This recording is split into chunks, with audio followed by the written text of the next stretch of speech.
right, over here in the red, up at the top of Terminus, we have our Slayers player. He is Slayer submit. And Min, pretty quick hands there, as you can see. Getting his hands warmed up, and he's going to need them warmed up to take down this guy. One win already for MVP. He is MVP Genius. And Genius, if he can get 2 wins, I'll be very impressed, especially against a player like Min. If he gets 2 wins, you can color me impressed. Really? What color is the color of impressed? I don't know. Hopefully purple. You like the color? I like purple. There you go. Mole Trap facts. We learn something new every day. MoleTrapSecrets.com. Here at the GSL. That's right. Yeah, and it does look like Genius is setting up for a Forge expand. And you know what? You remember what happened when we saw a Forge expand from Inca versus Nesty on this map? Yeah, that's right. We saw something crazy, Mole Trap. We saw a spine crawler rush. We saw a spine crawler rush. Yeah. For those of you who may not have seen that game, well, first of all, what's wrong with you? Go watch it. Go watch Secondly, okay, pool first before Gasterman. But secondly, what Genius did was, or not Genius, what the Genius Zerg did, what ST did was fast tech the lair, drop some creep from an Overlord in front of his opponent's base. Built 3 spine crawlers. Yeah, just start poking away. Yeah, they're able to outrange the Forge, stay out of the range of the cannons and kill off the Forge and the Nexus eventually. Yeah, it was very impressive. Cool. Don't know if we're going to see something like that from Min. He's not the type of player thus far that we've seen to do kind of really out there things, but we certainly could see something a bit different than his older playstyles. He's actually, where is he planning on expanding? I kind of expected there to be an expansion by now. He does have 300 minerals, although he was probably saving up for the Queen and Zerglings. Certainly could be. Okay, never mind. Maybe I'm just... Yeah, he might expand. Yeah, he's going to send a drone down now. Never mind. And interestingly, we did have Genius actually go for the Forge first when he saw that pool, but then he was able to kind of see what's going on with his probe. He sees that there's not a ton of pressure, so he gets the Nexus down and the cannons follow. Doing a lot of damage to that probe as well. That one needs to run. He tags out. The other probe comes in to chase away the drone. Yeah. A little surprised he did Nexus first, actually, to be honest with you. Oh, really? Just because even though he saw that pool first, it wasn't like a super fast pool, and he didn't know where he was. I guess it'd be risky. It'd be risky, but if Zerg doesn't scout you immediately, you can get away with it. And here's those Zerglings. Cannon gets in just in time. There's already a cannon there, so they won't be able to do a whole lot of damage. Maybe poke away at the Nexus. Nope, still too close. Really, really nice building arrangement by Genius, actually, that cannon can cover that Nexus. He needs to be careful. A little bit of a run by, though. He's putting down a second cannon. But that depot, that neutral depot makes it so you can't put anything, you can't put a building to block your ramp entirely. Yep, that's right. Now, he could just send that probe to attack it. It would kind of gradually whittle it down, but some options. And look at that, Min just sitting in the mineral line right now. Any probes that come down there are going to meet a gruesome death. So preventing Genius from doing that. But really, Genius doesn't seem to have a whole lot of probes right now. How many does he have? He has 22 probes. Okay. So 22 drones. So Min is now macroing up as well. Yep. He actually just getting his first gas, so he's nowhere near speed or anything like that. And he's been making primarily drones. So the question is now, where is Genius going to go from here? There's a lot of different options that Protoss players have. After the Forge expand, a lot of players prefer to go air. But really, I mean, anything in the tech arsenal is really available. And the core just came up, so we're probably going to find out soon what it is going to be. He's getting the warp gate research, although pretty much standard. We haven't seen if he's going to go for air or anything like that. He only has the one gateway at this point, and he is just going ahead and getting some more gases. He's got all 4 gases, so definitely thinking about some high-tech units here coming out, but we have not seen yet what it is going to be. Just being really greedy with his economy right now. Now, Min has taken a third already, so indeed this is the Min we've seen before with a pretty quick third base, although a lot of Zerg players would be taking a third at that point after seeing an expand like that, where you know you're not going to be under a lot of pressure. This one Stalker is, of course, trying to pick off a few units here and there, but it's not going to really be able to do a whole lot of damage. Yeah. And he could pretty much anticipate there wasn't going to be too much coming out. Yep. There's the Roach Warren just starting now for Min. We caught a glimpse of the ghost of the Roach Warren. for just a second. Evo No ghost. chamber as well. Huh. That's a good call. Get that Evo chamber Oh, just look in at this case. though. But there's more gateways. Bunch of gateways coming up for Genius. It is not going to be. Yeah. And now this is actually something that, in my experience anyway, is a little bit less common after Forge Expand is to go mass gateway. Normally it's something a little bit higher tech from what I've seen today. And this Overlord wanted to see, but yeah, Min going ahead and continuing to power up. Yep. He's now getting +1 attacks and roach speed and burrows, so he's definitely going to be going very roach heavy at this point. He's getting a lot of upgrades for the roaches. Run, probe, or rather float more quickly. It's like a lion chasing a gazelle across the Serengeti. Only it's metal, Terminus Re. and it's in space. But other than that, very similar to the Serengeti. Yeah, other than that. Look at this probe. It's going to get all the way in here. I like what Min is doing right now, getting roach speed, getting burrow. Probably going to see burrow movement for the roaches after that. And that Overlord's going to get taken out. Yeah, he's definitely going heavy on the roaches. Now, on the other side of things, Genius getting a Twilight Council and ground weapons. Ground weapons first, very interesting. Well, Blink Stalkers are very, very good against Yeah. roaches. You can basically Blink Micro all day, keep all your Stalkers alive. He's also getting Hallucinate as well, just to make sure that he can scout the map. It's a big map, he can look for other bases. If he knows anything about Min, he knows that Min's probably going to try to take quite a few. Yeah, it's if you don't go for the Robo, which he has not, he's just gone for the Twilight Council tech, you almost have to get Hallucinate, so you have some way of scouting the Zerg and finding out what's going on, seeing what tech buildings they have, seeing if they have the Roach Warren or the Spire or whatever, and you are indeed right. Tunneling Claws coming up right after the speed finishes, and a dozen roaches popping out. Yeah, so basically what he's going to try to do is engage the Army of Genius head on and get around force fields just by burrowing underneath them. And that's something that we saw Zergs doing for a couple weeks, maybe about a month ago or so, and it never really caught on too much. I mean, we've seen a lot of Zerg players, like Moonblade is an example of one who likes to get the burrowed roach movement quite a bit. Oh, wow. But it hasn't been Look at that. Got Overlords all the way across the middle map, forming a creep highway. He is just massing roaches. He basically got exactly enough drones to almost fully saturate all three of his bases, and now he's just massing high-tech roaches with speed. He's getting Tunneling Claws. He's getting +2 attacks. Yeah, is it going to work, though? And I don't know exactly what Genius has to deal with this. Blink just finished, but he does not have a ton of Stalkers yet, and there are currently 44 roaches. Look at the supply count right now. Oh my goodness, 165 to 103. So Min, talk about a macro Zerg. He may just be able to overpower Genius right here just for the simple fact that Genius does not have a lot of stuff. He does not have a lot of anything, and there's the Tunneling Claws finishing as well. Yep. And he is going in. Genius is not going to be able to get a third. He's going to have to hide up here. Force field's going up, but he burrows underneath him, and there's no Robo. No detection. He's able to get right in underneath. He's going to pop up. Now. Oh! He's going to burrow right underneath the army. That's right. Oh, there's the cannon. There's just so many roaches. Doesn't even matter. So many roaches. Genius forced back again, and if Min can pick off these cannons, there's going to be no way that he can see or stop these roaches.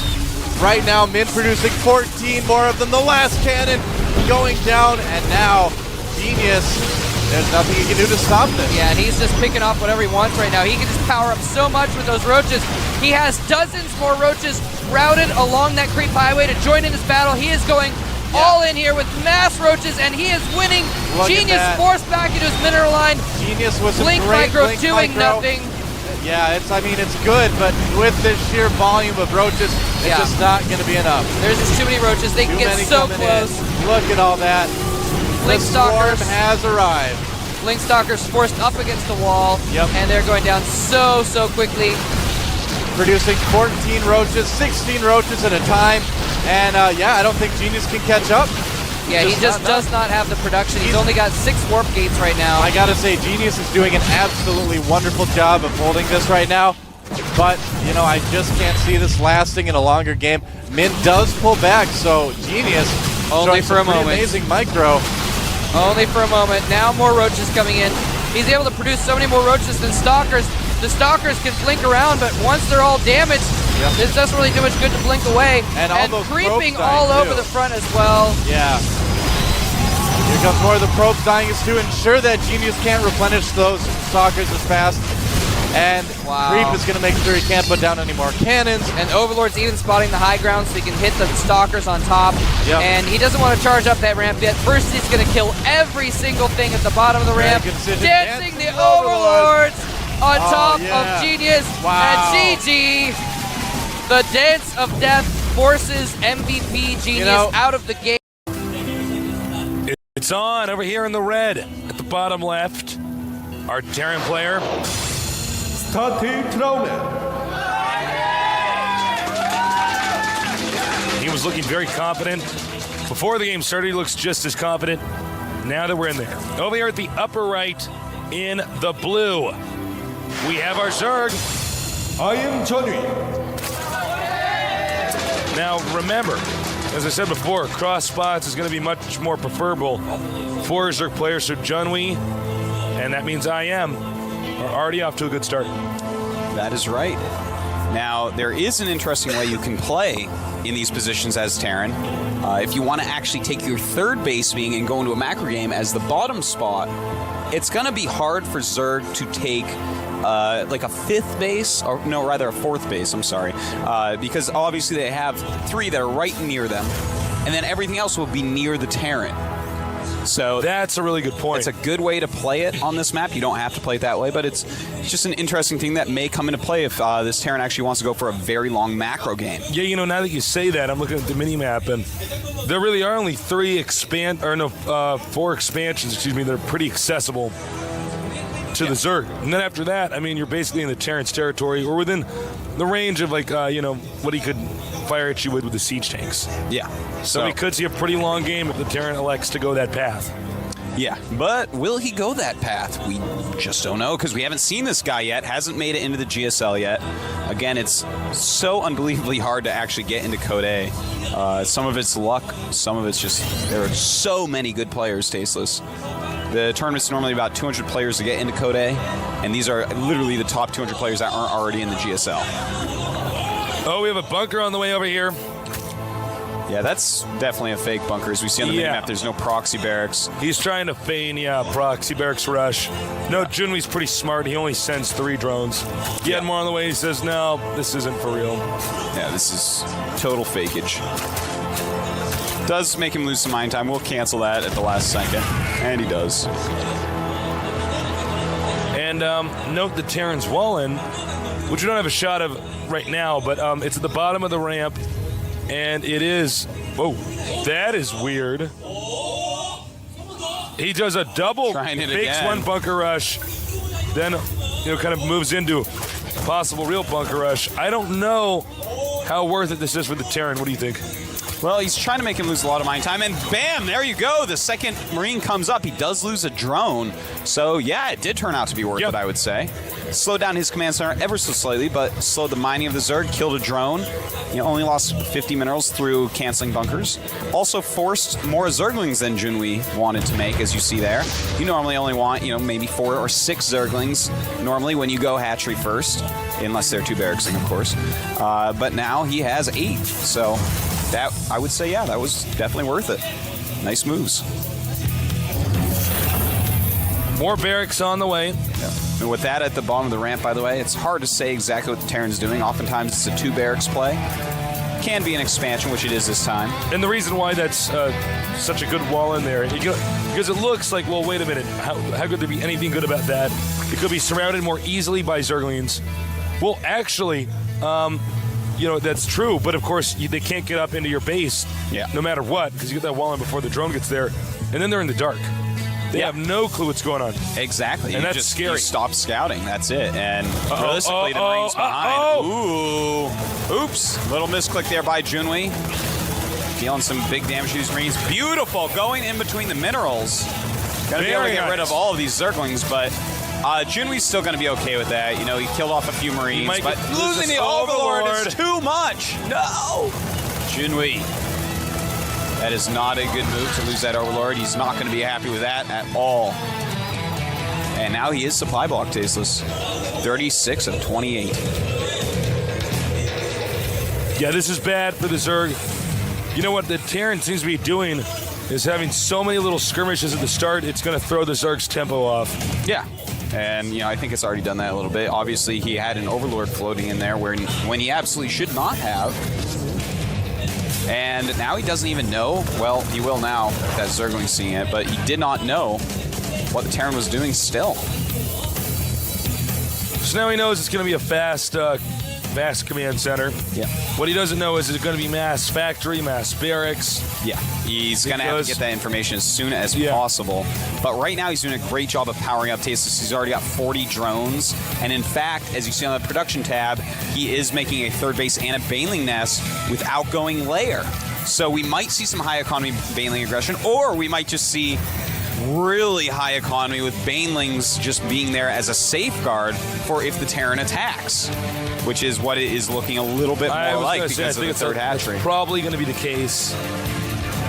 Zerg's kind of being put on guard here, and you can see even once again Terran moves out in the middle of the map, and that's going to intimidate the Zerg, rightfully so. You should be reacting properly to this, and he is going to make more Zerglings than he would have wanted to.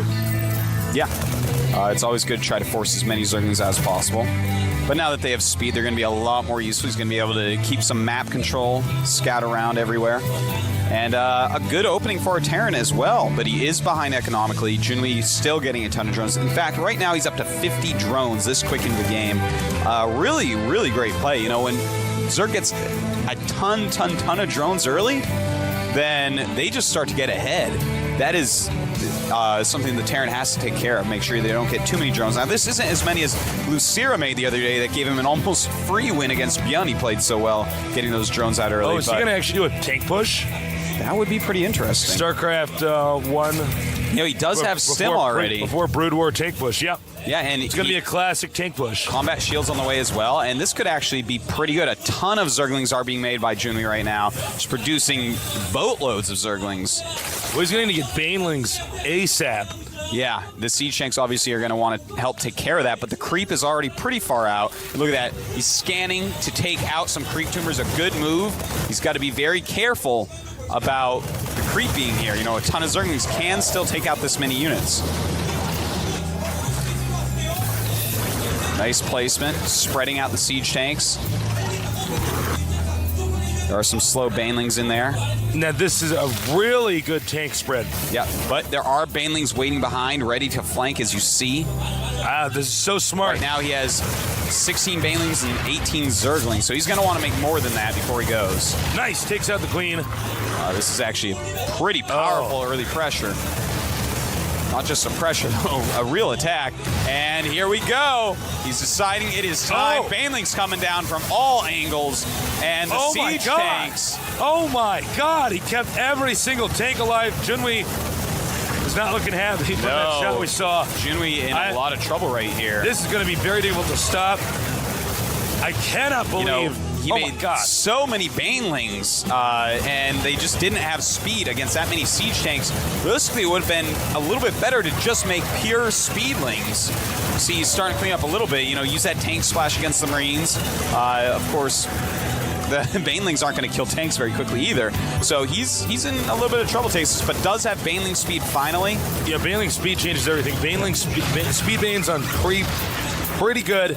Now, here's the thing. The game is not over. This is a bad location for our Zerg to be in, but he still has 51 drones, so his economy is still pretty strong. Yeah, he's got to crush these units, though.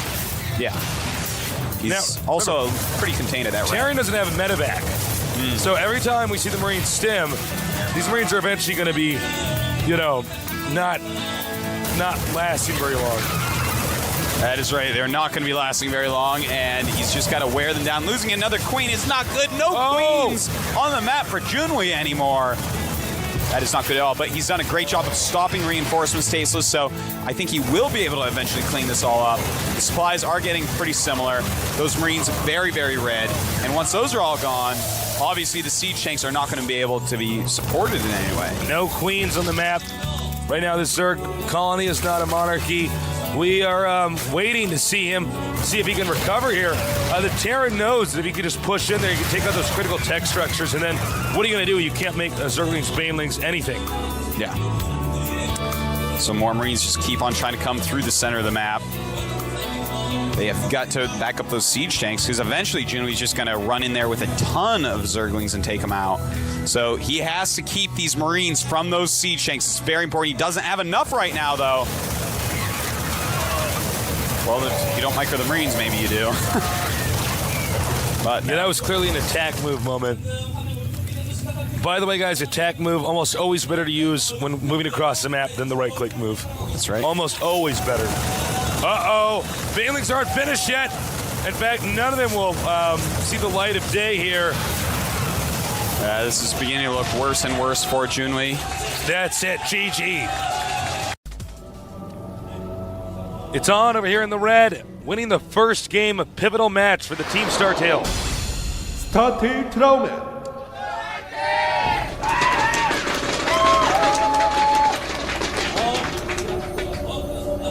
Trauman probably feeling very confident going into this, despite how difficult this opponent is. We're getting a shot of now in the blue. We have I am Yoonghwa. Yoonghwa, Korean word for movie. Yep. There's Seed going crazy. Now, Tasteless, this map is a very interesting map. You can your natural expansion is basically inside of your base, so you can take it and it's not going to be attacked. It's very easy to defend. But your ramp is what really interests me here. You know, it's got the small ramp, but next to it are destructible rocks. And once you take those down, it becomes like a scrap station ramp. So, for instance, force fields would be good early on, but if your opponent actually goes a dedicated Marine Marauder, eventually they're going to break down those rocks, and then the force fields are going to have less power. So it's kind of an interesting balance of, you know, early game rushes versus early game economy. And things like that definitely do make interesting maps, which is why, in 50 words or less, I think that this map is interesting. All right, you passed. Thank you. As long as you had it over 15, you know, otherwise you're just not working hard enough. One of the beautiful things about this map is it's so big, it's so open. There's so many expansions. Some of the other maps we're using, for instance, in Code A and Code S, were just a little bit smaller. And you ended up with these situations where you got a boxing match in a phone booth. Well, all these new maps, Tasteless, are actually a lot bigger, which is just so awesome to see. You know, we just see more quality games the bigger the map is. In fact, maps that weren't even balanced, really, that got taken out very early and fixed several times. For instance, Desert Oasis. It was a huge map, though, so a lot of our most interesting games actually took place on that map. A lot of people noticed that and were like, hey, players may hate the map, but it gives us awesome games. And I think that's true. You know, Shakura's Plateau and Metalopolis, Lost Temple, these maps give us great games. Scrap Station, great games. Steps of War, not so much. I mean, the games are good, but the guys just die. Well, any StarCraft game is good. Yeah, I mean, it's just the players can be killed off so quickly that we don't get to see some of the more bizarre situations that people can get into. Yeah, exactly. SCB coming in there. And once he's taken out, it will be time for Yoonghwa to show us his tech path. Show me your builds, Yoonghwa. I need a ladder this weekend.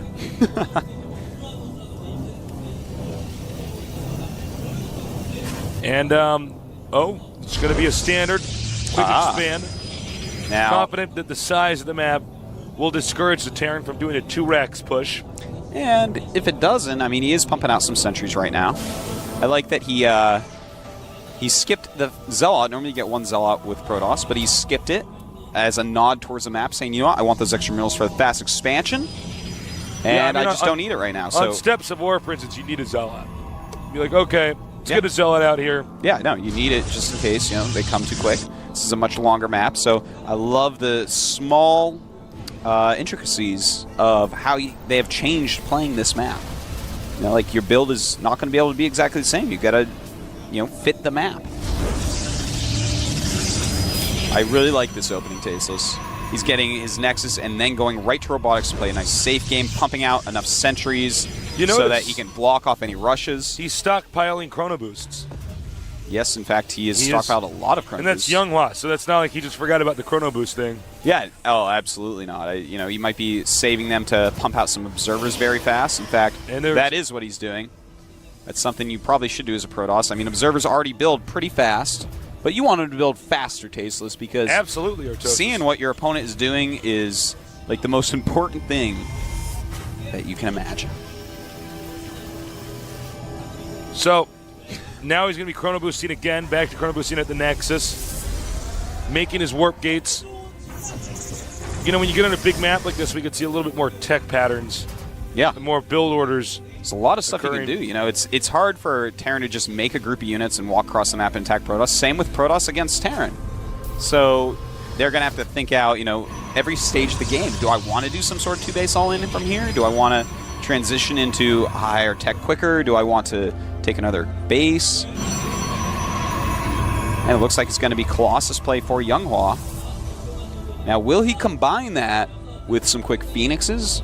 I don't know, Tasteless. I don't know, man, because we've seen, you know, Protoss, you know, just stay very passive, actually can do quite well on some of these maps against some of these players. Terran also doing kind of standard turtling. Nobody's cranking out a lot of siege tanks. I don't think we see siege tanks enough, actually, against Protoss. You know, if the Protoss goes Colossus, and if you look at the architecture of this map, Protoss could go Colossus.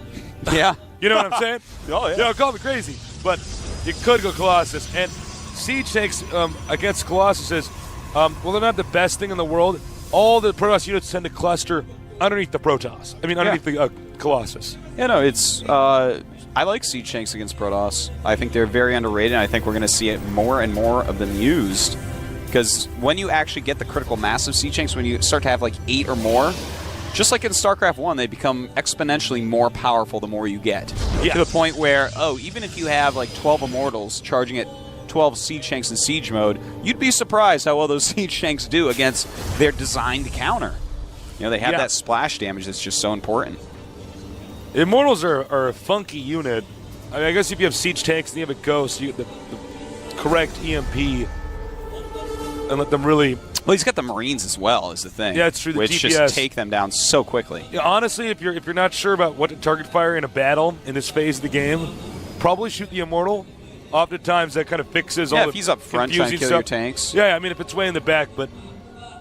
Yeah. That's back when I was playing more Terran, I found that to give me higher success. Because the Immortal, I think people are still trying to get used to microing against that thing. Yeah. Well, this is kind of interesting. The Terran moving out with a very, very strong army. Protoss, I don't think has quite enough. This angle could be bad, though. He could force field that off. Oh, very nice force fields. Taking out a bunch of Marines, damaging a whole lot of them as well. Tasteless, I am loving this map so far. I'm just like looking at the way this battle's unfolding and the way he just does that and then runs back. This is like a StarCraft 1 map. Well, you know what's nice is that he didn't force field and go, okay, here goes, and just run in there. He's like, oh, he's very good. I'll engage somewhere else, kill a few units here, run back. The map's long enough I can do that. So he's backing up. You see he's peeking up again with the Colossus. Here comes the drop. That's going to force the Protoss to turn around. I don't know if Protoss is aware he's being dropped. Yeah, this is a great little drop. He is aware. He's trying to warp things in, but those Marines take him out almost before they get in there. Interesting place to try to warp them in, but just buying time for the Colossus to walk up and do his damage. And Marine says no thanks. As the units retreat. And meanwhile, he's pushing. Yeah. This is a mid-game push. I don't know if this is the best idea. Oh, that's too quick. What are you doing? And the Colossus look like they're going to just wreck through here, Tasteless. Oh, there's no way Terran can stop this. Yeah. Oh, that is way overcommitted there. To recover from. Way overcommitted. Yeah, I mean that's the end of the story. You should not have gone that far with that amount of units. As I said, it's going to be very hard for anyone to just make a group of units and walk across the map to attack. Yet that's what he did. It's cool to do a drop and push forward a little bit, but don't just siege up when you're being attacked by Colossus and think it's going to work. You know, what's funny is Protoss would be able to do that before Terran would, with the warp gates and stuff. Yeah. Instant reinforcement. We do have a drop. We had a drop over there. Stalker's taking it out. Pretty uneventful. Yeah. Wasn't anything to write home about. Well, for those 3 Marines it was, but They had families, Artosis. hopefully they left letters with their Those friend Marines back had at mothers, base. Artosis. Now, Protoss, and this is what I like, he backs up. And Yeah. you know why? Because he's ahead. And Artosis, what do you do when you're ahead? You get further ahead, Tasteless. You get more ahead. You don't go, "Good, I'm just going to attack him now." You know, one way he's getting further ahead is teching up to Dark Templars, and another way is taking an expansion. Those are the 2 perfect ways right now. Let's take a look at why. A lot of Siege Tanks have been shown, a lot of Medivacs have been shown. What does this mean? This means that he doesn't have Ravens.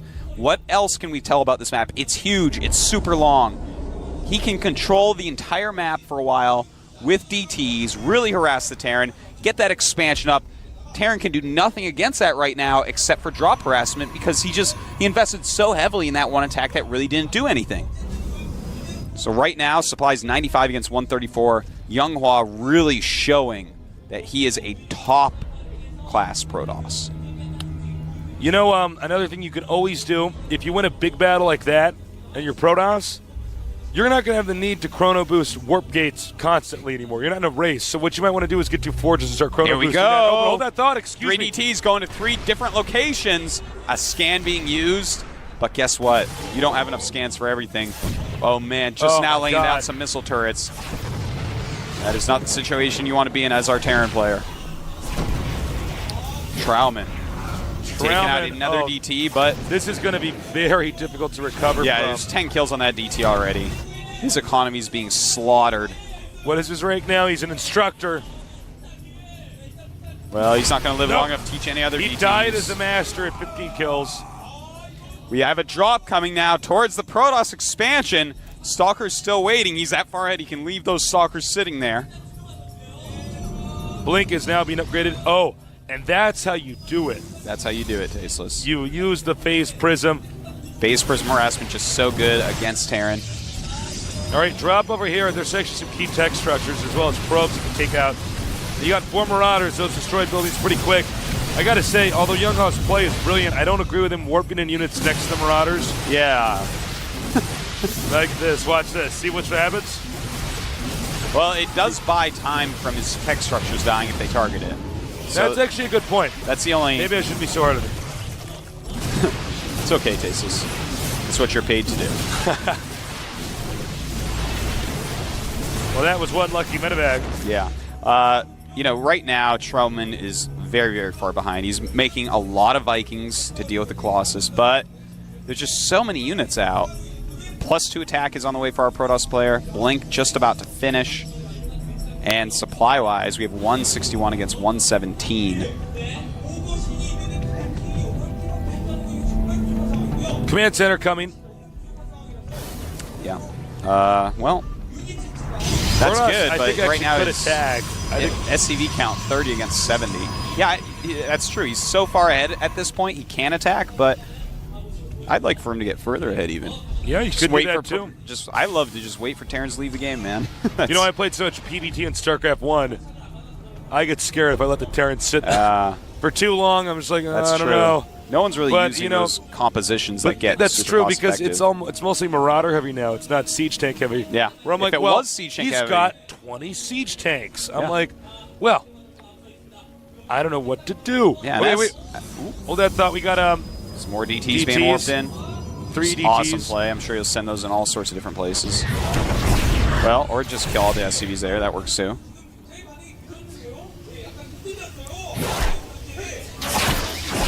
Depot under attack.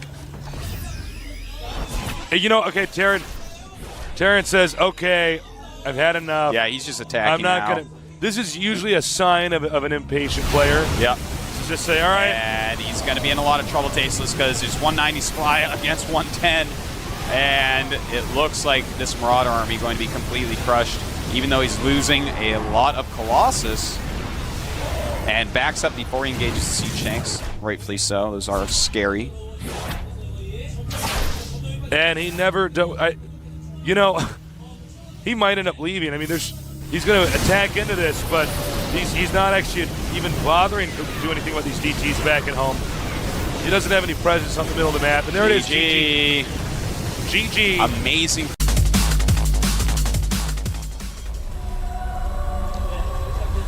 Over here in the red, We have our Terran. started virus.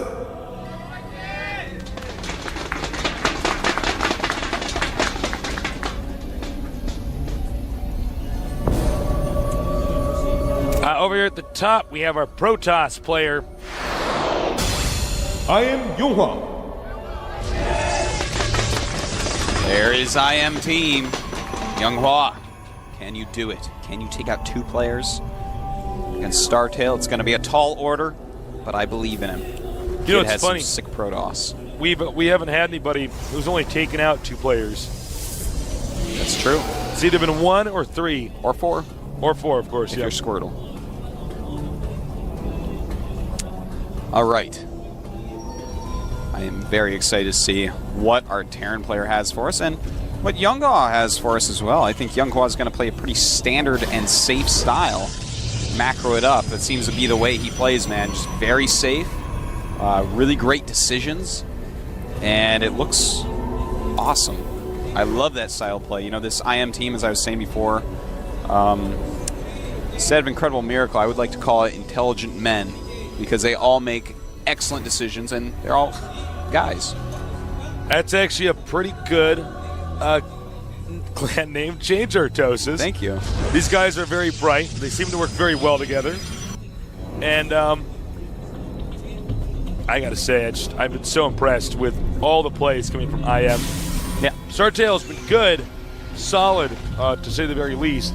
But we've seen some serious genius moves from each of these IM guys. Yeah. Now, we're going to have to see, does he get a second gas? Does he want to go for a super fast expansion? Probe has already scouted no gas, so that means either 2 barracks or fast expansion. He's going to probably think that it's going to be a fast expansion, which leads me to believe he might go a 1 gas expand. No. Okay, 2 I'm wondering if gateways. we're going to see the... well, he hasn't gotten a second gas yet. Yeah, Maybe we we're might gonna see... Oh, nope. Spoke too soon. there. Took a second gas. There it is. All right. I was going to say we might see that really weird rush we saw the other day from, I believe it was C, where That was he C. did not get a second gas and yet went for Warp Gate.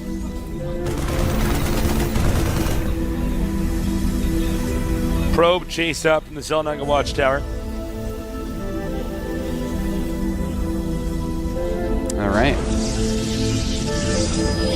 Stalker being made. I'm really wondering what Younghwa is going to do. I think he might even expand off this. You know, sometimes you can't tell if it's 2 barracks or it's going to be the barracks expansion. And if it's the 2 barracks and you don't have 2 gateways, then suddenly you are in a lot of trouble. So,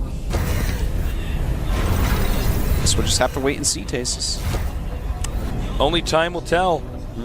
It's really going to depend on, if we can see more gateways come out here or what the Protoss attempts to do. We haven't seen him expand yet, so he could do a pretty aggressive build. We'll show you his tech in a minute here. A little bit of a skirmish here in the center of the map. They probably see on the production tab. There Stargate, it is. there it is. And, well, we imagine that we're going to see a Void Ray from that. If he goes 1 base Mothership Rush, I'll clap my hands and do a dance. Oh, If that for would some be the reason sexiest Younghwa thing knows a ever. Mothership dance, I mean a Mothership dance. For some reason he knows a Mothership build that works. That would be so exciting. We will eventually be seeing more of the Mothership. Oh, As the yeah. game progresses. Oh, the It's more actually a macro games good- you get, the Yeah. more, I mean, it is happening. Eventually the Mothership will actually be a unit that's used. Oh, this is interesting. The SCV might actually get in there and see what's going on. Yeah, he actually just managed to slip through. And there's also an expansion going up, so it looks like it's just going to be a Void Ray harassment with an expansion. And Younghwa, once again, pooling a lot of his Chrono Boosts. So most of it was for the Void Ray.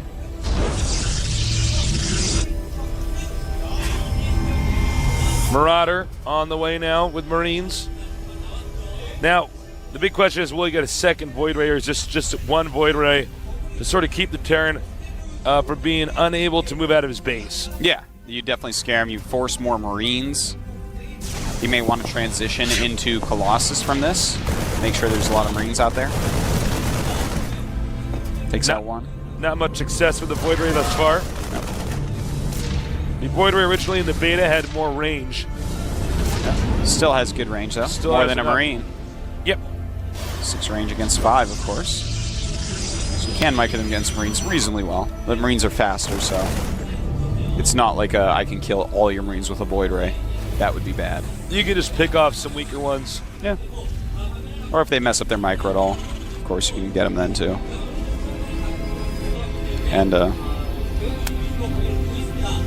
yeah, before anyone calls me on it, I know they have the same exact speed number, but Marines turn quicker than Void Rays. Void Rays are clunky, flying around space.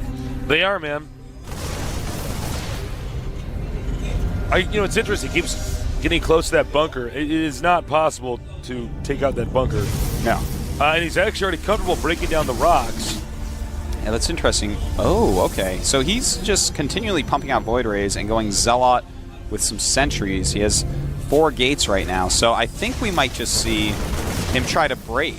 You know, if you actually get a good number of Void Rays and you use sentries in there, then the Void Rays suddenly get charged up without taking too much damage and deal a lot of damage. Well, you know what he can do is, right when he gets all those Zealots and sentries, he can charge the Void Rays up on the rocks to destroy them. It's true. So then that way, right when he goes in for the timing attack, he has fully charged up Void Rays. Yeah. In fact, sometimes we see people keep their charge by attacking their own units a little bit. Yeah. Basically charge juggling. Yep. I'm sure stuff like that will become even more important in the future, but this is, yeah, he's definitely going to go for a break, Tasteless. There's just no question. I hope he does exactly what I said, where he charges it up on the rock. Now notice this Void Ray getting rid of that Marine, so he's not scouting the rocks. It's a beautiful move.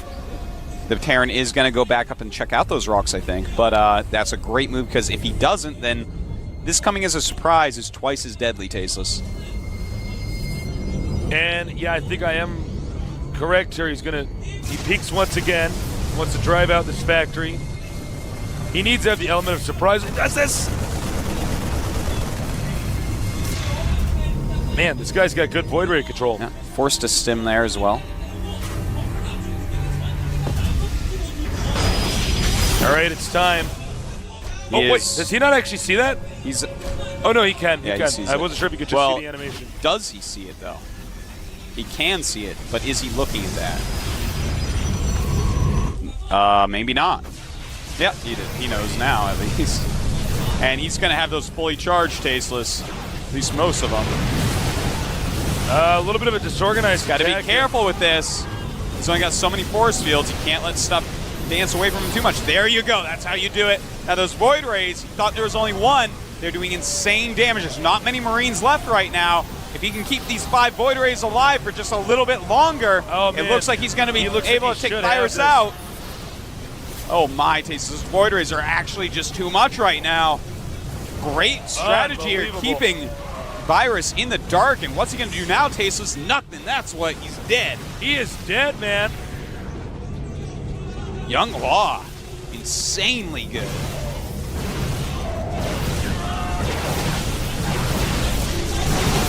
This is an epic strat here.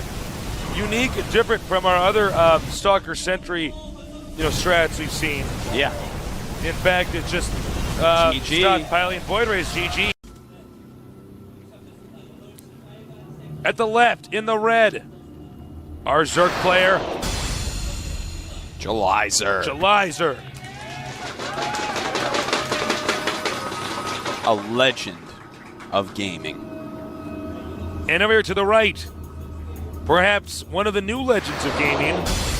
I am Yonghwa. July Zerg, too cool for the Street Fighter voice we normally put on. So, Tastes and Artosis had to do it. No, it looks like Younghwa's not going to fast expand. Yep, does not look like it. That's fine. Cannon expansions can be pretty hard here, especially against someone like July Zerg, known as the God of War for how well he can attack people with Zerg units.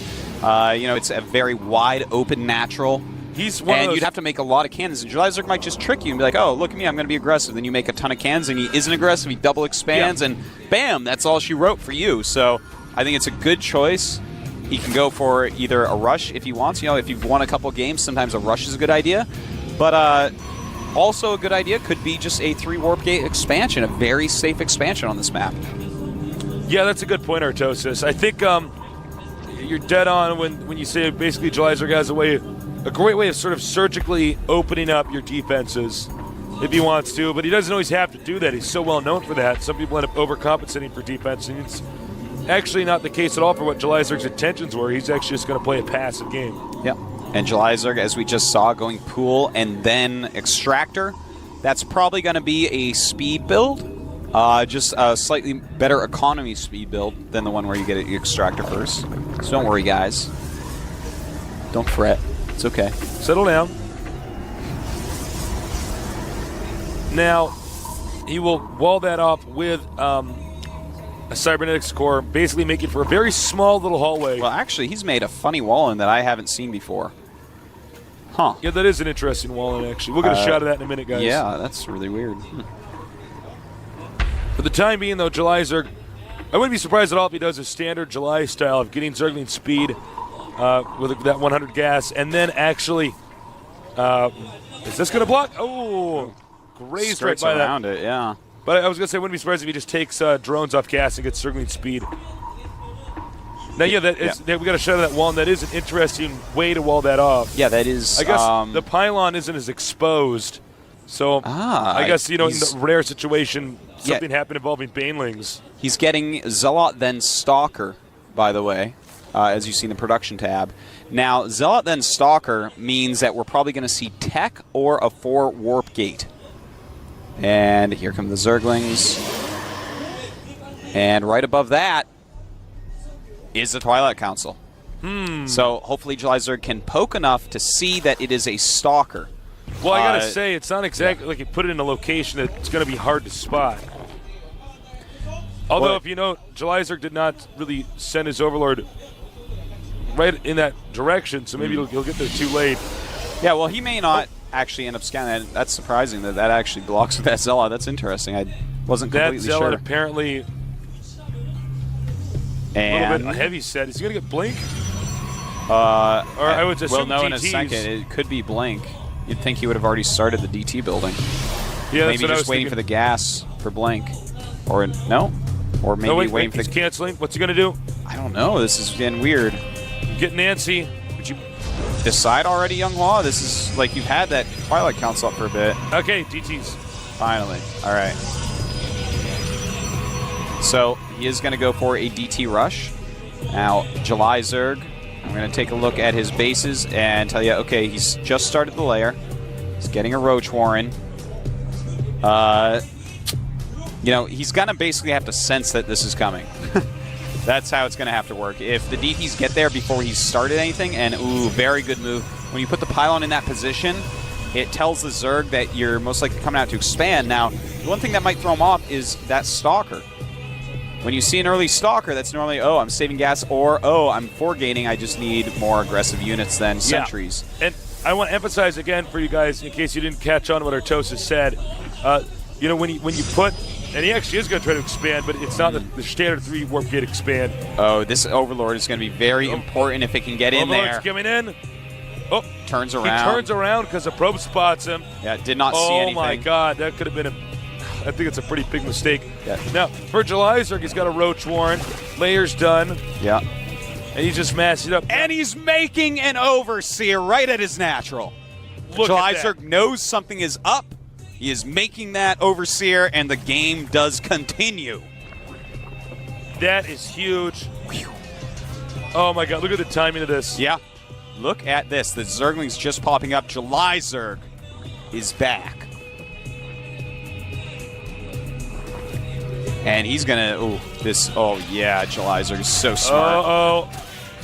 Very and nice. The All DT's three of the DTs are gonna die. yeah, this was a very expensive investment. Jalizerg removes it beautifully with almost no losses. Late expansion for the Protoss. His tech route has been discovered. Jalizerg can counter it all game long now. He's going to have to be careful and give a nod to DTs, but Jalizerg has to be feeling superb at the moment, as does Startail. And here's the change lanes. Hey guys, I was just got lost out there. Glad to be back home. And did he see it? He didn't see it.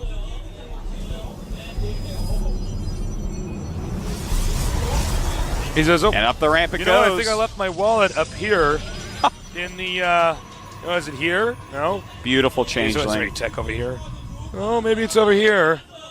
You know, I'm just a Protoss zealot. Oh! No, you're not, says the probe. But it's more like, no, you're not. No, they're not. So, Ooh. what would you do from here As who? as the Protoss? Well, as a Zerg, I mean, I basically just... As the Protoss, Get more ahead? well, it looks like he's going to go 5-gate, but yeah, I would go 5-gate into probably Templar, Zealot, Immortal, and take a third base and just try to play a long game using Psy Storms against July Zerg. But right now he's actually warped in some Dark Templars hitting the third base of July Zerg as the Mutas fly across the map. And that is actually very important. Will July Zerg be able to save that hatchery, getting that slowed down? Close. It's going to be close. The Mutas going into his base. Oh! And, well, Was that... Did he actually cancel that? I'm not sure. I don't believe he did. I didn't see a The draw. Mutas, though, doing a huge amount of damage right now to his probes. So even though he lost that hatchery, good job with the Mutas by July Zerg. Right now the probe count at 32 compared to 51 drones. Probe is gone. The threat of more proxy pylons eliminated. Yep, July Zerg now getting Overlord speed. That's going to help him to catch DTs quicker with his Overseers. They're kind of slow before you get that. Okay, notice this. He's not mining gas. Am I wrong? He's not mining gas he anywhere. stopped mining gas. The Protoss, that is not mining gas. Yeah, so Younghua. it looks like he's just going to use Guardian Shields, Stalkers, and Sentries and try to hit a timing push where he's using a lot of Zealots to take care of the Zerglings. Actually, that's pretty damn smart. Yeah, no, I mean, he knows he's behind. This is an interesting way. He probably made it up almost on the fly. I'm sure it's happened to him a few times, but this is not something that you practice a whole lot because it's something you do from behind. And here we go. Guys are running up, and good force fields. Man, beautiful force fields. But he is You trapped. feel pretty safe if you were those stalkers. Just for a little bit. July Zerg doing a good job just removing pylons as he can. More and more units being warped He'll in, use though. the rest of his gas to spend on stalkers, so Supply- he runs out and then goes to Zealots. 113 against 73 supply. Protoss way behind there. The Zergling's going to do a good job. But good force Oh fields. my god, that force field was so good. And so many of these Zerglings not doing anything. And the Zealots are on the edge of his units, hitting the Zerglings, tanking their damage. But it may not be enough. There might just be too many Mutalisks, and if there's too many Mutalisks, they take out the rest of the army and the game ends. And I think, yeah, Beautiful that's it. GG. play by July Zerg. Younghua pulling out. Our first Zerg player from the Team Startail, July Zerg. July Zerg.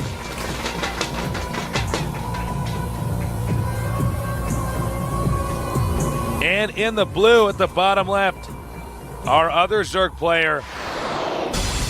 I am Lucidan. Now, July Zerg in StarCraft 1 was a beast in Zerg vs. Zerg. In StarCraft 2, it seems to be his weakest matchup. Yeah. So Lucera's intentionally been sent out here, Lucera being a very strong Zerg vs. Zerger, sent out here to take on his opponent. Well, you know, he gets to practice with Amnesty. We're going to have to see if enough of that has rubbed off to take out someone who's probably quite a legend to him. Both of them being StarCraft 1 pros. Now, there's something interesting going on here behind the scenes. The way that ZVZ has been played thus far in StarCraft 2, a lot of it's based upon the map size. Now, this map is pretty long. As far as I can tell, the distance is longer than Xel'Naga, and it also has some high ground areas in the middle. So we may see it played a little bit differently than normal. Maybe not, but it's going to be harder to actually walk across the map with any roaches. Looks like, you know, there's some extra paths, there's these high ground areas, and so we're going to have to see how that goes. Lucera already taking his expand. July Zerg, on the other hand, going for the quicker pool. Well, this is going to be interesting. July Zerg's done some risky stuff in some of the previous Zerg vs. Zergs we've seen. And miscontrolled it. You know, it's funny because July Zerg's control was so good in StarCraft 1. In StarCraft 2, he's had some disasters occur. Yeah. particularly in this matchup. He has that. You know, controlling Banelings, totally different game from controlling Mutas in StarCraft 1. But I'm sure he'll get there. He's one of these guys that even in StarCraft 1 at first, everyone's like, well, he's really fast, but he's terrible. What's going on? And then suddenly, after he had the July Zerg number of games that he needed, he became like the greatest Zerg for years upon years. So looks like he's going to do a very aggressive build, Tasteless. Speed and getting a Baneling Nest already, whereas Lucira just now getting his Roach Warren.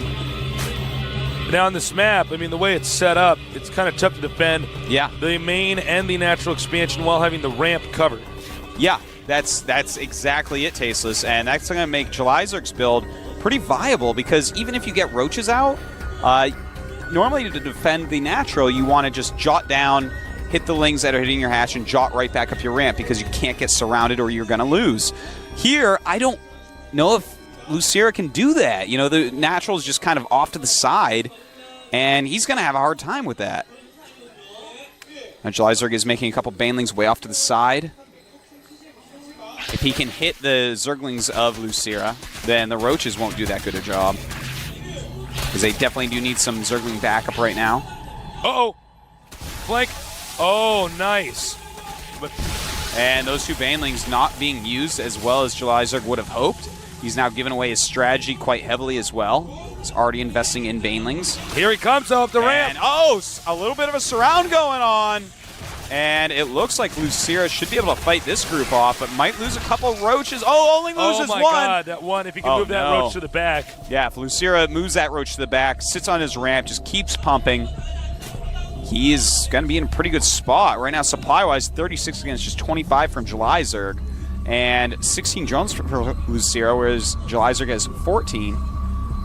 7 Roaches and 2 Lings against 16 Lings. Not even mining Vespian gas, if you guys didn't notice. Yeah, in fact, so he's going to go ahead and expand. Catch-up time. And the Overlord's even going to see that. Huh. So July Zerg trying to expand from here. Lucira obviously with a big advantage. You know, it's funny, as July Zerg seems almost at times unable to play conservatively in Zerg vs. Zerg because of his StarCraft 1 history. He's entirely too aggressive at times. I mean, Zerg vs. Zerg at StarCraft 1 was like Warcraft 3 on crack on the fast forward. It was just all micro. With no hit points. With no hit points. July Zerg. And in this case, StarCraft 2, it's not really the case. It's changed. It's changed matchup. You can't just kill someone with better micro in Zerg vs. Zerg in this game. You have to use a lot of strategy in it. You have to really be very careful with how you do it. Now, Lucira, what's he going to do? He's made more drones, so he's up to 20 drones against 13 from July Zerg. July Zerg has shown the expansion, but sent off the Overlord that was scouting it with his queen, and he just continues to make Zerglings. So it looks like July Zerg's simply going to all in again. Well, to be honest, and you got to watch out because this many oh man, beautiful, moves back the Roaches in the back so that they don't take that splash damage, and he's going to have to just keep his Roaches on the ramp. That was awesome. What July Zerg wanted to do was deal a lot of splash all the Roaches so he could plow through them. Not working out for him though. A couple Roaches coming out to poke to prod, moving back on the creep, being very, very careful right now. Look at that control. Now, if July Zerg can get this hatchery, that would be something else. You see, he wants him to pull all the Roaches down there, but Lucira is too smart. He says, no, keeps him at the ramp, because then otherwise he's going to send the Roaches up into the main. But more Roaches have now been produced, which means he has more room to keep that area secured. You know, Lucira right now just keeps making Roaches. He wants that critical mass of Roaches. Another option also would be, you know, just make a Baneling Nest and go all in if he kills your hatch. We'll have to see, though. It looks like he has more than enough. The July Zerg Zerglings going for broke, and they're not going to be able to break that. He should have been able to see that. Uh-oh. And Lucira says, now it's my turn. July Zerg definitely going to run around and counter. I can just imagine July Zerg's queen going, what's that sound? It's rumble, rumble, rumble, rumble, rumble, rumble. It's all of those Roaches. Scuffle, scuffle, scuffle, scuffle, scuffle. Yeah, Roaches don't rumble. They scuffle across the ground. Ultras rumble. It's so many Roaches. It is. It may be too many for July Zerg. He is popping out a ton of Zerglings right now. Really, he needs to clump these very nice. Clump them back to the minerals if you can. Just try to not let the Lings get too much surface area on you. More and more Zerglings flood out from July Zerg. A lot of Zerglings on the way from Lucira as well, though. And the thing is, Lucira has 25 drones against the 13 of Julyzerg, so even if July were to take these out, Lucira can just reinforce with anything he wants. And Lucira's Zerglings are on the way, Tasteless. I cannot see Julyzerg holding on through this Well, wave he's of going to Zerglings. lose the queen in about 1 second. Even more Roaches join the battle. GG. GG. And Julyzerg's all in. Over here at the south, representing StarTale, 스타테일 폭격기. Bomber.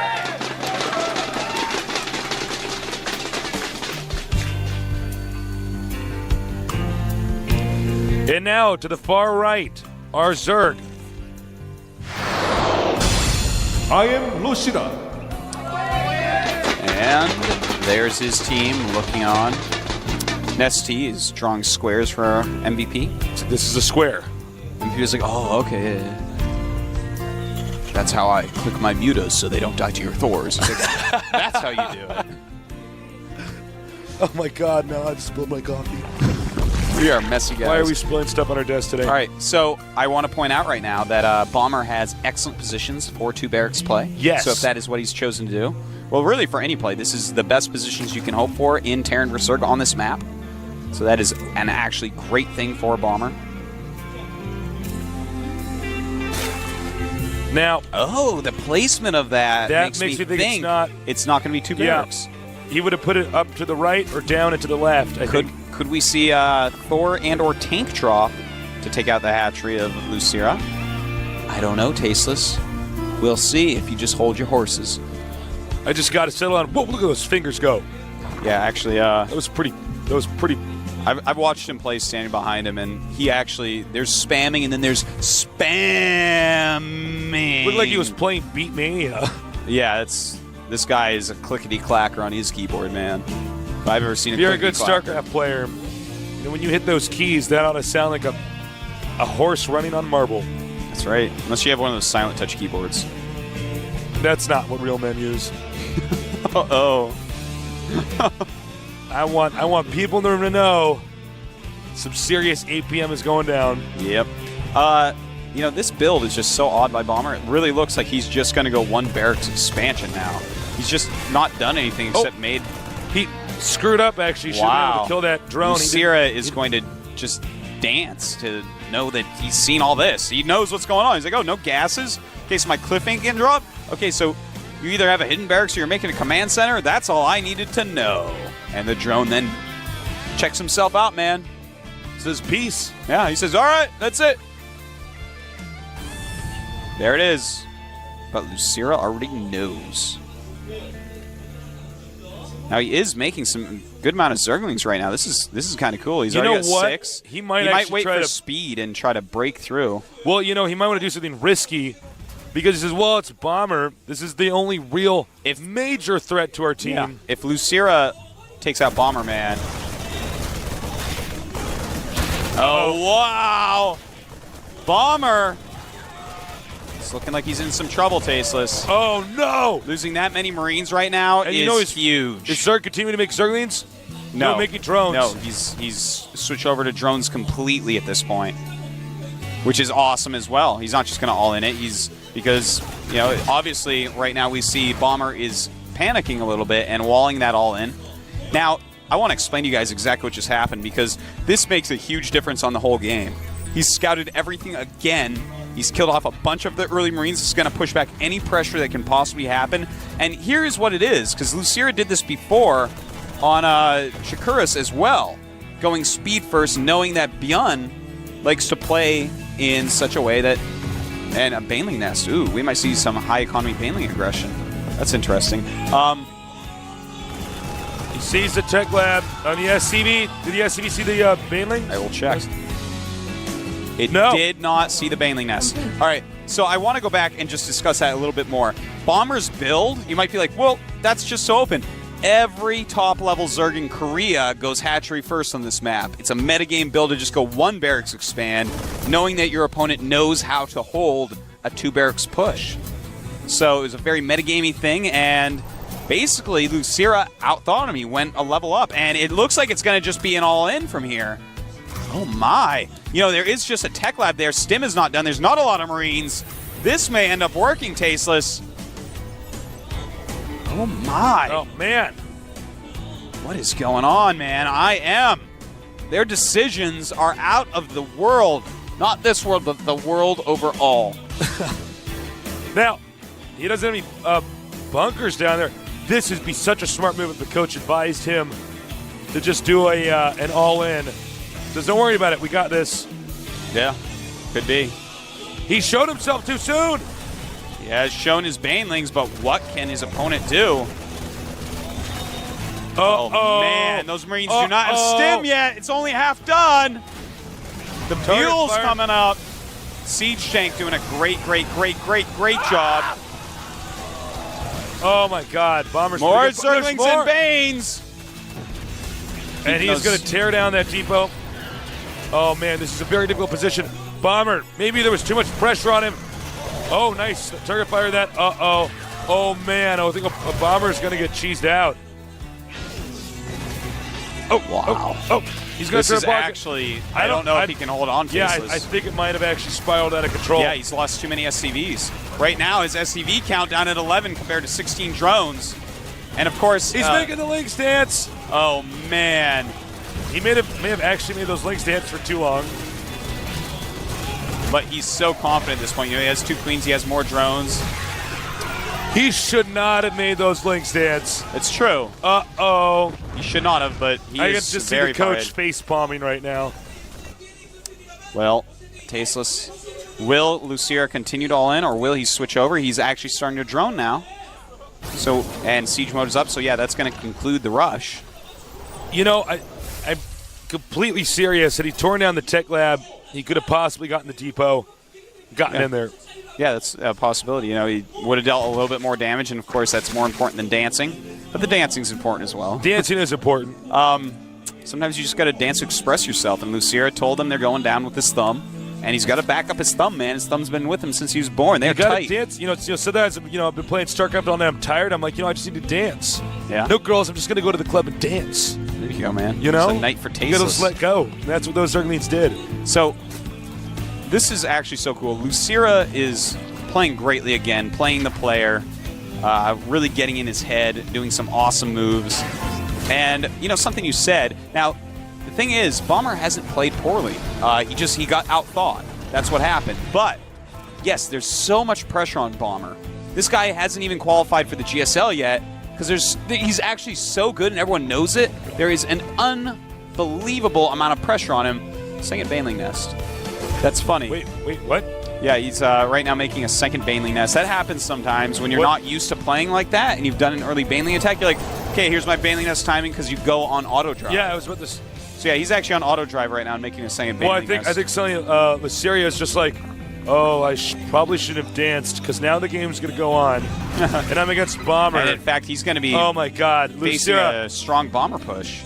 Luceria is actually, to a sense, putting his team at serious risk of losing. Yeah. If he loses this, I think there's going to be a rule about dancing. And counterattack. This is actually really quite interesting because this push is deadly. He has stim. There are no speed on the Banelings.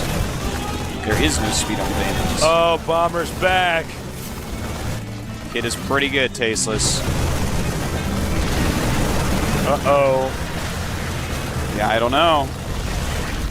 Uh-oh. He's killed the hatchery, and suddenly... What did you do, Lucira? Why did you dance, Lucira?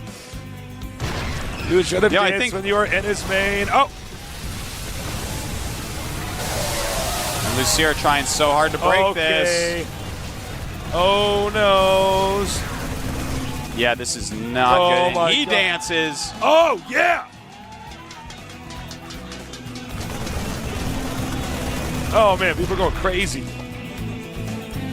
Well, and, not that he would have won if he didn't dance, but, No, yeah, I'm not saying that at all. I'm just saying. Bomber keep on really, applying pressure. I thought he was going to lose this game, Tasteless, but apparently not. Really great timing attack in response to what occurred to him.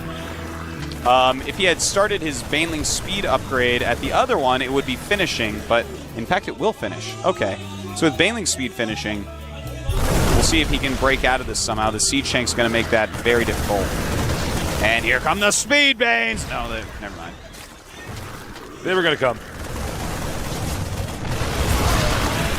Queen goes down.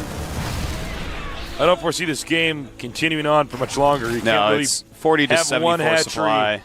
With no queen. Yeah. I mean, you know, contrary to popular belief, Artosis. Yeah. Yeah, well. Almost takes it. Yeah, basically does take everything out. You get an A. Well, the game will go on. Why did he do that? Well, it looks like Lucier is just going to all in response to this. You know, he's lost his expansion, obviously. His opponent has way better income now. And Bomber going to lose a few important units here. It's pretty crazy, but if he actually can kill a lot of these SCVs tasteless, his economy now is 24 drones against 31 SCVs, and he ends up not going for the rest of those SCVs. That's too bad, because if he had killed all those, seriously, maybe the game... We have a funny migration of units to the 9 o'clock main right now. You know what he's doing, actually? Bomber's checking everywhere. He's saying, wait a minute, you don't have another base. The thing is, if Lucira sees that and just surrounds and kills it, I mean, that's another step towards coming back. You don't want to have that many units out in the middle of nowhere for... I don't know. I'd rather, like, float something over there that I'm not using. Spire coming now. One base Spire. Expanding again, of course. Well, he's going to want to force stem the hell out of Bomber. Yeah, Bomber has not made any starports. But the thing is, on this close positions, the mutas, I don't know. I feel like if I was him, I would actually just go Lings and Speed Banes and get Burrow and just try to get lucky in that way. You know? It's just going to be so hard actually using mutas. Mutas is so standard, and your opponent's already got a better economy. If he had the same economy as you, it would be hard to kill Bomber like that. But something like Burrow, you might be able to just randomly be like, hey, I won. Well, considering the way that we've seen all the Terrans pushing today, it wouldn't shock me to see somebody do something like that. Spire just about to finish. He does have enough for 7 mutas. So that's actually going to be quite a surprise, I think, for Bomber. I don't think he's expecting 7 mutas to fly in his base in a minute or so. The problem is that he doesn't have really Banelings like he did before, so yeah, he can actually just be like, well, I don't actually care about your mutas attacking my base. I'm just going to go kill your main. Look at the spread there. Very beautiful. Beautiful spread.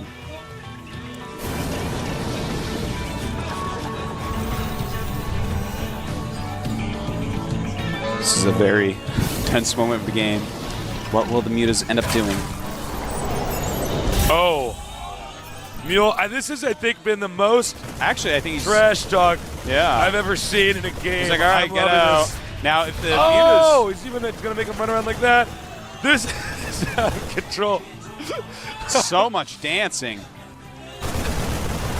The mutas, though, hitting his natural. Wow, you can tell, man. These two teams, I think, are going to become rivals. It's like they just keep dancing each other. They're both so angry and want to embarrass each other so badly. I'm loving this, man. Yeah, this is actually awesome. This is like actually two of the best players in the world dancing each other and making mistakes. They're so good at StarCraft and dancing. Yeah, they're really excellent at it. I'm serious, these guys got to be careful, man, because there's so many moments where I'm like, they're dancing, they're like, oh, wait. Lucier has to be very careful right now. There are a lot of Banelings out. But the siege tanks, oh man. His angle should be pretty good for him to take out those Banes. He'll be all right. Yeah, and that looks like that's going to be it. Let's land another mule just to make it more clear. And more mules. GG. GG. Bomber living up to his reputation. Oh my God. This is actually happening. At the bottom left, the most hyped player in the world. 스타트 폭격기. It means Bomber.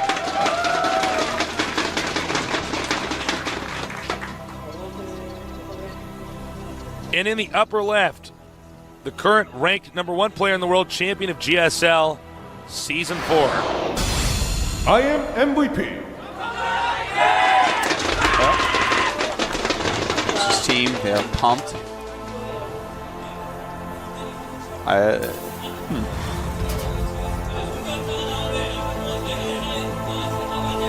Well, this is going to be very interesting.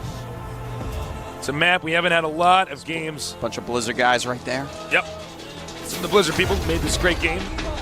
I gotta say, man, this is going to be a pivotal game here, because one of these guys is going to win, and obviously the other one is going to lose.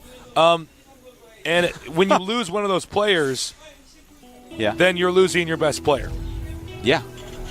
Someone is about to be without a queen. Without a queen? Like the chess reference, man. Oh, okay. What is your dirty mind thinking? Well, I was thinking about the Terran versus Zerg we just thought about. I was like, I don't know what you're talking about. Are they going to have to be able to larva inject new players into the game? Refinery coming up next. Yeah, for MVP.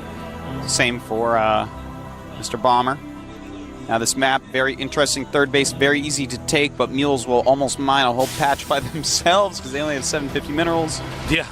And, of course, there's 9 patches in the main base, so you're going to get income a lot quicker as your SCV number raises over 16.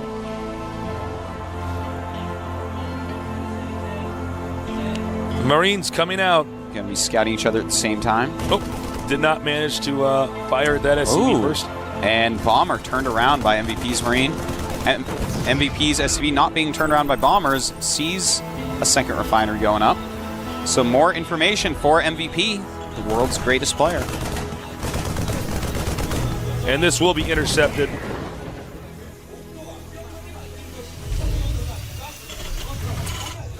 So, I don't know what to say, because both these guys are so awesome at Terran versus Terran. It's going to be tough to exactly predict how they think the best way to play this map out is. Yeah. You know, both of them are going for the double gas. Teching up. Both of them getting their factories going. Nobody Bombers rushing tech for a little bit expansion. quicker. Might we see Siege Tank Marine? Just a super solid opening. Could be. So many Terrans are tempted to expand in Terran versus Terran. Yeah. Oh, quite a okay. temptation. Bomber's going for Blue Flame Hellion. All right. Blue Flame Hellion it is. Will he make a starport? Yes. Yes, he will.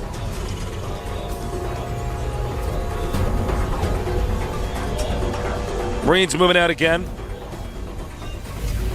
Starport coming. Reactor. Both these guys sticking with Hellion Marine emphasis.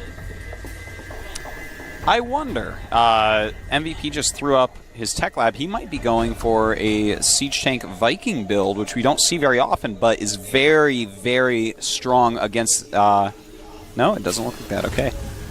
So actually, as he starts yet another tech lab on that production tab. Oh, and look at this. Nice little pressure here, and messes up a little bit. That angle was pretty bad. Ouch. This MVP messed up is his micro a huge. little bit, but taking out... Oh! Snaps that Hellion right out of there. And MVP, very smart, cutting his losses.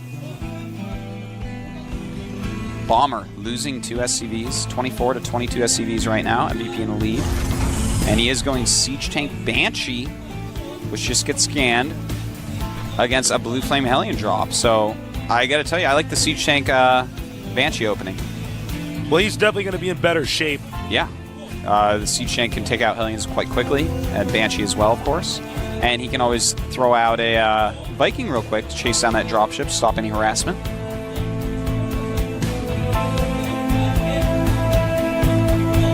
Here comes the drop, but as far as I can tell, MVP senses it. He knows. Yeah. Saw those Hellions. You have more than one Hellion. That's what it means. Uh-oh. Spotted. But those are Blue Flame Hellions. That's right.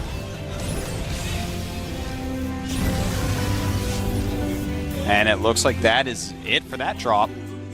Makes sense for him to go ahead and just turn around there. The Banshee catching a Hellion as well. Stuff is not going well for Bomber. No, it's not. He is being caught at every turn. Banshee playing some map control there. And, well, he does not have Cloak. He is not even getting Cloak. So the Viking that was being made earlier should be able to kill this Banshee very, very quickly. And there it is. Banshee intercepted. No Cloak. Yeah. He'll There's be even a lucky if he missile gets turret. it. Oh, man. And Not even. a single kill. That was the least kills I've ever seen on a Banshee. Banshees are normally born with 5 to 8 kills. Yeah, no kidding. Normally, even if like the Banshees, excuse me. Yeah, normally if the Banshee's even taking any shots, it'll still manage to blow away enough SCVs to make it pay for itself. But in that case, no. Nope. 2 of the top level players in the world, man. That's what happens. Both at 28 SCVs right now, so very, very even. Supply-wise, 51 supply each. Both got supply capped at 51 for like 1 second and then went up.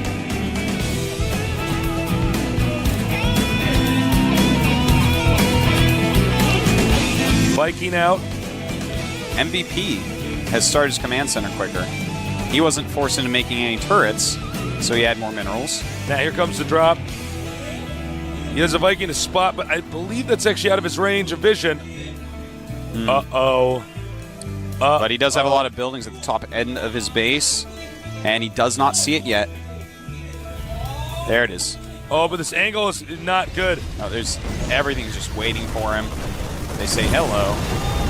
Oh, not enough. Does lose a few SCVs there. And this medevac is just like, why can't I fly upward? 26 SCVs against 32. Bomber in the lead. Bomber is taking an expansion, but it's that weird third base location. He does have a Raven. They actually both have Ravens. Uh-oh. And here we go in the middle of the map. He may have to, well, no, I guess he wanted to point defense drone here. I was going to say he might have to point defense drone to keep that Raven alive. Turns out they are catching it. He's taking a high amount of damage on it. Is he going to get it? No! Ooh, very nice. But MVP has just got the bigger army, but he could be walking into a trap. That's a trap. Thank you, Tasteless Akbar. Admiral Tasteless Akbar. Admiral Tasteless. I had to go to that military school just to be, you know, Akbar. Right now, a good SCV lead for Bomber. It's up to 29 SCVs against 36. Rather, he's at 36.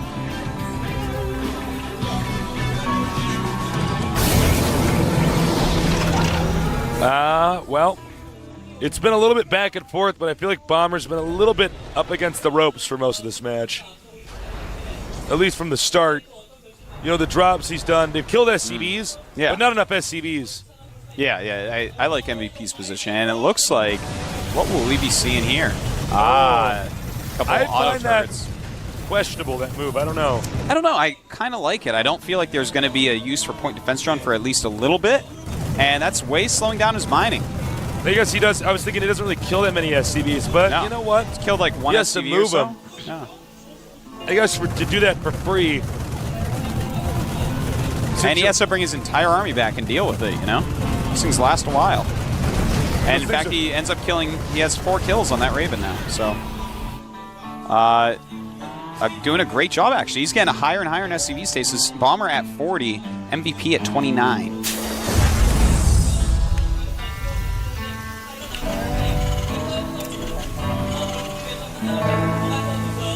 All right. Once again, MVP moving out. MVP with a little bit more army dominance. 18 Marines from... yeah, MVP has 101 supply against 97, yet 12 less SCVs. So his army is going to be superior, but Bomber is going up to 3 base now. So he's just got to turtle up for a little bit. 18 Marines from him for 32 for MVP.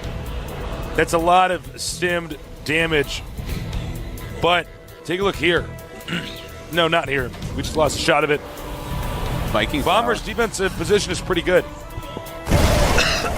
And MVP snaps the Raven out of the Viking Flower. Bomber cannot be happy with that. That's a very expensive unit. That was pretty impressive. He's going to do another drop back here. into his opponent's main. MVP also moving down the map. Might be hitting that third base. And he knows he's coming. He runs away. Nice evacuation. No loss is taken there. Find out a good amount of that expansion. And right now the Hellion drop is about to occur. One SCV down. He's not exactly using it as quick as he could. Oh, and back we have a battle going on. A lot of Marines dying. MVP deciding it's time to start pushing. I believe he does have the Viking advantage. Am I incorrect? No. Right now, 1 Viking against 2. No, Bomber has the advantage of 2 Vikings.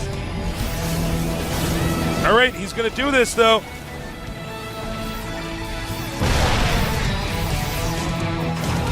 So he just sacks those Marines. Oh, he's going to back up. I think he thought he had predicted the distance that Siege Tanks were going to be at, so he could take some shots at him. And this is just a sign of a good player. You know, he says, yeah, you know what, this isn't working, I'm going to pull out. And he just occupies, look at that, he occupies the location where this command center would want to land. Oh, he might be able to take it out, and that would be a pretty big deal. He's going to take it out for sure. Wow, big mistake there by Bomber. But Bomber looking like he may want to try a flank. I think he's trying to catch MVP when MVP moves out. Now, this is actually becoming a little bit scary for MVP because MVP's sort of stuck his down units here. aren't in a good area at all. Yeah. And if he engages unsieged, he is going to be wiped. We have a drop, though, going into the back of Bomber's base. In his main base, we do have a Marine drop.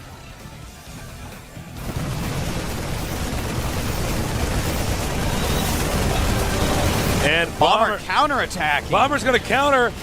Oh, my. And remember, most of MVP's army is actually down at the bottom. MVP's army is out of position right now, and Bomber going to lose a ton of SCVs there coming in to attack into that. But, oh my, this is actually an insane game. They're very close to SCVs now, but here we go. This is going to be the very important attack. Siege Tank's getting a lot of damage because the Stim Marines are holding everything back. Here come the SCVs, though. MVP realizing he can't hold on. The rest of his army is on the way. And Tasus, if he can crush this army, it's going to be a good thing for him. Siege Tanks have broken through the front lines of MVP, but from behind, some auto turrets being thrown down as he stims and runs in. He bum rushes it right away. And Siege Tanks hitting as well. This is an interesting game indeed. Those auto turrets, great usage in them. Picking up the Siege Tank and trying to get out of there, saving what he can, where he can. And after all that, we have 36 SCVs for MVP, 49 for Bomber. Bomber in the lead. Bomber could take out the champion of GSL. That's right. He's up 20 Season supply. 4, yeah. 121 to 101 supply right now. And note that MVP had to throw his SCVs into that just for them to tank damage so his damage dealers could stay in this. Yeah. But MVP right now, a better army overall. He has 8 Siege Tanks against just 4 of his opponents. He still has his Raven as well. It's been very, very useful. And he moves forward a little bit too far. These Marauders are going to be absolutely I think deadly. Bomber's got this. Yeah, Bomber clearing out the rest of MVP's Siege Tanks, and suddenly, Bomber showing us why everyone's been talking about how well Bomber plays, affecting the situation somehow, some way. Bomber he is crushing. So sick. MVP actually has something like a 95% win rate in this matchup. And Bomber is staying toe-to-toe with them, blow for blow. And he's ahead, man. That's it. It's 45 SCVs against 45 SCVs, but he's up 26 supply. 100 supply for MVP, 126 for Bomber. Both players not being able to take a third base. There have been tries, but just no go. They're just both too good. Bomber, man. This guy is a serious nerd boss. And it looks like he's going to try to slip over here. Does walk into Siege Tank fire. He's got to be careful not to overextend himself. Meanwhile, we have a small drop over here in the back. But there's a bigger battle over here. You do have the drop in the back and the big battle. A lot going on in the map right now. And I think Bomber is going to get in a position where he's going to win, Tasus. I think he's about Siege to Tanks win. are going to be... But there are Siege Tanks on the high ground for MVP. They were hidden under trees. Very well done Siege there. tanks hiding in the bushes. But a dropping up on them now. MVP has to get more units over there. Those siege tanks are so important, but they are out of here. Oh my God. MVP. He's on a 69 supply against 118. Someone is going to beat the game. Genie Terran.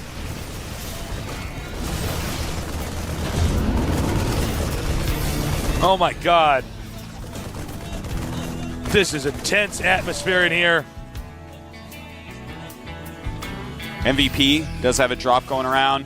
Yeah, we have an expansion going up as well for Bomber. But MVP is just, he's so hurt right now. MVP is pretty solid, though. I mean, for even staying alive this long, I just did not expect Bomber to be so good that he'd get away with this. It's pretty insane, but a 4 Marine drop. Going to try to even up the odds a little bit. Bomber's army is way out of position. So hopefully these Marines in the base of Bomber can do something. Well, they're just killing supply depots. I guess we're not going to look at that. And gets chased away. Escapes. It's that smoking spot. That was a depot. That's all. No biggie. Not anymore. Not anymore. Not anymore. It's in depot heaven. Okay. Stim coming up here. Oh, we man. drop. Very good Move it. move. Trying to snipe siege tanks, get his own siege tanks into a good position. But he doesn't have a lot. It's MVP with more siege tanks right now. And Bomber getting a little bit over anxious. MVP going to clear out the rest of the siege tanks at Bomber. This is one of the most impressive Terran vs. Terrans I've ever seen. Yeah, it's pretty crazy. MVP saving that last Marine. Every single unit on the map matters for MVP. He's closing the supply gap a little bit, surprisingly. I thought he was going to have to just leave the game, but he is closing it a little bit. And he can clean up this little army in the middle that he's attacking into. MVP coming down, and he's going to want to take out all those medevacs if possible. Huge move by MVP. Keeping the supplies in check a little bit. 106 to 127. MVP, can he close the gap? Planetary Fortress finishes over there, denying that Marine any more access to the SCVs. He has a lot of siege tanks, though. Now he's going to siege up and take out this Planetary Fortress. I can't see him saving this by any measure, but that will give him the chance to counterattack. Yeah. What will his opponent do? Will he go and try to save it? Will he just go counterattack the main base? I'd counterattack. You know, if MVP, this is getting so close. MVP on the comeback trail, 114 supply to 123. It's time for him to siege up this expansion, taking a ton of damage. And it looks like his plan may be to just lose that, I guess. And now MVP's got to turn around. He's got to hightail it home. Tasteless. He might be able to take this game. He's got more siege tanks. His opponent, Bomber, relying more on Marauders, trying to get into a good position, but MVP can flank this. He's got a huge amount of units out on the map, a good amount of units up on the high ground. The supply is very, very close right now, and he's going to move up, stimming from both directions, running in, flanking the siege tanks. This is absolutely huge. An amazing comeback by MVP. I cannot believe what I'm seeing. I cannot even comprehend how good MVP's Terran vs. How Terran is this happening? It's unreal. He was behind for like 8 minutes or something? I got really nerd bumps all over my body, Tasteless. Chills, serious geek chills down my spine. Bomber just, I don't think he has enough left, Tasteless. It's tied supply at this point, but 5 siege tanks against 8. Most of his supply is in, oh my God, I'll tell you later. It's a bunch of siege tanks coming in, and it looks like I'm MVP. Down here in the center bottom, our Protoss player, the last hope for Team Startail, 스타테일 꼬부기. which is Kaleen for Squirtle from Pokemon. Over here in the top center, our player who just played one of the best Terran vs. Terrans I've ever seen. I am MVP. Wow. My voice hurts, Tasteless. That game was too exciting. I used up all the happiness in my brain. It emptied out all your serotonin. That's it, man. That game did it. That was so This week good. of the GSTL, I don't know if I can ever be happy again. Don't worry, by the time you recover, you'll be ready for the Codass. All right. You'll be happy Yeah, again. just a week of moping around. So, it's all up to Squirtle. But if anybody can do it, it's probably Squirtle. He all killed a team. We never get to see anybody who could beat him in this tournament yet. MVP, the champion of the GSL, Code S, excuse me. Ooh. I believe that we may be seeing a fast Nexus Tasteless. Oh, yeah. That looks like makes it's going to be a sense. 15 or a 16 Nexus, and no that gateway. is an extremely good build in PvT. We haven't seen a whole lot of it yet, but it's really, really good. Even quick Terran rushes, and let's say proxy barracks, you can hold anything with it if you do it right. Well, and the other thing is this map is so big. Yeah. That's going to minimize the power of any rush a Terran can do.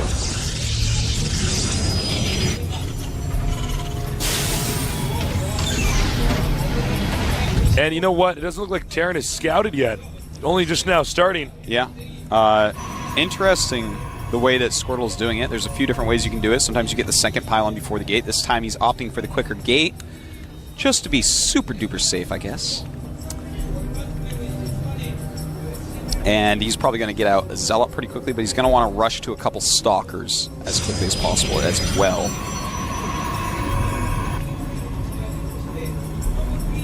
Cybernetic Squirtle will be up after the gateway. You know what? He may want to get a... oh, what? Go ahead. No, please. Go right ahead. Whoa! Quick command center. Yeah, that's about the econ game. Quickest, best command center you can get. You've got to get those mules out before the command. Funny as that is. This is awesome, and I totally respect Squirtle for doing this build on this map, because he isn't messing around, man.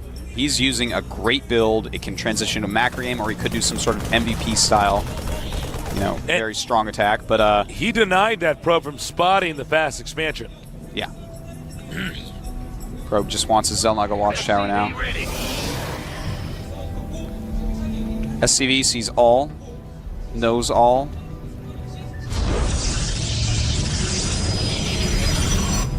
And MVP adding a second barracks. No gases yet. I love the fact. Whoa.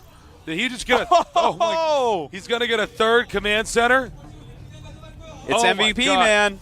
It's the way this kid rolls. He's like, you know what's better than 2 orbital commands? Is 3 orbital commands. That's actually quite true, yeah. 4 is better as well. 5, no. That's a joke, everybody. Some nerd at home's like, no. No, it's better. I have the math. Look at this chart. He's opening up his calculator on his computer. He's going to prove you wrong. All right, so this is awesome, and who knows when Squirtle will know what's going on, because he doesn't even know about the first expansion. He doesn't know anything except there's at least 2 Marines on the map. You know what's funny about this is that if he had spotted, if Squirtle had spotted the quick command center, then Squirtle would say, okay, all right, I can tech a little bit more. But now Squirrel's saying, I might be attacked any second. This guy might be one basing. Yeah. You know, he might have 3 barracks making Marauders and Marines, upgrading STEM, and he's going to rush me and try to kill me. Well, we have 4 gates going up for Squirtle, and he has 3 gases already. So it's an interesting amount of things. And okay, we do see on the production tab a Twilight Council going up. So I was going to say, if he goes for the MC style, he'll surely break through because of all the extra minerals spent on the command center. But anyways, it's going to be a Twilight Council. If he goes for Dark Templars, that's not going to go well. No. If he goes for High Templars, that's going to go amazingly well.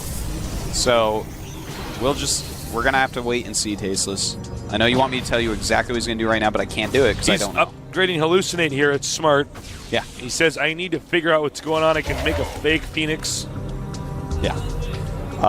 And it's a Dark Shrine. Yeah, see on the production tab, Dark Shrine being made.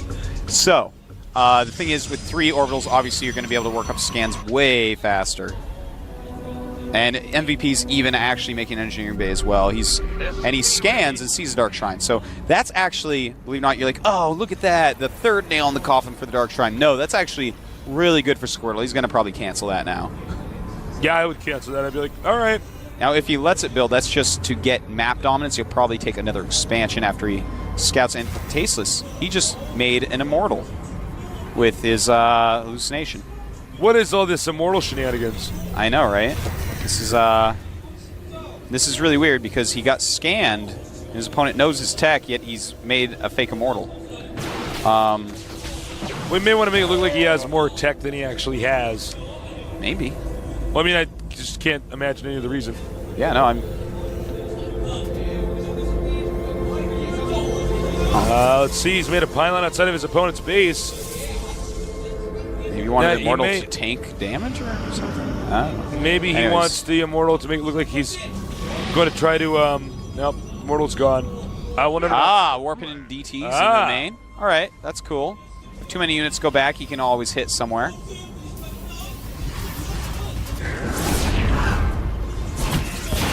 Some pretty good damage being done by these DTs right now. I really do like using the hallucination to get DTs in somewhere. It's so cool. Yeah, that's smart. Now the DT in the main base has 5 kills. Nice. Doesn't want to lose both those. He does split out of there.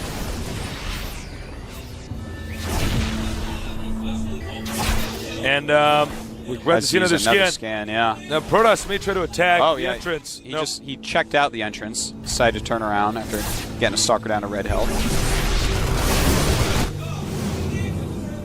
All right, so SCV count down to 36 right now, and he's going to lose the engineering bay perhaps, which has a +1 upgrade as well, which is actually a huge deal to kill specifically that +1 upgrade. Not just the engineering bay, but that upgrade right now.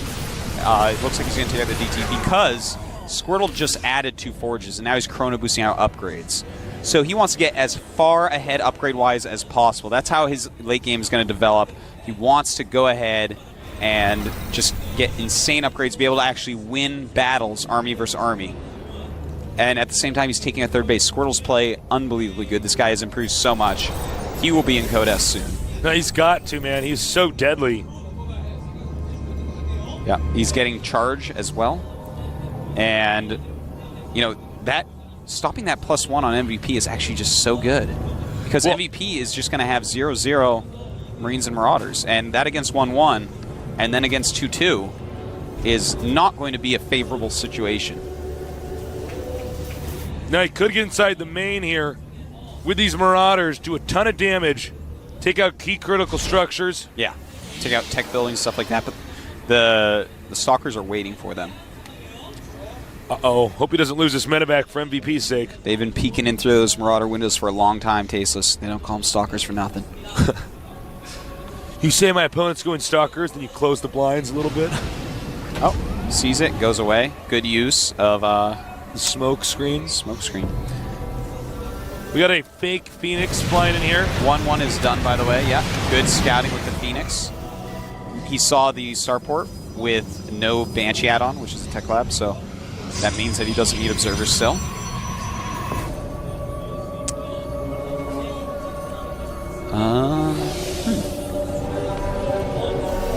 MVP still hasn't replaced his engineering bay, and +2/+2 has been started.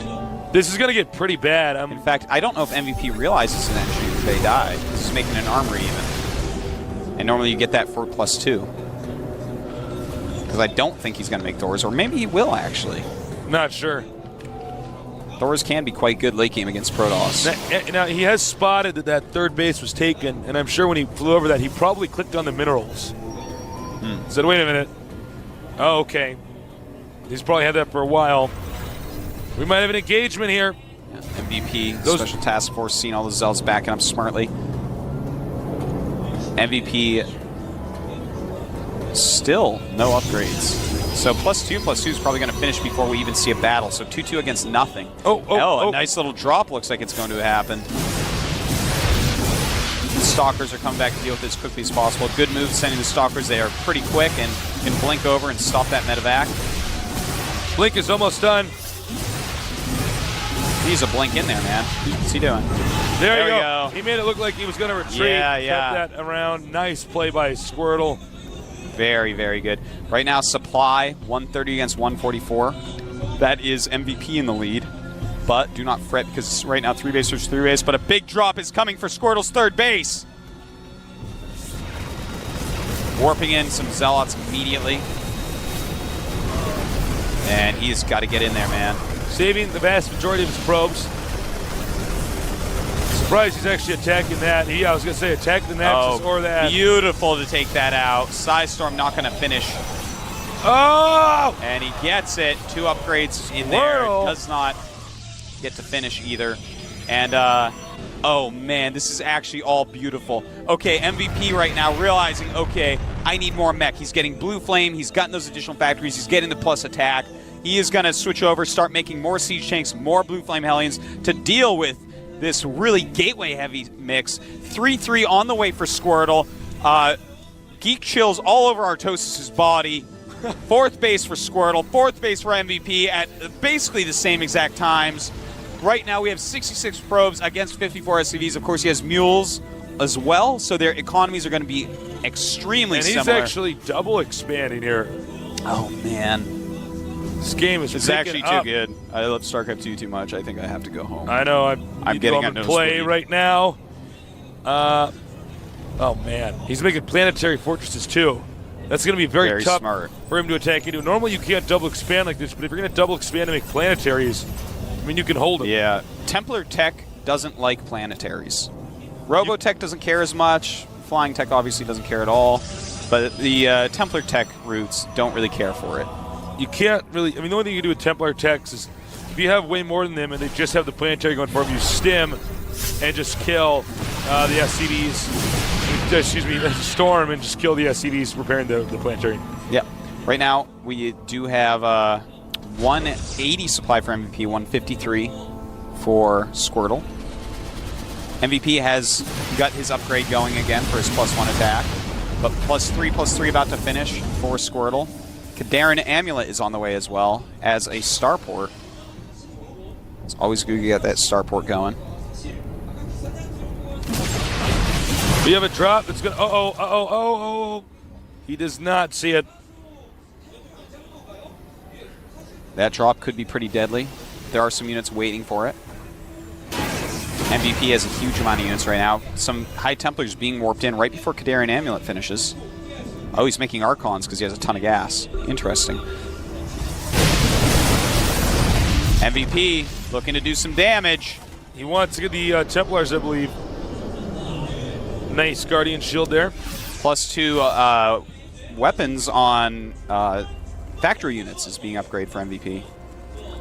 The drop is incoming. There are some units there to greet it.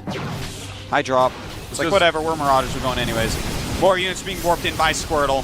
Can he deal with it? Well, he's got 3 units, so yeah, absolutely. Yeah, I was going to say. The upgrades are making a huge difference right I think normally we'd see that and we'd say, oh, okay, Charge Zealots will win. I mean, we'll do okay. We have another drop over here at the bottom right. Yes, we do. The 3rd base of Squirtle. Bottom right drop. Good size storms going off. The probes are dying. But guess what, everybody? A fleet beacon is being made right there on screen. Oh, yeah. I'm thinking Mothership. Maybe even carriers. Carriers are actually extremely good. If you had size storm tech in the game already, you have Kadarin Amulet, carriers are awesome against Terran in that situation. Especially when there's no Colossus, because there aren't going to be any Vikings out. Oh, we have a Mothership making. Mothership on the way. He's also starting to get his products, just the shields, upgraded, and here he goes. He's going to hit this base. He wants to take it out very quickly and get out of there. But there's a big drop in his base. The Dark Shrine going to be taken out. Good choice. Very expensive building. Takes a long time to build. The planetary does die. The thing is, Squirtle is maxed out. He has to walk all the way home with all his units to take care of this drop because he can't warp anything in. Smart. But he does have some units over there already. Never mind. Sorry, no justice. Hello. Squirtle taking another base on the left side of the map. This is such an epic game. This map is awesome, by the way. This is so fun to watch. It's a great map. I'm having a great time. My life is perfect. Another drop over here at the bottom right. That guy loves to drop. MVP is all over the place, man. Supplies right now, both of them maxed out. And the Mothership is going to complete relatively soon. Drop not going to do anything. Oh! Oh, very nice. He gets the dropship that has something on it. MVP decides it's time to move out. He's got +2 attack on his siege tanks and Hellions. He's got +1 on everything else. 3-3 for Squirtle. The mothership, he may want to wait for it. He may want to try to counterattack if the Terran really pushes too hard. You know, a lot of this is going to be Squirtle warping in High Templars during the battle, but the siege tanks don't care about High Templars all that much. Those Blue Flame Hellions don't care about Zealots all too much. This is going to be an epic battle. See, oh, I just saw some game lag. That is what happens when Mothership pops out. The Mothership is done. Squirtle, careful. Good size storm. Nice size storm. Look at all those dead bodies. This is actually insane. Does MVP have any idea that there's a Mothership out? Maybe. He took out the Nexus. That was inevitable. Yep, that's fine, though. Both of them have an unbelievable amount. This is so cool. This is epic. Oh, my God. Blue Flame Hellions going after these probes, going back to the cannons. Frankly, he should have just ran in there and actually tried to take him out. And here we go. The Mothership is here. And he's going to want to take out any Marines because the Mothership can actually kill the rest. And Squirtle pounding through MVP's front lines. Oh my God. Oh my God. Great force fields. The Assault's charging up, and he is just taking out everything. Oh my God. Squirtle. Squirtle. Unbelievable play. MVP down to 135 supply, making a lot of Vikings, a lot of siege tanks right now, but will it be enough to take on the beast that is Squirtle? He's evolved Tasis Non to War Turtle straight to a Blastoise. Professor Oak would be proud. This is amazing.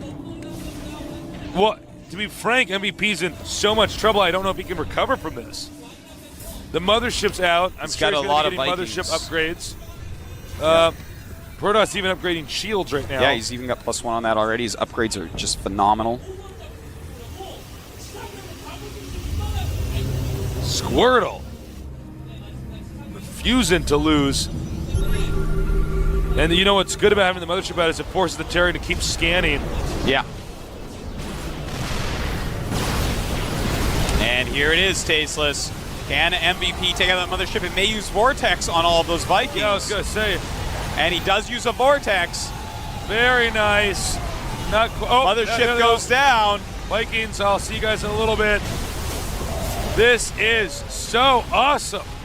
Unbelievably good play by both players. MVP still has a lot of siege tanks. They do have their +3 attack. Good size storms as everything pops out. Squirtle may end up losing all these units, but I mean, his economy is pretty solid. And their supplies getting equalized quite a bit. They're actually MVP's catching up in supply. It's 134 for MVP. For yeah, for MVP has more supply. By the way, MVP, look at that. He has a bunch of orbitals. Oh yeah, the top left. 5 orbitals there. 6 orbitals right now for MVP. 7 orbitals. So he's actually, what up? He has 7 orbitals. And right now, MVP going a lot of siege tanks, a lot of Vikings. And that is a hard unit combination for Protoss to deal with. More command centers are being set up. Protoss maybe overextended himself a little bit. Yeah, in fact, he's staying all ground units, so I'm a little bit weary about that. I felt like Squirtle was going to take it, Tasteless, but MVP seems so invincible. At this point, against this unit combination, little does Squirrel know, but there's really the Marine production has stopped. MVP does not have a whole lot of money. Well, Squirtle walking around the map. I would love to see Squirtle throw up some more starports, perhaps. Maybe some Immortals mixed in as well for those siege tanks. Nice Blink Micro there. The upgrade's just killing MVP. That's one of the big reasons why MVP going mech at this point. By the way, a lot of people feel like late game Protoss is so hard as Terran, but look at this. If you switch over to mech, it is doable. MVP showing us that, not even upgrading his infantry. We thought it might be a mistake earlier. Obviously, he was preparing for the late stages of the game where he needed mech upgrades. Nice Blake! Getting in the way. Man! Yeah. MVP, by the way, God, has a base in the top right that he's saturating with mules. You know what's funny is he made all those orbitals to keep landing mules, but he doesn't ever worry about remaking command centers. He can just keep floating to places. MVP, however, is running out of places to expand to. Squirtle still can expand to the bottoms. Yeah, the very right now, left and the center right. MVP's army I don't know how you beat that. It's like, well, I do, but it's so big, it's so scary. And, oh, Squirtle. Squirtle taking a lot of hits there. Supply 190 for MVP, 177 for Squirtle. MVP just creeping across the map using the unbelievably strong siege tanks with 3-1. No upgrades on those Vikings. At this point, some Phoenixes might help out a little bit. You can always lift up siege tanks, don't forget. And he wants to catch him. Almost did. Almost. Now he might spot this. Oh, well, I guess if he gets a pylon at the right angle, he could get that. I don't know if he's going to do that. Oh, Squirtle removing that base for the umpteenth time. Their supplies so similar, Tastes. They're both maxed out once again. MVP has more minerals banked, but Squirtle has a better gas income at the moment. God, this game is so good. We got another mothership. Yeah, it's... This is... Why do these games just keep getting better and better and better? So we got the best players in the world facing off. Yeah, we do. Scan. It's going to be tough for Protoss to engage that with that object in the center there. He may try to go around. He gets Vortex up. Oh, nice. Blink under that. Beautiful blink. Oh, my God. Now, if he could take out those Vikings, he could throw a few Vortexes up. Yeah. And, well, a Vortex up and suck up most of the tanks and try to take out the rest. Yeah, anything clumped, he can Vortex. He has enough energy. There is a pretty big clump. Here we go! Another ship coming in. What's he going to do with it? Vortexes some tanks. And can Squirtle break through? The siege line is gigantic. So many siege tanks. He could blink forward to those tanks. A lot of units are in that Vortex right now, Tasteless. And bam, the siege tanks murder everything that pops out. A lot of Stalkers left over. Let's take a look at the supplies. 116 against 115. What? Oh my God, it's still so even. This is the beauty of having a map this big, because you can really see a long and dramatic game. By the way, Immortal production has been started. It's great. It's good against those tanks. You know, MVP lost most of the Vikings. He's down to 3 Vikings right now. So that is an important fact about this game. Squirtle making him evacuate a base. MVP moving across the map in the other direction. Will he be able to take out a Squirtle base? I hope so, or Squirtle Can you is just check trying to end MVP's main base, or the base with the minerals? Looks like he's almost out. Yeah, MVP So is MVP barely mining right now. This is MVP. Basically, he has to get this base over here. Uh-oh, good size storms. And there's Immortals in this mix. Immortals popping into play. Here in come the Zealots as well. This may be MVP's last I stand. think this is, in fact, the last battle, the final battle, as MVP is going to be out. Oh, yeah, you can still look at his face like, oh, but I'm the Game Genie Terran. That doesn't make any sense. Tasteless. They have to pick an MVP of this match. It's impossible. Yeah, I don't actually know if they're going to interview him. Oh, my God. Taking out that base. That's it. That's again. actually it, yeah. Yeah, right now supplies 108 against 144. MVP is almost not mining anymore. So he's got to be very careful about what he makes. He's making a lot of Hellions, making some Siege Tanks still as well. He does not have any money saved up. He's at about 64 minerals. Still mining just a little bit. There's a little bit more he could gather up. You know, he still does have a lot of orbitals. For the time being, Squirtle has one base with a ton of minerals. Actually, 2 bases, excuse me. Yeah. And a third on the way. Squirtle still has a good income. Income numbers right now, Squirtle is a little over twice as good income as MVP. But MVP's patches are almost gone, so that's going to change to MVP at like nothing momentarily. Great usage of Blink there. Just Blink on top of something you know you can kill. Blink's such an amazing ability. So many uses all game long.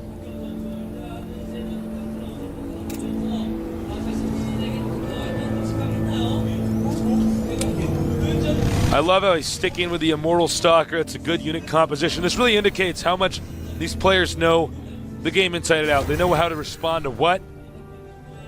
And it's smart. Yeah. There are a lot of Immortals out, Tasteless. He's got 10 Immortals in his army. He's at max supply, MVP at 135. It's going to be hard for MVP to hold anything. Here he goes. Not sure if MVP can stop this. A lot of Stalkers in the front taking a lot of hits. And Squirtle! Oh, that's that. Oh, man. Oh, man.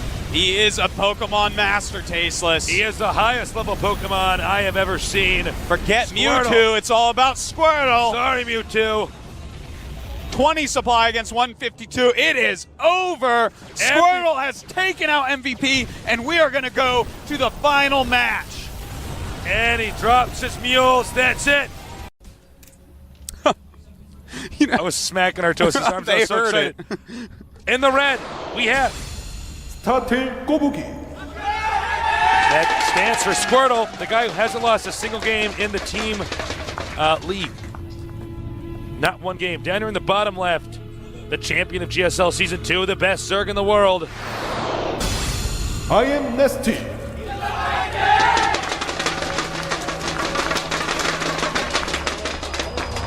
Doesn't even have his hands on the mouse and keyboard. This is actually how good Nesty He's is. just controlling the game with You his show mind. anyone else on their thing, and they are spamming away. Nesty actually puts his hands in his lap.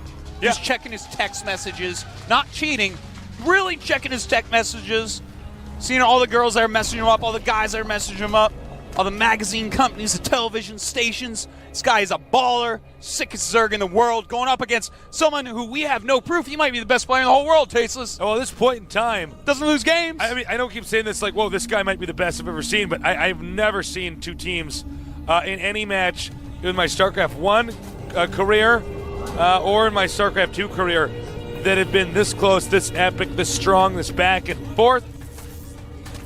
Now, remember, it's a one-on-one map. Protoss knows the Zerg starting location. Usually the Protoss tries to do several different techniques to delay the expansion, which is why we always see the Zerg get a spawning pool first and a extractor first. Some good harassment. Stalling out drone mining as much as possible. Every little bit actually does count when you have two players of this caliber. By the way, guys, you need to go tell everybody you know that they need to watch this series from start to finish. It's Seriously. worth the ticket. It is so worth the ticket. Oh, Even if Oh, they're impatient, they just oh, want to watch you- the finals. Tasteless. It is so worth the ticket. I would pay any amount of money to see these matches. Good thing you work here, you get it for free. It's true. Now the question is, will he get the second gas? Yes, he will. Yeah, if he actually did the Choya Warp Gate Rush, I would pause the game. I go up, unplug, go over, and be Now like, goes oh, listen, question. I'm actually about to tell Nesty what you were about to do. Play a real game. You're too good to do the Choya build. I think it's well, it's going to be just really, really rough for ST. If he does do the 4 Warp Gate Rush, it's such a strong build on this map because the surface area around your expansion is so huge. They can get stalkers in a certain angle That and is hit true. your hatchery. They can also run up your ramp. We But- could see the usage of Void Rays here. Yeah. We could see standard 3 Warp Gate push out onto your low ground and expand. Yeah, I think that's what we're going to see from Squirtle. If I had to guess, it's going to be 3 Warp Gate expand into the solidest PvZ you have ever seen. But, you know, I don't think we're going to see a 4 Warp Gate because just remember back to Nesty versus Choya. And remember how he had 1 Zergling when Void Ray and 4 Warp Gate got to his base. He had 1 Zergling and he held it. So you actually don't want to mess with Nesty in that way. Stargate. Interesting. Now, will it be a Void Ray build or a Phoenix build? We have seen so many different things you can do. Not so much with the Void Ray as much as when you have a Void Ray in your army, how that can change the chemistry of the game. Yeah. Now, an interesting thing to note is that Squirtle still has a probe out on the map, so he's going to hopefully try to scout Nesty, but Nesty is keen to that, knows that that probe is not gone. He has Speedlings waiting for it. Squirtle seeing the hatch, seeing the drones transferring down, the Queen walking down very slowly. Void Ray on the way. Zergling's peeking. He knows he can't get in there. He wants to see what unit composition he has. Now, Nesty knows that there's a Stalker out, and that's going to tell him that, okay, he needed extra gas early. That may have been for any number of tech builds, and it could also possibly mean a Warp Gate Rush. Now, what I want to know is he going to expand after he gets the Void Ray? Is he just going to use this Void Ray to bully Overlords? Well, it looks like he is. Yeah, I think he is going to expand. Look at all these sentries. Looks like that's going to be the case. And that Overlord trying to get away. But that Void Ray, that floating chandelier Tasteless, has something to say about it. Oh, and his carcass will fill the caverns. The Xel'Naga caverns. I was going to say the caverns on Xel'Naga. It's not going to fill it up all the way. He wasn't that big. Now, he's going in spores. What do you think about this? Well, you know, he was going for kind of a more economy build. Already he has 31 drones. And also he's already got 3 queens and went speed first, so that's actually a lot for right now. So, I mean, he wasn't ready for anything else. You know, do you want to take the risk and try to use only queens? Or do you want to build some spores? I personally would actually just go, because this guy's so good, just keep on queens, but each his own. Overlord is gone. Now, Nesty going up to harass the natural. Going to try to make him force a cancel. Look at the natural. Here we go. This is very nice by Nesty. If he can force a cancel, he's going to feel well ahead. Trying to bait a force field out. Yep. And you know, Squirtle is not budging. No, Squirtle playing a very safe, solid manner. Has Phoenix a single Phoenix out. Probably to help scout, because Void Rays aren't very fast.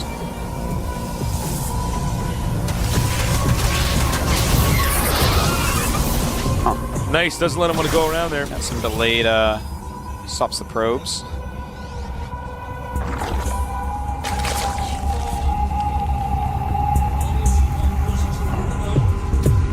Nesty getting scouted.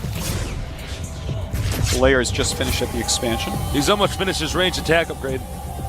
Hydralis Den going up in the vision. Yeah, he did spot it.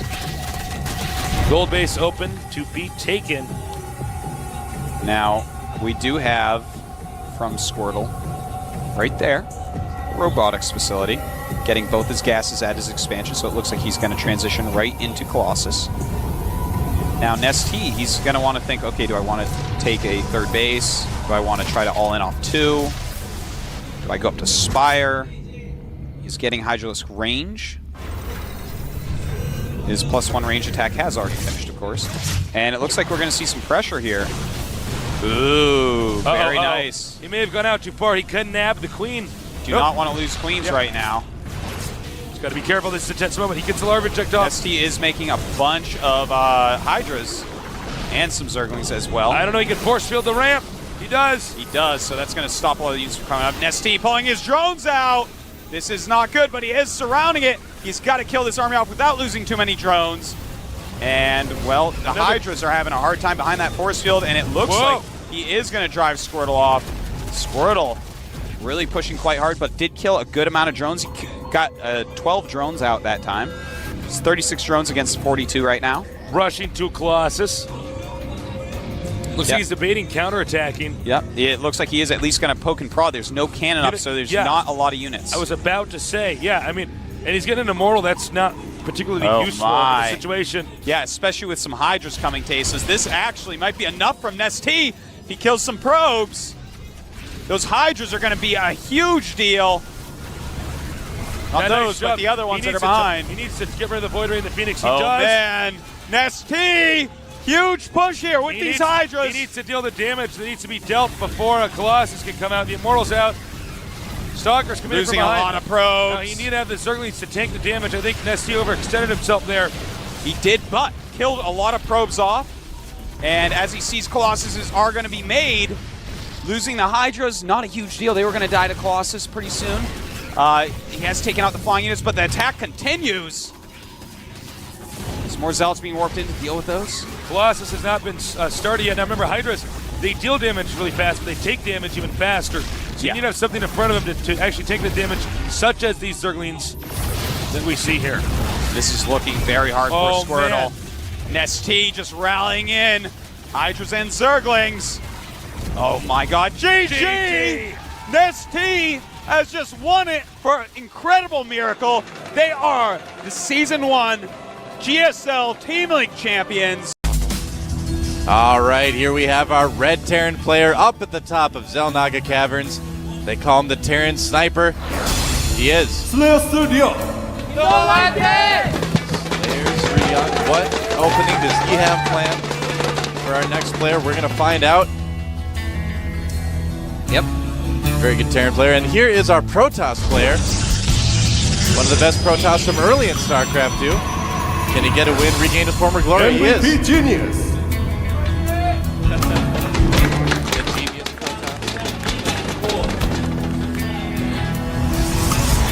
Sorry.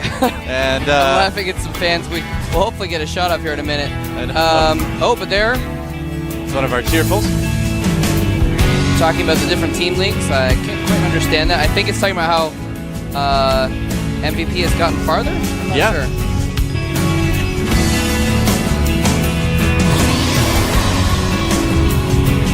Oh. The third team in March won.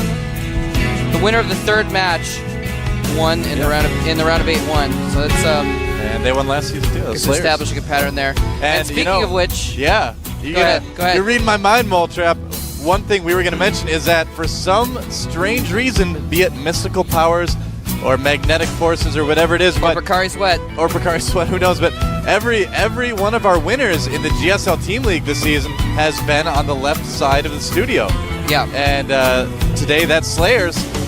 So already a bit of an advantage, I guess. It certainly seems right. like They have the mystical advantage on their side. Yeah, the left side. And they're utilizing that mystical advantage to get a 1 barracks with a refinery.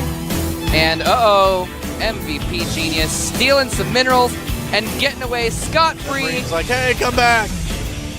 Somebody put out a APB on that probe. That's right. Only problem is it looks like all the other ones. It's hard to pick it out of a crowd. Put a lineup of probes up and it's You think they all look the same? You're such a gathererist. I knew you'd go there. Sorry. So this is interesting. Slayer's Ryung, he's actually put down a reactor on his first racks and a second barracks as well. He is still mining gas, so we might maybe see a tech lab on that. I think so. I mean, he's walling off with supply depots. With supply depots, yeah. Yeah, that in itself is a little bit interesting. But usually you don't see the barracks with the tech lab right away. With that followed by another barracks. A lot of times you'll see a reactor on that first barracks. If there's going to be something like Banshees, if you're going to get a factory right away. Is that? Okay, that is tech lab going on a second barracks. So this could be a couple things. He could add another barracks on there, go 3-gate. Oh, hit the Stargate though for Genius. Oh, interesting. Yeah, but you know what? The opening that Ryung is doing is actually going to be pretty good against that.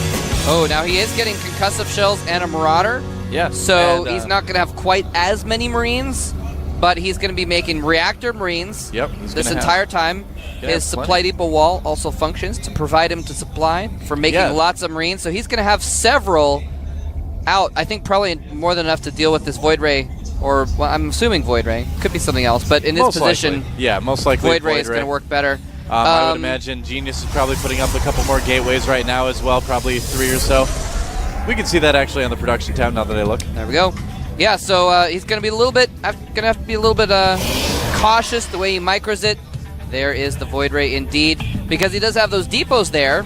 Yeah. And so they're in a spot where the Void Ray can kind of pick it off without the Marines being able to hit it if he applies ground pressure as well. Oh, and Ryung moving out. Uh-oh. This may be a little bit dangerous, but then again, he may be able to spot this too if he decides to go around looking for proxies. Now, this type of push usually precedes an expansion, so I would imagine that that's what Ryung is trying to go into. Oh man, he's checking the north for proxy stuff, but is he going to see it on the low ground? No, he does not. Void Ray finished the probe. It's going to get up there but not see much of anything right now. And there's going to be some pretty decent pressure brought on by Ryung. Oh, man. Although it looks like Genius might just try to hold things and then attack with the Void Rays. He's waiting. He's not going with the one. Yeah. He's waiting for more than one. Oh, never mind. He's actually sending one up. Oh, is he? I know. We'll find out soon. Now, it looks like Ryung is falling back, which is going to work out in his favor. Yep. And he's going to need to defend against these Void Rays. Wonder if that got spotted. Might have been. Yeah, he's already putting up a bunker, so I think he does know about the Void Rays. He does have a good amount of Marines. He doesn't have Stim, of course. Oh, he is getting it now. It's about halfway done. I'm pretty sure he hasn't seen the Void Rays yet. He may suspect. Yeah, I think he's got kind of an inkling, because he is putting up the bunker, so he knows something's going on. Yeah. He also might be worried about ground pressure as well, which is a legitimate concern. Yeah. He does have a lot of Marines and Marauders, though Stim is almost finished. Yeah, this timing might work out very well for Ryung, actually. He's got a lot of bio. Stim finishing his command center is almost finished. If Ryung could hold this off, he's going to be in a great position. Taking down that pylon is certainly going to help. Yeah, that's going to help. He won't be able to warp him, and actually supply blocked him too, which is nice. And Ryung going around the outside. He knows there's something around there. I think he suspects it. He's like hunting around, but he can't find it. Looks like Genius is probably going to expand. He knows he won't be able to cause too much damage with this. And Stim is moments from finishing. Yeah. So it's going to come down to Micro. If he can get some good force fields off and keep those Void Rays behind the force fields and the Zealots, it could work, but he's in a wide open spot here. Here we go, Ryung splitting his units already. I don't think that's where Genius wants to engage. Probably not. And in fact, he's expanded behind this. So just putting a little bit of pressure on there, showing his army. And Ryung playing defensively. So not a lot going on yet in this game. Potential for a lot of excitement, but Ryung did a good job of doing an opening that was very safe against this. Genius, though, probably is still going to try to push. You can see he's adding on a lot more sentries. They'll have a lot of energy by the time he does decide to engage. Yeah, he's already got about a dozen force fields right now. Yeah. And if he waits a little longer. Okay, now if he didn't know it before, it has been revealed. He saw the Void Rays. Still doesn't know where that Stargate is, but yeah, I mean, Genius, he's got a pretty good army. Again, it is just going to come down a lot to Micro if he's able to split his Marines and such. Yeah. If he's able to get shots off on those Void Rays, or if the Force Fields and the Zealots will keep the Marines back. And neither player really wants to engage, apparently. They're just both teching up, getting their econ going. Yeah, we have a Twilight Council and some armor going down. Yep, so wouldn't be surprised at all if Genius did decide to go for the speed lot with plus armor that we've been seeing so much. Very, very good against Terran. Terran Bio can still micro against it okay, but the charge and the armor, of course, helps your army survive and do damage quite a bit longer. Yeah, definitely. Looks like Ryung pushing out, though. And no medevacs yet for Ryung. His factory just now going. And he might snipe off that Stalker. He's going to have to be very, very careful about attacking through that choke. If he decides to do that, that can be force fielded very easy. Might split up his army and go around both sides. Oh, he Here is. he comes. Be careful. Force field. And the force fields are too late. Everything can attack. Right. He's targeting down the ground units first. Is it going to be enough? The Void Rays still have a lot of health. There's not a lot of Marines yet. I think Ryung is in huge trouble right now. No, those Void Rays did so much damage. Yeah. I really feel like he should have targeted them down with his Stim Marines first. Well, and then pulsed everything off. Yeah, couldn't micro against the Zealots. Even though the Marines had combat shields, they lost a lot. And Genius not losing either That's Void true, Ray. he couldn't micro. Yeah, that's really good for Genius. He is only about 10 supply ahead, a little bit less actually. So things are still very, very even right now. Yeah, he didn't lose everything. Yep. Plus 2 armor immediately started by Genius. Yeah, man, he's going really bullish on the armor. Got that +1 really quickly. +2 now going down, and I don't believe Ryung. Okay, he does have one engineering bay that just started level 1 weapon, so he is way behind in the upgrades. And Genius is getting hallucination. Ooh, interesting. That's interesting. You can do a lot with that. I mean, obviously you can scout your opponent, but a lot of players use it to gain vision on the high ground to warp units up. Now he already has some Void Rays, and he could make Phoenixes to do that too. But or we've even seen players try and trick their opponent into thinking they have tech that they don't. Yeah, or like sometimes I've seen games where they like hallucinate a bunch of Colossus, make them go anti-air, and then go for more ground units in actuality. Well, Ryung could just, or rather Genius could just hallucinate a couple extra Void Rays too. Yep. And they're just good for soaking up damage, that's for sure. Especially if you have more than, let's see, he's got 7 sentries, which is pretty much infinite force fields. And I really like where both players are going with what they're doing. I mean, right now we see Ryung getting his Ghost Academy. Obviously, EMP is hugely, hugely helpful in TVP right now. And there we have the Templar Archives going up for Genius. Ooh. We might see him decide to utilize either Storm or, even just go for Archons, as they are, a lot better right now, I think, than they used to be. And we've seen Protoss players trying to use them more and more. He did also get his 3rd. Ryung looks like he wants to take his gold base. And has Ryung seen that Stargate yet? No, I don't think he has. Yeah, I'd have to assume that if he knew it No, was there, he would take it out. He still hasn't taken, still hasn't done anything about that. Yeah. It's not really doing much at the moment anyway, but... Nope. Uh-oh. Ring gets taken out. He does clear out those rocks.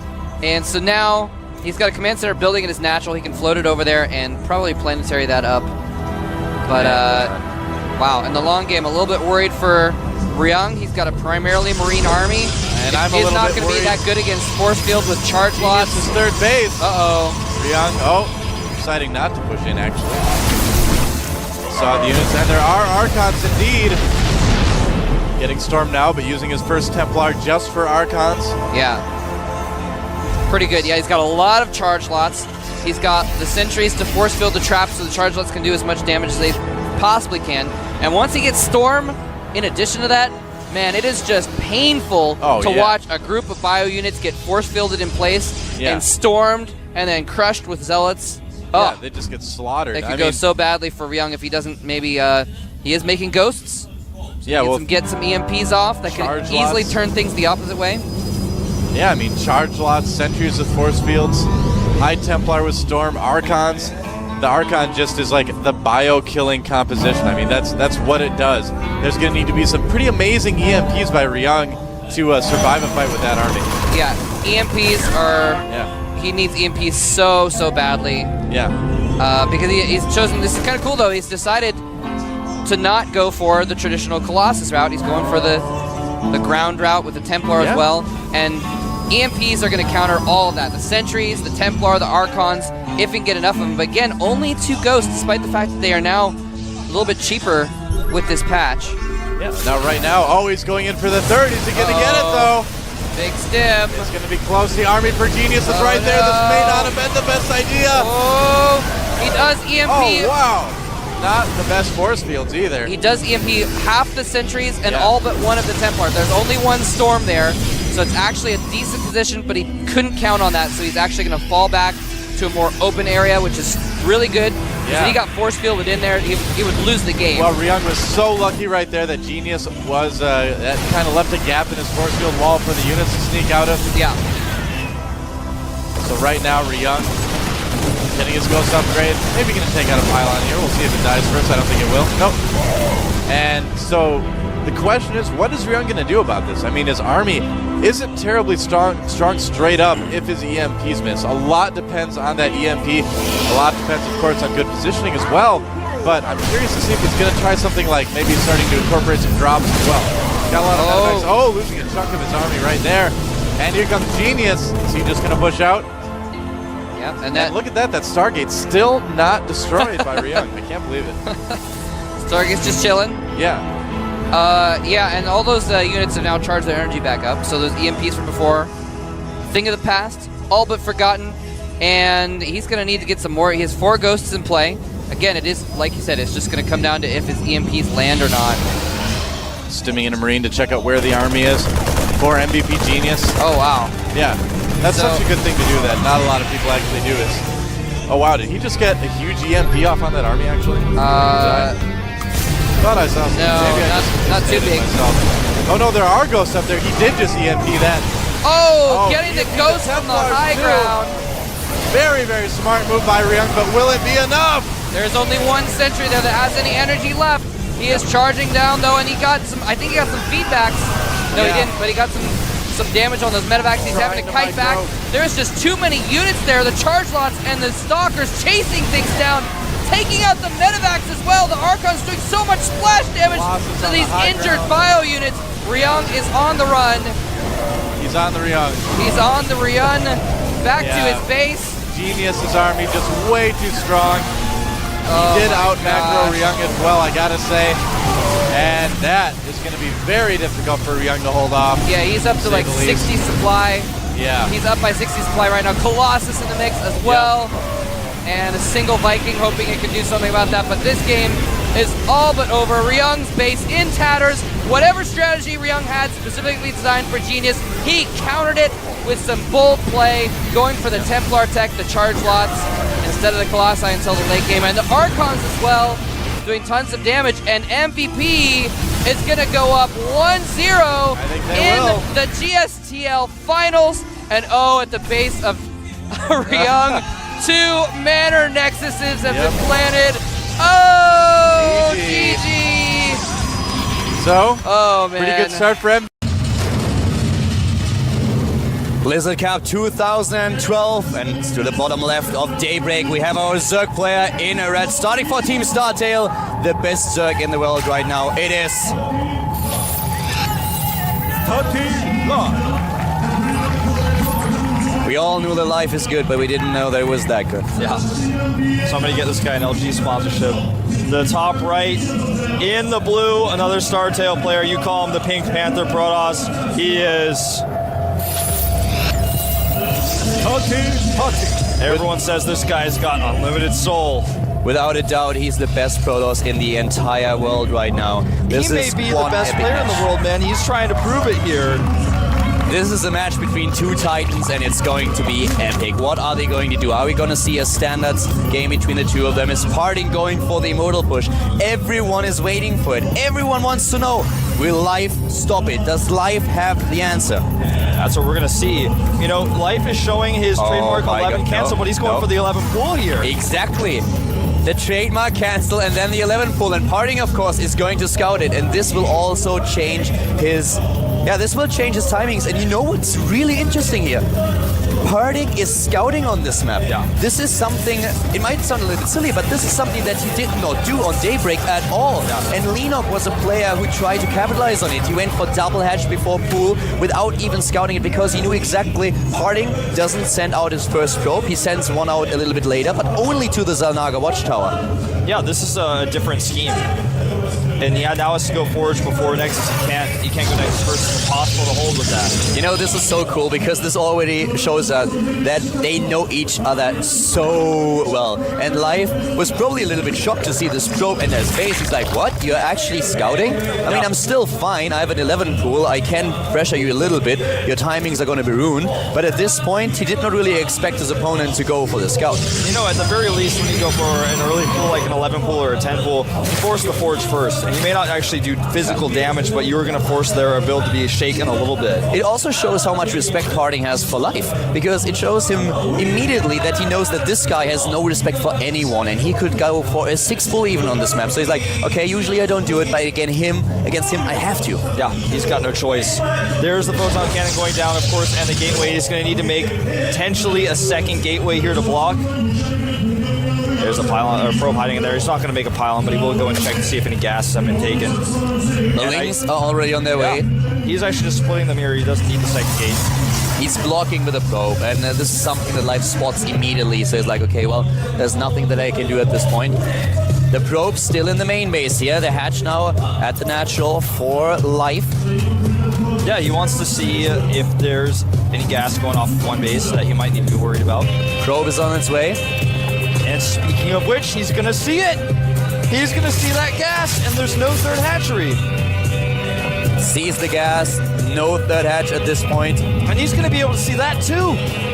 Yep. Oh man, Life is going to have to alter his build here. He may have been thinking of a speedlink follow-up to put on some pressure. You know, the Zerglings were just not in a position where they could intercept the probe, so all the scouting information that the Parting has, it's all there. All the pieces to the puzzle, he has them, he knows no third base, but you go for gas. Look at that. Yeah, he wants to be very, very careful here. There are different styles that you can play. Life could go into mirrorless play. We'll see very soon when he starts his tech, if he adds the additional gas, if he even builds a few spine crawlers to just wait. If he goes into a faster build because he wants to be safe against an immortal push and decides to take the third phase with the safety of the infestors. He could just go into speed and then play it safe. These Lings have an opportunity to run in here, but he doesn't realize it. Stargate. Stargate is the choice. No Immortals on game number 1. And here comes the lair tech for his opponent.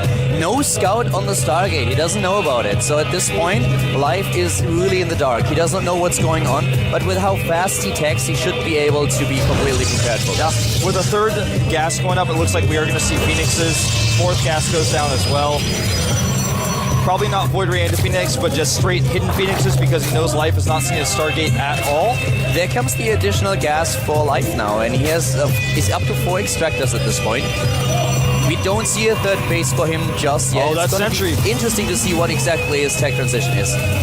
That was a scary moment for that sentry, but he pulls back in time. Now, what's it going to be? Phoenix first, I assume? And yeah, Phoenix first, he's going to hide him. I want to see what Life is going to do, because he could go into Spire, but the Infestors are the much safer option. Spire is something that you can make work on this map. We always reference Virtue against Creator, which was a really interesting series that we saw at BWC in Shanghai. But Life taking such a risk, I rather see him go into the Infestation pit. And there it is. He's also going to show the Phoenixes, interestingly enough. Despite the fact the Overlord did not see a Stargate earlier on, he's just going to go and show them. Rallying across the map, starts the second Phoenix. He's going to be able to scout with this, the Infestation pit, and we'll be able to alter things accordingly. He's probably going to start his Robo very soon. There's the Lair Scout, and he sees the Infestation pit as well. With the Phoenixes, you have not only the option to just take down Overlords and kill a few drones, maybe even a Queen, but you can always get the scouting information, and they are important. He needs something to see what exactly is going on. So kills an Overlord here, nice micro on the Phoenixes so far by parting, and all the scouting information. He doesn't know about the third yet, but he will. Yeah, now he's going to find out. He flies by, he sees it. Now he knows, oh wow, that's a really late third, so as long as I hold your pressure with your Infestors at my third, I should be okay here. But without Colossi, it is going to be a little bit tough, because what will likely happen in the next few moments is Parting will take his third base, he'll start to wall it off and get cannons. No, actually, he's adding gateways in his main base, though, instead. He's not going to take a third right away. That's not what I expected. Yeah, me neither. Usually with this style, when Parting decided to not go for the Immortal push, we've seen him take a third base so often in this matchup. So he apparently really tries to go for a very strong two-base styling here. Takes down a few drones. Harvesters are not a problem, but loses one of the Phoenixes in the process. Yeah, a bit overzealous from one of those Phoenixes. You know, I have to say, this is not going to be something that Life expects at all if he really hits with a heavy push. And this is kind of what it's about. It's not only about playing a straight up style and playing the solid, but to surprise your opponent. These are mind games that we are seeing. These players know each other. They practice with each other. They've encountered each other countless times. And now with a different style, with the party using a different style here, that could be so important for him. But it looks like he's going for the third base after all. He's just playing it a lot more safe and later than he usually would. Yeah, you know, what happens next is he'll take this base, he needs to wall it off, get a lot of cannons up there, and then when the Infestors come, they're going to realize that, hey, I've got a moment where I can maybe push my Infested Terrans. That's where the Colossi come into play. And he goes straight into the Twilight Council, which is of course so important. If you are really going for a style where you want to have a third base, you need to make sure that you have Blink. You also want to go for the +2 attack upgrade, but Blink is really important here. In case your opponent is trying to attack you, you need to be a little bit more mobile than you already are. Yeah, very true. Observer for Colossus, in fact, that's very conservative by Parting. Wants to have all the vision in the world about what's coming. That Phoenix might be out of luck. Well, he needs to fumble that. He's not going to. He's just politely asking the Phoenix to leave. A few cannons go down here too. In fact, we're going to have a slight run by. That doesn't matter. There's a Zealot and a cannon. He will get that pylon, and one of the cannon had to be cancelled. Zealot is in hold position here, so no problem at all. The piling goes down, but that's it. Fourth base already for Life. And you know, Life at this point will be pretty confident in what happens here. We talked to him after Parting was able to win against Sniper, and I asked him, what exactly do you think about the Immortal push? And he said, oh wow, it's really, really strong. I actually think it's too strong. So that was the one thing that he was really worried about. I feel, even though Parting is like a boss in the end game as well, in the late game, this is a scenario that Life is much more happy to encounter. You know, it feels like, to be perfectly frank here, it feels like when you face Parting's Immortal push, it's in the hands of Parting's sentries whether you live or you die. Yeah, and this is why we saw this different opening for Life. So now we have this wall that you already talked about, Wolf. We have the wall at the fourth base, at the third base, he's trying to go for it. At the same time now, the Spire to get the Corruptors out, and of course also to get the Brood Lords later on. This is the composition that you try to head into. Yeah, and these are the Infestors that are moving across the map that I was talking about earlier as well. He wants to trade Infested Terran Energy for some really good, not fungals, he may get a fungal or two if he gets lucky, but he wants to try to take out units. Yeah, this is why that Observer is so important. It's so risky if you actually do it, and he's going to pick it up. This is really smart. He sends one across, but he has to retreat with the rest of them. Wow. He's going to lose 4 here potentially if the chase is good. Blink is almost done. Yeah, those Phoenix have to be really careful, but here come the rest of the army, and the Infestors are dying. At least 2 additional ones. He will be able to take them out, no problem at all. This attack by Life did not work. Yeah, a Phoenix for an Infestor is actually a pretty good trade in this type of situation. The Lings are coming for a run by, but the Zealot again is ready. He needs to protect that Colossus though. Nice blink forward. He's taking out so many Infestors. This is actually really critical. There are 2 cannons in place, but they're not walled off. They're very exposed. The cannons are exposed, swaps in a couple of units at the same time. More Infestors are dying, trying to save themselves with Infested Terrans. But here comes Parting. The force fields are good, shielding him against the Circlings. At home, he defends with those Stalkers. Well done by Parting so far. Yeah, he needs to make sure he blinks those Stalkers back, of course, at the third base. He does, saves them, and now he's got a really strong army going in here. The thing is, he's down in supply, but I feel his composition is perfect until those Corruptors get out. He's got a window. Will he use it to attack, or will he use it to take a fourth? He's got a choice here. He's gonna fall back and just try and do a bit of a timing later against the Broodlords, I think. At this point, we don't even have the hype that check. Colossus is rallied poorly here. He's gonna lose it for free. That was not good. This was a problem against Violet that we saw with his Colossi rallies. Dungalov. Well, right now, we have the rest of the army going straight for the 4th base. Parting trying to apply pressure, but the Zerglings are running around. This is not good for Parting. He's got enemies on both sides. The Lings from the back, slowing him down so the Roaches can do some damage here, but it's not quite enough. He needs to fall back. He doesn't have a lot of sentries. Wolf, he can't use too many force fields. He needs to fall back, and that's what he does. Only 2 sentries in the composition.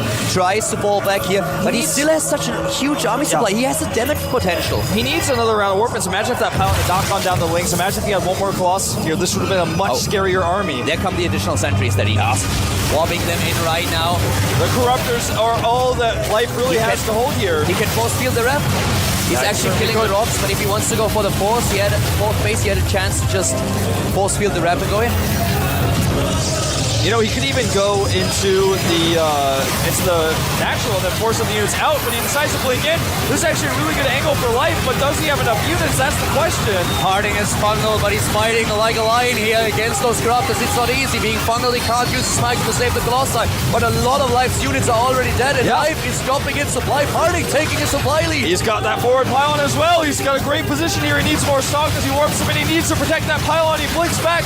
Looks like the pylon is barely going to survive. 6 Infestors, that's all that Life has right now, and here comes Parting. He has so many Stalkers against this few Spike Crawlers. It's not a problem for him at all. GG! Parting takes the lead, takes game 1. It is the Blizzard Cup 2012, the grand final. We have a Zerg versus Protoss, and starting at the bottom of the map is our Startail Zerg player. It is Life. We've just learned in the break how important those ID calls are. Yes, it's very important. Making fun of the KT LT Warp commercials, man. I see those in commercials all the time. It's actually a great parody. And there's the mouse. See it? Looks nice. And there's the man himself. The Royal Roader of GSL. His opponent, his teammate, the Protoss in the blue to the top of the map. He is Parting, man, the guy who won already the first map on Daybreak with a good performance. This time he's up against his opponent Antigua Shipyard.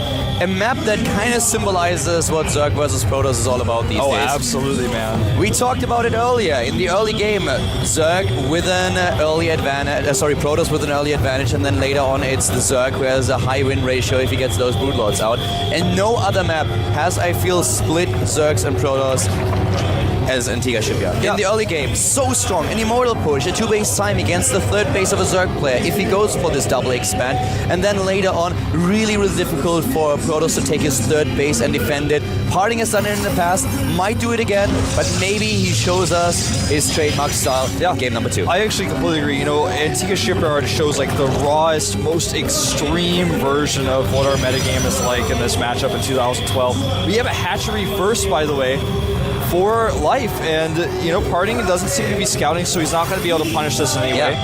Parting learned his lesson against Lenog on Daybreak, but on this map in particular, he's like, well, I don't have to send out my probe right away. You're not going to do anything fancy. I don't see you opening with an early push here. But Parting is up against a hatch first now, and usually you don't get away with this because your opponent might cannon rush you. But right now, Life will have his pool ready and the Zerglings as well. He's going to start his 3rd base, and because there was no scout from Parting, he's unable to deny neither the 3rd nor the 2nd base, and you know, this is an interesting position for Party now. We talked about how this map is so dangerous in the early game for Zerg, especially once that probe knows about the third base. There's several different builds we can see. We can see the Immortal push, we can see the Void Ray push, we can see a push followed on 2 bases after Phoenix play. That third is so difficult for a Zerg player to defend without creep spread there, and even if your creep is spread there, that ramp, if the Frost gets up there and shuts you out, you've got no chance. Yeah. Scouting is everything here, and one of the things that you could see is that the second Overlord for Life immediately positioned itself between the 3 bases, so you could see a probe coming in.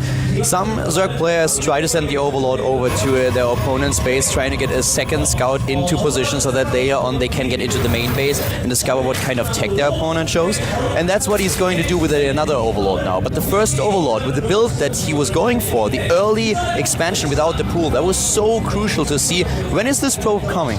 What can the probe do? And do I have to send out a drone to stop it? Exactly. Here come the Lings, by the way, into the natural. He's trying to hold position them to do a little bit of damage. He's got to avoid that cannon. Look at that perfect placement by Parting. Yeah, if he wants to mine with a little bit more than that many probes, he's going to have to micro, but he should be okay here. Nice. Tricky. I like it. 2 Zerglings, that's the same cost as 1 probe stops 3 probes from mining. It's very, very subtle. Yeah, it's subtle, but it's extremely important. Look at how much damage, how much frustration he's already starting to cause. Parting says he skipped his Zealot. Wow, he's really killed one. Yeah. He's really messing with Parting now. Oh, and Parting goes for the Robo. Uh-oh. Now this is just the first step. Yeah, it's only step number 1, but still. Now Parting does not know the angle of approach of the Overlord either. He does take his 3rd assimilator. Oh, this is tense, Kelder. What's he going to make first when that Robo's done? This is when everything changes. He's got +1 on the way. And he started the Robo before he starts +1, which is usually an indicator that you go for the Immortal push. Yes. And, well, Protoss players all around the world are just now hoping to see an Immortal as soon as the robotics is done and not an Observer. Yep. We're going to find out. No units lost at all for Parting at this moment in time. Nothing. Robo is finishing. What's it going to be, Parting? I think it's an Immortal, and it is! It is an Immortal. He's going for the Immortal push. Oh, this is so difficult to hold, especially on this map. Life is the teammate of Parting. He's probably practiced against Parting's Immortal push more than anybody else, but this is still not going to be easy. This Ling run by could affect things a lot. The Ling run by trying to affect the gas here, but what is Life doing against the push now? He's already spreading his creep at the 3rd base. Very important to make sure that the Protoss can't place a pylon in the vicinity, that he has to rely on the Warp Prism, can't use it for the micro. This is something that Parting has shown against Sniper, and Sniper really struggle against this. So spreading your creep, making sure that there is no close pylon is really important. And also it gives you the speed advantage that you need to set up your flanks, that you can just delay the push for as long as possible. This is actually really cool. This is what you need to do to limit Parting's sentry count. As long as he can't mine his gas, he can't build the sentry count that he needs. He may have to use a force field. No, decides to pull back. Again, right now, he doesn't know though. Life doesn't know what push he's about to face. He's about to find out. That's what that Overseer is for. The Overlord is in, and for his opponent, we have now speed. Life is starting with the Zergling speed, with the Roach speed. He's getting the Roaches. He has all the pieces in position. He sees the Immortals. Those sentries better turn around right now. He's got no time to lose. He needs to go ASAP, setting up the double wall. Look at the creep spread here. 3rd Immortal is ready. Wolf, I certainly hope that you have your ticket for the Parting Express, because the Soul Train is about to leave the station. It's moving out right now. He's got the triple pylon wall, so even if his natural is breached, the main base will be safe. He's very committed. He's got no turning back now. That group of Lings is not enough to turn him around. He cannot waste time. He needs to protect those sentries, but he needs to keep going. Sniper lost against this. Sniper did not have an answer. Does Life crush Parting's push, or will he also die? We will see the 2-0. Parting is on the move. Sniper is preparing. Life is a genius, man. He knows that on this map, you can't actually stop that assimilator from being killed with the normal cannon placement that you have on this map. He's going to lose a Stalker here as well. This is so smart. He takes down the assimilator. He makes sure that there's not enough gas for Parting to later on warp in those units. And look how many sentries he has once again. He has a high sentry count. The creep spread is good. The Zerglings are being built. The speed is done. Range attack is nearly completed.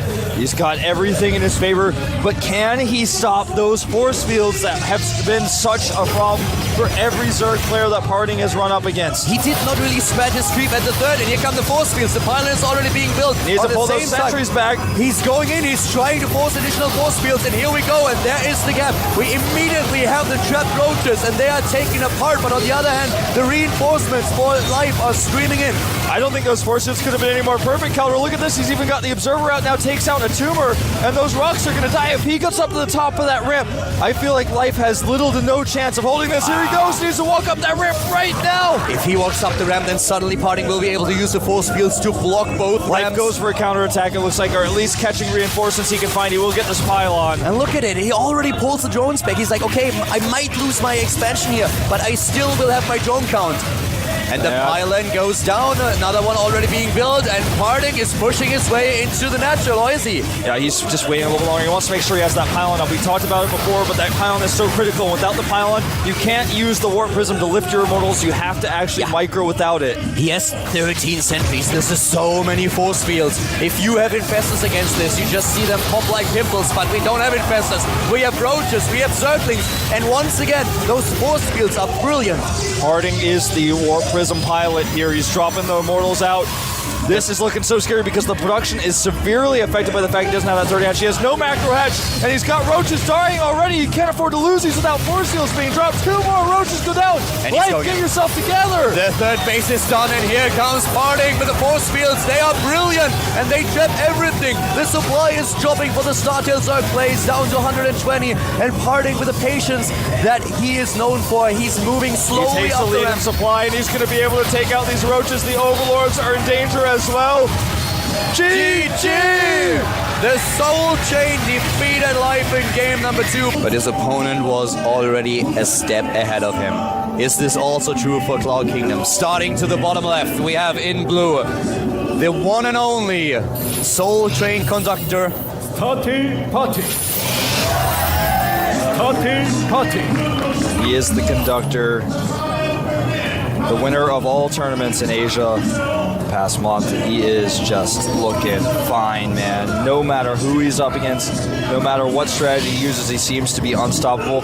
Again, totally skips on the forge. He goes for the scout.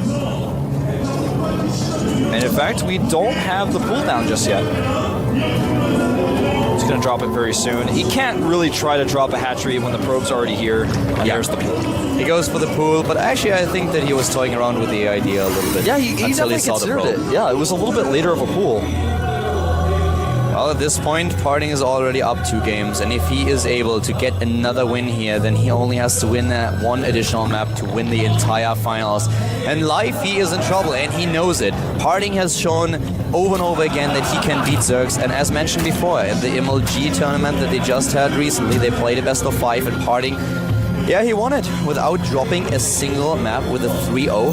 So Life, I hope that his nerves are actually holding, that he's not in a position where he feels like he can't beat this guy.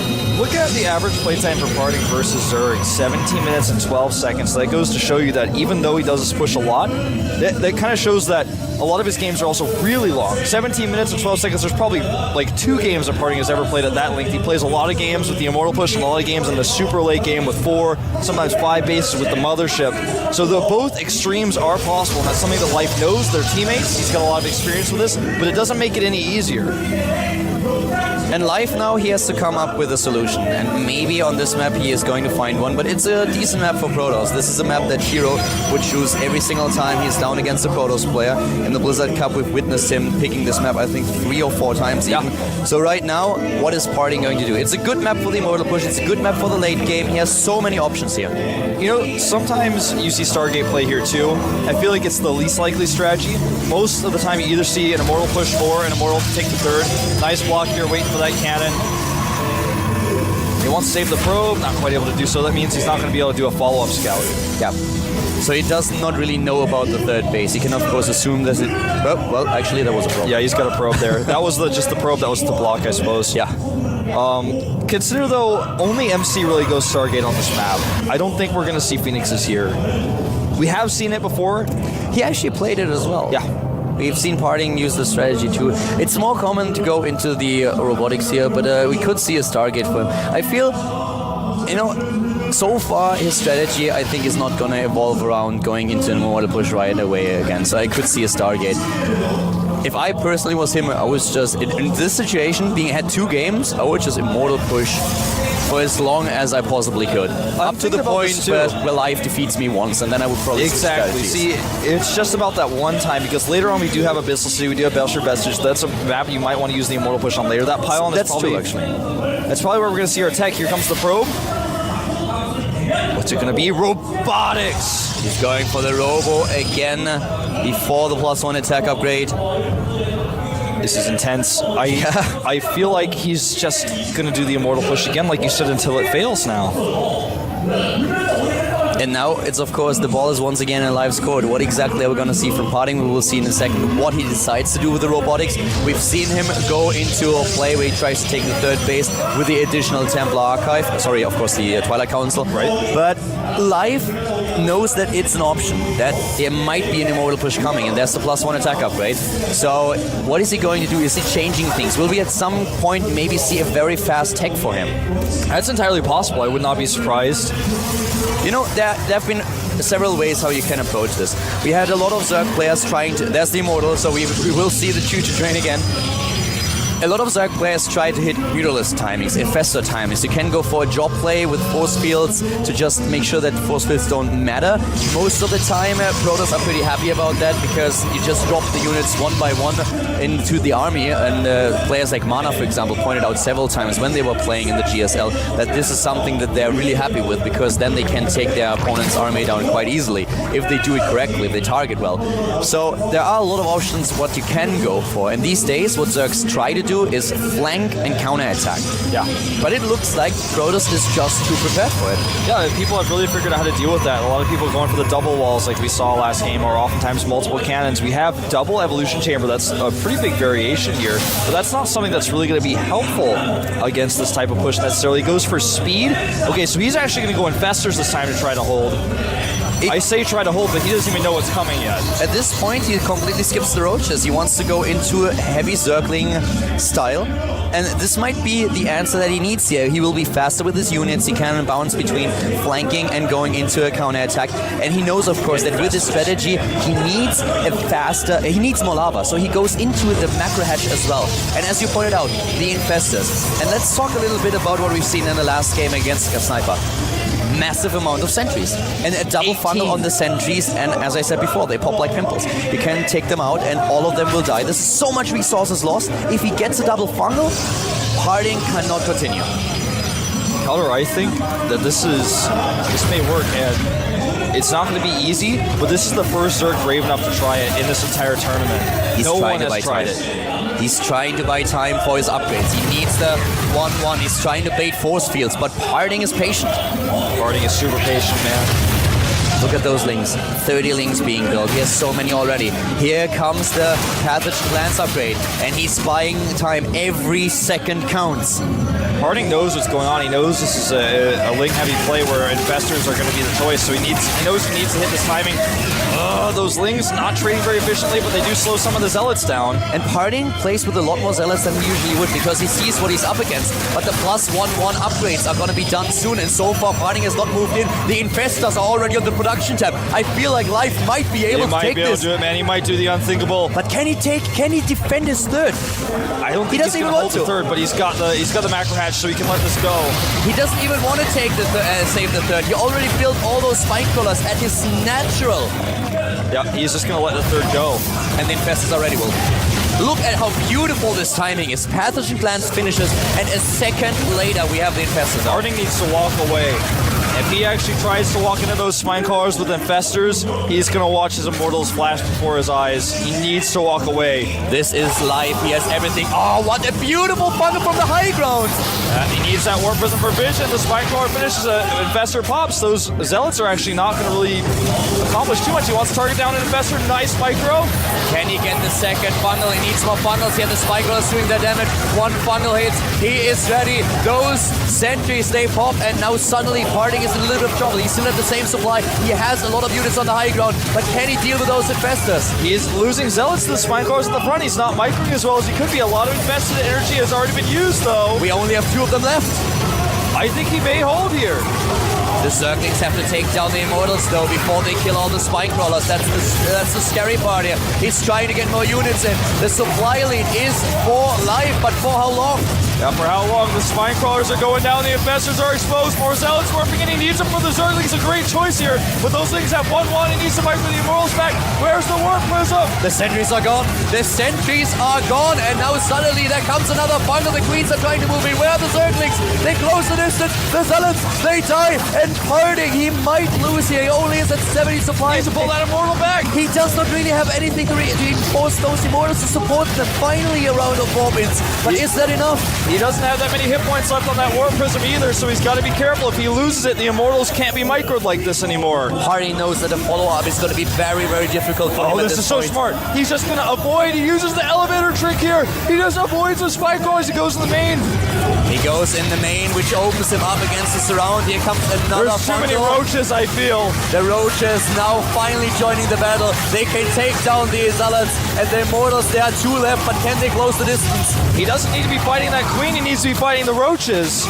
The big problem for him is there are no sentries anymore. He has 2,000 gas right now. Oh my god, the Immortals, they survive. But now we have a lead in Harvester Supply for life. He has pushed his opponent back. He has the tech that he needs. And Parting is trying to transition. He's in a position where he realized, I can't kill him. I cannot kill him. I have to transition. Robotics, Spay, and Twilight Council. He's trying to transition here, but I feel like this is an uphill climb that's going to be impossible. The macro hatch alone gives him so much production. If he gets these Immortals lost at all, he loses everything.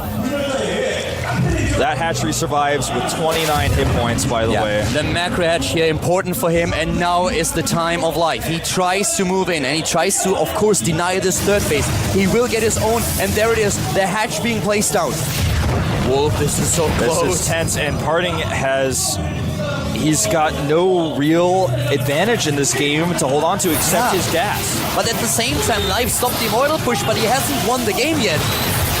Yeah. And those Immortals are still doing work here. Life actually has to turn around. Plus one armor is on the way, and we have Blink now. He's going to try to hold the third base using these Colossi. Is he just going to go for a follow-up attack? That's also a possibility. I mean, he could. Life is even double expanding here. He knows that at this point, he has the lava, he has also the drones, but he needs the additional mineral patches. He needs to saturate more bases. That's so many sentries, but he's got the gas to afford it. He actually warped in so many zealots in that fight to fight the Zerglings. He built up the gas. The big problem for Parting is, let's say for Life, is that he doesn't have a Spire. He doesn't have an answer to Colossi just yet. He needs to rely on those roaches and then on the fungals. So if Parting decides to push, he needs to be careful that he doesn't get fungled, especially with the sentries. But the big advantage for him are the Colossi. On the other hand, this is also true for him just defending the third base, which he tries to do here.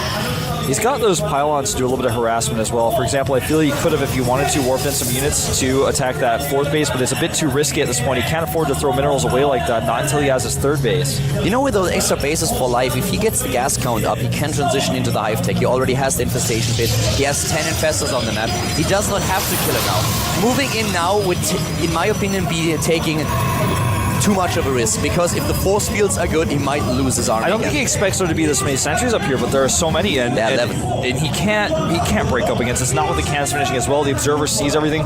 He wants to try it though. This is a big risk. It's a huge risk, but he takes it. He wants to take him out now. He wants to take it because he gets too dangerous. The Colossus is fungal. He can't move, and the Colossus, it is dead. And now suddenly there's no answer for the Zerglings and the Roaches anymore. So many infestors. Blink isn't done. Now it finishes. The third base, he doesn't cancel it. Will he save it? It doesn't look like it. I don't think so, man. I think Life is going to take his first game in this series right now. Life takes down the Nexus. He dodges the force field attacks from 2 angles, and he takes the Colossus down immediately. Those Zerglings can still do the damage, and now Parting is suddenly up against a huge army, against a 4-based Zerg player. And well, let's be honest about it. Life now completing the Greater Spire. This gives him another angle against Colossi. Yeah, Parting sorry, the Spire, of course. Greater Spire, he wishes, but not yet. Not yet, but he will have it pretty soon if things continue this way. Parting is actually just trying to do his best to stay alive. He's hanging by a threat of a threat right now in this game. He loses, of course, that Roach, Life does, to that Blink, but he's out 50 supply. He has all the bases. He's got all the tech. Still could see some more pins. Arcan's, of course, now a really good choice against the Zerglings. This is just so important for him to make the right choices now. But Life has such a lead in this game. He's not only 50 supply up, he has the creep spread, he has the 4 bases. And Parting didn't use those pylons. You pointed them out earlier with top left double pylon that he could use for attempted harassments, but he can't really use them. Life doesn't give him the room to breathe. Yeah, I feel like Parting actually might not make any more Colossi. Think about that. If a ton of Corruptors get made before Broodlords, so of course Corruptors are going to be useful for Broodlords even if you have a surplus of them, but what if he attacks before Broodlords are ready with only 1 Colossus, with 21 Stalkers and 3 Archons? He's building a pretty good composition if there's an overmake on the Corruptors. This is a great scout. You can see the composition with this Zealot. And call me crazy, but there was no Hive Tech just yet. So Life is not going into the Broodlords after all. He's just, there it is. I was already worried for him. I was like, okay, are you really trying to take him down right now? I mean, he has the army, don't get me wrong. But the follow-up, that's something that he also needs just in case. The Infestors are so key because even though there's only 1 Colossus, that means he has an over-saturation of Corruptors. He still has those Infestors, and without the Colossi, how is he going to deal with those Infestors? And here we go, the Lynx closing the distance. The Blink away, the Arcan exposed, a lot of infested Terrans, the Colossus is gone. Pulling back against the infested Terrans, but you know, the damage output here for Life just seems way too much. Oh my god, this is such a huge amount of damage output, and there's the GG! Starting to the top left is our Zerg player in red, starting of course for Team Startail. The hope for all the Zerg players out there, he is. Starting live. Showed a 6 pull on this map. Not going to be doing it today though. He was up against the Immortal push. Zerg players were looking how to beat it, and Life, as they say, Life always finds an answer. Certainly does. He's got to find more answers though against his teammate. The Frost player to the bottom right, is he unstoppable? Let's find out. He is. Party.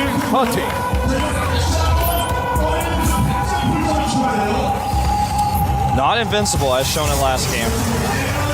Not invincible, but still in the lead. Still in a position where he is ahead, 2-1. This 4th game might change things though. It's a big map, and it's cross-position. This is like, okay, well, if anyone in the entire world can pull off an Immortal push against Zerg on cross-position and Whirlwind, it's Parting. Yeah. But I think not even he is gonna try it. I don't think so, man. That would be crazy. That's like the worst map and the worst positions ever to go for an Immortal push. He goes even Forge first here.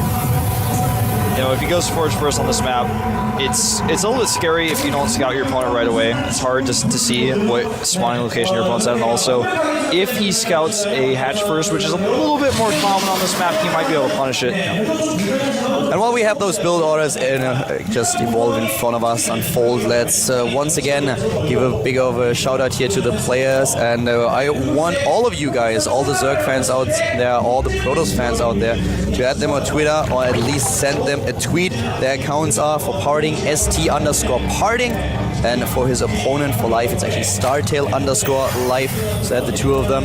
They definitely deserve your support, and send them a tweet. Tell them that you cheer for them.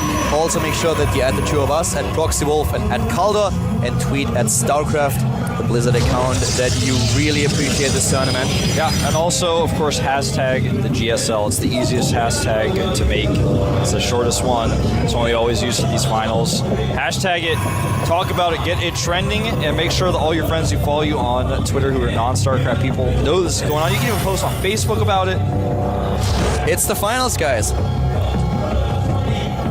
It is indeed, that much is for certain. Now, you can see the win rates here for Parting at certain intervals in the game. The late game is one of his strongest, as is the early game. That's what I was talking about earlier. That's why he kind of has that middle ground where he wins most of his games. 3rd base now coming up for Life.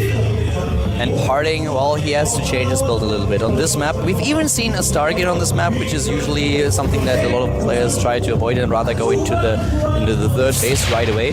Reason being that the map is just so big that it takes an eternity for you to arrive at your opponent's base, at least if it's cross position. Yeah, very true. Probe scouting away. And, you know, at this moment in time, we have to wait, of course, for that quarter finish. It's just started. We don't have any gas for life yet, so right now he's playing a bit more this really heavy economy style where you want to get into the macro game and then overwhelm your opponent later on.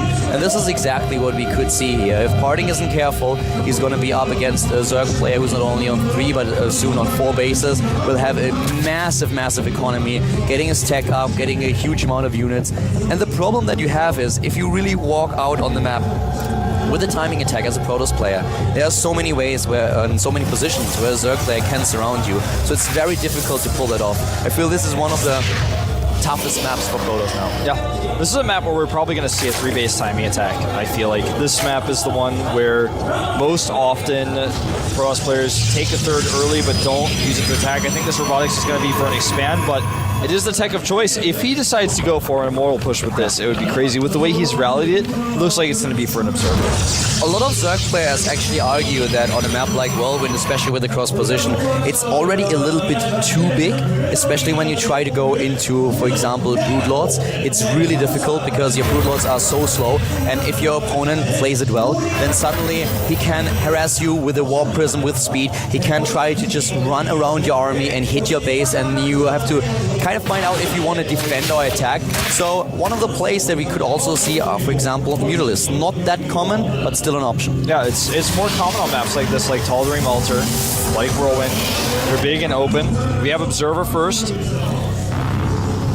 So don't be alarmed, Zerg fans. This is not going to end early. This is actually going to be a third base for Parting. We don't see him here with any kind of immortal shenanigans. That's something that he just can't pull off here. We have him straight ahead. His opponent, by the way, that's the immortal after all, but this is going to be a third base. He's going to add the Twilight Council, and we will see a third base. I cannot see him push out with an immortal push. No, that would be suicidal. It's not going to happen, especially not with the Observer. The timings are also not really working for him, and as you can already see, Life is there with the Scouts, does have the Overlords, he's going into the tech, and there's the Twilight Council for Parting. So right now he's going immediately for the blink. He's going to try to get himself the third base up. Yep, he's going to go for it. He's going to be able to get so many different tech paths going for him once he gets that third base up and gets those 6 gases going for him. But for now, it's really important for Life to not overreact. He's going for the double evolution chambers again, but this time, of course, with Roach support. Exactly, he has the Roaches right now. He skipped them on Cloud Kingdom because it was a very different strategy that he was trying to hit there. But now we have the Roaches for him. He has speed as well, and there's the third base. Third base for Parting. To the left, something that he scouted, of course, he saw with the Zergling, not the structure itself, but he saw the move out, and he will confirm with the rest of his units. Yep, here they come walking across the map, 5 Roaches. He wants to put a little bit of pressure on while he gets that infestation pit, so he keeps Parting's attention off of him, but he's not going to really commit to this attack because he knows it's a little bit of a risk, especially with this many sentries. He actually runs all the way in here. He's going to get out, though, as soon as he sees those sentries. He runs in, and here come the cannons now, trying to secure it as fast as possible. 61 harvesters already against 55, and the infestation pit nearly done, but Life still applying pressure here. Yeah, he snipes a cannon without a cancel there. And the Roaches are actually coming in from another angle, so he's trying to hit this attack where he really throws Parting off, but with an immortal here, it's not going to be able to work.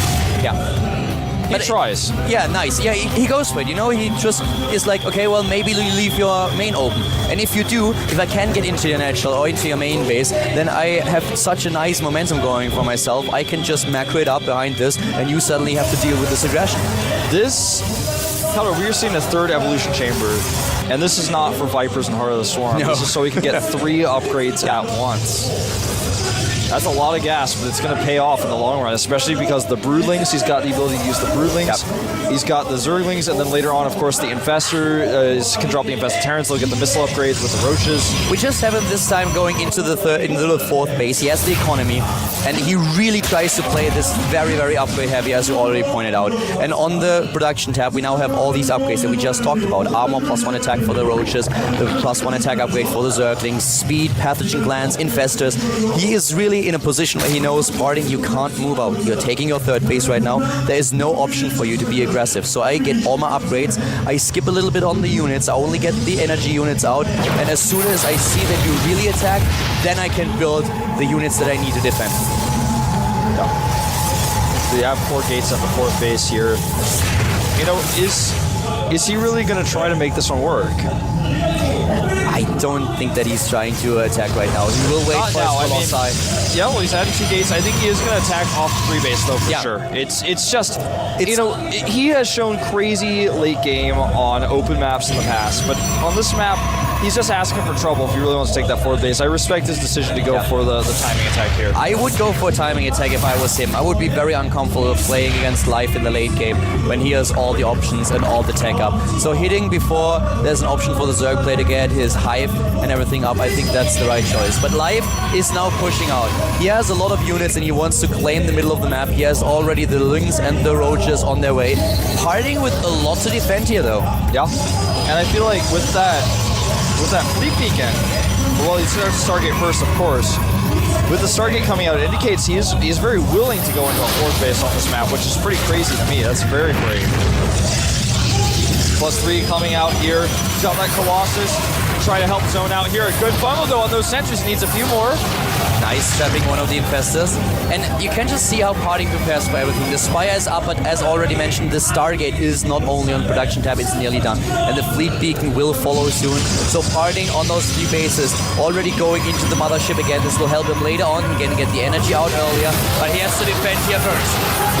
Yeah, and the force fields are pretty good here. The Roaches can't quite get through, although invested Terran energy is just going to be dropped, pretty useless. Really good force fields here, and he forces Life back. Life is now on the retreat, and Parting, so far, has done a really good job with his defense. He has the 3 bases, he did not lose too much here, and now we have suddenly the Fleet Beacon. The Fleet Beacon up, exactly. With the Fleet Beacon now, he can get everything that he needs. He can get the Mothership out, and this is just so cool for him. Both of them playing really, really well in this game. That Overlord finally taken out is actually going to supply block Life just a little bit here. Another pylon going down here as well. Now, Parting just needs to keep his cool until that Mothership is out. If he really wants to take a 4th base, he is really going to have to make sure he has observers like he does right now. And there it is. Scatter across the map, and he's just going to do it. Yeah. On this map, he is going to take a 4th base on Whirlwind.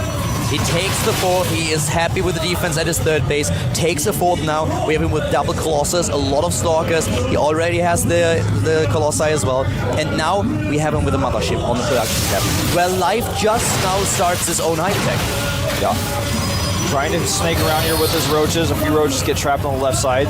Roaches are not the concern. They're just a temporary annoyance for him right now while he tries to get this 4th up. He loses 3 structures without a cancel, but it's worth it to keep his Nexus alive. Good force fields, trapping a lot of Roaches. Again, this is kind of what we see from Parting the entire time. A Blink forward, he's trying to chase them down. He's trying to get them right now. Blinks after them, but then does not want to overcommit here. There's always the risk of running into infestors and being fungal. Exactly. Now that Mothership is halfway done, there's a big Ling force. He continues to produce Lings. 24 additional Lings coming in here. He actually runs to the left side.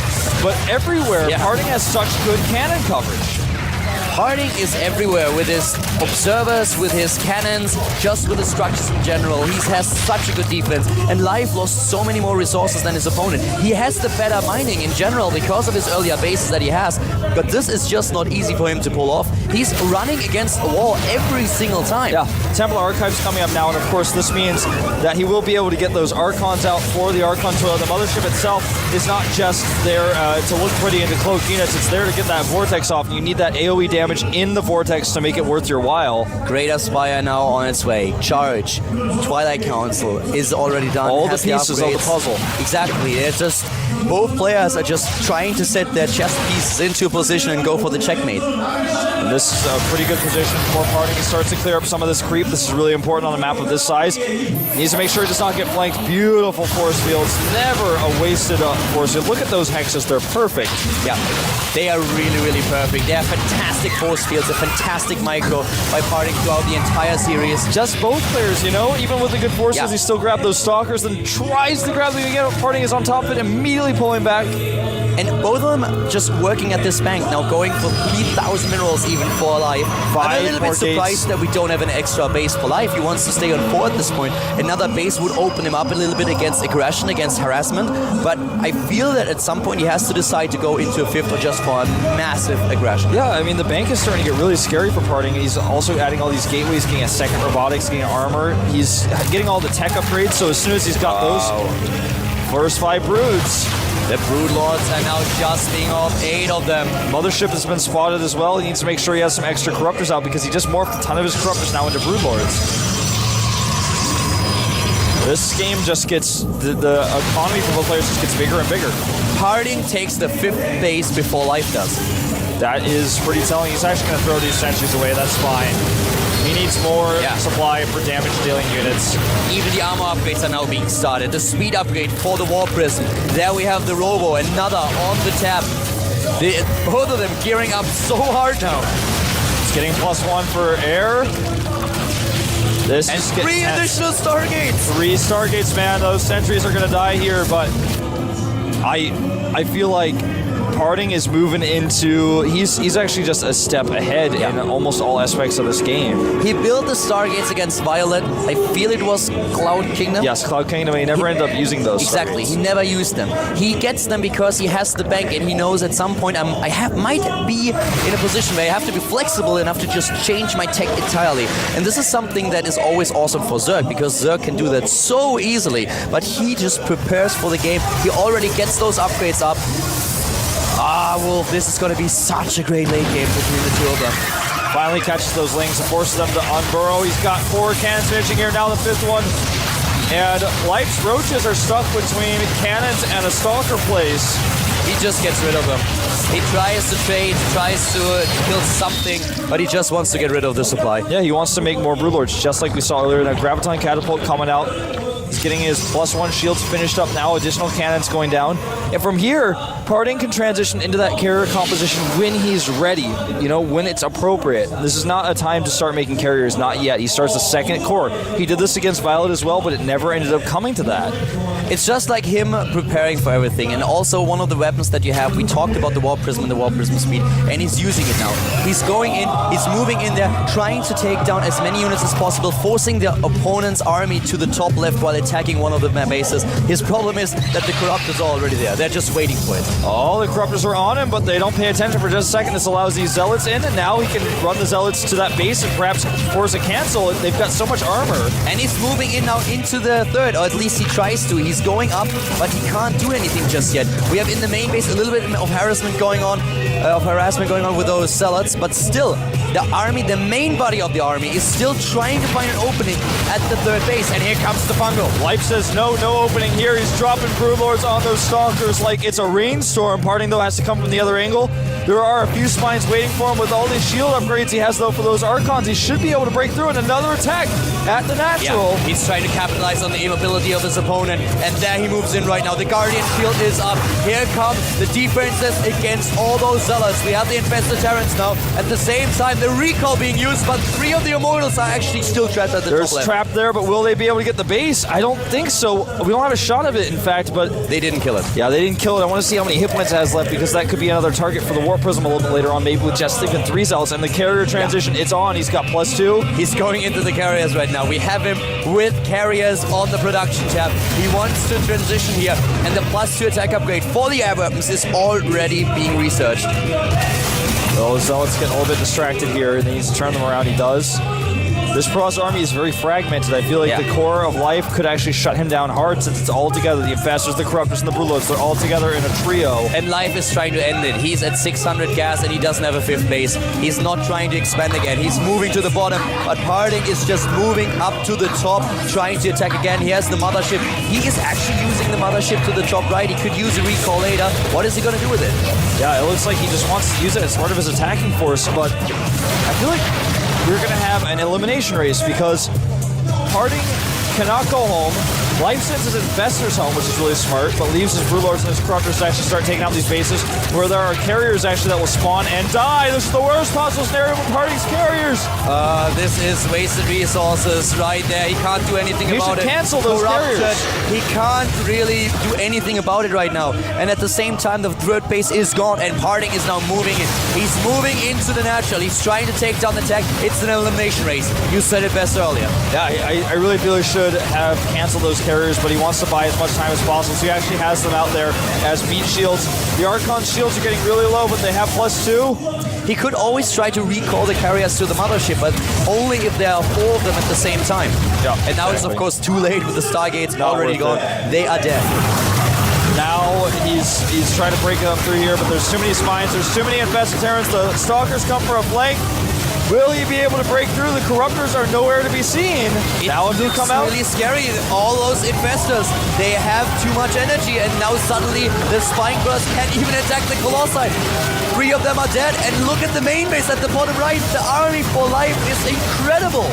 It looks like he may actually do it. He may tie it up. Life looking unstoppable here. The Spine Crawlers remain alive. He's still got the better army. He needs a little bit more economy, though. Uh-oh, Infestors dying left to right here. Got to be very careful those Infestors. The Observer is nearby. This play by Life is just crazy. But Life has to think about if he needs to hide some buildings at some point. Yeah, he will. Something to consider, though, is even with the Mothership here, he needs Archons, and there they are. He had enough resources to make those Archons. He needs to keep those Archons with his Mothership so that he can eventually kill his Broodlords. There's no other way to fight, though. You know how many Archons that is? This would be such a 6 Archon toilet. Yeah. If he actually gets those Broodlords into the Archon toilet, they're going to be not long for this world. A little bit of a cancel there.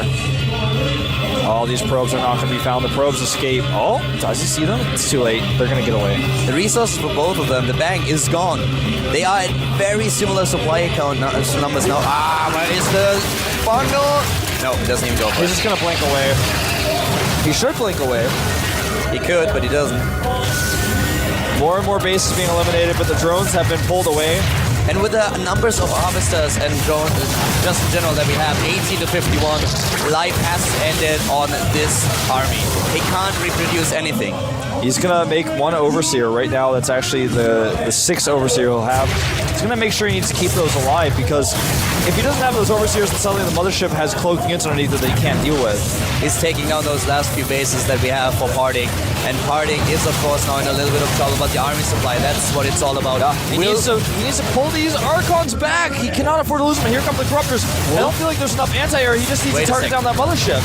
Do we have Neural Parasite? I don't think so. I don't think so either. I didn't double check. And right now we can.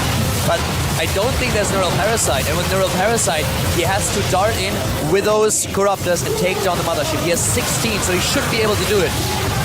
Needs a Vortex here. Double Vortex to save the Mothership. Well worth it. The Archon toilets are going in. If I was a Corrupt, I would feel pretty shitty now. Yes, I would too. If he's flushing, then this might be the end of the Antia for Life. And he gets away with most of the Corruptors. For a second. But still 11 left. The Broodlords are still something he has to kill, and now he finds himself on no mining and also no vortexes. He's starting to be a little bit low in buildings. He's getting the hatch now. That probe is so valuable, actually. He needs to make sure he keeps that alive. 106 supply for our Zerg player. 98 for Parting. He's just going to turtle here because he knows at this moment in time, how can he approach that location with so few units? I mean, yeah, he's got a big army, but the composition is not going to really let him go up there against Infestors and Broodlords. He can't lose those Corruptors. If he cannot take down the Mothership and the Mothership gets a good fungal against the Broodlords, it's over. Yeah, you're so right. That's why he's got to make sure he knows exactly where it is at all times so he can't get that angle.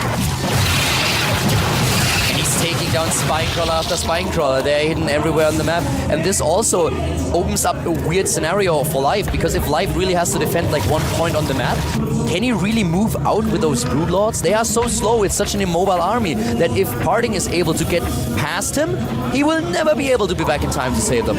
Yeah. He can't move with the Broodlords, I feel. I feel he has to hold that base. He knows Parting is not really mining. Parting has a base up to the top left, but it's not mining at all. He doesn't even have probes trying for that. It's not even close to mineral line. Yeah, look at those probes. They're all just sad and shy. He's going to start working on this extractor, which is pretty smart considering that that's one of the structures that's away from Life's normal army, and he's not going to bleed out. Extractors don't bleed out over time. Look at that army. 1 ling, 10 Infestors. That's so many Infestors. But 21. The Mothership, he needs to protect it. Oh, he goes in. He's trying. He's trying. Oh, he's got a few energy left, and then he'll have that Vortex available. Both of them are so patient here. This is awesome. It's all about the positioning, and here comes the Vortex again. Yeah, but I don't know if he can stick around with the Broodlords here. I think he has to leave. He can't actually fight here. The Broodlords, they can fight. Yeah, the Broodlords can fight, but the Stalkers cannot. No, the Stalkers cannot kill those Corruptors. Yeah, there is no way for them. Not without the energy. And once again, the Corruptors are dodging those Archons. And the Archon count is getting pretty low for Party here. There only has 2. Yeah, he lost those Archons. Now he tries to blink around and he gets bungled. This could be the end of this game. The Stalkers are getting eliminated here. Oh my god, the anti-air is about to be done. He's moving in. He's trying to kill the hatch. He's targeting it. That's still an extractor. He is still an extractor. Yeah, there's the extractor that's being targeted. There's another extractor there. He will get the hatch. This is it. This is it, Wolf. I don't think he has enough. GG! What a crazy game. To the bottom left of Entombed Valley at the Blizzard Cup 2012. We have the Zerg player for Team StarTale who was able to tie the series against his teammate. It is StarTale Live. StarTale Live. Such a great player.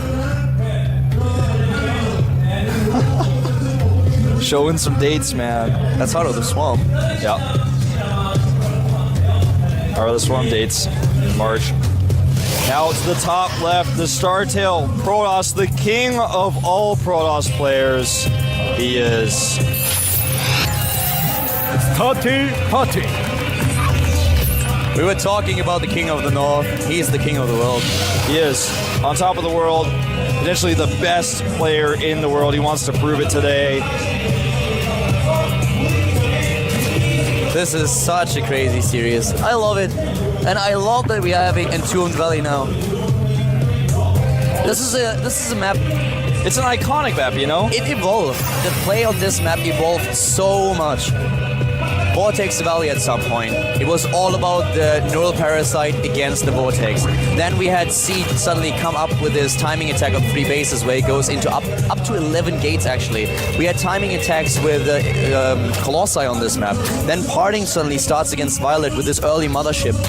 So many different styles that you can play these days on this map. We've seen other styles even. We've seen the fast Immortal push even worse on this map. We've also seen on this map people will go for Void Rail ones too. You know, as long as you don't start cross position to your opponent, you can go for an Immortal push because you can take those pathways that are very narrow where you can use your force fields. Cross position, it's a little bit suicidal. Yeah, a little bit, so not really want to go for that one. But we are not cross positions. The positions do favor Life, I feel, a little bit for defending his third base, but if an Immortal push occurs, he's going to just be hit at his natural, not at the third base. This is tense, man, and I don't know what Parting is going to do here. The one thing I can almost be certain of is that he's not going to go for Stargate on this map. I feel after the 4th game, all the predictions have gone out through the window.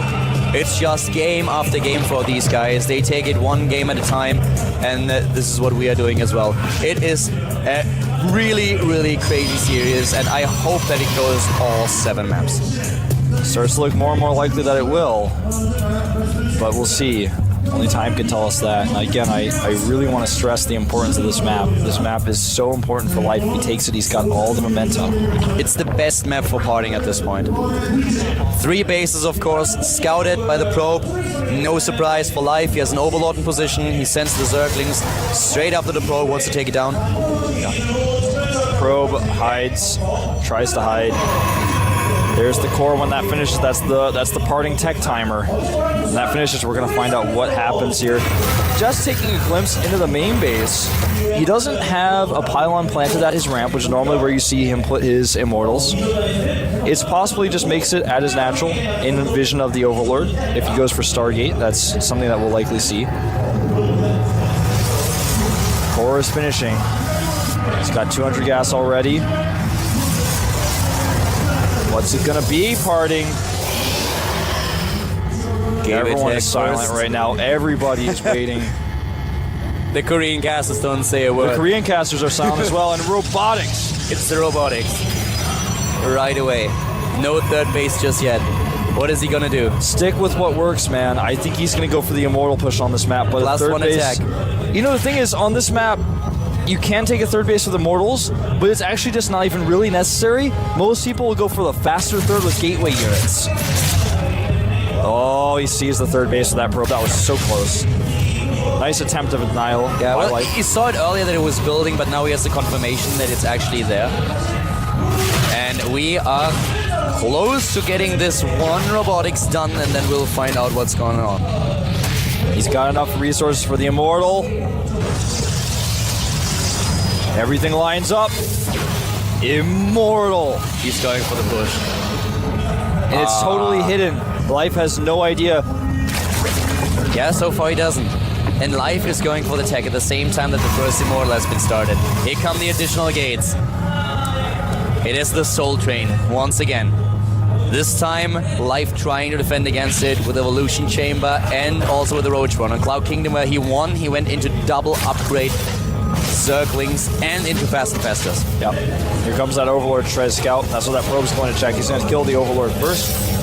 He wants the Overlord, though, to see that he's killing the rocks. That kind of lets him know, oh, you're probably going to take a third. He's going to see the gateways, but that's not enough to tell. You know, seeing all 3 gateways, though, is a pretty good sign, because normally if you make 3 gateways like that, you're going to be making them at your third base as a wall if you're making the third base at all. This is once again one of those scenarios. If you get up on the high ground at the third base, for example, the third base is dead. You can't get units in there anymore.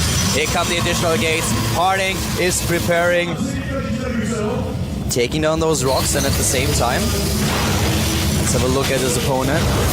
55 harvesters going straight into Ling Roach. He wants to make it look like there's a third base with that pylon again. He's attacking the rocks with his sentries. But he's not going to take a third. No way. Great scout denial. Oh, this is so tense, Scout. Life can't take a third base yet. No way. Life is very aware, I feel, of what's happening. He's not taking the bait. He starts his links now. He's already got enough links on the map to slow this down. The Parting Express is on the move, but it has been scouted. Yep. One day there'll be children's books written called The Parting Express, and if you don't believe in him, he will blow you to bits. That phase disruptor. The Warp Prism is on its way. Life knows what's going on. Oh wow, this pylon will never happen. Nope. Oh wow, this is brilliant for him. This is awesome. Now he needs to wait until he has another probe there. This is so crucial. And the probe can be intercepted by the Zerglings. Exactly, and he's going to lose that pylon as well. Ouch, and now he can't use the Warp Prism for Warp Bits anymore. I think he may actually just give up. He may give up the push here. I think he can't. It's so against late. 3 bases, you can't give it up. You have to go through. He has to, and you know, he stepped back for a second, but he's got his wits together now. He's going to hug the wall so Lynx can't get us around. He doesn't need force fields on that side. But he needs now the Warp Prism to warp units, and he can't use it to micro. And there we go. Everywhere, Zerglings, Roaches trying to go in. The force fields, of course, once again, brilliant. What else would you expect? But still, is it enough? They are splendid force fields, but they're about to fade. He needs a few more sentries. The high ground vision is not there. Well, he has it with the Warp Now Prism. he's got it, yeah, and he's... Whoa, that was a sick pickup on that Immortal. And he takes down the sentries. He's pushing his opponent But back. he's lost so much already.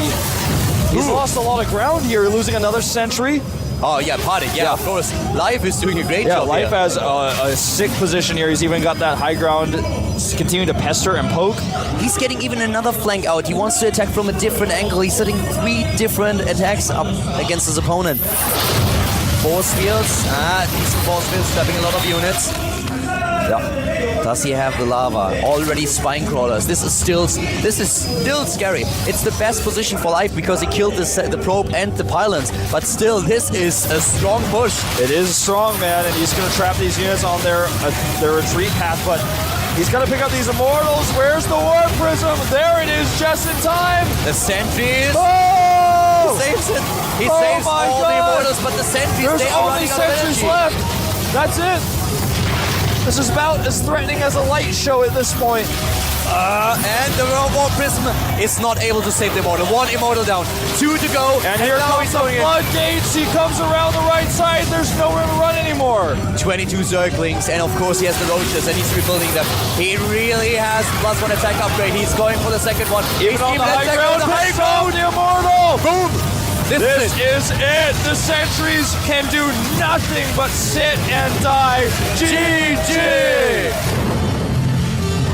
He starts to the top left of Belcher Vestige here in the 6th game of the Blizzard Cup 2012. The Zerg player with 3 wins in a row against his teammate. It is... StarCraft II Live. 3 games, 1 in a row. One more to go to take out his teammate. To the bottom right. Started off great here, but now finds himself on 2 tough maps. He is... Putty. All eyes on him now. What's it gonna be? 2 base timing, 3 base. What will we see? He has all the options. It's a tough map for him. He has to make a choice, and it's not gonna be an easy one. Not at all. He's probably been thinking about it. He had that 5-minute break, you know, and that 5-minute break seems like an eternity when all you can do is sit in your booth and just think over your build orders in your head. And even though the 5-minute break ended, he may not have even been able to accomplish something. He may have to improvise here. Sees the pool first, of course, is something you want to force with his scout. He knows he's now in a position where he could die to anything, so he had to scout with a probe. There's no way an early pool is going to put an end to his finals life. You are so right. Life is a player that just has no respect for no one. He could start with an early pool here. He could do anything, and this is something that Parting knows, so Parting will play it very safe here. But then, after his opening, after he has his forge, his second base set up, and his cybernetics core completed, he will have to make the choice that could just end his tournament life, or win him the game and force a 7th map. Yeah, you're right. This is going to be the toughest choice. These next 2 choices he has to make. In fact, not just this one, but if he wins here, he has to play on the Abyssal City, whereas Life is sitting back knowing that he's got the advantage, he's got the momentum now. He took out Parting on Entomb Valley. Yeah. It's like, it should be smooth sailing from here on out. Well, things went just south for Parting on Entombed Valley. His big problem was that he was scouted. He tried to fake this 3rd base, but Life never really fell for it. Life was in a spot where he saw with the Overlord, okay, the Immortals are coming out, we have the sentries, and then immediately, what did he do? Position those roaches on the cliff. High ground, yeah. And the problem for Parting was that this was exactly the position where he wanted to build his pylon. Not only the pylon died, the sentry too, sorry, not the sentry, but of course the probe. Yep. And then the Zerglings ran in, took out the 2nd pylon, and suddenly Parting was looking at it and was like, well, I don't have a warp in pylon anymore. I have to use my warp prism. It seemed like a lose-lose situation from there because, you know, falling back and taking that 3rd base is something he could do, but he would be so behind to do that. Yeah. It's basically impossible. You spend so many resources on gateways, then you have to wait for a 3rd to finish. Then he could have tried to force it through, but his opponent had all the odds stacked against him. He decided to fall through, which I think was the better choice, but it still wasn't enough. Yeah, he tried, but he couldn't make it work, and now this might be his last map, and he has to make the choice what kind of tech he wants to show us. Is he going to go into another Immortal push? Will we see the 3rd base attempt? A Stargate opening, also possible here. A tough map to take the 3rd, but doable. Parting can make it happen. I think he's going to have to. He can't do the Immortal push again. You know, against Violet, I said that before we started the series, what impressed me the most was his patience with the Colossus play on 3 bases when he over and over again just waited a little bit, just a tiny little bit before, until the Corruptors were damaged, until they were down, and then he used those Colossi, and he took those fights so well. This is a style that we have not seen him do in the series. Yeah. It might be something that will be good against Life. Maybe he shows it. Fast +1, no 3rd or 4th gas counter. Yeah. This is unique. This is special. This is very, very different. This is not the Immortal push that he shows. This is a different timing that we see from Parting here. And he has now, of course, the Warp Gate already on the tap. There comes the Robo, but this time I feel we are more likely going to see a Warp Prism and Gateway. We're going to see a Warp Prism. We're going to see potentially some Warp Prism Harass, and then a 3rd base. We could also see the Observer first. This is a long rush to the map. It's really hard to get information about what your opponent's doing otherwise. Overlord needs to stay away, stay where you belong. Stays put, and Parting knows exactly where he's positioned. He's on the map with a Stalker. Oh, nice trap attempt by Life. Yeah. Parting is also on top of things. The Overlord sees the timing of +1, by the way, which is something that's really important. Yeah. Sees the +1 timing here. Top right, we have the 3rd, of course. Twilight Council very soon. Tries to get in here, just waiting for that Observer, of course. It is the Warp Prism. Yep, Warp Prism first. And there's the Twilight Council. Nope, that's actually another gateway. Yep, he wants to go for the gateways with a +1 attack, present the Warp Prism and do damage. He has 3 additional ones, really gearing up here, going into 4 gates, trying to do some damage, and then we'll find out what his plan is. We might even see him to attempt to block the ramp with a force field. It's fallen a little bit out of the grid. It's not really in fashion anymore, but it was a strategy that was very, very popular for some time. Double evolution chamber going down for life. No roach one. I think he's going to attempt the block if he gets away with it. That's the roach one. If he gets in the main and unscouted, he might try it, but I think there's too many overlords. He goes for the third. Yeah, he's going for the third, you're right. This is what most players will do, go for the third base instead, and it makes a lot of sense. You follow this up with observers to pick off tumors as well. He added more gates. He's not at 4. He's actually right now at 5. He might even be at 6. And he can actually warp in units here and try to go for an attack on the hatchery. This is a very fast timing. Yeah, he's going in right now. The Queen assassinated. Great micro by parting. That was really well done. He's forced some units out, and now he doesn't actually need to warp in any additional units to actually make the attack worth it. Immortal is being built. We will see a third base, most likely. I would expect the Twilight Counts to be dropped very soon to get into the blink upgrade. Yeah, +2 is also really important. But with all these lings that he made for the defense, Live can now use them on the aggressive at the third base, which is so exposed. This is the reason why so many players dislike this map, because it's so exposed. Now he's supply blocked after losing those 2 pylons. Yeah, he killed his own pylon. There's the Twilight Council as expected. He's trying to do it. And Live, on the other hand, has the infestation He's pit got nearly ready. And he's not going to let that Nexus up for free. He's actually going to force these units into the natural. This is a very aggressive timing of Live, and he has 1-1. He will have 1-1. He's going to have 1-1, and he's just got... He made a lot of these links defensively because he saw that Warp Prism coming. He knew he needed some units. Now he has 60 links on the map. How is he going to take a third base? He's going to take perfect force fields. Oh, this is not going to be easy, Wolf. Oh! Close. That was so scary. Oh. He's going to need to use some force fields. Nice baiting by Life, but Parting also not really taking the bait, being very calm and collected. 1 force field, that's all that he pulled down here. He has enough energy still. He's going for the Immortals. Roach just won't do the trick here. Even the robotic space now already on its way. He needs the cannons at the third, and that's what he's getting now. Remember, this is a lot of gas spent on these sentries, which will not be used offensively, only defensively. A great trap on these links. That's what you need. That's worth 4 force fields any day. Parting's force fields are just crazy. They are better than Seed's force fields. They're better than MC's force fields, man. They're better than Force Field Mon's force fields.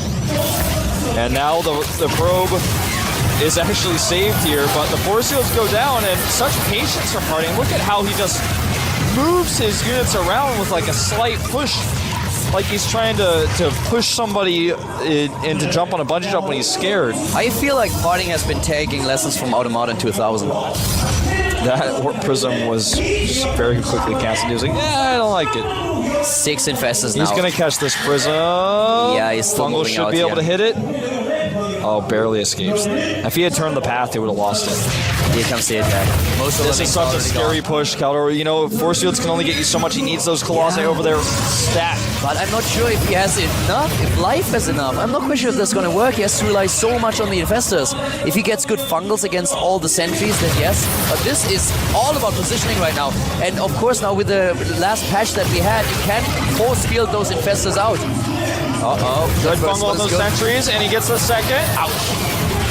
2 infestors die, 1 and 2. Now the Colossus is in, and the Colossus is going for it. And the fungals are still effective, but he needs to be able to close distance against those force fields. Since the sentries didn't die, he's still got those force fields available. Range is almost done for Colossi. Very fast weapon upgrades coming out for Parting. Parting has 137 supply. He's nearly on the same as supply count as his opponent. Another infestor that dies. These are units that Life just can't waste. I think Parting actually, you know, there's a Marine split challenge, and I think Parting might have made a secret force field challenge. The way he force fields units is actually just art. It's not even abstract art, it's kind of in your face. It's like, hey, those infestors are dead, look at it. Parting force fields are twice as effective as a normal force field. Yeah. It's like, I'm not sure if they have a like 0.1 bigger radius or something. It feels like it. This is what we used to say about Seed, but these days it's true for Parting. He's the new force field fiend. Yeah, I like that. That nickname, you've used it before.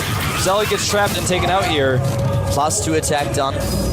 Both players on even workers, 72-72, but the tech is actually getting better and better for Parting. Yeah, he's on 3 bases now. This is the style that we saw against Violet, and this is just so good. He executes this so well. And he's adding the gateways. He wants to hit that timing before Brewlers are out. The Spire is actually barely done. He's going to make the Corruptors now. He just add 7 additional gateways. Yes. Is he now on 11? I think he may be on even more than that. I think he's on 12. Oh my god. 12 gates. And now he's going to go for the attack. He's going to have charge with this as well. It's going to be very useful, of course, in closing distance on spine crawlers he may encounter. He's supply block, but he really wants to go for it. And we don't have any high tech for life. He does not have Brood Lords. He's far, far away from having Brood Lords. He doesn't even have high. Not at all. 3, 4 Templar going down now. 6, he's going to have some Archons with this for sure. Oh, wow. Already 170 supply already. A nice bank in minerals. Not just the gas that he wants. Yeah, but he will have... All that gas he just spent was on the Archons. He's going to have a ton of Zealot Warpins at his disposal. Oh, this game could decide the entire tournament. Yeah, Life is on the move, so is Parting. Both of them meeting in the middle of the map. Not really willing to fight just now. Parting with a Stargate. He already goes for the mothership. We saw it against Violet. Yeah, that's the first step to saying, you know, maybe I shouldn't do this. Maybe I don't have to commit. He's having second thoughts here. Against Violet on this map, it did not work. He lost 3 motherships without doing a lot of damage. Dumping that Zealot Bank, but he's spotted. Oh, this is a ton of Zealot Bank that's going to go to waste. Yeah. There's too many Bungles and Lings here. He can't do anything. He even tries to charge towards the Infestors and take them out, but he's not able to do it. Warp Prism goes down, but the Bungles are used here, and Parting sees his opportunity. Parting moves in. He's going to the right side. Yeah, he's going to take out that 4th base while he takes his own 4th. Speed upgrade for the Warp Prism. A second Warp Prism being built. Stargate nearly completed. Parting moving back again. Just keeping Life on his toes, letting him run from the left to the right to the left. Fleet Beacon goes down. He buys himself so much time, but Life, he's everywhere, defending, building up a bank. This is getting pretty intense, man. The Warp Prism speed's going to allow him to be a little bit more positional, just like he was doing in the main base, but he's got to make sure to make every single Warp in count.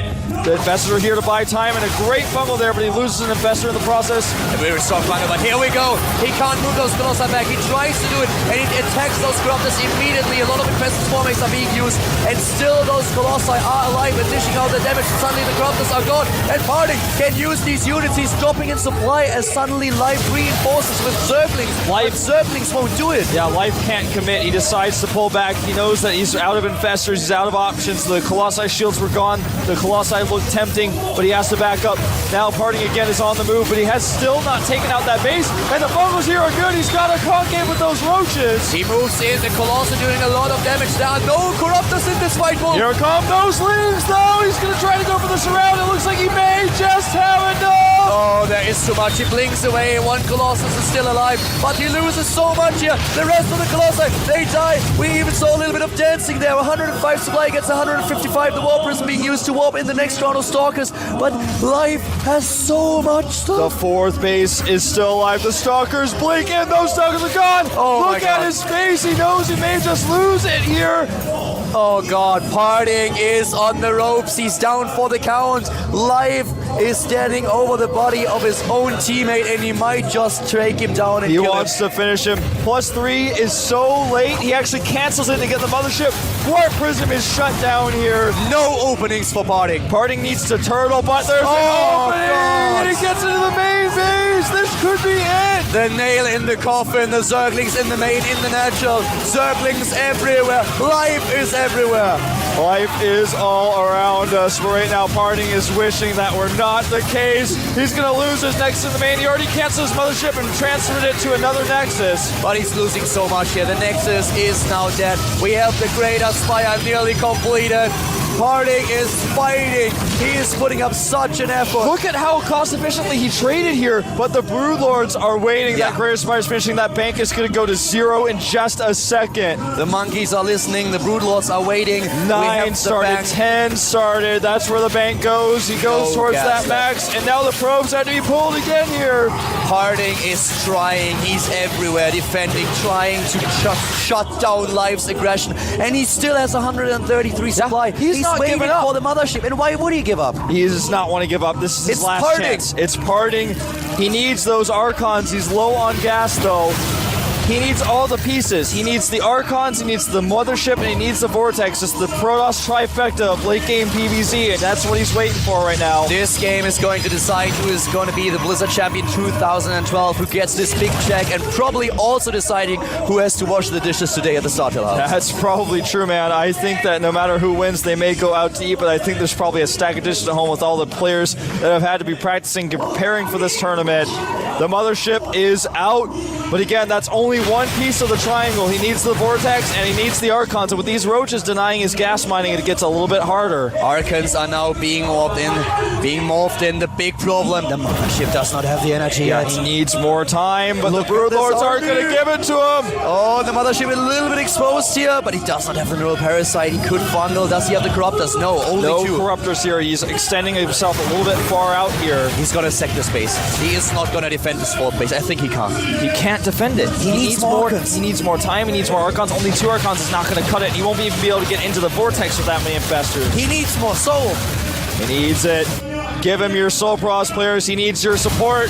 The Nexus will fall. Life is going for it. He knows that he has this game in his grasp. It is so close. He's one map win away from being the Blizzard Broodlords champion. are exposed, though. Life is playing such a good game here, but he can't let those Broodlords go down. And once again, the defense at the bottom left. This gives Life the time to move back with his Broodlords. This gives him the opportunity. He needs to remax with those Corruptors so he can take out the Mothership.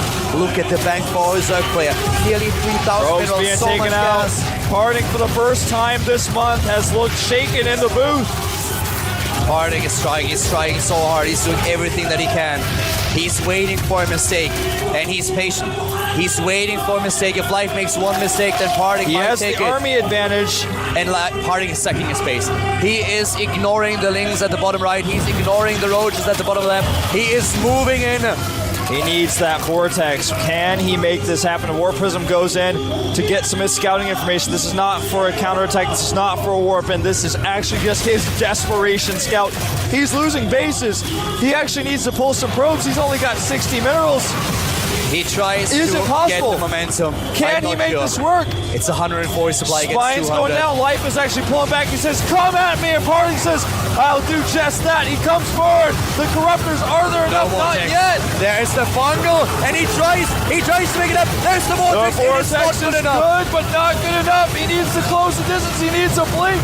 There's just too much. Those Broodlords are in the sweet spot, right on The top of those Spines are crawlers. finishing, and look at Parting's face. This is it. He stopped there. Look at Live at the bottom left. He actually stopped playing for a second. Oh my god, that smile. And Parting at the bottom right. He's done. Parting knows it's over. He knows this is it. Live is the champion. Blizzard Cup 2012. The first Zerg to take 2 GSL champions. The first one being Nesty. He was the first one to do it. He's the second one now. And Live again with this smirk that he's known for. GG! Congratulations! Hot 6. Up in the top, right of the map. KT Roaster Zest. I'm actually drinking a hot 6 right now. You are. I didn't get one, actually. I should have gotten one. You guys might hear me open a can every now and then. It means I'm drinking a hot 6. All right, over here, the bottom left, a red player. SK Telecom T1 Party. But yeah, I'm a hot 6 drinker. Yeah, as am I. Yesterday, I think we had like 3 cans of hot 6, actually. Yeah, that was a lot. SK Telecom fans. Yeah. Fans holding the papers that can be turned into fans. Yes. Just before, in the matchup between San and Parting on this map, San in the bottom left decided to go for Dark Templar in the bottom right of the corner of the map. And Parting was able to scout that so easily. And both these guys from the Korean server, they know that this kind of play is not... You're just not really going to get away with it against a good Protoss. You might be able to get away with something like that on Frost if you hide the pylon on like some other main base location or something like that, but Yeah. or on Alterzim. But on a map that's this small, it's just not going to happen. You're not going to get away with it. Oh, I'm liking the hat still. I don't like it any less than I liked it before. Now now we know whose side he's on. Yeah. Observer pointing out the fact that Parting is mining more gas right now. If you look at the, the plus sign and then the amount of gas that's being mined there every minute, every StarCraft minute, you can see that the amount is greater for Parting as he does have more workers and gas. Yeah. Zest was getting a little bit of extra minerals. Now he's evened it up. Both going to 224, 240 per minute. Just fluctuating ever so slightly. As you know, the probe mining is not perfect, it's not constant. I'm just going to rotate that way, but we'll see how these two players open against each other tech-wise in just a moment. Well, trap and a probe. Nice job. Catch there, Parting. Twilight Council goes down. And back at the base of Zest, he has this double gateway build coming up here. He's going to make 2 more stalkers out of those gateways. Or no? Decides to put down the Twilight Council first. The thing is, he's got those extra minerals from only mining for 2 gases. So that gives him the ability to have this, which means he's going to have the stalkers out faster than Parting does in higher number, which gives him the ability to pressure and control Parting's early game pretty easily. But his blink will be slightly behind. But I feel like this is if these two builders collide, the way that Zest has done it is better in this case. But it is actually a Dark Shrine from Parting.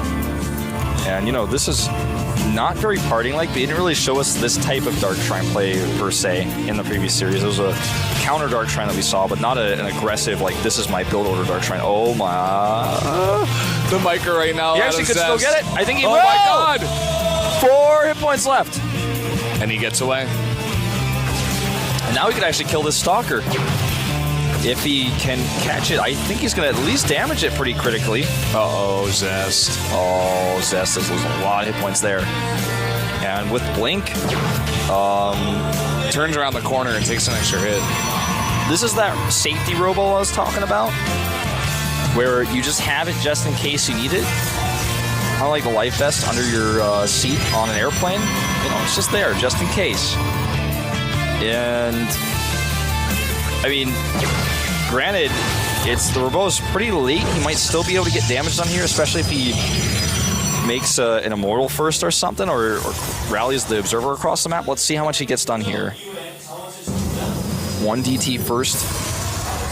Blink at about 2/3 done here for Zest. It's really unfortunate for Zest. He just took so much damage early on, despite having the faster gates. Yeah, okay. He kind of lost his advantage in that. Just being a little bit too out on the map and not paying as much attention to the map as his buddy over there Parting. He knows, traps the DT inside, and the observer will come out here, and goodbye DT. Not even going to get that sentry. Great control here. And they are both just putting down their forges and saying, all right, it's time for late game PvP. This is what happens in PvP. We have a bunch of shenanigans in the beginning, both players putting down various techs, and then we transition. And it's going to be a while here before they get across the map and start to attack each other. Usually, some players might get an advantage in upgrades for one reason or another and get the Chrono Boost out and get a +2. We saw Parting do something like that similarly to San. But both players getting their forges at very similar timings here. So there's not really going to be a timing in that. We're going to have to see mainly what kind of compositions these guys go for. They both have a Robo. And so far, Parting has made his first Immortal first. So he's going to have that as a small advantage. Yeah, 2 observers out for Zest, which means he's going to have a little bit more vision on the map.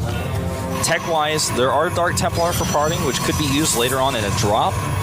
It's some sort of late-game harassment. And also the Blink research for Zest is something we need to mention as well. Probably not going to be too significant, but he does have that chase factor with those 4 Stalkers that he has right now. Probably won't be making any more Stalkers for a very long time, but say he sees this Observer, for example. If his Stalkers are there, a Blink would have actually been useful, or if a Warp Prism comes into the base later on, might be able to snipe that. It's not like he's going to be able to get some big harassment done. It looks like he's going to try for a little bit here. This is cute. It is cute. That's a good way to describe it. He's actually going to deny that scout, so that's what he decides to do instead. And with that, he'll get his own scout, so nicely done here by Zest, not committing too much to the attack he had in mind. Second scout goes out for parting. He's going to see anyways what's happening, which is, at this point, both players going into basically the same comp. Or, okay, he's going to go into a +1 blink stalker. It looks like he's just going to go all in on the blink. So it's starting to look like, ooh, loses a stalker, making it a lot harder to actually commit to this now. Yeah.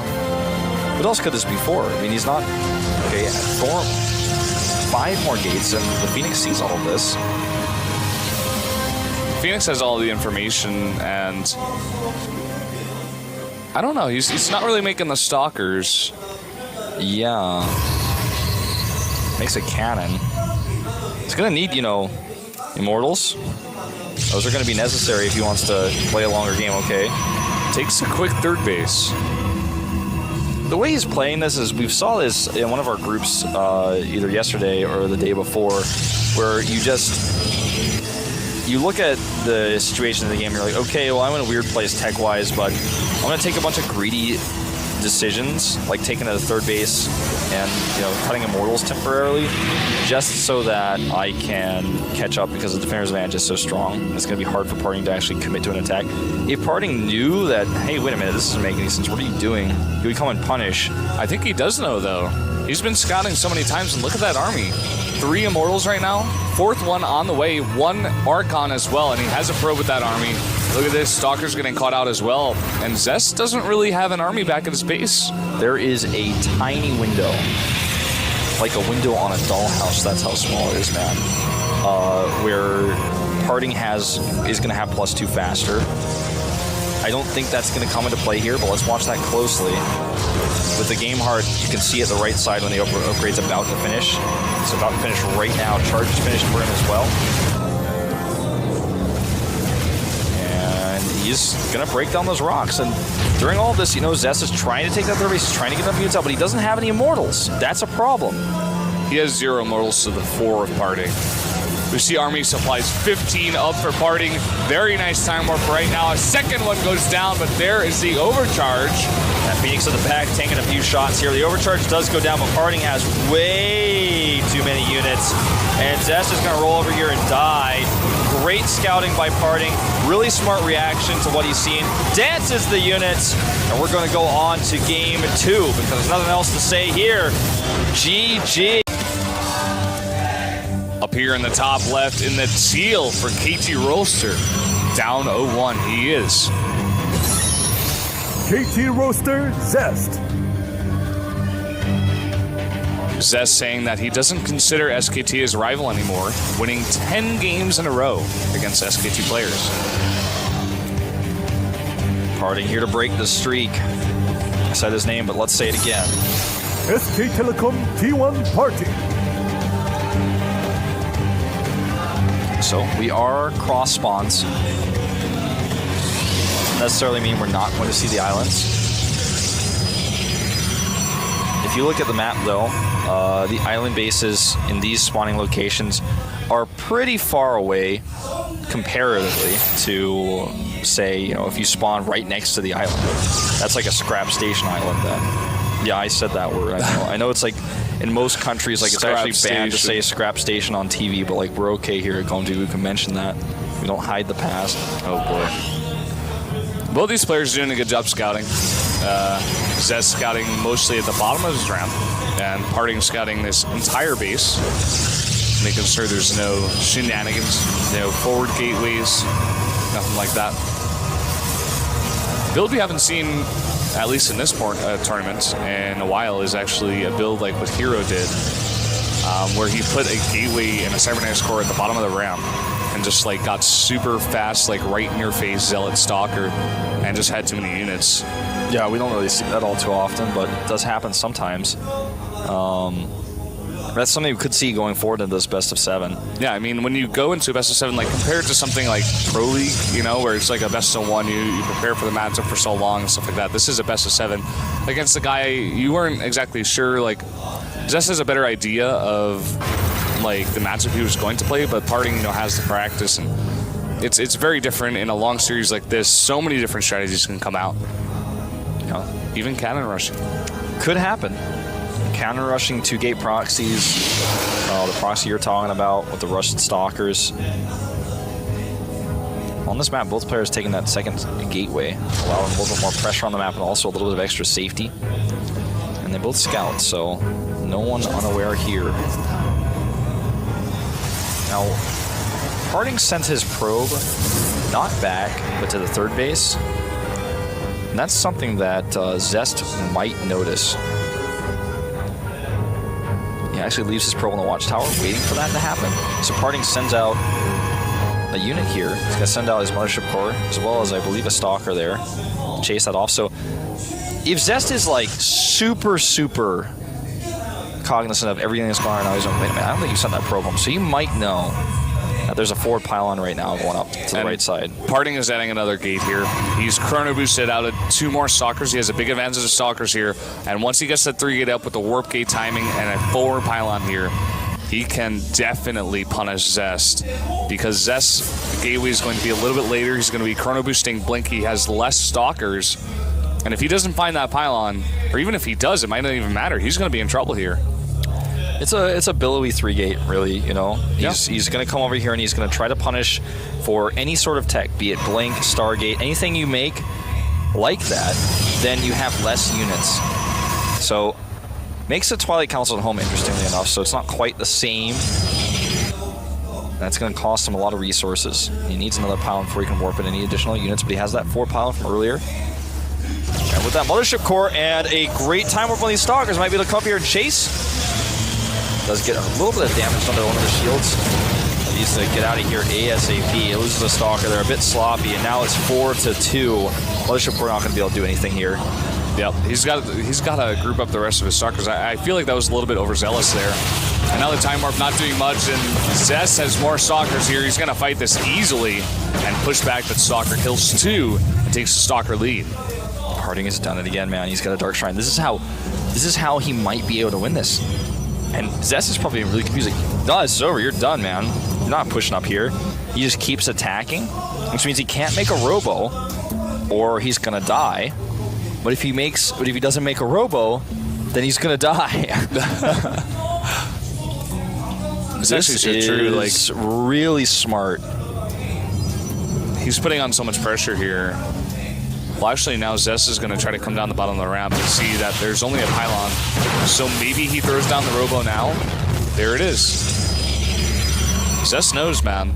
He knows Parting as well. He saw this happen against San as well. He's supply blocked, actually, right now, Parting, that is. He will be able to get that pylon done, though, before he can start the DTs. Now, he needs to actually, I would say, kill several probes here. The thing is, he can use DTs defensively against this. Even 1 DT at home is going to be fine against this. The Observer's going to take way too long to come across the map. He needs to make 2 Observers, so keep that in mind too. There's also not a very forward pylon on the map right now for Zest. 2 DTs going to the main base. He's and the robo isn't done. He could actually try to target that down. I think he might do that. Let's see. Stalkers blink in here. He's going to need some of those defensive DTs back at home. Mothership Core now is enough for the overcharge. There's the overcharge, but still so much damage getting done. Now the DTs are in the base. The probes have to be pulled. They cannot mine now. This game is about to get crazy. Oh, yeah. So he's going to just fight, actually, these probes here. Does not try to kill that robotics. The DTs actually do not want to fight the Zealots if they can help it. That was a bit weird. Into a good spot there. They want to just try to run around and kill some more probes. These Stalkers are going to have to leave. And it's still a massive lead in Stalkers right now for Zest, and he has Blink. But Harding has the better economy, so he's going to have some time to try to even that up. And he's going to kill even more probes here. He gets 3 more, 28-13. So game is more even than it looks. It might look like, oh wow, Zest is dead here, but he has still this army to work with, and as soon as he has 2 Observers, 1 at home and 1 with his army, that's when Parting needs to really defend, somehow hold that off. Yeah, that's going to be crunch time. That's going to be the big question of where exactly this game goes and which direction, who gets the advantage. Zest definitely has to make something happen here, though. Spending all of his money on reprobing. Parting sees the Stalkers coming in with his ground observer that does damage.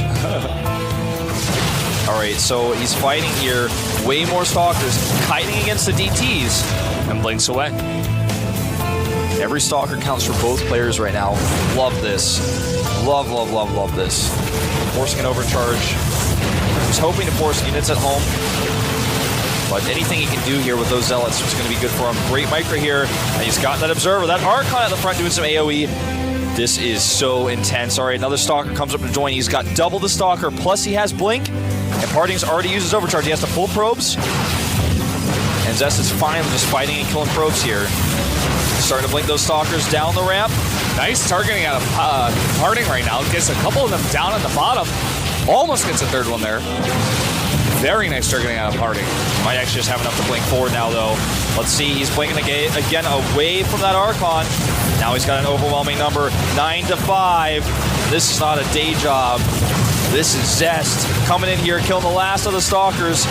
And he's actually taken a probe lead. GG. We're going 1-1 here. Nice layering there. Up here in the top left, in the teal for KT Roaster, he is. KT Roaster Zest. His eyes burn with the fire of crushed nerds. I thought you were going to say 1,000 Suns. To the bottom right in red. SK Telecom T1 Party. I'm like, now that I think about it, I'm like, that doesn't make any sense. The fire of 1,000 crushed nerds. Yeah, I don't know, doesn't man. make any sense, actually. His eyes are fiery, though, as is his hair. So were Maru's yesterday. There's a lot of eye drops. His eyes were watery, man. That's the water element there. Now, let's see. This map, obviously, we've seen a lot in Pro League. Just recently got adopted into the WCS pool. And it's a map with basic features. The most unique part about the map is it's natural, which faces the main base. So it's a little bit different. Some of the other bases, and you have rocks there, so there's 2 attacking locations. Not usually important at all, or even a little bit. Not even slightly. Protoss versus Protoss, but could come into play in super late game, harassment-oriented situations. So more gas mining here for Zest this time. Parting is actually going to be cutting down a little bit, getting some extra mineral mining. So you can see it at the top right just how much this affects things. Yeah. Parting just going for 2 in each gas. That's something you guys can do in the ladder as well, but it's kind of a little bit more technical. It's when you specifically want a little bit more minerals out here in a very short window of time. So if you don't really know what you're doing with it, don't just do it just to be like a pro player, because it's very specific to what they're trying to go for in the game. Just know that if you do it, you will have more minerals and less gas. The basic principle of it. About, just a little bit more efficient for mineral mining, because you still get you still get the majority of your efficiency on your gas. So you get about 80% or so. So if you want an extra gateway, doing that will give you some more extra minerals and get you that gateway. So Probe comes in here, checking things out. Sees the extra gateway and knows that Parting would have gone for the less gas earlier on. Zest, on the other hand, chrono boosting out a sentry. So he's going to be sealing Parting's build here, get that early sentry, get the hallucination on, and get the scouting after the tech would likely go down. Dark Shrine is what we've been seeing a lot of today. A little bit more technical, the way they've been playing it, though, than just a blind DTs. Kind of like what we saw from San, actually. He's the one who went for blind DTs, and also how that worked. Didn't work, I guess. Parting saw everything. There was no hidden units. No. That was like the deadest DT of all time we saw. Nexus goes down, so I think we might see a Dark Shrine here for Sue. Or not Sue, excuse me, Zest. Might see a Dark Shrine for Sue. Sue suddenly switches to Protoss and joins us here in the Grand Finals. Well, we might see Sue put like a Dark Shrine figurine on his desk. Yeah. But what we're not going to down. He's going to put it down. What we're going to see in this game is Blink. Yeah. Blink's on the way. Parting with that extra gateway, he's chrono boosted out the 2 extra stalkers, so he's going to have the advantage for now. Chrono boost out his own Blink as well. This Mothership core is going to have to recall, but he sees the Blink research. He doesn't see it in such sexy fashion as the game heart shows us, though, as observers. And there it is, actually. Yeah, well, he's going to place the Dark Shrine here, and he's going to pressure his way into trying to get DTs to do something, but Parting is... Did he just cancel his rope, or did it finish? He canceled it, I believe. He's like, wait, I don't need this. Uh-oh. He might actually need that. I think what he wanted to do is he saw the blink coming his way and maybe get some Immortals, but now that he sees the Nexus, he's like, I want to punish for this, actually. I'm going to get my blink, and I'm going to come in here.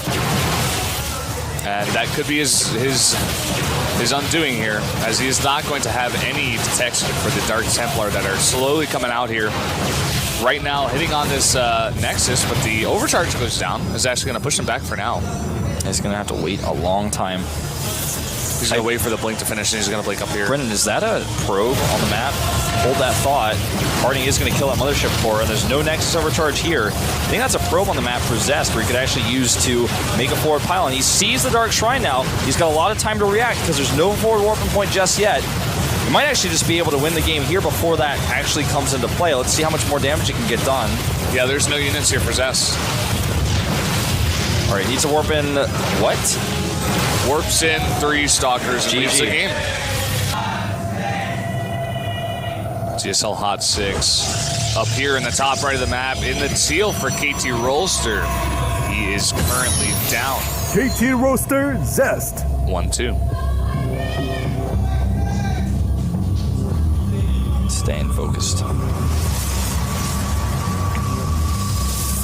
Up against the Soul Protoss, the top left. SK Telecom T1 Party.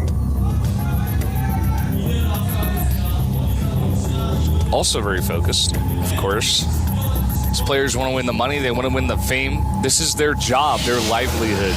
They practiced and probably stayed up really late last night in order to do well today. Yeah. No doubt about it. And today started at 2 p.m. So coming down here a little bit earlier than normal to the studio. It's just one of those days where, like I said before, it's more like a weekend event. And it essentially is what it is. This tournament took place, you know, over the weekend for the last part of it. And it's a tournament about limited preparation and really just how well you can play a best of 7 on the fly.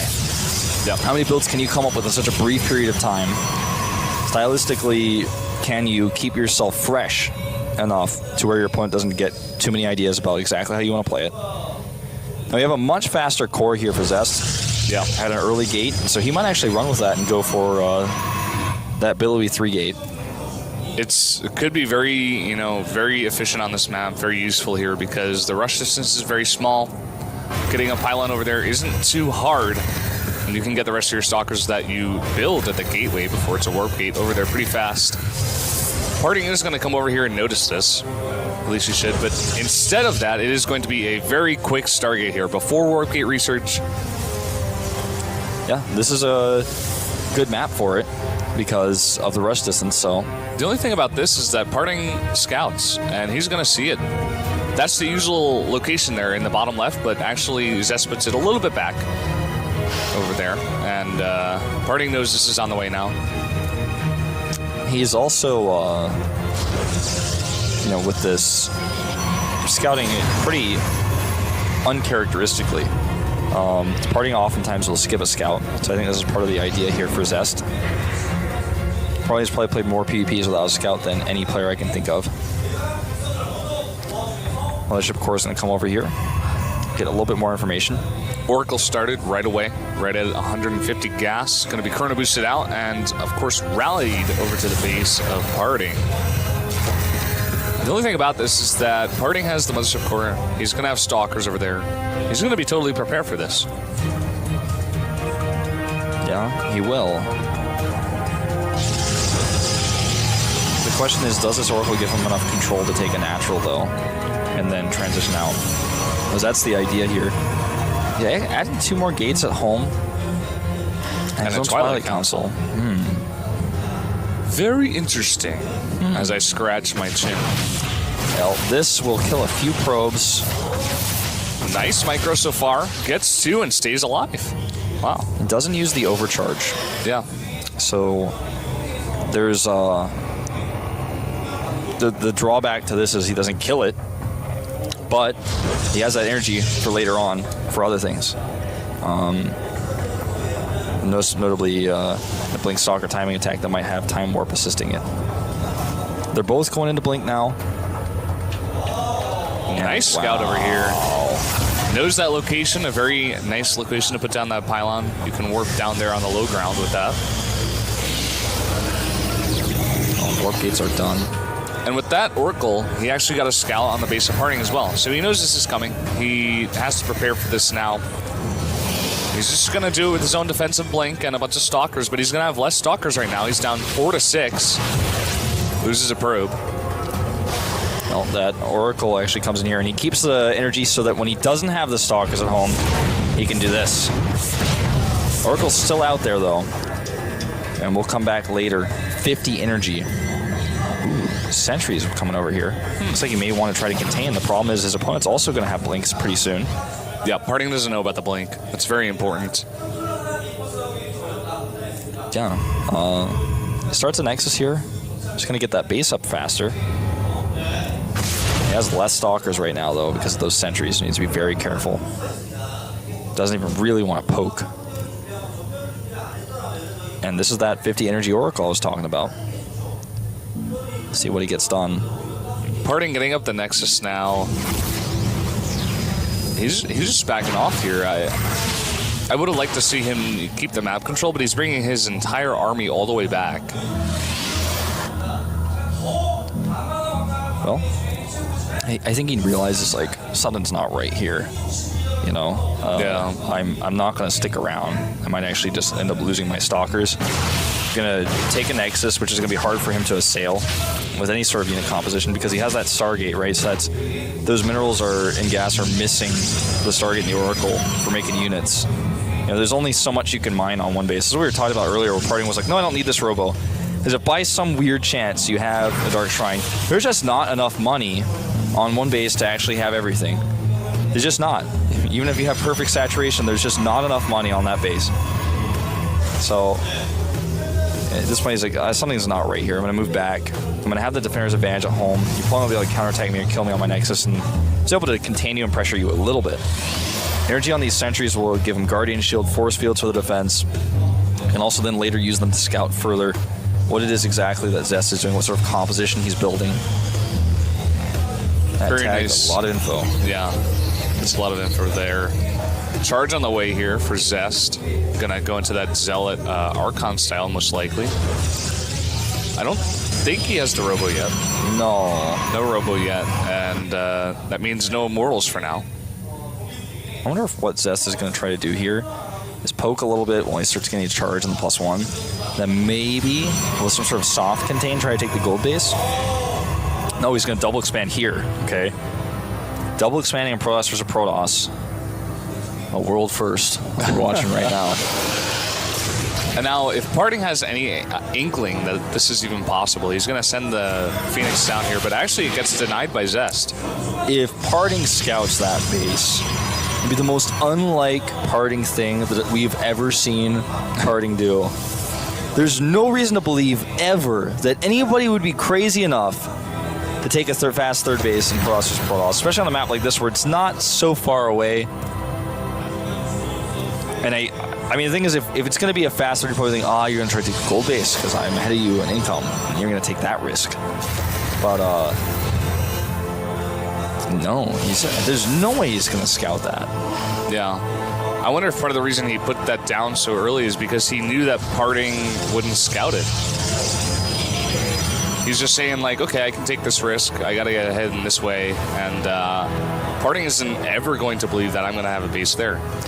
What is interesting, though, that our observer just pointed out, is he scouted that there were no gases at the natural. At that time when the Phoenix came in, that's not too weird. But when he comes in here again, he sees that, that's when he's going to be like, wait a minute. Okay, so he comes over here. Phoenix is killed. He snipes the Phoenix because he's scared the Phoenix might actually see the third base. Yeah. But he could have maybe let it see that there were no gases as well, so he wants to deny that too. Because at this point, Parting is like, without that information, how can he even guess? Looks like he might even have Zest go for a timing attack off of his 3-base economy with all those extra minerals, with a few Archons maybe and a ton of Zealots. Yeah. Does he even have actually a Temple Archive? I don't think he does yet. No, I don't think so. But he does have the +2 on the way for his attack. I think he might wait for that. He's going to deny the scout now he sees there's no gas, and he's like, all right, what's going on? Okay, now he knows. Now Parting is probably wow. in panic mode now because there's nothing he can do to punish this base anymore. It's already gotten its use, and now he's got to be in defensive mode like, oh, well, you have so many extra minerals. Everything that I've accepted to be true about this matchup and everything that I know that I'm doing at home no longer is exactly accurate. Parting actually moves out to attack here. He's going to go out and attack, but look at Zest minerals. He warps in 4 Zealots, and he still has 1,200 minerals. He's going to have so many more Zealots when this hits. Yep. Parting doesn't have a massive Archon account. His 2 Immortals that he has in his army are pretty useless. Zest right now is supply blocked. He's about to get that pylon up. Thankfully for him, the charge up on the warp gates isn't really that far behind. So he's going to warp in a ton of Zealots here now with charge. This is the big fight. He's going to go over here and attack the 3rd base now. Doesn't matter if Parting kills his base if he loses his whole army. All right, he's considering the attack. Parting does not actually commit to this. Not fully. There's so many warp-ins here for him to use. Oh, wow. Now starting to get his own Archons out here. Actually, he can break these force fields. Yeah, needs that Archon. And now he's going to come down. Nice time warp right at the bottom of the ramp. Even catches an Archon, and now it's being charged on by a bunch of this and even blinked. That's a big catch. Yeah, that's a big blink, though. He's going to be careful about this. He's about to have +2. Buying enough time for that.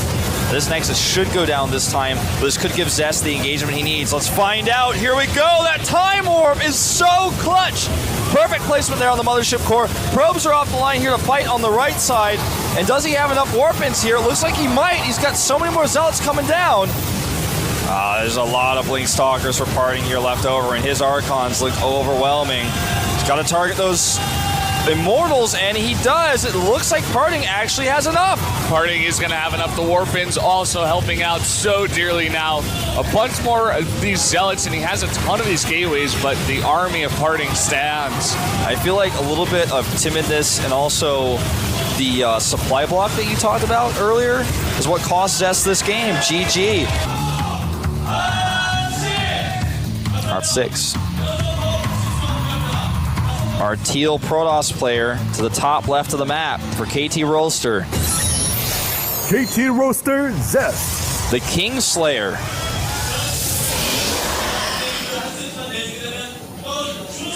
Very serious look as usual on his Korean face. version of Jaime Lannister. Yes. Over here in the top right in the red. SK Telecom T1 Party. There he is. There he is. There he is. Found him.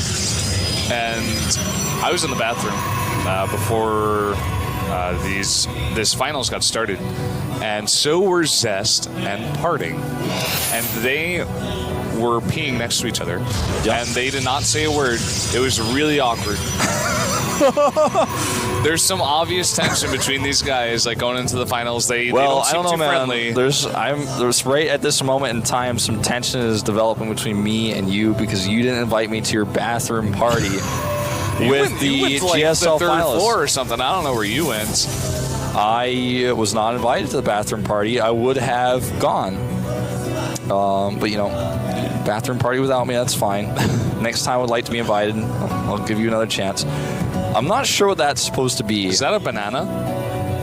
I think is it an umbrella?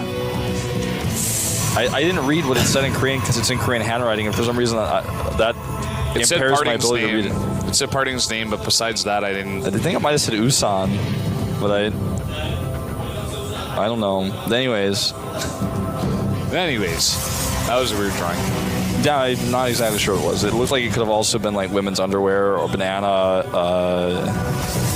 I mean, any number of things, like a slightly oddly shaped melon. Yeah. Well, it's a mystery to us. Now this probe taking a almost ninja star shaped scouting pattern on the map. And the reason he goes from bottom right to top left is because the probe of Zest got to his base too fast. So he knows that it's not cross positions. Yep. So he's going to send it up to the top left now and get the scout down. Map is huge, and this map is not your normal PvP map. It's so big. Sometimes you can get away with a risky expansion that you wouldn't normally on a map like this. He tried to hide the sentry there. I don't know if you caught he put it up there in the top right. And I think the probe got a vision on it for a slight second there. I think he was considering blocking the Nexus with the pylon. Decided not to do it. He's going to go get his Nexus at home. Really similar timings here for these two players. Yeah. On the Nexus. Zest going for double sentry, whereas Parting was going for one sentry.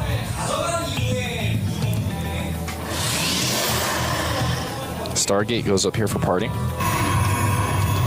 And a robotics now for Zest. And the Stargate gives you a lot of flexibility on this map to harass, get some damage done early on. The robotics is Zest's way of saying, you are not going to kill me with anything. It's very obvious to Parting that Zest has an expansion, even though he lost his probe before it was made, because he showed the probe.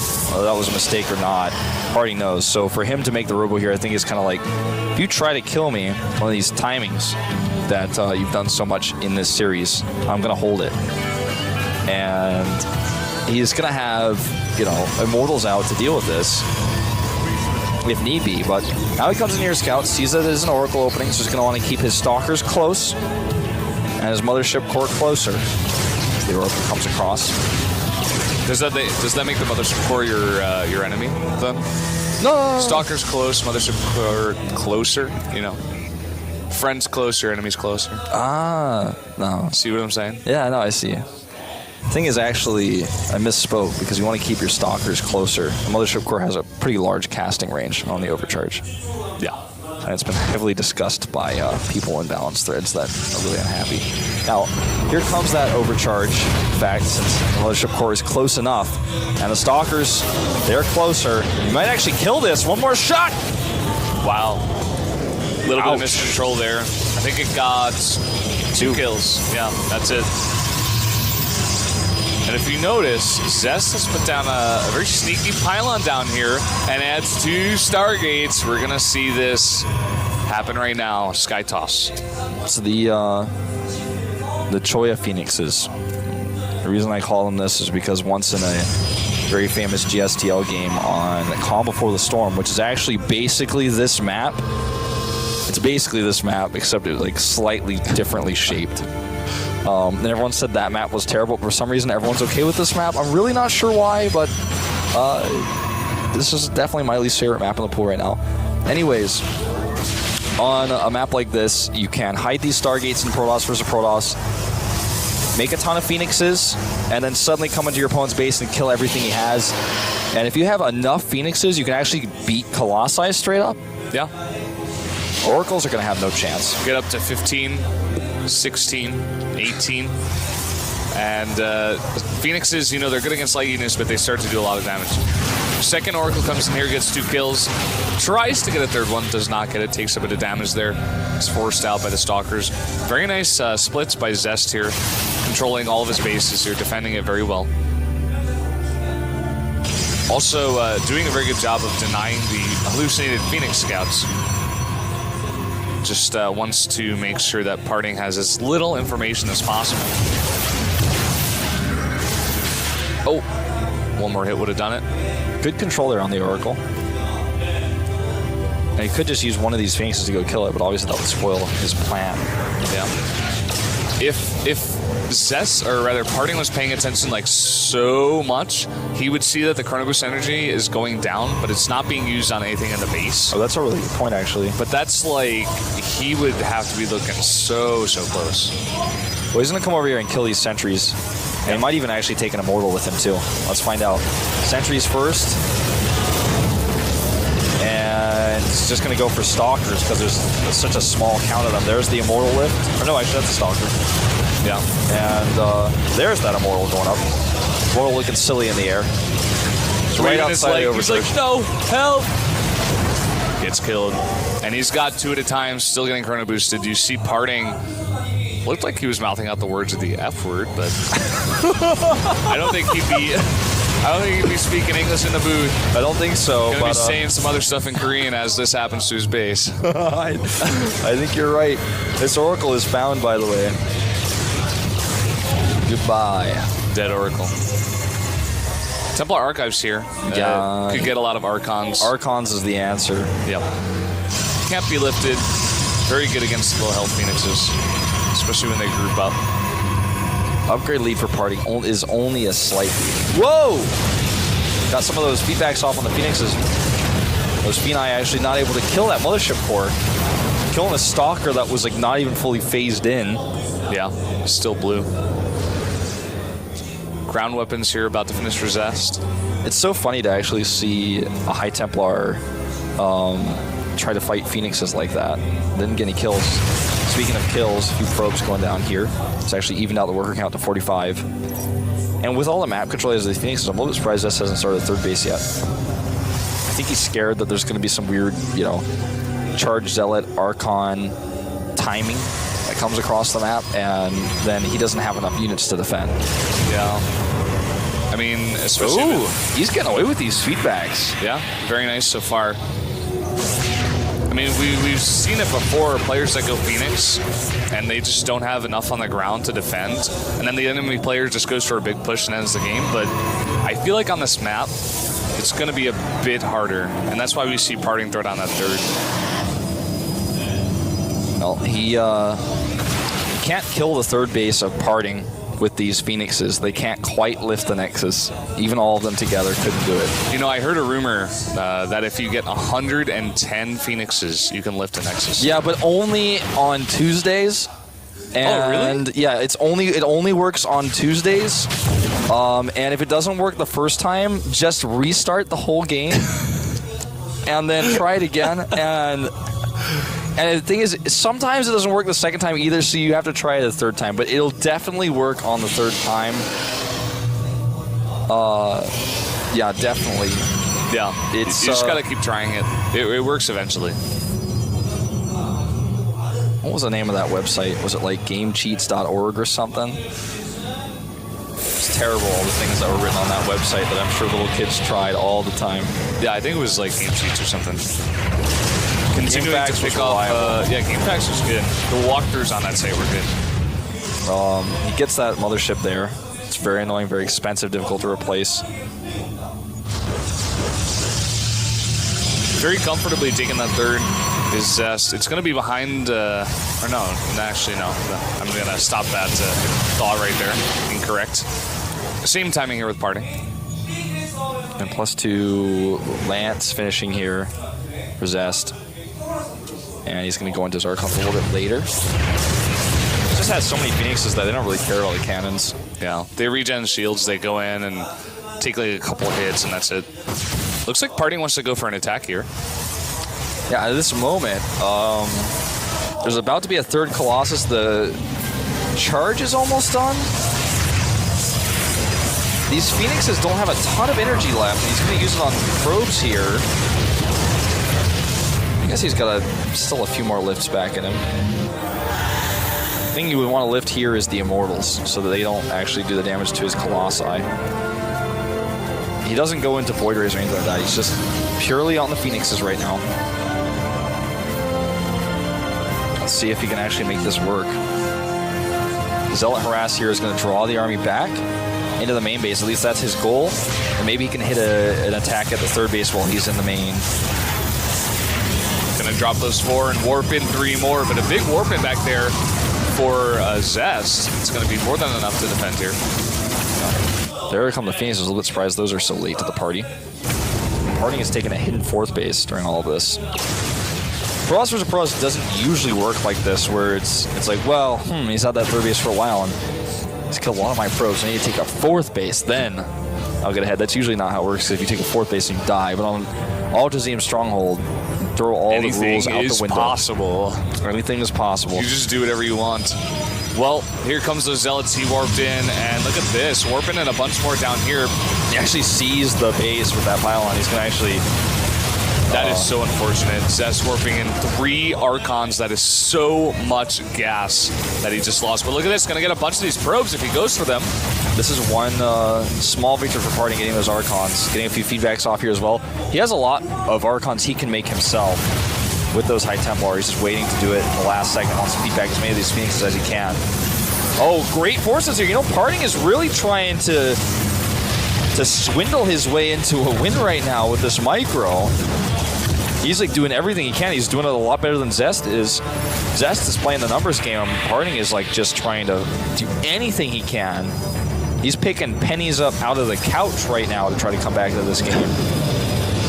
That he is. Warps in a couple more. High Templar going to make that into an Archon.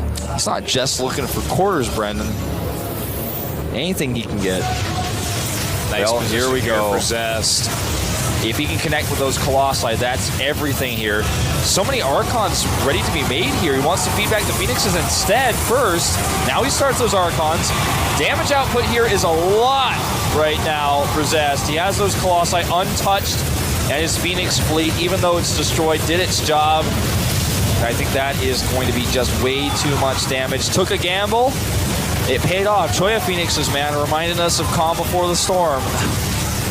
And that's all she wrote. That's going to be it. GG. Down here in the south, in the teal for KT Roaster. Needs to win 2 in a row. He is. KT Roaster, Zest.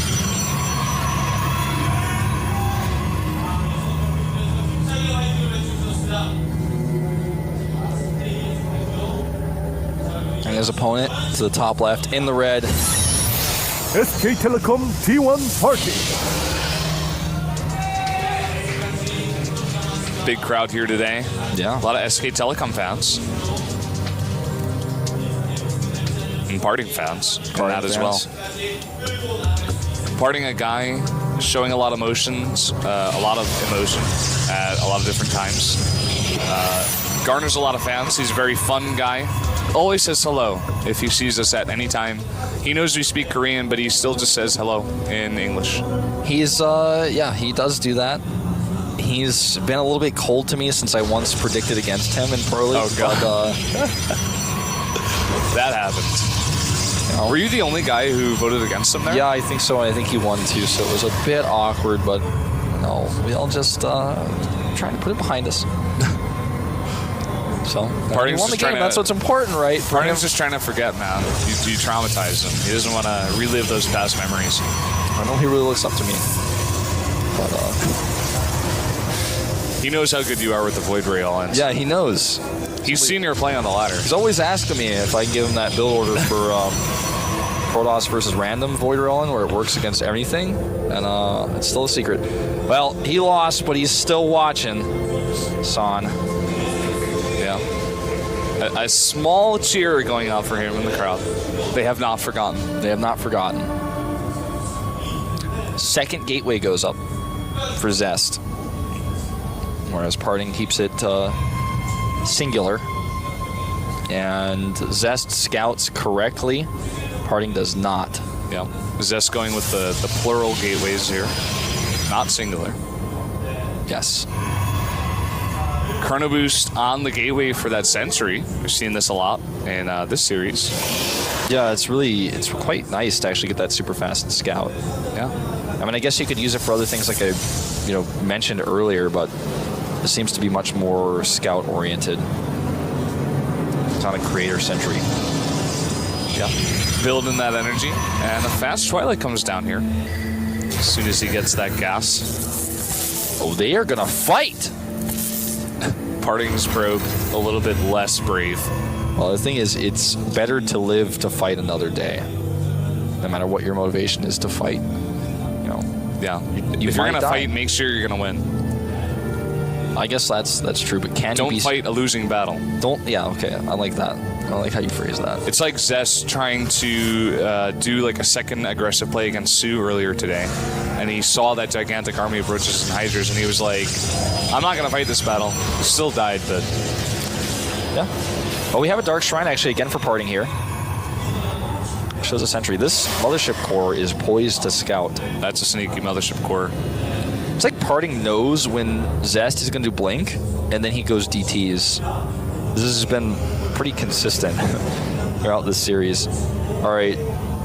He's going to see it. Yeah, he is. That Mothership Core can't attack the other Mothership Core, and now he gets all of that information. Even if he had enough energy for an overcharge, like, he wouldn't have been able to stop it from seeing. Gonna have to recall out of here. Yeah, he will. There he goes. Bye-bye. And here's the hallucination that we were talking about with that sentry that came out fast. Sees the blink coming up. If you hallucinate an Oracle fast, too, instead of a Phoenix, it can often be misleading. Not when it gets into the main base, because then when you attack it, even if you make it look like, oh wow, my Oracle like has barely got away, and then it didn't do any damage. When you attack it, you could tell how many hit points it has. But if you see before, like the Oracle flying across on the edge of the map, then it looks like he's actually maybe going Oracles. Okay, so he's gonna attack here now. He has a robotics going up at home, so Parting is going to have DTs for the defense here, but I don't think offensively his DTs are going to do a whole lot for him. If he loses this next, this is going to be so painful right now.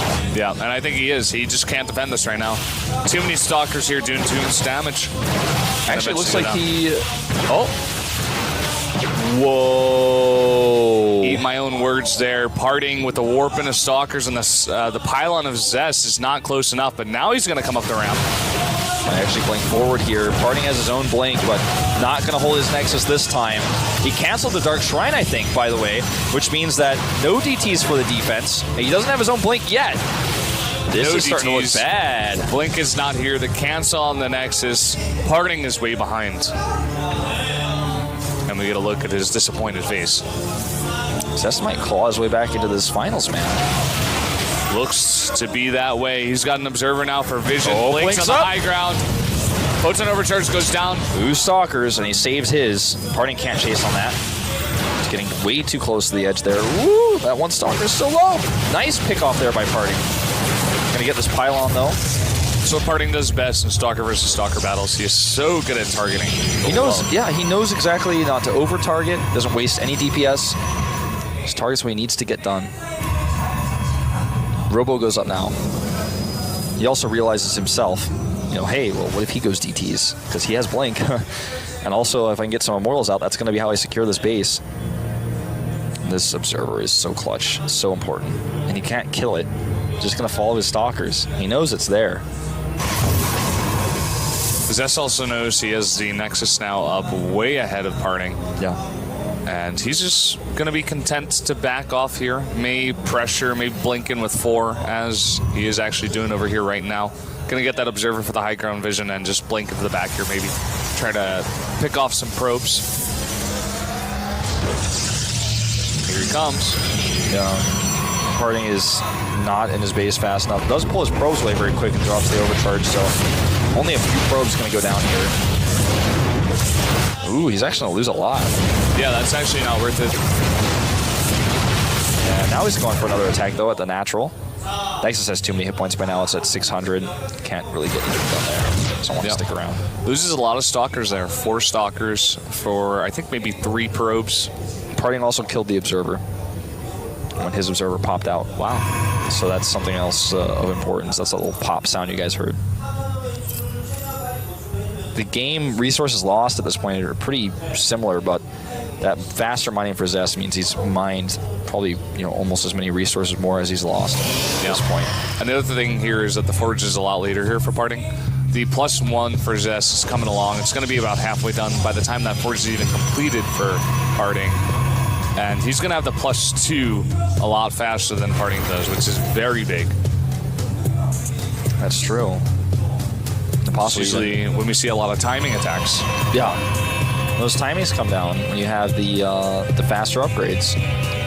Now, at this point, I mean, it's tough for Parting to actually accomplish anything. If he catches these 2 Stalkers, though, or rather these 2 Immortals, doesn't want to commit there, because if he does and there's anything else nearby that he just hasn't seen, then he loses everything. But getting those sentries is totally okay. Yeah, basically free. Took a little bit of damage. Now Parting gonna come in for the scout, sees the forge and just how far behind he is. Doesn't really know how far along that +1 is though. Yeah. Lewis is like, okay, you're getting +1, I'm getting +1. Yeah. Actually, he might think he's better off than he is right now. He might be thinking, oh, you started around the same time as me. Because he didn't get to click on the unit to see they already have +1. The next time he scouts, though, he will see that. In fact, with this observer, he might be able to get that info. I like how he hallucination scouts even though he has an observer, which might actually lead us to believe there's no observer here. So he can keep it alive and then scout exactly how he pleases a little bit later. It's on the skirt here of the base, so that basically with this observer, he's going to be able to float around and get the information that he wants without being worried about being chased. Probably not going to be noticed this way. Yeah. Again, this ragtag group of stalkers out on the map wants the pressure at the front. Sees that there's not many units there. Most of them are back. If he could snipe a Colossus, oh my god, as I say that he goes for it, and he's gonna get it. Oh my god. For one stalker, maybe two? Nope, just one. Well, okay, he's gonna blink forward here. Using his hit point advantage to try to fight this. He's actually gonna lose a lot more than I think he bargained for, though. Oh, wow. Good micro from both. Oh! Stalker micro here, amazing by both. Parting getting the better end though. Oh wow. Oh. Wow. Sick micro out of both of those guys. 5 gateways on the way now. Parting. He's got the charge on the way. He has the Templar Archives. He's gonna have the +2 a little bit later than Zest. That is the big problem here. I wonder what he's got planned with this. Like, is he going to use this powering of all these structures to take a more secure third base, or is he going to try to attack here? Because if he attacks these positions, I don't, even though he killed that Colossus earlier, I don't really know if that favors him here. I think it might be better fitted for him to take a third base. He's down on upgrades. I don't know if he really realizes that. It's hard to notice that, even if you're in the game. It's much easier for us to see little loading bars coming across. Those players have no loading bars. Right. I mean, they have their own, but they don't have their opponents. Yeah, they can only go by clicking the units. So unless he keeps popping over this observer and clicking on it, then clicking on his units to see what's happening, there's no way for him to know. He's going to actually lose this obs. So probably didn't get a chance to click on those. Yeah, now right, as really +2.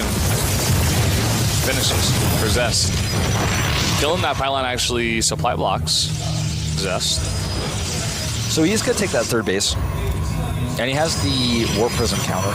So when he sees the army of Zest move out to try to punish him, if that happens, he has the Zealot drop to just come into the base and say, hey, turn around, or I'm going to kill all your stuff.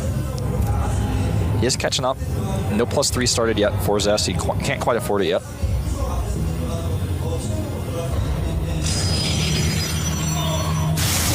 Zest making the Warp Prism, and he finishes +2. May want to go for an attack here. Chasing after a Blink Stalker with 2 charged Zealots.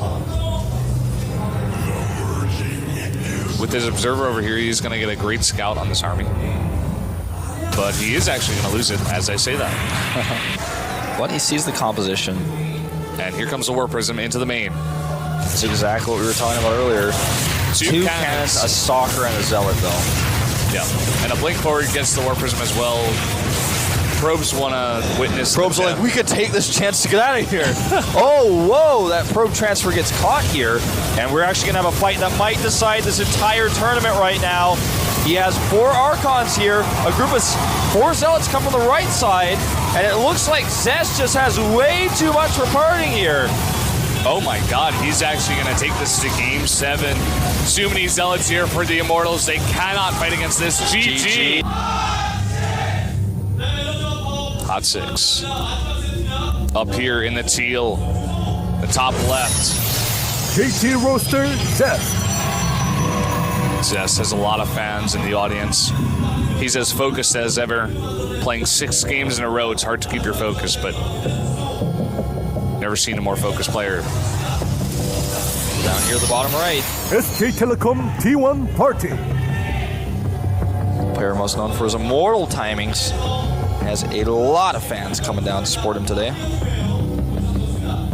Parting definitely looks a lot more stressed than Zest does. Yeah, he does. Going up 3-1 and losing twice in a row, you have the championship in your grasp. And you're like, okay, one more game and I got this. And you're talking to yourself so much in the booth. And then you lose 2 in a row. That is a huge hit to your confidence. You're playing against a guy like Zest, the most recent GSL Code S winner. And it is so hard to deal with those emotions when you're just trying to play a game of StarCraft. Yeah. No, you're so right. Well, let's see, because this is a 4-player map. It's hard to scout. It's hard to get information about what your opponent's doing until the hallucination scout comes out.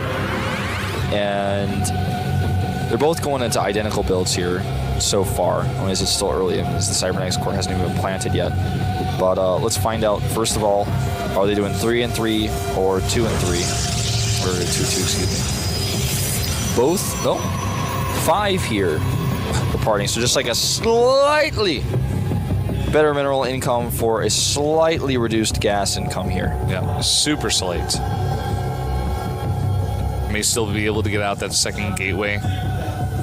No, adds another one to that gas. So now all equal up here in the gas. Of course, Blizzard Entertainment making this game. Yeah. Thanks to them. Or else Good we wouldn't be watching this right now, or casting it, enjoying it at all. And they made a lot of other great games. StarCraft 1 is pretty good. Yeah. It's pretty good. It's pretty good. It's decent, you know? Good. Pretty good game.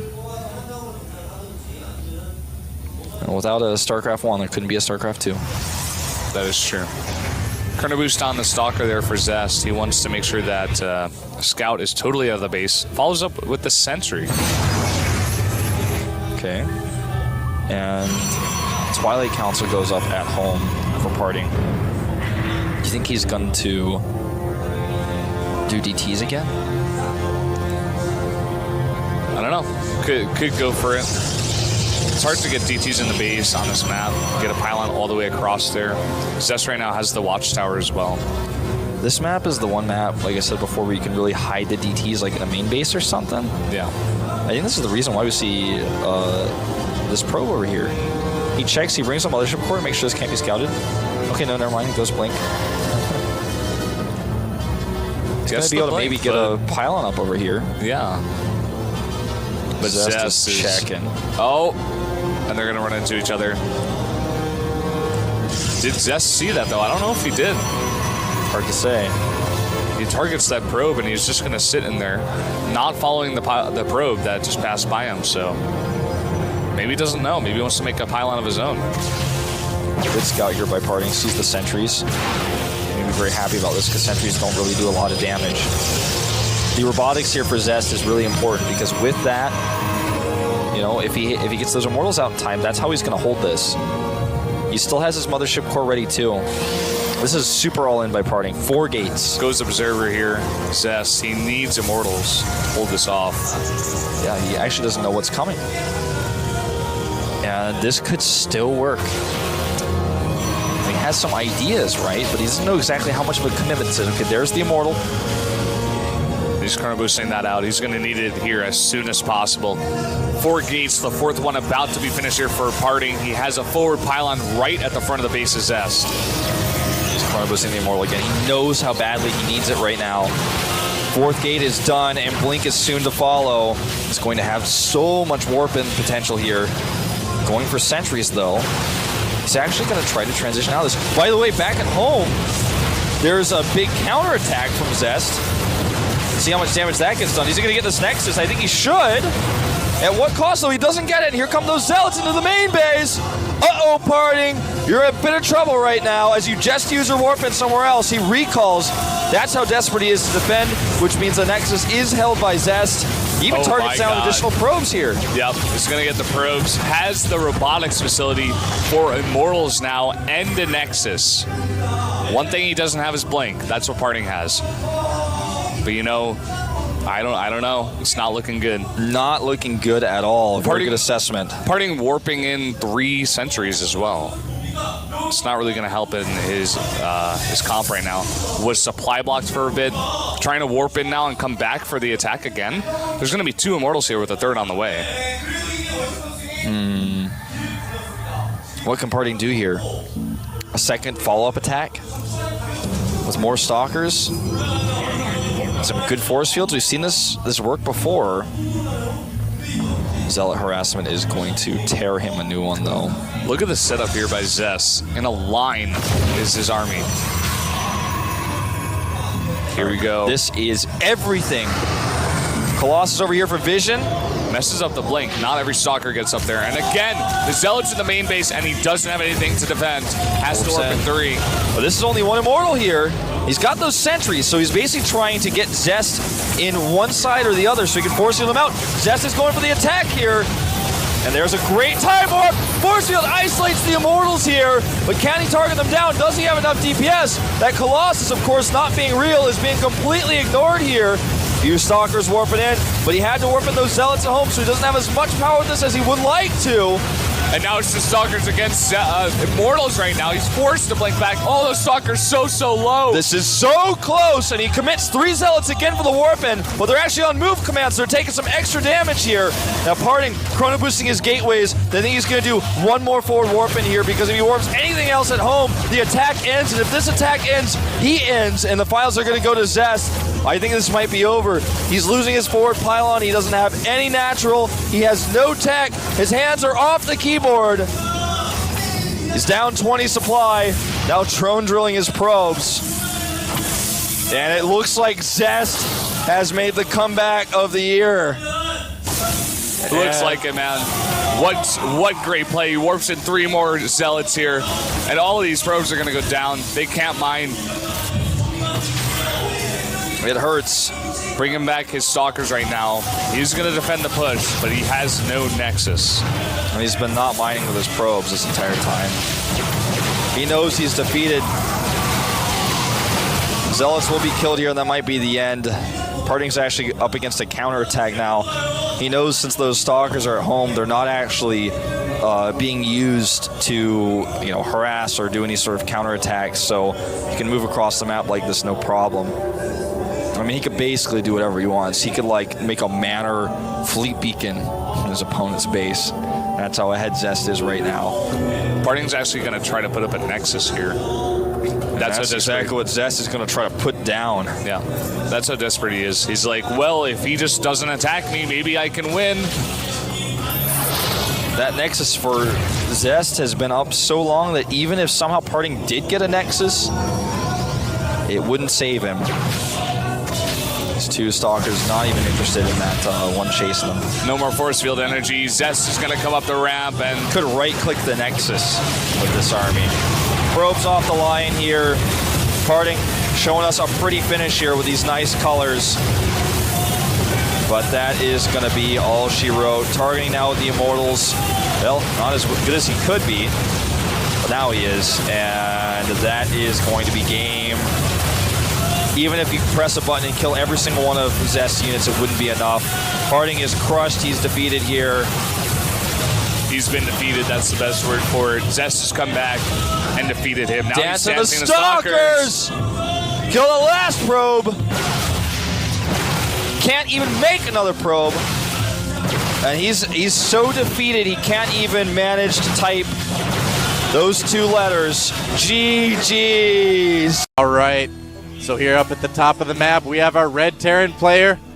Slayers has sent him out, thinks he can get a win. He is. Slayers Kanji. Wow, big cheer going up for Ganji. Crowd really getting into it. Can he get the win, though? He's going to have to beat this guy spawning indeed as Zerg. He is a random player from MVP known as MVP Guinea Pig. Guinea Pig. And this is Ganji's best matchup. He is 7-2 against Zerg. Yeah. He has defeated some powerful players. We saw him defeat Leenock. Another MVP cheerful right there. A lot of supporters for MVP. That's a very nice typesetting there, I gotta say. Typesetting, Moltrap, is the art of arranging letters in a pleasing way. I did not know that. Typography. All right, good to know. There you go. So, you know, like we mentioned earlier, slight disadvantage for Guinea Pig considering that the running paths on this map are very narrow. Not a lot of room for Muta supply either. As a Terran player, Slayer's Ganji can control things with tanks, things like that. And it's more difficult to counterattack. There are the lanes on the side, so it's possible. Yeah. But if the Terran keeps track of everything and they cut them off in one of those passes in the middle, they can make sure they don't go around for a counterattack as well. Yeah, absolutely. The Zerg player does have that ability to kind of run around, get a flank too. But can Slayer's Ganji take down a powerful random player like Guinea Pig? Scouts him, finds out.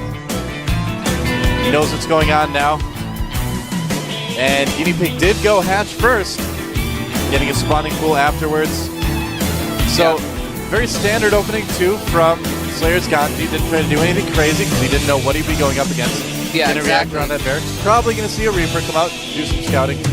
Yeah, I mean, that's again, slight advantage coming in for him being random. Yeah. You know, if he'd known it was versus Zerg initially, he might have maybe planted that barracks at his choke point, at his ramp instead, so he could have a little bit of a wall. Yep. Might have gone for 2-rack play instead of quick gas. Yeah. So maybe throwing him off a little bit here. He is going to go ahead and get a Reaper first so he can scout exactly what Guinea Pig is doing. Now, what we've seen most Terran players do on this map, and a lot of maps against Zerg, is get 2 bases, get some Marines, tanks, and make sort of a strong push off 2 base involving tanks, Marines. A lot of times they'll include some medevacs as well. Looks like a bunker started by Guinea Pig, but not going to do anything with it. He does cancel. And that was the most uneventful bunker rush ever. Yeah, that's right. I was on the edge of my seat. You were before, though. I was back on the edge. Okay. Living on the edge. Here comes a Reaper. And he's going to be able to get in, at least do some scouting. Reaper. Maybe get a drone or 2. Reaper opting to save gas by taking the ramp, and almost gets caught by some Zerglings. Takes a hit. Yep. Needs to be careful of that queen, and it's probably going to go around, and there's Zerglings waiting for it on top of that ramp. Yeah, Guinea Pig doing a nice job of deflecting that Reaper. Oh, even having 2 Zerglings up there as well. He's going to jump up. He doesn't take the bait. Wow. I got to say, Guinea Pig doing a really impressive job keeping this Reaper from getting anything. This Reaper may not actually end up seeing a whole lot. Yeah, he is getting some kills, though. He's damaging that queen. He's taking out a couple Zerglings. Yeah. And he must psychically know there's 2 Zerglings waiting for him at the top there. I don't know. I mean, he wasn't jumping up. After your Reapers are on there for that long, you have to kind of assume. And it looks like Ganji is going Blue Flame Hellions. Nice. All right, so that could certainly cause some damage. Gets him set up for that push that I talked about a little bit earlier. Oh, look at that. Newcomer getting taken out, and that spine crawler that was actually needs to be beautiful. canceled. In case you guys didn't know, Reapers actually have an attack that does a lot of damage to buildings. He's probably going to have to cancel that again if the Reaper comes watch in. out, Reaper. Reaper getting very low on health. Yeah, that was actually really cool. He just took out 2 creep tumors. Yeah. And forced to cancel on the spine crawler. That was pretty nice. Yeah, Ganji's doing really, really well. Both players actually playing very well right now. Guinea Pig doing a good job of denying any sort of information from the main base. And Zerglings, they're not going to get in, but they do see 2 Hellions. I think they saw both the Hellions. But the Blue Flame upgrade, as you can see, had not finished yet. So that doesn't tell Guinea Pig a whole lot. He did start a second spine crawler just in case. That is a good decision, getting an Evo chamber right now. And it looks like a couple more barracks going up for Ganji. So he is going to follow this up with probably Marine Tank as he takes his expansion. Reaper going all the way around looking for that fast third, but he's not finding it. That's a good idea. Once that Reaper's that low in health, can't really do much more harassment. Yeah. So you might as well hang it back, try and watch for thirds, and he actually is going to try and go ahead and get a scout in. Oh, he and does the Zerglings get in. have left the vicinity. Overlord's He's going like, to get right hey. in here and see Oh, but here come the Hellions. This is so good. The Reaper's going to cause damage at the main base while the Hellions coming in from behind at the main, or the natural. And he does get a few drones, but is he going to couple. get into the main? Not a lot of Zerglings defending. He could just sneak past. Oh, but they drones. Drones trying to block. They do succeed in getting all but one of the Hellions. That Hellion is low on health, and it has 4 kills, but it's probably not going to get any more because that Queen is on the prowl. So managed pretty well by Guinea Pig. Here comes the Reaper again, trying to find a way out. But that Reaper, that Hellion is wait, trapped. actually, That's dangerous. Gets one more drone kill. All right. Not too bad. That Hellion does have 5 kills. Yeah. A lot of those are probably Zerglings. That Hellion is like immortal, man. Yeah. Oh! Now finally dead. The irony. Yep.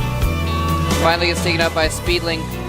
That's right. So the Speedlings, by the way, are going to be actually, they're not speed upgraded yet. They're just on creep. Wow, speed that is speed is almost done. Just finishes. +1 melee attacks is going to be done in a moment as well. There's a push coming down the map right now, and Yeah. I'm really, really surprised about this. That is Now, really the news of the hour. Here's the thing, the Hellions killed a good amount of Speedlings, but yeah, he is turning around. I don't think this would be the best time to push with that siege mode. I don't think it's been researched yet. Yeah, he only got 4 Yeah. drones with those Hellions, so still about even in harvester count. All right. And siege mode is complete, actually. So Baneling Nest Inspire on the way. He did get a very fast lair, wants to get those mutas out right away. Able to pick off some tanks, do a little bit of damage maybe. Here comes that 2-base push, a little bit earlier than we've seen in the past. But it could potentially do some damage. Ling's coming into the natural though. Bunker and some Marines are going to deflect that pretty easily. +2 melee attacks already going for Guinea Pig. Going pretty fast on the upgrades. Yeah, really We might fast. see... I don't think it was Guinea Pig. I don't remember who it was, but on this map the other day, someone did... Why am I not remembering it? That Ultralist build. No, it was Lenok did an Ultralist build on a different map where That he was just went... Zelnaga Caverns. Yeah, a different map. He went for very, very fast upgrades, though, and just tried to control things. And actually, now that I think of it, this is not very similar to that build at all, but Well, he because did of the get fast Mutalists. upgrades. But anyway, sometimes if they focus on those early upgrades, it is for later game units. But if not, those Zerglings are going to be able to do a lot of damage to those Marines. They do not Ganji. have very much armor. Ganji is building a ton of missile turrets right now. There were 6 in production at once Oh, wow. a little while ago. So he knows the timings for this type of build. He knows that mutas are on the way soon. And indeed, the first mutas for Guinea Pig have popped up. And with that many turrets around, it's pretty unlikely that they're going to be able to cause a lot of damage. Might be able to snipe off an extractor, maybe an SCV or two. I should say refinery for Terrence. I like how Ganji checked the top left base just for an expansion, since certain sneaky Zergs that are named after Nesty That's true. have snuck expansions against Terrence on this map before, and he is now moving down the map with a sizable army. He's got 3 tanks, a bunch of Marines, a couple medevacs to those support creatures them, are taken out.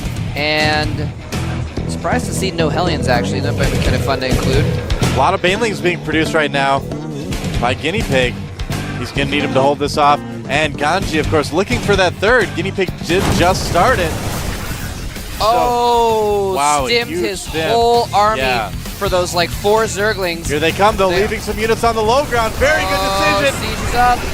Wow, Guinea Pig pulling back Nice. just in time. He almost lost a lot more Banelings, and that is going to be so hard to attack into. Yeah, they're slow Banelings. There's no creep, but speed is about to finish for those Banelings. It's seconds away, I don't know if he should attack, And- though. There's a lot on the low ground. and he's just going to retreat. He may not be able to retreat, actually. Burrowed Banelings. He's trying to get Burrowed the Marines to Banelings, chase though. him. He could take out the whole army. Oh, half Takes out the a army lot. goes down. That's pretty big. Wow, took out half the bio. He still has all the Yeah. tanks, though. Not And- quite enough, but nice move there by Guinea Pig. Those Mutalisks are just running around. Yeah. There's actually not many Mutalisks that come back here either.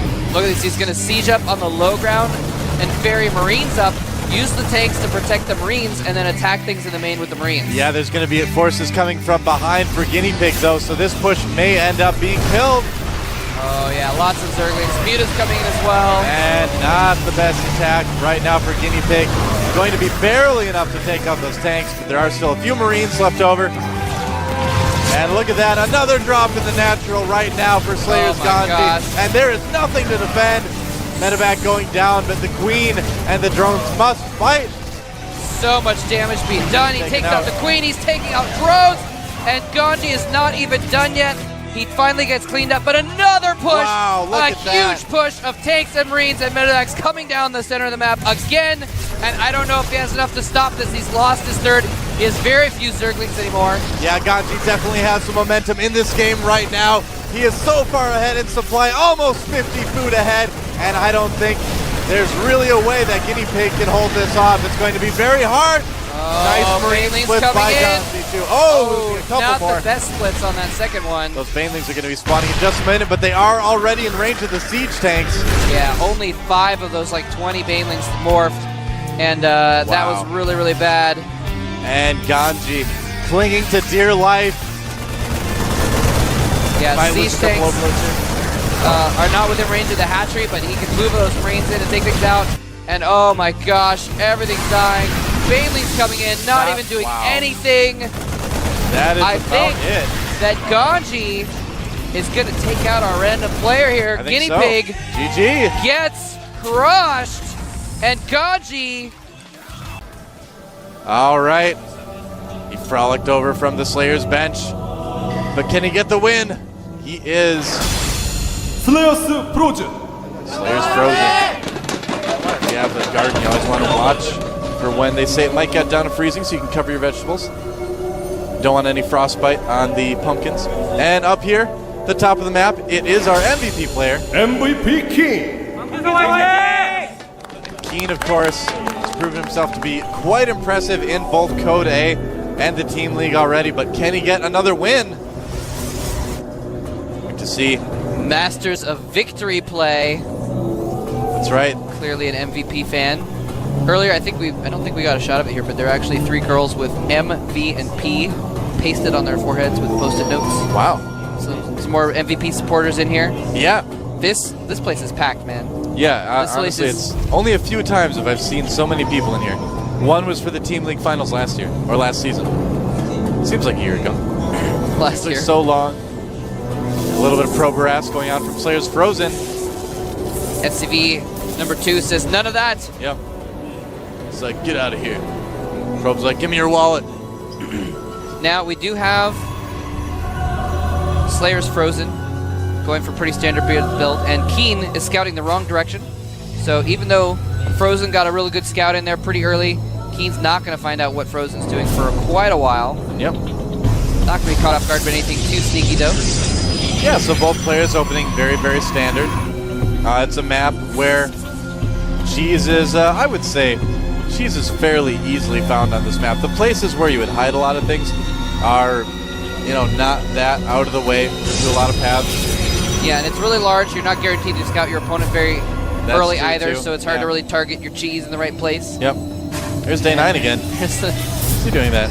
I didn't know he knew how to write Korean. It's not the real Day 9. Really? No. Looks like him. I don't know. Probe hiding in the bushes. Eating some And shrubs, Looks like it's going to be a fast expand for picking Keen. some vegetables. Yeah. Yeah, this is a very large map, and larger maps tend to favor that economy style, getting fast expansions. And so I wouldn't be surprised if both players actually did some kind of effects expansion. Although actually, Slayer's Frozen is chrono boosting out Warp Gate, and he's got 2 gas going already. Makes one wonder, doesn't it? It makes me wonder, and I am certainly one person. Now, Keen does, of course, see all this going on. He's got an SCV just kind of chilling out in the base, and Keen is also doing some searching for any sort of hidden tech or proxy pylons or anything like that. Yeah, when you see the 2 gas there and nothing in the base, you might think, uh-oh, hidden Stargate or something like that. Yeah. Now, I would imagine Frozen might be going for DTs. That's kind of thinking, oh, actually, production tab does show a Twilight Council. So there this you go. could be DTs. Then again, Blink Stalkers are quite good on this map. There is no ramp, so they can just walk up and hit whatever buildings are being used to kind of blockade things. Yeah, and a couple more gateways going down. Yeah. Could also be, very Interesting. fast Zealot charge as well. I mean, a lot of different options. That'd be pretty fast. Most likely Blinker DTs, though. Yeah, he's definitely going for something really aggressive here because he still has not gotten an expansion. He's not saving up money for an expansion either. Looks like it will be Blink. And he's continuing to chrono boost out Blink. Yeah, and early Blink Stalker push like this can be pretty powerful. Yeah. Green's Especially coming if you can somehow get sight of the high ground. You Yeah. can go in and blink in the back or something like that if you want to. Yeah, just bypass the bunker altogether. I'm Yeah. sure that's probably what he's planning. I mean, it's a nice big ramp. Sometimes players will even actually, like, suicide a stalker, run it by, and blink it over just so they have vision of the high ground to get the rest of their stalkers in there. Yeah. And wow, he's expecting something. Keen putting down 3 bunkers at the front. But they're not going to be too helpful if all those stalkers blink in like they're planning. Oh, he could actually blink across there. He would need some kind of way to get vision. That's probably just forward pylon, but it does get spotted by Keen. And now Keen knows that something's coming. I wonder if that pylon, even though the warp-in radius is not that big, I don't know if he can, I think he can maybe see the edge and blink. I don't think so. Well, I mean, he would need something to gain vision. That's the thing. And, well, let's see if he can get up there with a single stalker. How is he going to do this? Because he doesn't have any way to see up there. No, he does. He had vision of the edge like I thought, and now he gets all the stalkers in. He's going to actually target down the Tech Lab. Tech Lab goes down. Stim is canceled, and he can actually get away over here and killed blink quite back. a few SCVs as well. Wow. Blinking out. And wow, so I guess you can get just to the edge of that other side, and all the bunkers are empty. Bunkers going down. Wow, what a great build from Frozen. I'm so impressed. I had no idea that you could get vision across there with a unit. And some really nice blink micro, blinking back the damaged ones. That was actually really, really good blink micro. That's so interesting that you can get a unit right to the edge of there and see across. That blows my mind, man. All right, so that bunker, it's going to go down. Not enough repairing. Yep, and now Keen's definitely in a bit of trouble here. Nice blink micro. More stalkers are going to be on the way soon. And I think Keen might get taken out. We're going to see an even score again. Frozen might be able to use this special strategy to take him out. He's warping in more stalkers to join into the battle. The Marines are slowly going down, and he has nothing left. Keen with only a few units in production. More stalkers going all the way into his main, picking off the mules as they run for cover. And this is going to be it. Keen pulling his SCVs. And it can't save that bunker. Can't save Keen. More stalkers blinking across just to spite Keen. And wow, that is it. Wow. All right, here we have the winner of our last game. A fantastic macro Zerg, but can he keep the momentum going? He is. Fans of his would say Min for the win. That's what they would say, man. Yeah. They would say Min rhymes with win. Yep. And therefore, Min deserves the win. Here's our blue Terran player from the team MVP. He's pretty MVP King. He's pretty keen. And Keen, of course, rhymes with green. That's right. And green. So MVP should get the green. The green money's not green in Korea, actually. And yeah, Mean Keen we could call him. Although he's not a mean guy. Some of the money's green. They have different colors. Yeah, which is nice. It's easy to tell it apart. Yeah. So Keen has shown to be a really, really stable Terran player. I mean, I would say out of Code A this last season, he is easily one of the best players. It definitely deserves to be in Code S. Could easily win this match. Yeah, man. And look at that. Oh, look. There's Day9. What do you know? Day9, you look a little bit different somehow. I can't quite place it.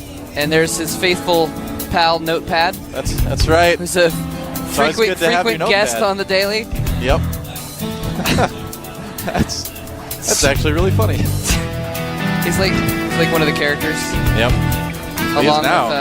Along with the logo. Not quite as annoying as the paperclip guy that like pops out all the time. No, hey, much less annoying. Do you need help finding the caps lock? Do you need help finding the enemy base? Let me scout that for you. That's right. Min has gone for a hatchery and then gas and then pool. So something we saw yesterday a little bit. Good for a fast expansion, but you still get that gas first, and you're able to get Zergling speed pretty quickly. Drone's like, excuse me, sir. MVP. Drones are so polite. is like, yeah. The SCV is like, pardon me, do you have any Grey Poupon? He rolls up and like the visor slides down on the That's right. SCV suit. It's actually a limo SCV. Man, we are really dating ourselves if we make Grey Poupon references. Oh no, look at this though. That Overlord is getting very low. Is he going to lose it? I think he might. This could be bad for 30 hit points. That Overlord. 19, 13, 7. One more hit. Oh, One more he hit! gets away. Oh, but there's a Marine going down to the That low ground. Overlord, Is he he going needs to to get turn to the right. Oh no, move it, Overlord. It's too late. Boom! Oh. And the guts and carapace of that Yep. Overlord fall in defeat into that crevasse down onto the trees in the little cavern there. And that is actually pretty bad for Min early in the game. That definitely slows things down. Yeah. That drone taken out, no more scouting for him. Now, luckily, it took long enough because look at he this, saw though. it coming and he made an Overlord to replace it already. There's But, already a Roach Warren on the way for Min. Ooh. Very quick. Now, Min did see the reactor on the barracks. He can assume that Keen is going to do exactly what he's doing right now, which is switching in to make some Hellions. So, a nice read by Slayer's Min. Yes, indeed. He did not see the Roach Warren. Yep. So he does not know that's coming, and we could see a bust. Now, here's the thing: is Min might expect a fast expansion on this map because, well, it's crevasse. You have an easy expansion to take, so he might expect that. But instead, he's actually going for major tech, and there's some Hellions get trapped actually against their own wall a little bit, roasted the tree. Nice job minimizing the damage to the Hellions too there. Yeah. And it looks like we might see some Banshees here coming out in just a second as well. Yeah. Which is And gonna there be, is indeed Cloak too. which is going to be interesting. He's got these Hellions coming out. Speedlings are on the way, but he actually doesn't have any Speedlings. Yeah, just those two Roaches and a single Zergling. Now, wow, trees getting roasted all over. It's like the scene from Avatar. Where is Captain Planet when you need him? That's right. You'll never be one of the people. My favorite Avatar line. Wow, so Hellions coming in here, doing some damage to these Roaches, and just soften them up a little bit. And what Keen is doing is so smart right now. He's getting Min to try to overreact to the Hellions by making 4 of them, making Min think there's more on the way. And Min, in regards to that, is probably not going to be too prepared for these Banshees. Now, he is getting a lair, he is getting an Evo chamber. If he kind of can tell something's up, we might see him put down a Spore Crawler. We're about to see just how perceptive Min is in this game. Min is Banshee's on the way. Yeah, he has just enough Roaches to block things, and he's gone back to making drones, and he is making Spore Crawlers, one in each of his supply lines. That's right. I don't know if the Overlord saw that. He only has 2 Queens. There they both are. And the Hellions taking the opportunity to run in and pass the Queens into the supply lines. Spore Crawlers can do nothing against that. Oh! Gonna get a lot of kills. Roasting the drones at the natural, but really, Min doing a pretty good job of handling this. He did lose a lot of drones, but here comes the Banshee now. How far can it work in before the Spore Crawler is going to go after it? Min has to work against 2 very different kind of attacks right now, Banshees and Hellions. Yeah, and the Banshee, of course, with the Cloak, makes it much more difficult since he just got his flare. He gets it! Oh, wow. You know, Min lost some drones, but all in all, did a pretty good job of handling that. But here comes the second Banshee. It's going to be impossible to hold that front with Roaches right now with the Banshee out. Yeah, he's lost a total of 11 drones from all this harassment. Yep. And an Overseer finally morphing. I'm surprised he didn't morph that earlier, just depending on his Spore Crawlers. For detection. Keen doing a good job of staying just outside of the Spore Crawler range as well. The vision range, of course, does extend farther than the Spore Crawler can shoot. Yep. So if you can lure your opponent into it, your Queens can clean things up. Now, Keen went for a little bit less of an econ build by going for the tech first, but he did enough damage with all the Hellions and Banshees that he's actually even in Harvesters, and he's got his second base up as well, so their economies are about the same, although, of course, with the Mules, Keen's a little bit ahead as far as his mineral intake. Now, Min's getting a Spire. That's going to do quite well against Banshees, of course, but Keen is already producing a Thor.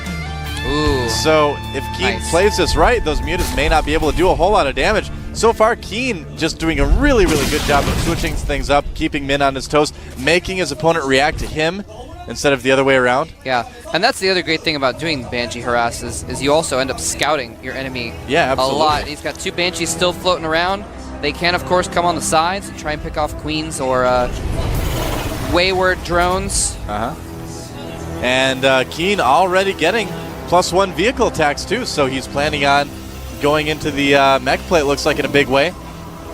Banshee out, or rather Viking out right now, and it's going to do exactly what we see doing right now, taking down some Overlords. making sure that Min doesn't have quite as much advance notice if there is going to be anything flying across the map. Yep, very smart move. Viking pays for itself pretty easily. Yeah. And Min getting roach speed as well, so he may try to do something a little bit similar to what we saw in last game, only adding some mutas on as well to that. Now, the ramp is very, very wide. The rocks don't have a lot of health, so if Min can break those down, he can get into Keen's base pretty easily. Getting a Baneling nest as well. Banshees still causing damage. Yep. Total of 7 kills between the two of them. Yep. Not horrible. Not as much as we've seen other Banshees do, but yeah, mutas are now out, man. So they are heading over towards the base of MVP Keen, and he has turrets up. He's got that door in the background as well. These mutas aren't going to do a terrible amount of damage. Yeah, they're doing a little bit. Got the turret to cancel right there, but there's just not enough to take on that turret. And look at that, 2 Thors already moving out for Keen. Whoa, but actually, the Thors are in the middle of the map, so the Mutalisks kind of have free reign here for a minute. There's only a couple Marines in the base. They can take out the gas. Going to take out a gas. Maybe take out a couple SCVs.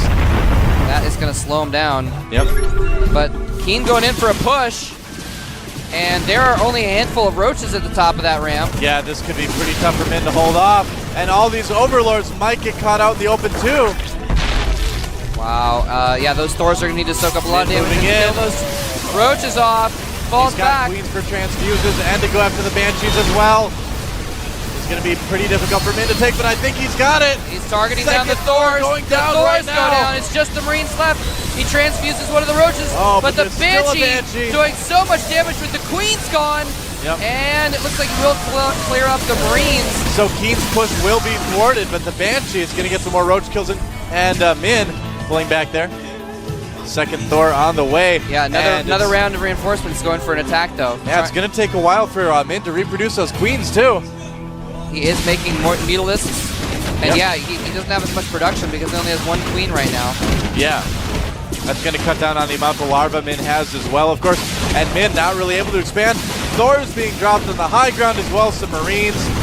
Keen trying to take control, but that is a lot of roaches for Min. The Banshee goes down at least, and he's actually forcing him to fall back to the low ground. That Thor was not in the best place. Yep. He's going to get surrounded by roaches, so nice evacuation there, and he just does not actually have much to counter this, and that Thor is probably going to get picked off because there are no Marines here. Picking it up, trying to switch it between the medevac and the ground with the medevac. Oh, there's another Thor there, and all the mutas get eventually taken out except for that one. He's the lucky muta. Wow. He's taken out so many units just by killing the medevacs while they're holding Marines. Yeah. And forced the Thor to drop out, killed off the Roach as well. Keen is on the run. We could see Min push him all the way back into his base. And the Depot supply depot getting up just in time, although it only hold for a short time, and he doesn't really have much to put out damage to take out those roaches. He's gonna try to repair the Thor, but that's a lot of roaches. SCV's coming from behind.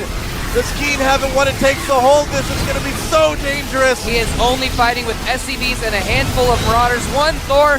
He may be able to pick off these roaches slowly and steadily, but more Zerglings coming in to take out the SCVs as well. And Slayer's Min. Wow. May just take over the base right now. The Roach is doing so much damage. So buff. Yeah. Oh, the Thor had 20 hit points. Barely survives. Keen holding for now. Min able to push him all the way back to his base, and the supply count is not too different right now. Min ahead by about 10, but Keen holding okay.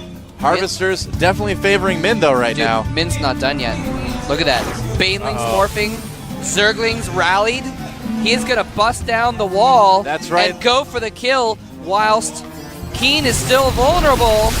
And there goes the wall. Both depots. And the Banelings are going to come in, and the Marines are going to have to fall back from that as long as he doesn't waste them on the Thor. And Zergling's streaming as well. He actually held that pretty well. That was actually really good by Keen. Yeah, Keen has some of the best micro I've seen come out of a lot of our newer Terran players in the GSL, and he's definitely showing it right here.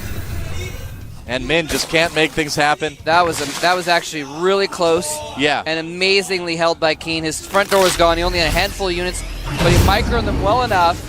They killed off the Banelings without losing too much. Yeah, that's right. And if you know what, I'm really surprised actually that Min didn't wait for another like dozen Zerglings, because if he had, that would have been pretty different too. He could have taken out the Thor at least. Min taking his third now. Finally, that's probably the latest third base we've ever seen Min take. He does even have a macro hatch in his main. MVP Keen taking his third as well, so the players may decide to sit back a little bit. Oh, and Min, we're going to see it in a moment, but he is making an infestation pin. Ooh, very interesting. Yeah, we saw Lenok do some great infester usage yesterday. Yeah, Min has actually been playing really low econ. He has 42 drones right now, and that is the most he's had all game, I think. Yeah. He's been playing really, really low economy off just the 2 bases. Oh, there's a drop at the new base. Oh. And it is like Min thwarted. has enough. Yep. Do not want to deal with those banelings. Yeah. And so right now, Min, if he can hold this and get his third up and running, maybe do a little bit of harassing in his opponent's base, he could certainly win this. And by the same token, too, Keen is in an equal position. Both players about even, but Keen is starting to pull ahead on supply a little bit. Yeah, he's definitely starting to pull ahead. It is 124 to 95. Yep. And Min really... What? That Viking must have, I don't know, maybe the Viking pilot was trying to hit the missile button and hit the land button instead. He was like, no! Maybe he was planning on trying to get like 10 banelings to blow up on it or something. It could be, but the choke that he landed in was so narrow. Yeah, that was kind of weird. I don't know. Anyway, so Min getting his third base fully saturated here, but still behind in the harvester count. Still behind, way behind in income at this point. Actually, he hasn't even made any new harvesters. Min is just powering units right now.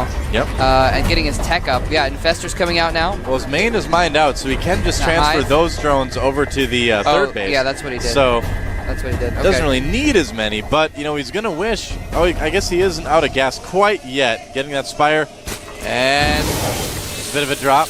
Doesn't do a whole lot. Just a couple Marines getting liquefied there. Now he does have the pathogen gland upgrade, so all those 3 infestors that just came out do have fungal growths. Yep. And fungal growths, when you have very few medevacs in play, can be very, very strong. There's only 3 medevacs right now. If he catches a group of Marines off guard, they are dead. Yeah, he's gonna have to be very, very careful to hold off this attack by Keen. If Keen's able to siege up on that high ground. Speaking of which, Bailey's coming in. Oh, wow, he kills the Fungles Baneling. everything. Can he follow up to polish off all the Marines? Banelings. Oh, man. That was so close. He almost lost all of his Marines, but those Marines are so badly damaged right now. But he does have 4 tanks coming in from behind. This could be pretty bad for Slayer's men. Wow, those roaches need to get in there and start cleaning up those Marines. There's not enough medics in the backs to heal them, but the tanks siege up and start doing massive damage. Yeah, between the tanks and the Marines, it's going to be difficult for Min to hold this. He does have some good roaches there. Thor getting focused out, but there is another one behind, and it looks like Keen might just take this game. There it is. GG. Min loses his third. He was mined out at his natural. Hello, ladies and gentlemen. Welcome back. This is HD. And this is Pain User. And we're both back here for the grand finals of IPL Season 2. I am so excited, man. As am I. We have such a great series in store for you guys here between Nurchio and the fan favorite Protoss from Ukraine, White Raw. I know, man. This is gonna be so insane. Honestly, it's almost like I could feel the electricity in the air. It's almost as if we were in a stadium, an arena, if you will, with thousands of fans from around the world, all chanting for one player or the other. And let me hear it right now for White Raw! Oh, you can hear it for White Raw. But the player I'm looking at right now is Nurchio. What an impressive run he has had throughout this tournament. Getting knocked into the losers bracket by Cloud in round 1, then going on to defeat Kiwikaki, Minigun, Vibe, Goody, Ret, Idra, and Mana. And oh my god. Oh my god. Nurchio is gonna be going for an 8 pool? A 7 pool? So he's not going 100% all in here. He's going with the early rush. He's probably going to try and break down the wall. But White Raw's definitely going to scout him before the Lings are out. And it's going to be very difficult for him to tear down this wall, especially on Shakuras. I can't help but think that White Raw is going to get up either a second gateway. He's going to put up double gates and he's going to fully wall. And the question is, is will one of the gateways go down before the cannon gets up? Okay, well, Whiterug comes in here with the latest scout possible. Of course, scouting to the north end first. He does see the spawning pool going down, and I wonder if Nurchio's 7 pool, I'm going to call it a 7 pool, it possibly was an 8 pool. It was an 8 pool. Is it going to get in time, man? He's produced 6 Zerglings right now. They're on the way. Whiterug immediately responds by throwing down the gate and the forge, and he's saved up 105. No, he's going to wait for another gate. And he's going to throw out a second gateway, and he will wall this off. So the 8 pool here, it may not do enough damage, man. Before this happens, let's not take anything away from White Rock. Going all the way through the winners bracket, defeating Coco, Bratok, Select, Straylock, and Mana, winning the upper bracket finals, and he has earned his spot here, but now he is under pressure. Nurchio is threatening to take this first game very early. Nurchio showing what kind of grit and strength it takes, as well as balls, to play in the loser bracket. I mean, he's survived all these players all throughout, hanging on and fighting by tooth and nail, and he's showing right here he can do the 8 pool, and is he going to get the gateway down? I think it might go down. White Raw's going to have to wall off the left side here. His probe can't get around. It's stuck. His probe is stuck in position there. He's going to have to pull probes off the line here. The cannon will go up, but the Zerglings are in the main, and that is absolutely terrible for White Raw. These Zerglings are going to wreak havoc in his base. They're going to continue to harass, pick off probes, and poor White Raw. What a terrible way to open the first game of the series. Oh, no, but White Raw coming back with the cheese of his own, man. I see it. I mean, when you're in this kind of situation, you have the forge, you know your gateways aren't going to really be able to produce much units at all, and you've got to deal with these Zerglings in your main.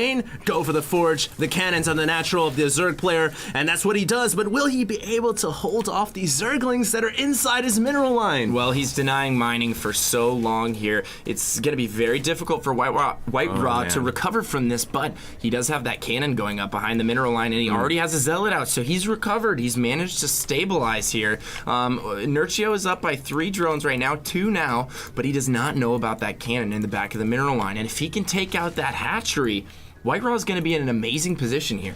Absolutely. I mean, this is going to force a Zerg into one base, and it doesn't look like Nurchio has scouted the cannon. It is too late. The cannon has come up. The cannon has come up, and White Raw is going to warp in an additional cannon on the northern edge that makes it darn near impossible for the Zerglings to strike the cannons. Meanwhile, back in White Raw's main, the last Zergling has been disposed of, and White Raw's situation has stabilized for now. However, Nurchio can't say the same for him. Deposed of, the Zergling received a deposition from White Raw, and now he is out of the game. Is this hatchery going to go down? The second cannon will be in range. We have 3 spine crawlers going up right now from Nurchio. Yeah. He's probably going to try and wiggle those into position next to the cannons and hopefully take them out, but does he have enough time? He does not have enough time. He's going to use the Queen to try and delay here, and some drones possibly, but that would not be a wise decision. This Zealot going to run by and probably sneak into the main and go after drones, and what a cute play here from White Raw. Yeah, but Nurchio doing the best he can right here to figure out how he can survive this situation. He does get his spine crawlers up here, but there are 3 cannons just pounding away at those spine crawlers. Gonna go and for the the first pylon, crawler it gonna looks go like. down. Oh, that pylon, if it goes down, could be a big blow to White Raw, but the Zealots and the cannons are going to be able to take that last spine crawler down, and Nurchio will fall at the natural. Yep, the natural hatch will go down. That pylon staying alive with 41 hit points. Oh my the god.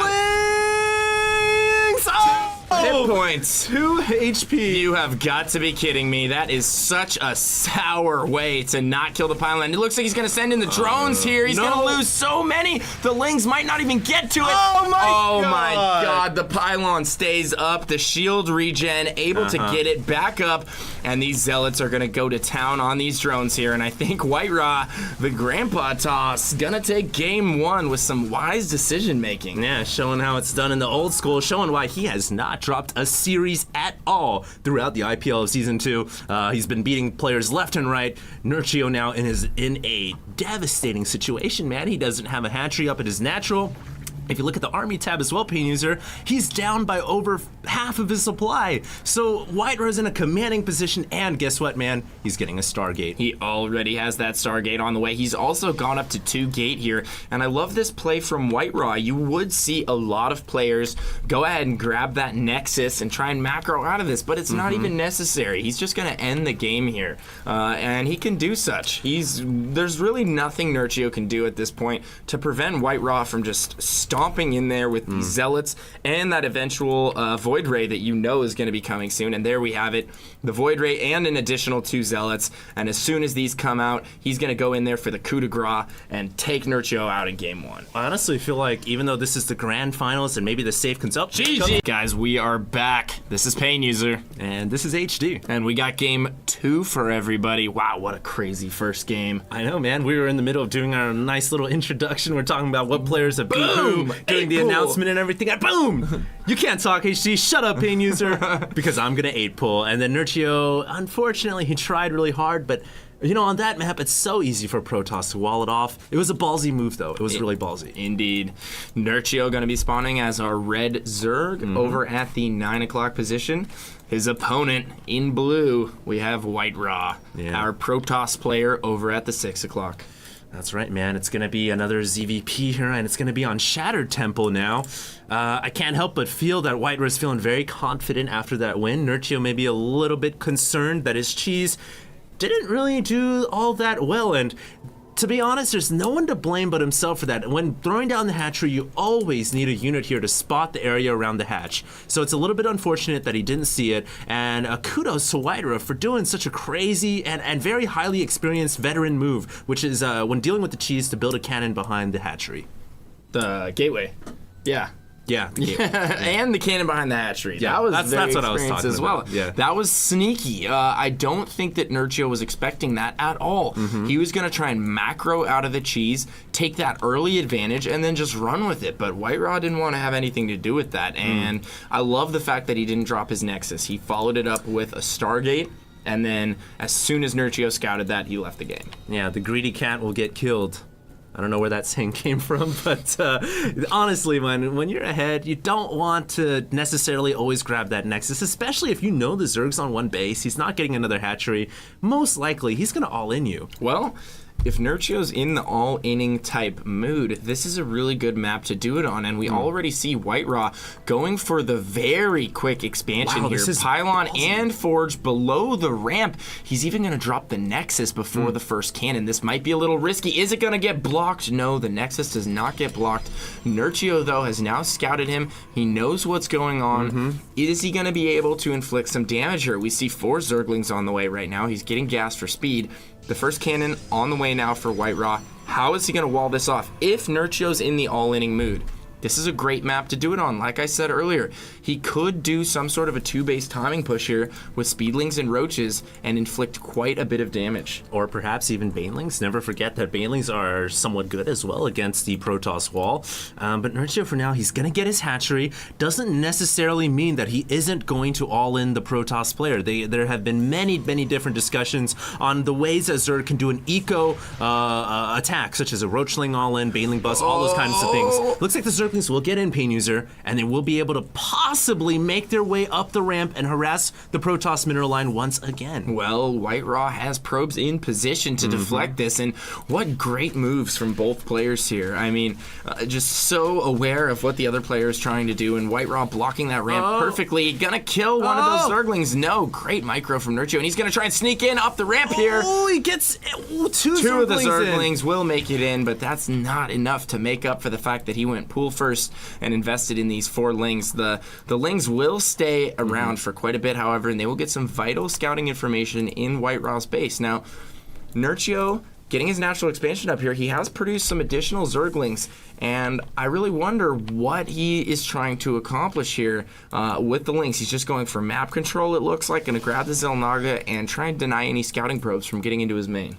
Well, here's the thing that Nurchio has got to deal with, and it's really a decision that's quite crucial. Is he going to try to play a macro game with White Raw, or is he going to try to all-in this 2-base play from White Raw? Because he knows that White Raw went for that Nexus right away, so immediately the Protoss player has a great advantage over the Zerg. Nurchio has to decide if he wants to hatch or if he wants to go and be aggressive. And that's quite a situation that he's got to decide what he wants to do. Now, we do have a Zealot coming in here. Good micro from Nurchio, keeps the drones away. It looks like he will lose one drone, make that possible. He's already lost 2. That Zealot has 2 kills. He will take out 2 drones right there. Just rallying his first Zealot in. I love that move from White Raw right there. Nurchio not really prepared, didn't have enough Zerglings to deal with that. Yeah. But he does have speed now, and he's trying to harass in the main with these 2 Zerglings that he has had alive virtually since the beginning of this game. Now, the wall at White Raw's natural is not complete. It's going to be difficult for him to plug all the holes there. He's going to have to add another building on the far right, which makes him vulnerable to some kind of a timing push here. And we have an early layer coming from Nurchio. Not just an early layer, man. It's also an early Stargate coming out. So we are going to see a quick take to the skies by White Raw once again. Yeah, the Stargate I expected. The early layer like this, I didn't. He's not taking that conventional early third. He's going for a very quick layer here. Now, what does this signify? Are we going to see early mutas, or are we going to see early hydras? I think we're going to see early hydras here, and he could potentially use those for a really powerful bust at the natural. Well, the fact is, Nurchio is building a spine crawlers at his front door, and a lot of times when Zerg players build spine crawlers at their front door, that means, hey, I'm worried about the possibility of a ground attack. Absolutely. And on top of that, it usually means they're going to go for mutas. Spire. Yeah. The thing is, when a Zerg player goes for 2-base hydras, they don't really build spine crawlers at the front. When they're going 2-base Spire, then they will build spine crawlers. So I agree. So he's taking the defensive pose, getting the mutas up so he's safe to some sort of a ground attack, and then he's going to take to the skies. Is he going to have the mutalisks in time to deal with the Void Ray? That's the question. I think he will. The Spire is about 60 seconds out. This first Void Ray is only going out to scout for Overlords, and this Phoenix has made its way in, and it has scouted into the main. Now, there will be Spore Crawlers coming up because the Evo Chamber is going to be just a few seconds away from completing. Now, so I think White Raw won't really be able to do that much damage with his Air Forces. Well, the thing is, though, is he will be able to almost entirely neutralize the Mutalisks. Phoenixes are so good against mutas. I don't know if that's really the best tech choice for Nurchio right now. The Stargate tech is already there. He's gonna be able to continually produce Phoenixes here, and we see that's what he's doing. 3 kills on that Void Ray, man. I know, and he's also gonna be able to deny the third for quite a while here. And there we see him transitioning back. He's going to get those missile attacks. He canceled the Spire, and he's going to get that Roach Warren and a Hydralisk Den. So trying to fake White Raw out here, going to switch back into Hydras. And now the question is he going to go for a bust here? White Raw still hasn't scouted this, so he doesn't know about the switch. And, oh, that is a lot of Phoenix. Yeah. White Raw right now does have a lot of Phoenix, obviously opting to go for the more air-based play. He may be able to pop off a Queen. Yes, he will, and possibly make that too. Now, there is a Spore Crawler coming up, and with the Spore Crawler, I think Nurchio will be able to hold simply because the Phoenix will not be able to hit the ground, and the last Void Ray goes down. That's a huge White Raw mistake. Getting really sloppy right there in his control, not pulling out anywhere close to early enough, and he's going to lose his Void Ray as a result of that. So that's too bad for him. It's a very expensive unit that he invested in early on, and he could have used that to deny the third, actually, that we now see going up in the top left-hand corner. It would have been great to utilize that Air Force to control the space on the map and try and deny that third. It's extremely costly, man, that initial first Void Ray, especially if you're only making one and you're just using that to pop Overlords. All the things you could have killed, the hatchery, more additional Overlords, there's a lot of different things you could have done with it, and now White Raw's really only limited to a Phoenix air fleet. And unfortunately, while Phoenix are really cool and everything, I'm afraid they don't fare all that well against an entirely Hydra-composed army, and that's what we see coming out of Nurchio. About 7 Hydralisks right now. Well, and that's a pretty large army. They can do pretty well against an all Hydra army. It just depends on the engagement. Phoenixes obviously rip through Hydralisks.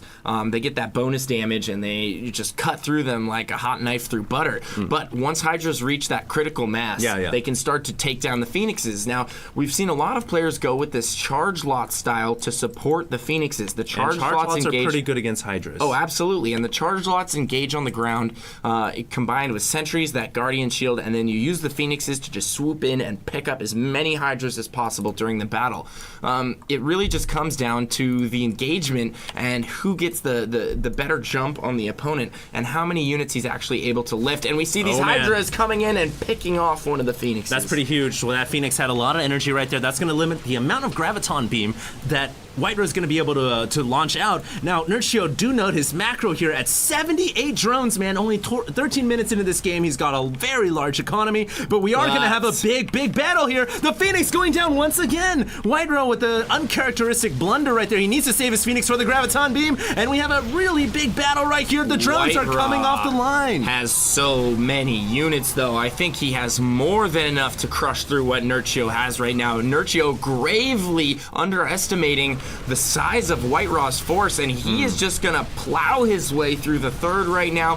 Nurchio pulling all of his drones off the line, but it's not gonna be enough. It's not gonna be enough, unfortunately. Nurchio is gonna have to forfeit the expansion at the top left-hand corner, and I can't help but feel with that expansion going down, will he be able to recover? Because he invested so many drones, so much minerals into that hatchery. His army now has really just broken down into just lings and roaches, and I'm afraid that it just isn't gonna be enough. I mean, look how many stalkers we have out right now for White Raw. I mean, his army just absolutely exploded, and I can't help but think that it was that early Nexus that he really capitalized on, and now he is going for the throat here. Nurchio is wounded, and White Raw smells blood. He's going into the natural right now with everything he has.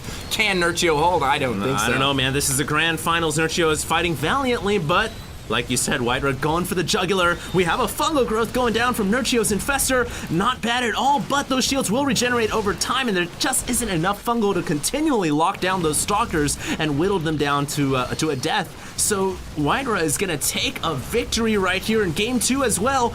And we have Nurchio, the man who's been fighting through the loser bracket. Hello, ladies and gentlemen. Welcome back. This is HD. And this is Pain User. And we're back for Game 3 in the grand finals of IPL Season 2. I just want to thank you guys all for tuning in here. Once again, the players are fighting for either $10,000 or $15,000, man. So much money. You could buy a new car with that much money. You could buy a couple new cars with that much money. I don't know, maybe a couple used cars. I don't know, a couple of new cars. I don't know, what new cars are you looking at? Hey, it depends on how high are you class looking at cars made in North Korea or something, man? Come on now. Well, I mean, hey, my car is honestly only worth like $6,000 used, so I'm a little bit on the cheap side of things right now. I would not want to be riding in your car in an accident. Hey, here we are. It's accident safe. All right, we'll see about that. We'll have to do some research. Here we are. It's Game 3, man. It's White Red versus Nurchio. White Red taking a quick 2-0 lead in this series. And here we are in Terminus. White Red is going to be spawning at the 3 o'clock position, and Nurchio is going to be spawning at the 6. Now, on Terminus, I think Nurchio is going to have an opportunity here to really play his style. He can get into that macro game, and he can start using his strategical play to his advantage. We haven't really seen him really have an opportunity yet in any of these games. Absolutely, man. I feel like Nurchio really prefers to play the late game style. This is a map where he can play that late game style. However, the players haven't exactly spawned cross-spawn. They've spawned close by air in some respects. I mean, they're right next to each other in terms of, 3 to 6 o'clock. And we've already seen White Red opt to go for that quick Stargate 2 games in a row. It would not surprise me to see him take to the skies once again. No, not at all. It's a very common trend in PvZ right now. A lot of players going for that quick Void Ray followed by some subsequent Phoenixes. It allows you to get some control over the map, and it allows you to harass the Zerg while trying to deny that third. You can kill the drones on the way to build the third, and you can kill the third itself if you get lucky and he's not ready or if he's out of position. Absolutely, and sometimes those Void Rays can be very annoying because they can also pick off Overlords. I think last game there was a Void Ray that was going Overlord hunting, man. It was Overlord hunting season. Killed off about 3, I believe, and it set Nurchio back in supply by a considerable amount. Yeah, Nurchio was constantly getting harassed throughout that game, which made things very difficult for him. You noticed when the eventual armies clashed over at Nurchio's third that his army was lacking. Yeah, he didn't have nearly enough to hold it off, and I think partially he was caught off guard, and he had been droning for too long. And also, I think it goes back to a lot of those overlords getting picked off. Yeah. I mean, he did lose quite a few overlords there. And that will affect your overall supply later on in the game. Yeah, not just because overlords, obviously provide supply for your units, but also because you gotta invest another 100 minerals and a larva to reproduce that overlord, and it costs time. So it was quite painful for Nurchio. This game, he will have Zerglings out once again, but he's going to go straight for the backdoor rocks rather than trying to run by the cannon. And I actually like this because no player really expects those rocks to go down immediately. Yes, and also, this game, he doesn't have nearly enough range to run around the cannon. It would be way more difficult for him. He'd probably lose all the links, but hopefully he's not sending that overlord into the cannon. Okay, he's going to stop that over the Nexus. We have seen players it happens, man. forget about that overlord and send it over the cannon. It does happen from time to time, but White Raw really getting an early lead in all these games with that super fast Nexus. He's dropping that before the first cannon, and yes, it's a little bit risky. I'm surprised Nurchio hasn't actually tried to, perhaps metagame him a little bit and go for a super early pool. We did see that in game first one, game. but that's on Shakuras. Yeah. The Protoss player has enough time to scout you, and he also has enough time to react if he sees the lings coming. On a map like Terminus, it would be much more difficult for White Raw to do anything. If he saw those Zerglings coming, it might be too late. He might have already dropped the Nexus. Absolutely right. And it doesn't look like either player is going to go for that early rush you were mentioning. Maybe Nurchio will do it again. Haven't seen him do it quite yet. Also He's note, actually going for the early third this game. Yeah, he is going for the early third. I was going to say just out right now. He's going to play that eco game, and this is a game where you can hold on to that third hatch very easily. But I wanted to point out, guys, that the Zealot was able to push those Zerglings away earlier, and White Raw is so intuitive, man. He knows that, yes, there may be Zerglings hitting these rocks. It's a danger. So he brought the Zealot out, but now there's a lot more Zerglings, and White Raw cannot afford to pull the Zealot away because that forms the blockade for his wall. It does indeed, and he may indeed pull that Zealot as these rocks get closer to death. He needs to be careful, though. Yeah. Nurchio really staying active, and he will pull that Zealot out to come assist. Might be a little worried about a run by here, but I think he has enough units to prevent the Lynx from getting in there, and he will thwart that attempt at blocking. And wow, White Raw already had the back entrance blocked off just in case those Lynx were able to take down the destructible rocks. And we once again see an early Stargate here from White Raw. He will be getting a Void Ray out now, and he's going to head across the map and try and clean up some of those Overlords, but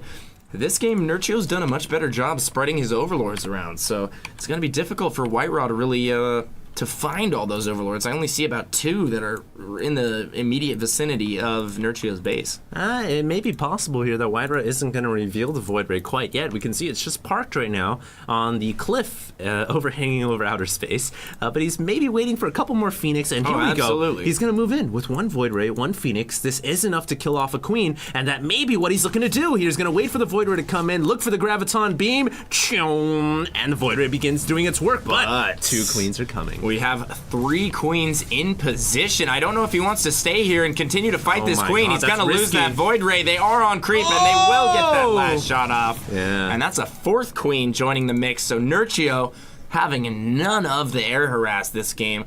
He says, White Raw, I don't want to have anything to do with it. He's going to stop that right off the bat and not sustain that heavy damage that we saw him take last game. Yeah, last game, though, the Stargate just did so much work against Nurchio. It set him back in Overlords, it set him back in drones, it caused him to just frantically scramble around, trying to figure out what he would do to defend against that. This game, though, he held it down with his Queens. He suffered no damage at all. He even killed off the Void Ray outright.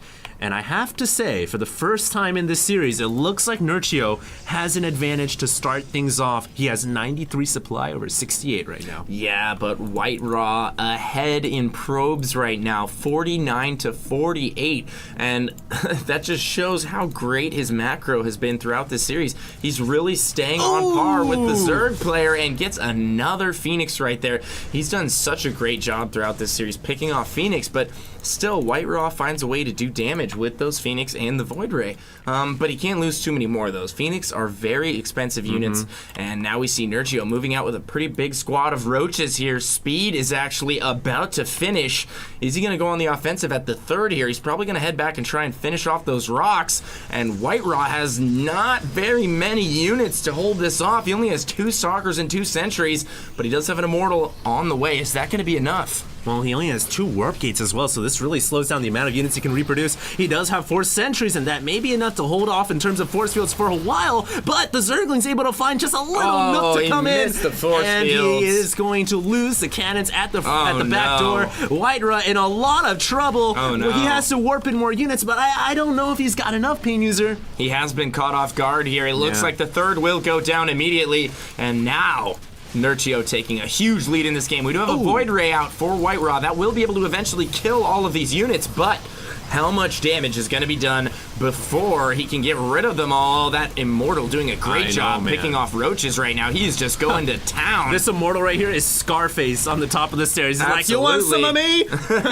Say hello to my little friend. Yeah, he's taking out those Immortals along with the, taking out those roaches along with the Void Ray doing the same as well. Will the Sentries force field? Yes, they will. A gateway goes down. White Raw is just barely hanging on right now, Pain User. Did you like that, HD? I like some of that. Did you like that? I like it. Okay. There we go. Now the Immortals holding that off in conjunction with the force fields, but so much damage taken right there. I don't know if he's going to be able to recover. He's going with a mostly Void Ray, Immortal, Sentry, Stalker composition here, and that's perfect for dealing with roaches, but he's only working off of 2 base right now. Nurchio, sitting very pretty, is going to fall back to his main here, and now he's getting up some defensive structures just to prepare for an eventual counter, because he knows he is so far ahead right now. 132 supply to 104. What's White Raw to do? Well, White Raw is going to have to figure something out. I mean, yes, he can grab the Nexus again and try to play that macro game, but he's taken some significant damage. That's a lot of money that he would have been making right now if he hadn't lost that Nexus. So he has an option. He can attack, or he can try to outplay his opponent and sit back and wait. But he does have this Air Force, and the Air Force is mobile, so he will maybe possibly be able to deny this hatchery. However, the attack squad of Hydralisk is coming, and I think Nurchio has enough Hydras to push away the Void Rays. So, wow, Nurchio here is on top of everything, Pain User, and I can't help but feel that Nurchio is about to take this game, man. He's really looking solid. Well, he does have an eventual death push on the way right now. Gonna try and take out that Void Ray. No, he's not gonna catch up to it, because, God, those Hydras are slow off creep. I know, man. Slowly lumbering their way over to the base, but White Raw actually putting together a nice little squad here. I think he might be able to hold this off. I think White Raw will be able to hold it off. However, Nurchio doesn't need to necessarily commit because he killed off the Forge. The thing, though, is he has Hydras, and they're really slow at retreating, so perhaps Nurchio... well, he can afford to trade right now. Yeah, this may be a one-way ticket. He may not have a way to come back out of here, so he is going to engage. He can't afford to trade, however, like you pointed out, Pain User. He can indeed. And it looks like the Colossus is going to come in here, and that may be enough to push away the Roaches and Hydras. Note, Extended Thermal Lance is on the way. I mean, Nurchio just doing a great job right now, though. Most of the time, we will see the Zerg player get caught up in those force fields and not be able to do much damage. Nice pull. But Nurchio running in and out, baiting those force fields, is getting so much cost effectiveness out of this group of Zerg units right now. He has killed the Colossus. He's killed all the air units, the Phoenix, the Void Rays, and he continues to stream in units here. Yes, White Raw might hold this off, but he has taken heavy damage in terms of his army and his army composition. This is one thing that Zerg players never really notice, is when you're attacking and you looks like you're about to win, why stop? Why macro up another hatchery? Just keep attacking. Rally all your hatcheries over to the opponent, and you will eventually break their back. I agree. He is saturated on 4 bases right now. He has taken that middle fourth, so he's going to be relatively ahead in that regard. Well, he's way ahead in that regard. He is White so Raw far has, ahead, man. He has reestablished his third, and he is holding on. He's back up to 129 supply, but Nurchio soaring at 168, and he's really just going into that Sauron Zerg mode right now. He has 4 hatches up. He's rallying to his reinforcement point, and then he's just sending wave after wave of attack. If we see him take a 5th base here, and Things are going to go crazy. Things are going to go crazy. Absolutely nuts, man. And did you say he's soaring? Sauron. Oh, I said soaring in supply. Soaring like an eagle. He's up in the 189s right now. I want to fly like an eagle. What he's doing, man. Space Jam's up in here. He's going to come in with more roaches. And I think he's going to be able to take the Protoss army out. White Raw not even bothering to pull his Colossus back. going down immediately. Yeah, I don't know why he didn't pull his Colossus back, man. White Raw being very careless with his units this series. And I think that may cost him the game right here, right now. He just doesn't have enough firepower to deal with the roaches and lings, man. You couldn't have said it any better. Just getting careless right there, not paying attention to his units. Those Colossus will go down, and those were his saving grace in this game. If he was going to come back into it, the holy beacons of light, man. I had visions of, 7, 8 Colossus stomping their way through Nurchio's base, and Nurchio not having made the Corruptor switch and being ready to deal with them. But all those Colossus go down. Looks like Nurchio's going to get the 3rd again here. Ooh, that's disastrous. And that could spell doom for White Raw. I don't know how he's going to recover here, folks. Well, if the Nexus does indeed go down, yes, it will. And so does the GG. We're back. This is Pain User. And this is HD. And we got game 4 of this series in the grand finals of IPL 2 between White Raw and Nurchio. Nurchio going to be spawning in the top right-hand corner as our red Zerg. The map is Tal'Darim Altar. These two are set to go head-to-head. White Raw spawning in the bottom right-hand corner. He's going to be our blue Protoss for this evening.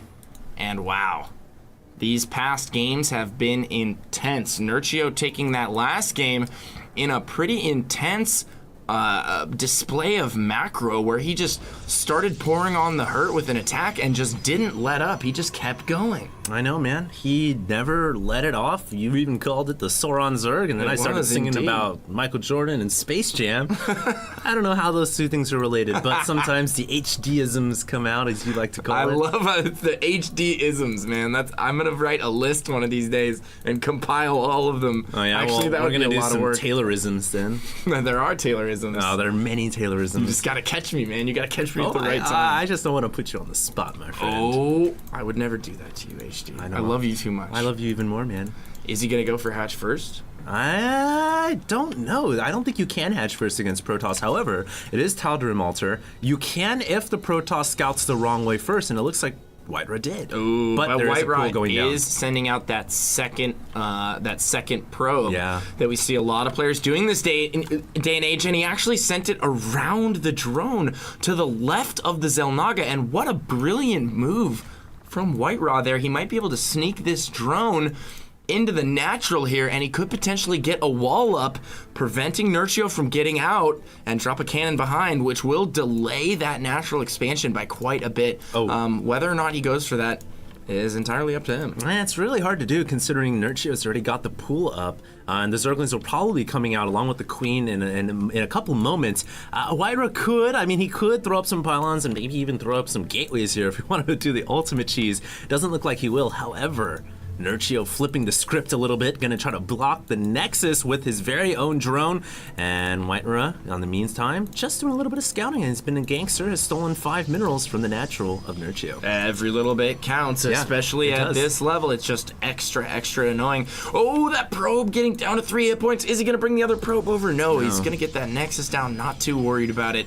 Had a small window of opportunity there to maybe kill that scouting drone, but not a big deal, doesn't really matter, and he's gonna keep that other probe on the far side of the map at that northern Xel'Naga tower, maybe to bring really that smart. back later, possibly build a pylon. Not only that, but it's really smart because in this early stage of the game, control of this tower gives you vision of all the units that may try to run up on the northern edge. And if you can control this tower as well, you get full vision of everything going on between the two players. It does indeed give you full vision of the map, and that's very important. Random fact 101. It's very important. Well, like you said, in the early portions of the game, it's super important because any potential rush or anything of that nature, some random pylons going up, proxy pylons, anything like that. And not just that, but also if the drone decides to take the short route to go for the third expansion, the probe will see it as well. However, wow, nice move by Nurchio. Nurchio was looking to grab the hatchery, and he just juked the probe by a hair right there, and he's going to get that hatchery down, man.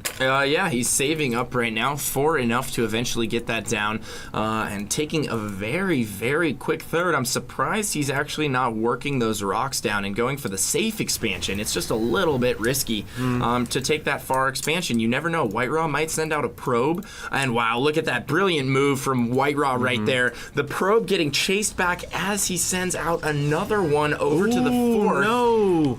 I don't think they'll get in. Nurchio gets one Zergling in here. That's actually really good. That is good. He can get some vital scouting info if he's able to sneak into the main. And I think he will be able to sneak into the main. Not a single gateway unit on the floor right now. And Nurchio gets a full scout off, sees a double gas going down, very indicative of a Stargate. And there's the Stargate. Oh my god, White Raw with that sneaky special tactics probe is going to get into the third and find out exactly what Nurchio is up to. And he pulls it away very, very quickly there. Did Nurchio see it? I think he did. He's going to send that to the back. So yeah, Nurchio also showing a very high level of awareness here, realizing there could be a second probe coming out. And he kills off the probe that was constructing the pylon.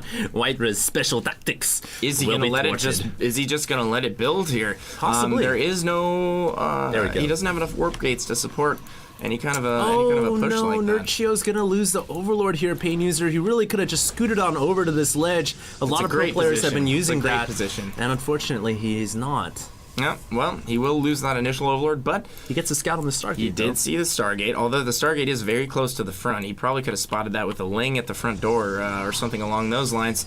And no Void Ray or Phoenix yet from White Raw. He's going to open with a Phoenix, so now we do have that Phoenix on the way, and he's also following that up with a Robo, so getting much earlier Colossus this game. Yeah, and I kind of like that. All the games so far, we've seen him go for that really, really fast Stargate play. However, in this game, the map is very, very wide. On top of that, I just don't feel like Stargate units are as effective on this map. I mean, if you look here, the natural and the main are very close together, easily defendable with queens and spore crawlers, and I just feel like going for the faster Colossus play may be the right unit to go with, especially considering if you get Colossus up chilling right here, and you get a unit to spot the high ground, the laser beams can start hitting the drones as well. Well, it's a good thing that Colossus can see the high ground, so he can snipe the drones from behind the mineral line there. Sometimes we forget. But I couldn't agree with you more. That position below the natural is the sweet spot on this map. It's just absolutely essential in almost every matchup. Yeah. You see Terran players putting siege tanks there, bunkering it up, taking control of that area however possible, especially against Zerg, and Colossus can also get into that sweet spot and do some serious damage. What a crazy proxy position from Nurchio. I doubt that's going to get scouted, but if it does, he's going to have to run a queen all the way over there and drop a creep tumor. I highly doubt it is going to get scouted as well, Pain I'm User. surprised he didn't go for that sentry. Yeah, well, he's going to get a couple Zerglings in here, and he's going to see the robotic support base, so all suspicions confirmed. There are quick Colossus on the way, and I actually really like this because Nurchio went for the Spire first, and I think his Mutalisk may come as a huge surprise. And look how many probes are actually pulling off the line to deal with these Zerglings as well. Yeah, that's a lot of probes right there. And the Zergling's still harassing in the main right now. Going to continue to... and that Stalker will clean them up. So White Raw now just scouring the map with those Phoenix, going to take back control of those Zelnagas. Nope, he's just going to fly right over those Zerglings and not worry about it too much. And if you see that Zergling, it's really well hidden right there. Actually, a little bit under the Zelnaga almost, making it very difficult to spot. And we do have an Overseer down in the bottom left-hand corner, just kind of hanging out for now.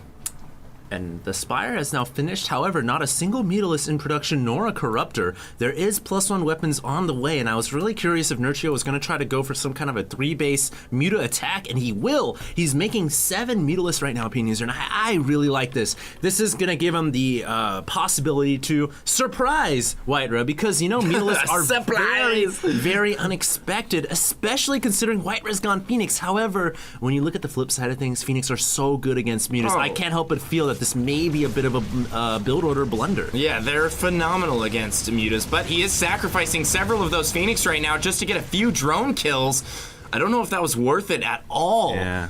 Gonna lose 2 Phoenix right there, you know, in lieu of taking out a couple drones, but... What really matters is the fact that his Phoenix number was depleted when he's got to deal with Mutas. Absolutely. The Phoenix are gonna be so essential in holding off this Mutalisk attack here, and he's just going with some mass Mutalisk tactics here. Really surprising. Whitera now has a beautiful Sim City over at the 3rd. He has that almost completely walled off, and he does have some cannons there as well. And he's continuing to build on his Phoenix numbers, and that could prove to be a disaster for our Zerg player here. Nurchio, Can Nurchio deal with that? With these Mutalisk numbers, it's almost counterintuitive to continue to produce Mutas here unless he has some sort of a strategy to start whittling down the Phoenix numbers. He can't just go mass on mass. I almost feel like he thinks that his Mutalisks were well hidden, that his Mutalisks haven't been revealed yet, and that he's hoping that Whitera is going to stop the Phoenix production, perhaps.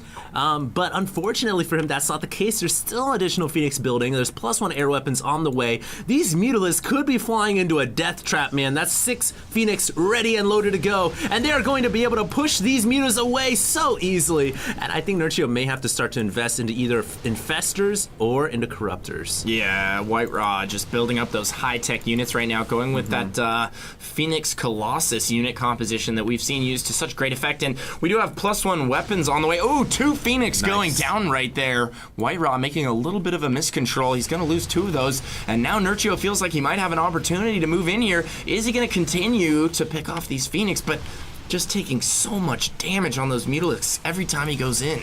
Yeah, Nurchio is trying to be as irritating as possible, realizing he's got to justify the cost of these expensive Mutalisks. However, the ends justify the means. However, he just doesn't quite have enough HP on these Mutalisks to continue attacking. A couple of them in the deep red, and you know, if they go down, that's a pretty large hit. He's still producing Mutas and Lings Pain User. And this is like the late Season 1 style that became somewhat predominant, the Muta Ling style against Protoss, but it never really became super popular because the Phoenix is such a hard counter. Yeah, the Phoenix is an amazing counter to Mutas, and Whitera knows this. He's going to continue to build up his Muta numbers, and he's committing all out here. Nurchio taking heavy losses, all the Zerglings going down, a ton of the Mutas going down, and that is so many minerals invested in all, minerals and gas invested in all those Mutalisks. And he just lost a ton of them, and he's virtually accomplished nothing here with these Mutas. Ooh, nice snipe. The Phoenix are going to be able to just overrun them at some point here, and as he builds up those Stalker numbers, his ground army is just such a force to be reckoned with here, and we always see this style from Whitera. Players always seem to be in a position where they feel forced to take the fight to Whitera. He's such a defensive, macro-style player, and he just waits for people to make mistakes, and it seems like they always hand it to him. Hey, and he played the race that plays it best. The Protoss race can sit on 3 bases and stay there for almost infinity, and they can wait and build up a very large army, and once it's maxed out, it becomes the death ball that every Zerg fears and dreads so much. Now, what you've got to start asking yourselves, ladies and gentlemen, is does Nurchio have enough forces to deal with that death ball when it moves out? He's only got Mutas and Lings are so fragile and flimsy. He really could use some more bulky units. He could use some infestors in this composition so much. I think even roaches would be somewhat helpful as well, and dear God, I hope he makes corruptors. I completely agree with you, and we've seen a lot of Zerg players transition into this late game hive style where they get either ultras and infestors with roaches, or they go roach infestor with broodlords, and I think either of those unit compositions would be great for him right now, but he's very hard-headed in this Mutalisk composition right now, and he's going to get some of them picked off here by these Phoenixes, and he continues to take heavy losses on the Mutalisk pack, and I'm just worried that Oh, we have a massive run by Pin User. Look at all the links running in. Nurchio almost committing his entire ground army into Hydra's main and his natural. The Mutalisk also fighting the Phoenix as well. Ladies and gentlemen, do not forget this is Game 4 of the Grand Finals of IPL Season 2. If Nurchio does not accomplish enough damage with this attack, he could very well lose to Hydra, and Hydra could possibly take the first place prize. Well, here's the beauty of what he just did. The Lings are expendable for him right now. He kept the Mutas alive. The Mutas now over the natural. He was able to keep them alive, and he's already remaxed. So he's going with this strategy where he's going to try and just dump his Zerglings, get rid of them, and he has such a huge income right now off of his 5 bases, but White Raw's moving out with everything, and he has a ton right here. The Lings are going to get evaporated. The Mutas are coming in trying to do some damage here, but there are so many Blink Stalkers. I know, all these Blink Stalkers have +2 weapons as well. Look at how fast the Mutalisk evaporates, and this was the situation we were talking about before. The Colossus lasering everything down from below the natural. Nurchio throwing whatever he has left to try to hold on. This is the last game. If he loses, this is going to be it, and Hydra could possibly be crowned the Season 2 champion of IPL. I don't know how Nurchio's going to hold on here. He's trying his best. He has 28 Zerglings in production right now, trying to harass and kill as many of these Stalkers with the Mutas as he can, but I just don't think the upgrades are there. The upgraded Stalkers so good against the Mutas, and right now White Raw just on the warpath, continuing his trail of death throughout the Zerg base. He's cleared the entire natural. He's cleared the resupply lines, and Nurchio, what's he gonna do here? His back is against the wall. He's got a knife against his throat, and I don't think he's got what it takes to pull it off. I don't know if he's gonna leave yet, man. He realizes this is for a difference from $10,000 to $15,000. He's gonna try to stick it in for as long as possible. Can't quite get the counterattack backstab, realizing his main is starting to go down, man. And the situation continues to get bleaker and bleaker. Look at these Lings and Mutas. They're running in. They're trying to do what they can for the swarm, but they're just gonna die outright. And Nurchio with the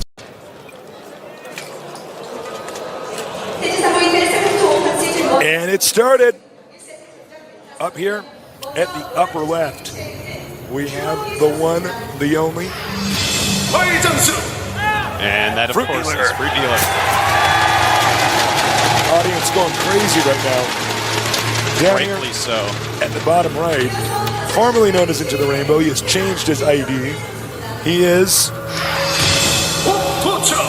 Hope Torture.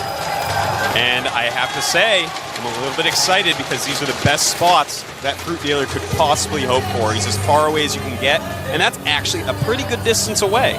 When you're in closer positions, if he's on either side of you, then he can get into your natural extremely fast from his own natural, and that gets extremely hard to deal with. But as is, it's already looking pretty decent for Fruit Dealer as far as Delta Quadrant games go. Yeah, definitely very far away from his opponent. He will probably be expanding here unless he does take out the destructible debris over here. Hope Torture, known for having very strong harassment. He is really good with medevacs. If you're a Zerg player and you get to the mid to late game, you've got to hang on. Yeah, and you know, there's a few ways you can deal with medevac harass. Of course, having your creep up everywhere so you can scout is very important. Having your Overlord space correctly is quite important.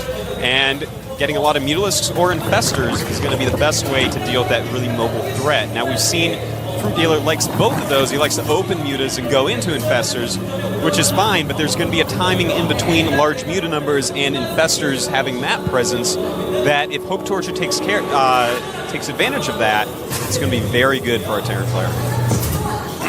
We do see Hope Torture going to finish the refinery and the barracks. Pretty soon we're going to see what kind of build he's actually going to go for.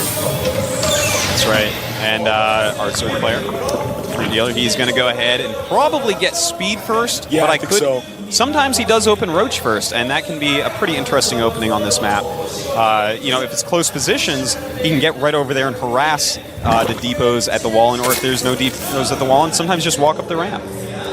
But it looks like he's going to go for speed. Sending the scouting SCB, he is going to see exactly what his opponent's up to. Note he did get an extractor first. He only has one drone mining Vespian gas right now, and he is indeed, as you predicted, Arjosis, going for link speed. That's right. Now, if he gets a second queen or goes ahead and goes straight to lair. That's going to be the next interesting thing that we're going to have to watch for here. He's only mining with 1 drone, which makes me think he's going to pop out a second queen. But he's got to get that hatchery up first. Here's the hatchery, and it gets planted. Meanwhile, the SCV is chased out. Well, obviously you didn't see the hatchery get planted. This SCV will get picked off. Meanwhile, we have the tech lab here coming up and the factory. What are your thoughts, Artosis? Well, it's pretty standard. Not sure exactly what strategy is going to go for. Maybe Blue Flame Hellions, because that is pretty good on this map. The natural is very open, especially with the speed first build. You're not going to have your spine crawlers up by the time it gets there. The SCV has actually managed to stay alive this entire time. I predicted it would have been picked off. So that means he did, if I can just grab the turret structure here, spot the expansion.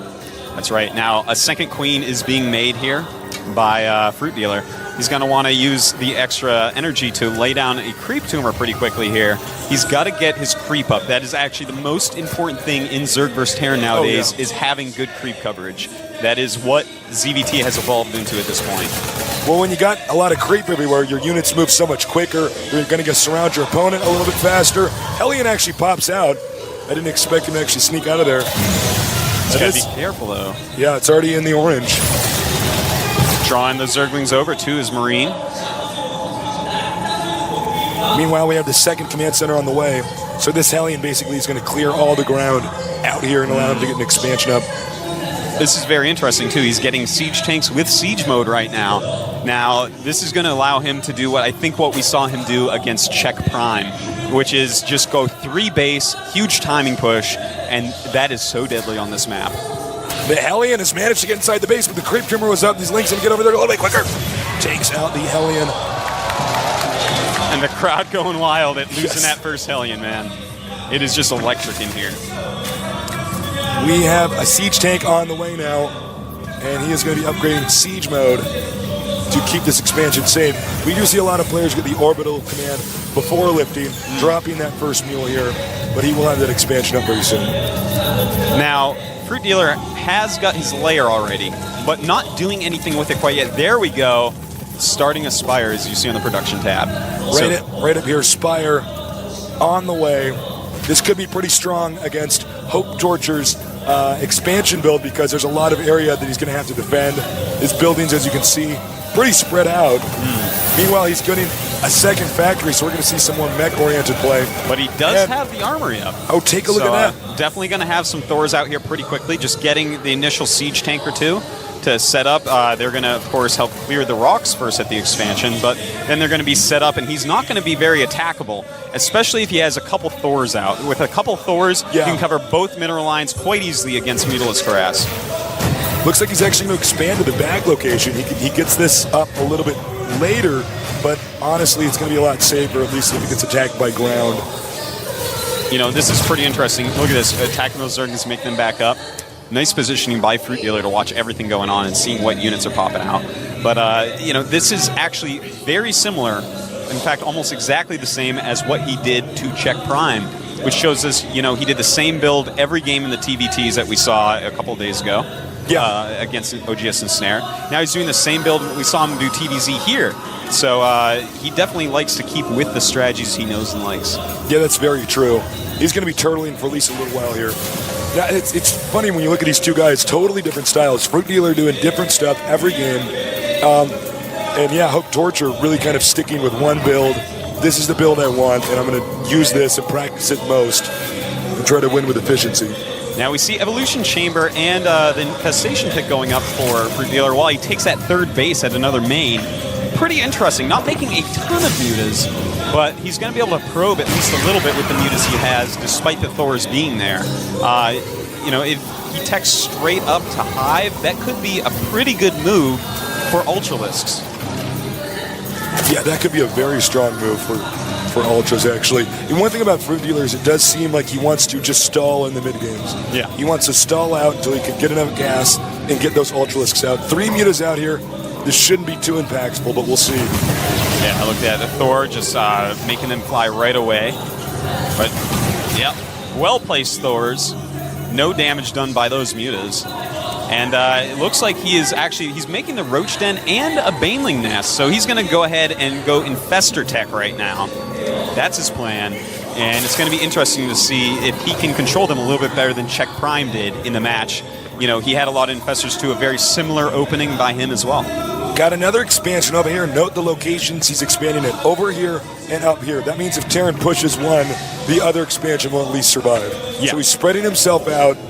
Meanwhile, the Terran looks like he's going to try to secure this location pretty soon here, or a command center, rather, actually almost complete here. By the way, guys, I do apologize. I know I sound like I have throat cancer. I just have a cold. I got to go to the doctor tomorrow. But not calling in sick today. No way. No sir, you cannot miss this match. Now, I love what we see Fruit Dealer doing here. I wish he'd spread creep a little bit more aggressively, but other than that, you know, spreading these bases out, it's going to be so hard to get attacked. And look at that, Zerglings cleaning up any scouts that Hope Torture does send out. But, you know... Scouting Marino here is going to spot this expansion. And he knows. He sees the creep. But at the same time, Command Center landing at the natural of Hope Torture, so his economy is actually getting pretty huge at this point. Also, we have a Hive making for our Zerg player. So Hive on the way. He does have a lot of gas stocked up. He's sitting back, meanwhile taking out the destructible debris over here. And he's going to be able to expand to that gold expansion. Now look at this evolution chamber. He's getting melee attack. This means 100% he is going to go Ultralisk once he hits that Hive, not Broodlord. He does have the Spire, so he had either option open to him. So definitely we're going to see him rush right up to Ultras, and it's going to be off about 4 base. He doesn't really have drones at his newest expansion yet, but off 4 bases, you can get a lot of Ultras to complement your Infestors, and that's going to be a scary army. We have a drop coming over here. He is moving out. And he is going to be going for this expansion over here. So it's starting up. He is actually beginning his harassment phase, but the Mute is spotted. You're just going to slow that down. Targeting the medevac. Can he get the medevac? It's huge if he does. He gets the medevac.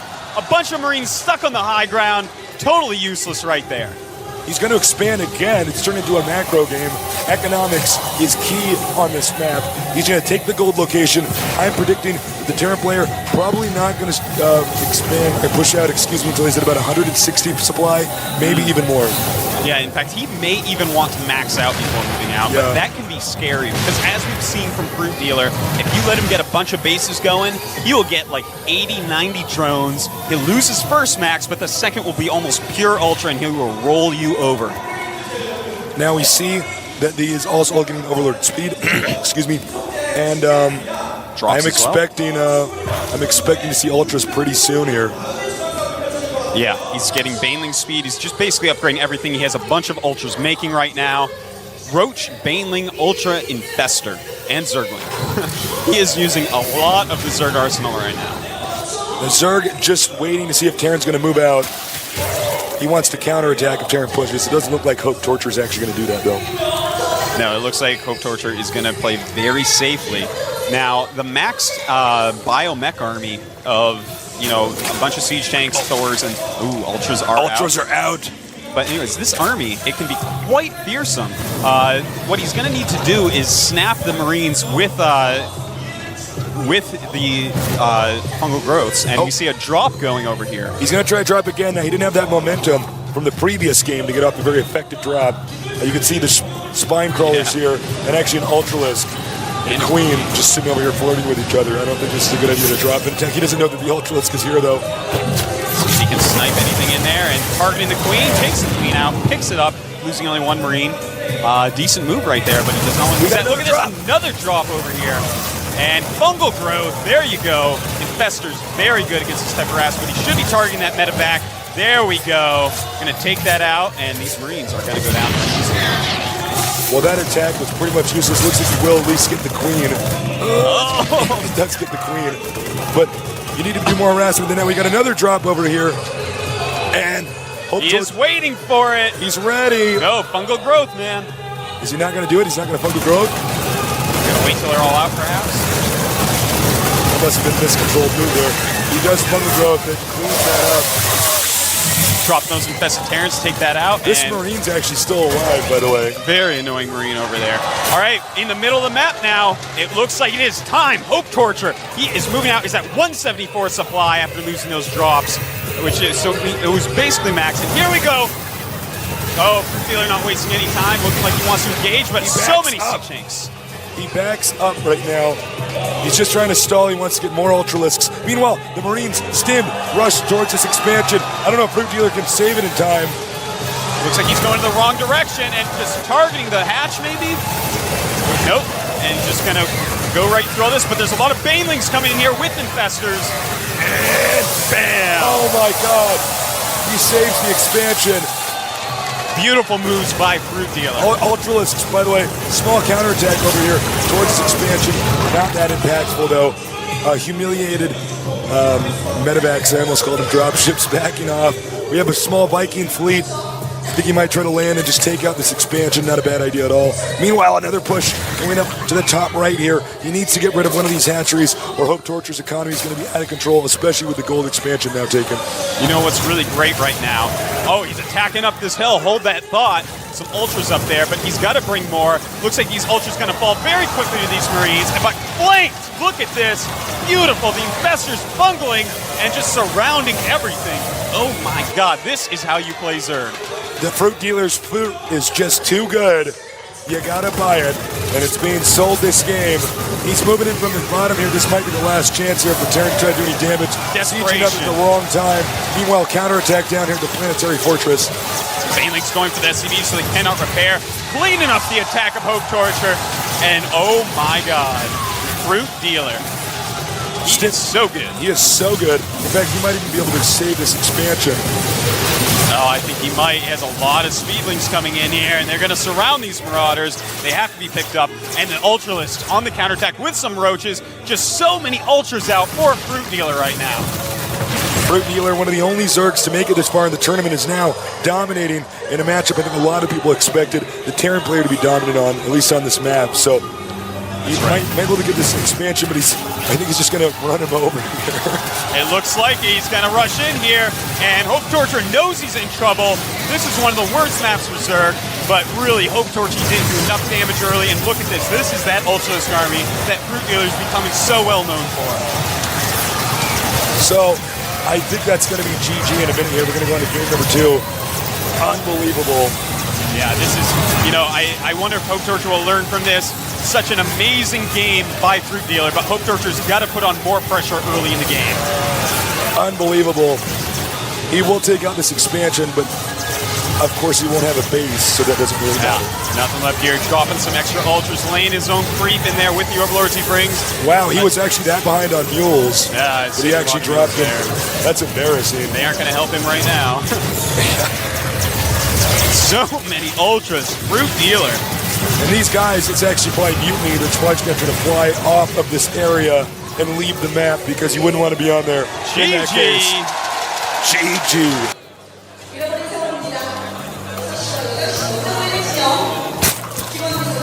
Over here at the upper left, or lower left, rather, excuse me, the Fruit Dealer. Whoa, so many fans for him. Down here at the bottom right, formerly known as Into the Rainbow, he is none other than Hope Torture. There we go. Got to get those timings out right. Now, it's close positions by air. It's kind of interesting because the ground route is quite far. It's going to make Mutalisks a really great choice. And it could make something like a Banshee Rush very effective, but that is not really the style that we've seen so far out of Hope Torture, so I don't expect to see anything like that. But I would definitely like to see a Mutalisk opening by Fruit Dealer here. As you can see, they're just out of vision of each other. Interesting scouting path. We normally see Zergs come from right here in spot. And I don't know if you guys are picking up the sound of the audience here in my headphones, but it is like the building is actually shaking. It is so crazy down here. It's so awesome. Here comes the drone, going to expand. Yep, he's going to go ahead and take a hatchery first. Now, this is pretty cool. If you go hatchery first and you skimp on the ling speed, you can actually get Mutas out to stop the tank drop. So if that's what he ends up doing, but again, that's quite risky because without ling speed, you really don't have anything to stop other early attacks. So there's a lot of gambles that could take place here. Gambling, of course, illegal in Korea, so these guys are quite risky. More risky than we even thought. Scouting drone here. Now, he actually got his Overlord over here. He's not going to use the Overlord to scout. He needs to get position over here and see if the Terran's going to expand. So he's going to send a drone out. And this is an interesting path he's actually going here. Yeah, he actually... Does he actually not know? Yeah. He actually doesn't know. Oh, my God. This is so bad. He didn't see any buildings as he went over. I thought he saw the SCV go by, though, which would give it away. Well, he just clearly wasn't looking, so this is going to be awkward. This might mess up the build order that is planned out here from the Terran. So he's going to go up here. He probably assumes that the Terran's actually north. Yeah, we'll see with where he sends this drone next. Now the hatchery is up. Will he make single queen or double queen? Throwing up that spine crawler right away. The Marine's on the way. He's got a lot of Zerglings making, though. Starting his first queen now at the natural expansion. Looks like he just wanted to feign pressure. Force the Zerg to make some extra Zerglings instead of drones early on. Which is a great move, a very high-level move. As long as he's making Zerglings, he's not spending that money on drones, and that affects the economy hugely. But there's a lot of Zerglings out. No walling up right now for Hope Torture. This actually could be pretty dangerous. So he's sending the links. Looks like he's going to try to kind of MacGyver a wall in over here. Last second He does wall. get it up. Very nice save. Now, pretty interesting. A tech lab's going up on both the barracks and on the factory. So we definitely could see a tank drop. And there's a lot of things we could see. We see Banshees. Tanks is being made out of the factory. You know, one thing about this tech lab is he might have just made that to block the that's lanes, quite true. so that might actually not. But then again, you know what? He could just get a Banshee. I mean, it's pretty convenient to swap right now. Yeah. Is he going to do it? I think we're going to see a drop ship and a tank drop. That's my best guess. And sadly for Fruit Dealer, his layer is not even half done. Dropship on the way. This is very hard for Zerg to stop. If they get the tanks up in this region, just like in StarCraft 1, it's a nightmare. And there's a few tactics you can use. You can throw some spine crawlers at the ledge, spot with the overlords, and stall a lot. You can actually stall for quite a long time. But with siege mode, they actually deal damage so fast that you should eventually lose the hatchery if the Terran executes this correctly. He's going to have another queen out here. Just larva injecting Fruit Dealer, very good at just getting as many drones out as possible. And take a look-see, though. This could be bad. Yes, it definitely could. And loading 2 SCVs as opposed to the siege tank, this is kind of interesting because he could have done this a long time ago. He waited till the siege tank was almost done. So this is actually a very indecisive move here by Hope Torture. Hope Torture's going over here. Will the Fruit Dealer have the necessary fruit to deal his way out of this situation? Only time will tell. It's hard to say. But the Spire, it is being made, and I think he may make some missile turrets here. Yep. He does not want Mutas to be able to clear this. And here come those spines. Take very long to root themselves, but I think this one should at least be in range. Yep, it is in range. He's going to have to move that siege tank back, but he has SCV to repair it. Picks it up. Nice move there. And, oh, very good. Look at this. 3 queens hitting that turret, teaming up. And the spine crawler's walking back. Now, see, this is how you do it. You go up, you go back, you go up, you go back. You just try to stall the siege tank from killing you while you get mutas. But, oh, look at this. He needs to move that siege tank back. This is completely crazy. He is blocking this so well right now. Oh, and will he get the dropship? Oh my God, it lives. That was huge. He needs to keep that dropship alive. It's very important at this point.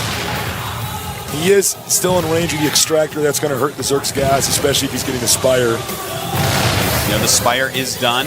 We have a lot of mutas making right now. 5 being hatched up. And only 1 missile turret so far. He's going to go in for again. I don't know if it's going to be in range, but he doesn't want him to get these missile turrets up. He loses that SCV. That's actually quite bad as well. Yeah. He needs that to repair anything mutas attack. And he targets the SCV. Nice. Smart move. takes out the turret. Only one turret left. 5 meters can take that out. Easy peasy lemon squeezy. Looks like Fruit Dealer is going to go ahead and save his... He's also stopped a Viking. He was sending a Viking over here for support. Mutas are in the main. This main is not seeming too terribly well defended. Once again, the Viking manages to stay alive, just like the dropship. Gets that dropship. I spoke too soon. He does get the injured dropship. And there's not a lot of Marines here. But there is a Viking helping out a little bit. The turret gets up, realizes he has to run away. So he has a bunch of damage to Mutas. It's going to be harder to remove that tank on the cliff. Expansion over here at the upper right. Nice little hidden one. It's going to be one of the last places scouted by Hope Torture. Now this is He's going, targeting the siege tank, and he gets rid of it. There's no dropship, so no problem. Awesome. Healing some of those mutas. He is just dealing with everything exceedingly well. Normally they're called mutas, but when Fruit Dealer plays them, they're fruit flies. Just annoying the Terran's base. Yeah. We got drones going over to the expansion, and Terran, by the way, 1 second, does not have vision of it. Yeah. He's not really been scouting. He doesn't have a base up, and in fact, look at this main base. He has the command center, so he's going to go ahead and expand, but it looks like he's going to go ahead and keep just one factory and add in a lot of biological units. Could be going Thor Marauder here. That's quite effective. Oh, Muta's a bank in there. Pull back. This turret. Loneliest turret in the game. It's a Nesh turret. Well, let's see. What are you doing, Fruit Dealer? What's your plan here? Ooh, yeah, let's take a look. Let's take a look at his upgrades he's getting. He's getting Overlord speed and Overlord drops, as well as a Roach Warren and Baneling Nest. So that is pretty awesome. We could see Baneling drops in the mineral lines. That can be quite good against any sort of anything, man. I mean, it's just great killing SCVs with Baneling drops. But also, I think he's going to stall him out a lot with Roach drops. Looks like we got an expansion over here at the north. So he's again expanding in regions where the Terran can't attack and kill everything in a line. Much safer than taking this expansion. Muta's down here. Mutas. Looks like they're going to be fended off quite easily. There's plenty of missile turrets and Thors all over the place. Now we have Roach speed being upgraded as well as Baneling speed. He's just getting all his P's and Q's here, Tasteless. Well, Terran's got to do something pretty quick. Terran, hold that thought. Quick drop here. He backs up. He knows the mutas are on the map. There they are! Going after that dropship. He kills the dropship. That is very nice. The mobility of Hope Torture is being destroyed. Okay, this is really bad for the Terran. Yeah. The Terran has lost momentum just like in the first game. You actually have to be so effective with your first drop in Terran versus Zerg. It's the only way to get the Zerg completely out of position. And in this case, he has had no efficacy with that. Right now, 25 supply lead for Fruit Dealer. That is pretty awesome. Viking, stray Viking out here on the map. He shouldn't have had it out there. At every turn, those Mutalisks are there and eliminating whatever Hope Torture wants to do. I think even now, a player like Hope Torture is going to be rattled. Yeah, this has to be getting under his skin. It feels like the Zerg is just everywhere and doing everything. And he's got a lot of creep, I want to point out on the map. That's very good if you're Zerg. The units are going to be very mobile. I think this is a last-ditch effort. Unless he's going to go for the gold. Yeah, he may just siege up here. That's sometimes quite common of Terrans. To siege at the watchtower gives the tanks such vision that they can really maximize their range. Looks like you're right. He's not going to push. He's actually going to hold this position. I think that the best thing he could possibly do at this point is just turtle up, half map it, and go mech. Because Fruit Dealer is showing, oh, look at that. Roach is trying to do something. We got a drop over here in the main. Baneling drop in the worker line. He did get some SCVs, not a ton. Thank God I didn't miss that. I almost missed that. Fruit Dealer. We got another drop. Now note, the army is in position over here. This is how you take out Terran, just like in StarCraft 1. You just wait for the Terran where his slow, immobile, but very powerful army is, and attack him where he isn't. It's such a good move. Now, if we take a look at the unit counter real quick. We have 78 drones against 53 SCVs, so he's doing great. And the drop is now coming. Here we go. This is actually going to be huge. There's nothing there to defend. It's such a single missile turret. And Hope Torture, he cannot be happy with this. A lot of Zerglings, a lot of Roaches coming out, and this is going to annoy him severely. A lot of SCVs dying. He's just doing so much damage. Meanwhile, another army's moving in over here. He spots the other drop. Oh no, Hope Torture being peeled apart by Fruit Dealer, just like an orange. Fruit Dealer taking him out right now. And he's actually going to have another attack over here. He's going to drop on the army, engaging the main army. This is how confident he is at this point. And the Roach-based army leaning up, killing siege tanks, killing Thors, killing Marines. Fruit Dealer! Unbelievable! Fruit Dealer! The Terran hasn't even taken care of this drop in the main yet. There's still Roaches killing SCVs. He's not taking out the destructible rocks over here, so it's not like he's going to be able to get an expansion. Fruit Dealer is unbelievable. He is so good. He's got 4 bases right now, just running circles around Hope Torture. Fruit Dealer is out of control. I don't know if the Terran's going to even stay in the game for much longer. Oh my God. Wow. That is a lot of Banelings. He is morphing. That is so many Banelings. That's the kind of, you can actually like right click on a planetary fortress and blow it up. Yeah, he's got about 35 of them right now. This is going to be the killing blow here to an already almost dead player. His economy is in shambles. And here we go, drop. He's got Infestors out. He didn't even have to wait until Ultras. And this style of play that Fruit Dealer does, I have not seen any other Zerg do it. He opens Muta, he gets into all this other tech suddenly. We got a drop over here on the main. Oh, well, looks like he will kill a little bit, but Fruit Dealer is going to get angry and counterattack. So I don't know if this is a good idea. You don't want to make Fruit Dealer angry. You've pissed off the Fruit Dealer. Here he comes. He's going into the main. A lot of siege tanks up there, but the Overlords dropping Banes all over the place. Up come the Zerglings, and here are the Infestors. What are they going to do? Oh my God, Fruit Dealer. Expect GG any second. This game is over. Terran doesn't have a snowball's chance in hell of coming back from this. Oh, infested Terrans all underneath the fungal dropships, and that is it. 2-0.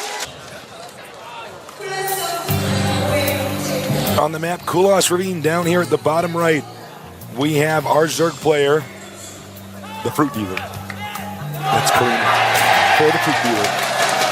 I don't know if you guys can hear the chairs, but people are going crazy. People actually did bring fruit like I asked them to, by the way. Yeah. Down here at the bottom left, we have Hope Torture.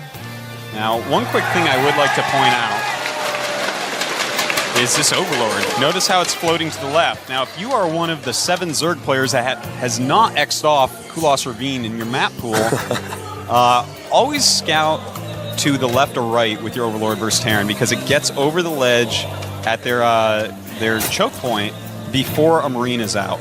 Really? Yes, so that is very important. It's like a free scout to that position if they're there. Otherwise, you can't get that Overlord there because Marines will be out and just catch him. That is very interesting. Looks like our Terran player going to go for Bear. Oh no, that's not Barracks first, excuse me. Going for a Barracks, but at the entrance. Now, I'm excited to see if Hope Torture is just going to do the same thing he's been doing. A lot of harass base play. It's very good here. Ooh, hat trick first at the goal. That is risky. Now, this is very interesting. Yeah, he's got a lot of cool builds on this map. Really, it's very hard to predict exactly what he's going to do because he is the only player that plays Kulos Ravine in 48 different ways, and we've only seen like 3 of those 48 so far, Tasteless. A lot of this is going to come down to scouting. If Hope Torture is smart enough, he's going to count all the drones and say, wait a minute, you should have an extra base. Even by the spawning pool health, he should be able to tell that something is up. And out goes that drone. In goes the SCV. Getting his feet all sticky on that creep. So we're going to have to see. Does he go look up there? If this expansion spotted, it's going to have a way different outcome than if he manages to get away with it. And very nice. As you can see, the Overlord does get over here. Artosis' prediction was correct. Uh-oh. Uh-oh. Oh no! He builds. There is an Overlord to watch this now. If he builds a bunker though, and the Marine just goes straight up there, I don't think that there's any way that Fruit Dealer is going to be able to stop this. But he backs off. He does have drones though. He smartly sends drones right away. Those could have definitely harassed and perhaps even stopped a bunker from being made. All right, Fruit Dealer. Pretty cool. Fruit Dealer is pretty good. He's getting a Roach Warren out now. What are your thoughts? I think that we may see some sort of 2-base, very powerful attack come out of Fruit Dealer here. He's got to get pretty mobile. The problem is that, any sort of tank drop or something can still take out this hatchery. There is high ground above it. Yeah, that's true. And roaches aren't going to range to hit that, so you need layer tech to deal with it.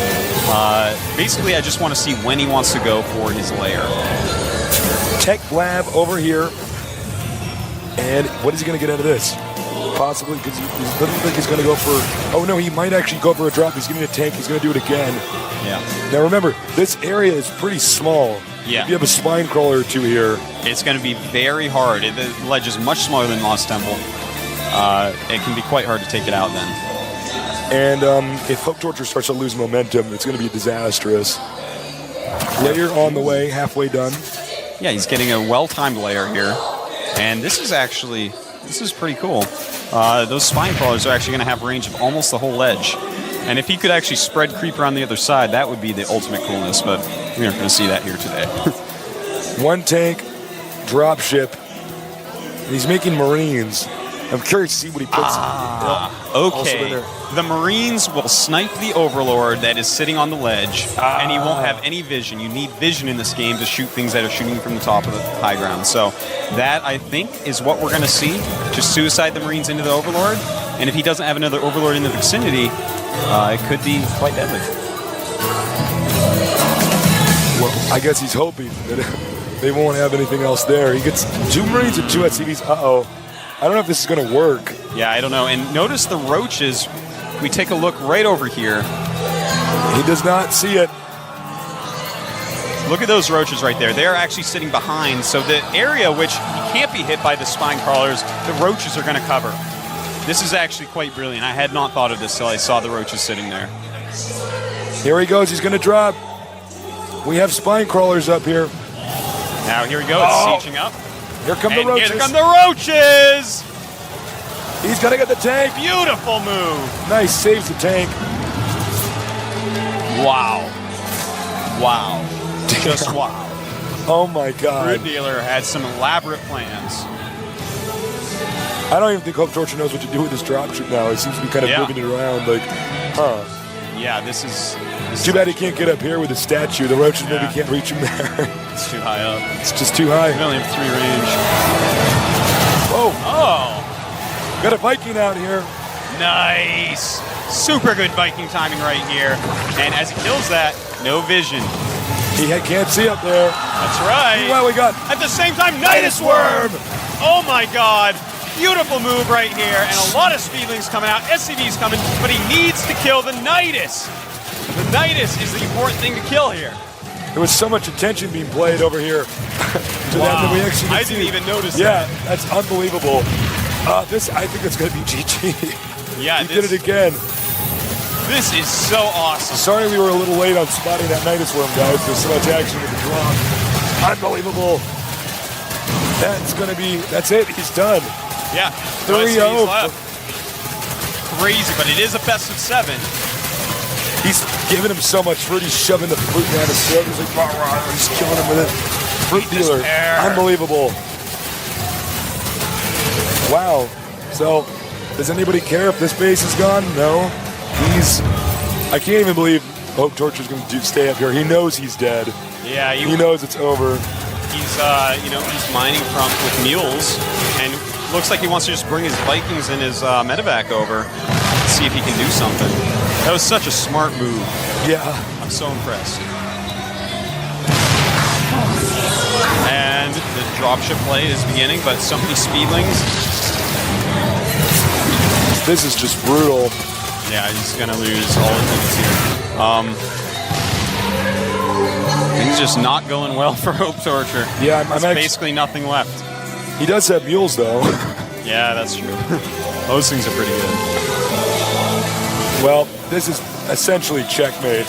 Lands his Vikings, lets him die. I think Hope Torture might be trying to regain composure in his booth, going over, right, what am I doing wrong? And there it is, GG. 3-0. Starting at the south location here, we have a legendary player, the Messiah of Zerg, a fruit dealer. Going crazy in here for him. So loud in here, it's just insane. Up here at the north, he was formerly known as Into the Rainbow. Changed his name to none other than Hope Torture. All right. He has a lot of fans in here as well. By the way, I apologize for my voice. I have a cold. I'm going to the doctor tomorrow.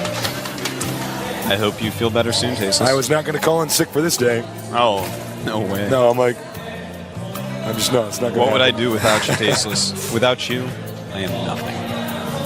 And you can see he's actually just checking right now for proxies. Is he going to hide at barracks anywhere? There's so many locations you can hide structures around here. Yeah. But no proxies today. By the placement of that barracks, it tells us he's going to make a factory right next to it, most likely. Yep, right there. But no gas yet. So, in fact, we may not be seeing that. That's kind of interesting. Yeah, that's very strange. Might just throw up a second barracks there or a command center. We're going to find out soon. Still no gas. Zerg decides to expand. Nice fast expansion after scouting all the possible areas that you could have a proxy racks. And I guess he's going to get a command center. That's the only explanation. Now, this area from here to your ramp here is such a large area. It can be very difficult to defend. That's right. Assuming he gets past this location here. It's a pretty cool strategy that we're seeing here, but a very late scout here by Hope Torture. Looks like no gas yet from Fruit Dealer. He actually wants to make the command center over here, but he's blocking from doing that. Gonna move the barracks down there, though. I guess he can just wall off this area over here. Yeah, pretty easily. I like that a lot. It's pretty smart. I like it. The new destructible rocks, they have a lot of health, they have a lot of armor. It's going to take a while to get through there, especially as Zerg. Your Zerglings do not do a lot of damage to that. So you kind of have to get roaches up there or something, which are so slow at this point without speed. It's a very safe build that we're actually seeing here from Hope Torture. Blizzard definitely did a great job by putting stuff like this in the game. Oh, yeah. And actually fixing this map, because this map was actually a nightmare when it first came out in the beta. It's so good now. Yeah, it was pure Cheeseville, and nowadays it's actually getting a lot better. I'm definitely enjoying my games there a lot more now. So much money on the line. Hope Torture, I mean, he's got to know that he's pretty deep underwater right now. Yeah. He needs to get back here. This is not just about money too. It's about your future career as a pro gamer, sponsorship, stuff like that. And Fruit Dealer, who's been an underdog for multiple phases of the tournament, just keeps proving everybody else wrong. That's right. Now speed being researched for Zerg player Fruit Dealer, and a lot of barracks being made for Hope Torture. All right. Yeah. He gets my seal of approval on this build order. Yeah, a lot I like better this. than what we've been seeing. I like just Marine Marauder play on this map because they can get quite mobile, and it's a hard force to take care of as Zerg. SCB getting chased away. Now, I doubt the Fruit Dealers experienced this build very much before. We haven't seen this map this opener very much on Desert Oasis. In fact, I've never seen this on Desert Oasis yet. And there's just so many things that Terran can actually do on this map. There's a lot of different cheeses, a lot of different legit builds. It's definitely going to be something he's going to have to adjust to on the fly. But that is Fruit Dealer, man. He's very good at that. So far, we've seen a huge change in Hope Torture's play style. I'm really liking this. This could be a much brighter day here for him. Yeah, this is what he needs to do if he wants to go ahead and win this. He definitely needs to change his style up. Fruit Dealer's had his number all day long. And this is a really good start. He's going to make a very marine-based army. Now, obviously on this map, you almost have to go Mutalisks as Zerg. It's just so good on this map. Ooh, but take a look-see here in the main base. We have a Baneling Nest going up right away. So it seems like he has some idea of what's going on here. If he has speed Banelings, this mostly marine-based army that Hope Torture is making will not do very well at all. It's actually pure marine right now. He's even making marines out of the one with the tech. This is going to be bad. Oh my god. Where is it? I see it on the production tab. It is an infestation. Okay. Infestors own Marines in a way that you just don't understand, people. Even if you've seen it and played against it, they own Marines. And along with Banelings, like, he's not going to do any damage to Fruit Dealer here. This is amazing. You know, you expect to see Spire. That's what Hope Torture expected. And the Marines, they are moving out. Wow. This is actually crazy. And the travel distance is pretty long on this map. Yeah. But with a force like this, if he opens mutas, then this force is so fearsome, you're actually like, oh no, and you start making a lot of Zerglings. But Marines with Stim micro pretty well against Zerglings. So, you know, he's just going to get out a few Banelings, keep him on the creep, make maybe an Infestor. And it's going to be gross. It's going to be gross. It's going to be human carnage. He's on the creep now. He stims. He's going in. He has a very specific timing. Look at this. Here he goes. Banes being morphed. A ton of Banes being morphed. And look at this. He's rallying in there. There we go. And, oh, just a few Marines left. And Fruit Dealer cleaning up this first attack. I don't know how he knows every move that Hope Torture is going to make. This is amazing that he actually opens like this against a Marine-only attack. Well, it's so smart because this build that we're seeing here from the Terran is designed to beat a player who goes Muta. And I mean, even you said it, you're a Zerg player. It's a perfect people go Muta on this map. Yeah. So this counters that kind of timing push perfectly. Completely. Fruit Dealer. Dealer, man. He is so amazing. He's so good. Now he's going to take the gold base. He is. He's even upgrading pathogen glands is what they're called. It's the plus energy to infestors. And that means that we're going to see a lot of infestors this year, which I do like. I love the fact that he's actually skipped mutas altogether. He says, okay, this is a muta map. That's what he's going to expect. He's going to be ready for it. I'm going to go completely not muta. And that's exactly what he's doing. He's making a lot of infestors. He's upgrading his Zerglings. He's expanding. You know, infestors aren't the most mobile units, but after defeating that many units already, that many Marines, killing that many, he's already so far ahead that it's going to be hard for Hope Torture to really do anything that is going to scare him. We got a ton of barracks here. He does have a Thor, but look, when Zerg gets this this hatchery, well, excuse me, when this hatchery completes, Terran is going to have to attack. You cannot let the Zerg sit on the gold base in this kind of situation. Yeah, that's right. I mean, he's going to have such a sick economy going, and you do not want Fruit Dealer to have a good economy. No. Now, if we take a look here, notice he's making medevacs right now. He may want to go for some sort of drop. He's either going to do a strong timing push with Thor Tank and Marines, or he's going to do a drop. Now, if we look down here in the Zerg main base, notice 2 Spine Crawlers and 2 Banelings. You know what that says, Tasis? And an Infestor, actually, as well. That says, yes, please drop me. I would love to. He's completely prepared for that. I would like 100 million won. Please drop me. Doing little scans, doesn't want to run into Burra Banelings. Those are, of course, scans that could have been mules. Kind of a funny little army composition here. Looks like he might try to set up and try to shoot the extractors, maybe?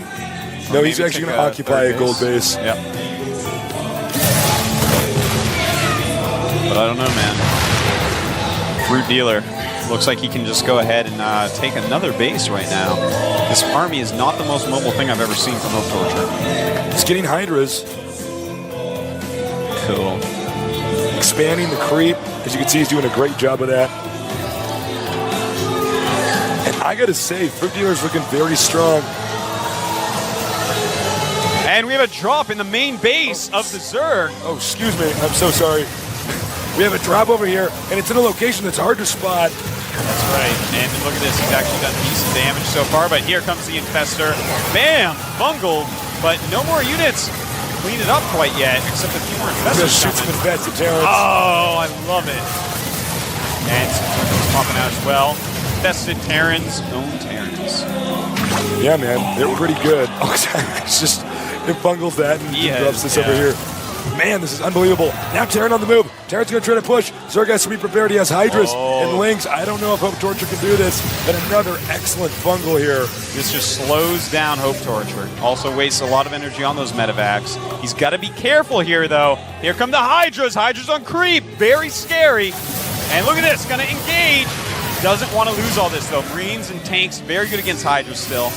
But the right fungal growths will take out those Marines. And here comes a drop into the Terran main. Into the Zerg's main. Oh, yeah, into the Zerg's main with the Terran units. And this is going to be a distraction. That's going to allow him to push forward. Oh, from the low ground. Very nice.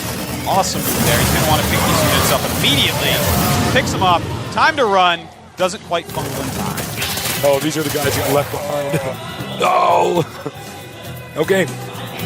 Terran trying to get into position. He's going to reinforce his army here. Meanwhile, the gold expansion is up for the Terran. Zerg expands again. But I don't know if Terran is safe in this position right here. Yeah, this is a scary place for everyone. He's so close to attacking the Zerg, but Fruit Dealer gets so many units, and look at this. Looks like we got a drop over here. Looks like he wants to hit the Terran main, and there is nothing in that Terran main. So this is actually something that's going to be so deadly. But at the same time, a push coming. Is he going to push? Some Marines running in. Bungled. Gets bungled, but here comes the Zerg drop. Here we go. This is going to be deadly. Hope Torture in a lot of trouble here. He has almost no units anywhere near his main base. And his other units are just still streaming down here. To this point outside of his opponent's base, he has to lift. He's going to lose a lot of depots. Terran may try to just go in here and try to smash the Zerg, finish him off if he can. I don't think it's going to happen. No, he's losing everything. All of his links over here on the tanks. Oh, beautiful moves. And all that has to happen now is this push has to be broken. Can he break it? This is Hope Torture's only chance is to win with this push. Right. Targets those Banelings, does a ton of damage, and beautiful fungals all over the place.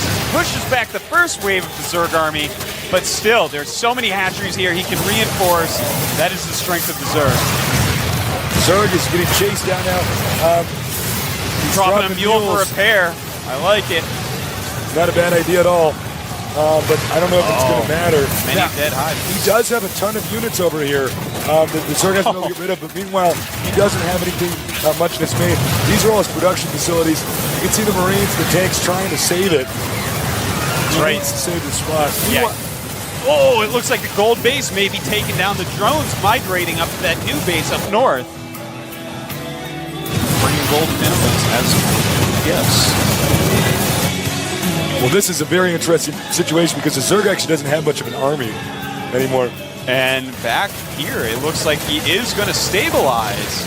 Very important part of the game right there for Hope Torture. Oh my god, it's so many spine crawlers. Oh wow, but look down here, the Terran is moving. Terran's edging forward. He's got to be very careful with this army. He has to keep alive. And actually, he's got more supply right now. Oh my god. I think you're right. But we could have a Baneling drop over here. Wow, the Baneling drop could be very good. Running in now. Here we go. Overlords with the Banelings being targeted. But he drops them out. Kills a lot of stuff right there. But the Thors live as well as the tanks. SCV's repairing. Wow, this is an amazing push by Hope Torture. Meanwhile, the production facilities for Hope Torture are actually coming back. We actually might see one of the most insane comebacks of the entire tournament. Yeah, this is crazy. And right now, he's got this base with all these spine crawlers, also taking an island. Good usage of the drops. Both islands. Awesome moves here under the heat of the battle in this pressure-filled situation. That's exactly what he needs to do. He's going to engage. He's getting closer. Zergling's tank splash is going to really hurt those tanks. And Baneling still being dropped on the tanks. Wow, almost took out all the tanks there. Somehow they are all still alive. Terrence reinforcing. Wow, this is a constant stream of reinforcements, and it looks like he is in trouble. Look at this, hatcheries going down. If he can get into the main base, all the tech will be gone for Fruit Dealer. He moves in with some more lings. Oh my, a ton of Zerglings, but the Marines are here to help. No more Banelings. Oh, I tell you right now, I am actually getting chills up and down my entire body, Texas. This is unreal. An epic comeback by Hope Torture. What a crazy game. This is just unbelievable. I'm totally speechless that the Terran actually has come back. That Zerg still has this location, as well as the islands, but he's going to lose his main. Yeah, losing the main is actually the really painful part. It's all his tech structures. He's got his lair. I don't know, man. He's going to have to choose which tech structures to rebuild before that layer goes down and throw them somewhere safe.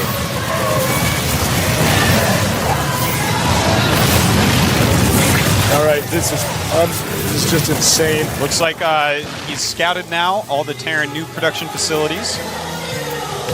I think Zerg might actually tap out. Yeah, it's looking not very good. Nice fungals. Yeah, very nice. Impressive play here. Yeah, but I don't think it's going to be enough. He is forcing the medevacs to be drained of energy. We have another drop over here. Oh, no, excuse me, full of drones. Oh, but he's going to take out the island expansion. Wow, one island expansion already going down. This is going to leave him with Spine Crawler Central in the top left island. Hope Torture tries to expand down here. Denied, however. So many Spine Crawlers here. I don't think this thing is going to get killed anytime soon. Yeah, he's going to have to use siege tanks over there. Now remember, Terran only has one expansion, and it is the gold. So maybe if Hope Torture can hang on. And it looks like he's going to attack into here. Poor move. The Hydra's picking off a lot of important units right now. Yeah, he doesn't have any more medevacs. It means his island might actually be safe. Wow, that's actually really nice. Now, let's see here. Taking out the remaining buildings.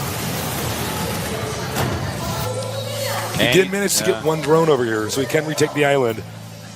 But right now, it's pretty risky. Let's take a look at the supplies. Oh, a nice Hydra's coming in. The Marines with no medevacs, but they do plow through. GG. Hope Torture showing he is not done yet. Over here at the top center, I guess you could say, we say left side of the map, is the Fruit Dealer. Down here, on the other side, as you can see, by the way, tons of fans here showing up to show their support. We have, formerly known as Into the Rainbow, he is now known as Hope Torture. Now, Hope Torture likes to torture people by giving them hope. Proxy's a barracks. Oh my God. He knows that this map is the best map for 14 commands. 14 hatchery, rather. And that is something that, of course, our Zerg player Fruit Dealer loves to do. So if he chooses to do that, this is actually going to be just a build order win. And in fact, he's getting a gas. So this might even be Reaper. Proxy Reaper. That's very interesting. This is just... Now, remember, there's going to be a small amount of time when the Zerg can spot and be like, wait a minute. Uh-oh. A lot of Zerg players don't wait for that Overlord to finish scouting because it actually doesn't get all the way across the main base before you have the minerals for the hatchery. So I think Fruit Dealer's just going to blindly expand anyways. Looks like maybe. Yeah, he does, in fact, go for the blind expansion without scouting all the way for the barracks. So, of course, that barracks could be anywhere in that base. So he's got vision over here. He goes, wait a minute. Wait a minute. Something's going on here. Yeah, this is... This could be quite bad. Remember, in the patch, the Reaper build time was reduced. Increased, excuse me. By 5 seconds, so definitely a good fix. But he sees it. Here we go. Oh my. What is he going to think here? What does he do? The SCV coming out. He's going to definitely want to try to make a bunker. Is he going to cancel? No, I guess not. I don't think he's going to cancel, and I think that might be the best choice. Let him attack that instead of his drones. That's what I would hope for. Reaper. Almost out. A second one will be made soon. There it is. Now, no gas going out yet for our Zerg player. And also Nitro Packs going up for the Reapers. I like this. Going right to the main base. hit some drones. That's what you want to do. Oh, this is so bad for the And he's got to control this perfectly. If he gets surrounded by drones, it's going to be very, very bad. Good moves here by Fruit Dealer. 2 drones down. 3 drones down. We're waiting for the queen to come out. Lings are on the way. Oh! Is he going to get it? And no. Gets away. Escapes. Barely gets away. Only 2 hits left to the Zerglings. It's micro time, Tasteless. It's micro time. Micro wars here. These kids are micro machines, man. I used to play with those when I was a kid. Me too. Excuse me. He's just going to go for the hatchery here. There's nothing to can really do about this when he goes down here. Zerglings coming down. They want to kill that SCV. Will they get it? Yes! Yes, they get the SCV. Oh, wow. He's going to have to send another SCV over there for sure. And this Reaper may get surrounded. No. Microed out of there. Very nice. Zerglings going for the counterattack. The Reapers have to chase. So those Zerglings, oh, they turn right around in the smoke. Beautiful move. Using the smoke. That is so amazing. That is what that smoke is for. Ambush. Amazing play here. I can't believe that. I cannot believe you turned around. I was positive he was just going to go for the counterattack, but that was such... Oh my God, that was so high level. Of the smoke, that is something we don't see a lot yet. That is why Blizzard put in the game for moves like this. Unbelievable. I cannot. Look, frankly, if this is rock, paper, scissors, this is supposed to be this builder that Terran's doing is just supposed to win automatically. Reaper chased out by a roach. This is so crazy. He's going to try to intercept the Reaper. Does he get it? Ah! And he does manage to escape, going past the utility bot, formerly known as the Automaton 2000. It's still known as that in the version. Is it? Yeah. It's interesting. Not really, but thank you. So the Fruit Dealer's still in this. He did lose some drones, but he seems to be bouncing back. Remember, Terran had to sacrifice some SCVs to get ahead. In fact, it's 20 drones versus 17 SCVs and a mule. But there are 2 hatcheries up and a queen. So he's going to be able to really use so many units, so many drones rather, and get his economy way ahead. Right now, making a lot of roaches. I think he may just try for a counterattack here. And if all there is Reapers, it is going to kill. Reapers are out. Nice positioning over here. Meanwhile, we have more drones being pumped out here. The Fruit Dealer likes his economy being strong. Right now, let's take a look at these supplies. It's kind of scary. 44 against 27. Fruit Dealer way in the lead. I cannot believe he held off that rush. That is actually so insane. You can see the Reapers jump down, try to get around. There's more roaches over here. He's sending just a ton of roaches. He's going to see if he can't just break them. The Reapers can outrun roaches, but they don't win in a one-on-one fight if they're forced to stand their ground.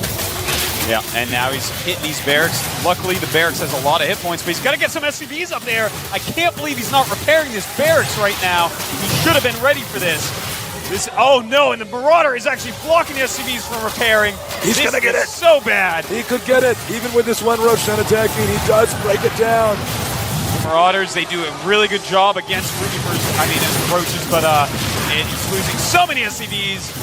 Oh my. Just targeting SCVs, getting so far ahead economically speaking. He's getting, this is such a mission success here from the Fruit Dealer. Just taking out SCVs. Meanwhile, these Reapers did not manage to do anything. I was watching them on the mini-map the whole time. Let's see if he can come back now, though. The Reapers hop up, but the Queen is there. Taking one out. Takes one out. She's very protective of her baby drones. And nope, this is denied again. Wow, the Zerglings even have speed at this point. He's got 2 bases going very well, and in fact, adding a 3rd hatchery at his natural. He's going to hardcore 2 base. Yeah, he's just going to try to take him out now. Which is just a perfect choice right now. The Reaper S really didn't do enough. Terran takes the island over here. That's one thing going for him. Yeah, that's actually a very smart move. He realizes, you know what, I cannot get out there and actually expand to my normal place, so this is what I have to do. Nice block there. He's going to go for the barracks again. I don't know if this is a wise decision by the Fruit Dealer. It takes a lot of hits from him to actually kill a Zergling. That's true. He's not repairing. What? He just assumes the Zerg will run away, and the barracks may go down. What? The barracks goes down again. Fruit Dealer. Oh my God. Are you serious? You know, what's so funny about that is I saw him do that, and I thought, well, he should really just turn around, because the Terran could repair it. And of course, the Terran thinks, well, I can repair it, so he just needs to turn around. But then he actually called his bluff. Yeah. Beautiful move there. Gold Expo being taken here. And a Spire going up. Yep. I don't know how you're going to deal with 3 base Spire after an opening like that, Hope Torture. You better do something good. He goes up here, takes out the SCV. It's like the Terran player can never just get it started. You know what I mean? He's been so behind now. I don't even know what his game plan is going to be from here. Turtling is going to allow Fruit Dealer to just make his Ultra Army. Maybe a Thor drop? Okay. Thor drop, decent idea right now. Thor drop on the way. He can defend the island with this.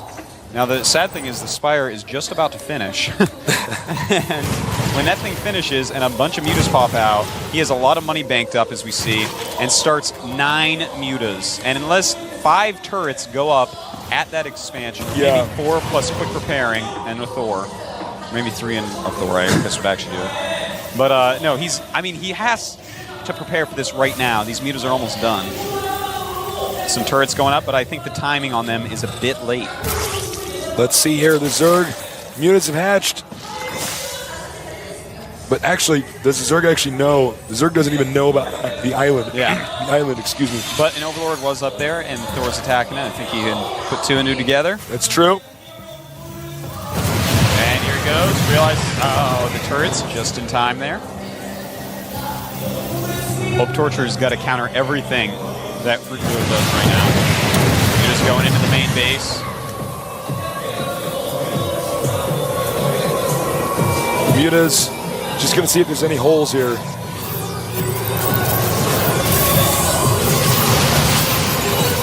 And nice, takes out an SCV, delaying the command center. That's one small victory there. Meanwhile, the Zerg expanding again, a Fruit Dealer out of control. Yeah, he is completely out of control here, man.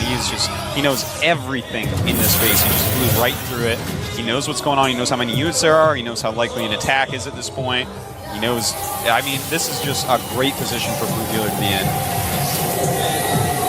Getting a Baneling nest now. Yeah, he's doing that thing that we were talking about, getting everything at once. He's getting drops, getting speed, getting roach speed, getting a Baneling nest, and droning up while expanding twice. This is how you peel apart Hope Torture, everyone. Got a lot of drones over here, almost oversaturated at the Gold Expo, so that means he's going to be able to get a ton of stuff. Yeah, a ton of stuff, and stuff is the right word for it, too, because he's going to get everything. Yeah. Now, he's going to fly in here once again. I think he wants to intimidate Hope Torture into stimming, and he does. Yeah, these mutas actually don't mean a lot right now. Just do whatever you can with them. The final army is probably just going to be, what we've seen already from Fruit Dealer. A lot of Ultras, a lot of Infestors, a lot of everything. But mutas, just use them for whatever you can right now. Keep Hope Torture in his base for as long as possible. The mutas continuing to just fly around and annoy Hope Torture. The command center's on the way down here. He's going to expand again. This could be a timing where we're going to see Hope Torture attack. But then again, there's so much money on the line. He might just want to sit back and take it easy. Yeah.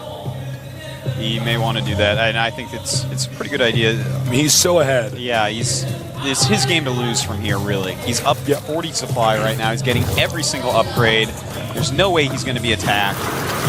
It's just life is good for the Fruit Dealer at the moment. Life is not good for this one Marine. This is going to be bad. And we got a drop. A lot of Banelings in here, a lot of Zerglings, and he's also got the mutas to come along if he wants. There's no way he can save this island, I think. Yeah, no, he should be able to take this out, or at least the SCVs. And here come the mutas as well. Here we go. This is huge. And the Zerglings start dropping out. Here come the Banes, but you don't want the Banes running into the Thor. Oh, the Banes going into the Thor. Yeah, well, he does kill the Thor, so that's good. And plenty of Zerglings left over. They're going to clean up. We have some dropships going to the island. And He's already lost so much over there. At this point, I want to show everyone his supply. 178 to 102. Oh my God.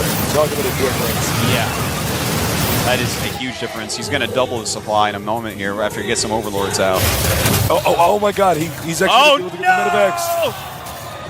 Now, there's a weird situation going on here because he's kind of stuck on this island. Yeah. Comes his army. This makes it so that he cannot attack the Zerg player. He can't do it. He's got to be careful. He's got to figure out how to get this army out of here because the fruit dealer's getting ready for another attack. Looking to see if he can do anything over here. Got Banes and Banelings dropping on there, on the tanks. Oh, wow. Uh-oh. This is going to be so gross. This is R-rated, everyone. If you're under 17, turn this off. If you have children in the room, you don't want to tell them to leave or cover their eyes. Here we go. Zerglings and Banelings being drawn. Roaches coming in. Siege tanks going. The Banelings going after the Marines.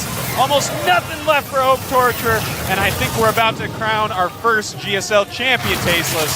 The greatest StarCraft player in the world, a fruit dealer, now goes back in there and takes out the island. Everywhere at once. Totally wild.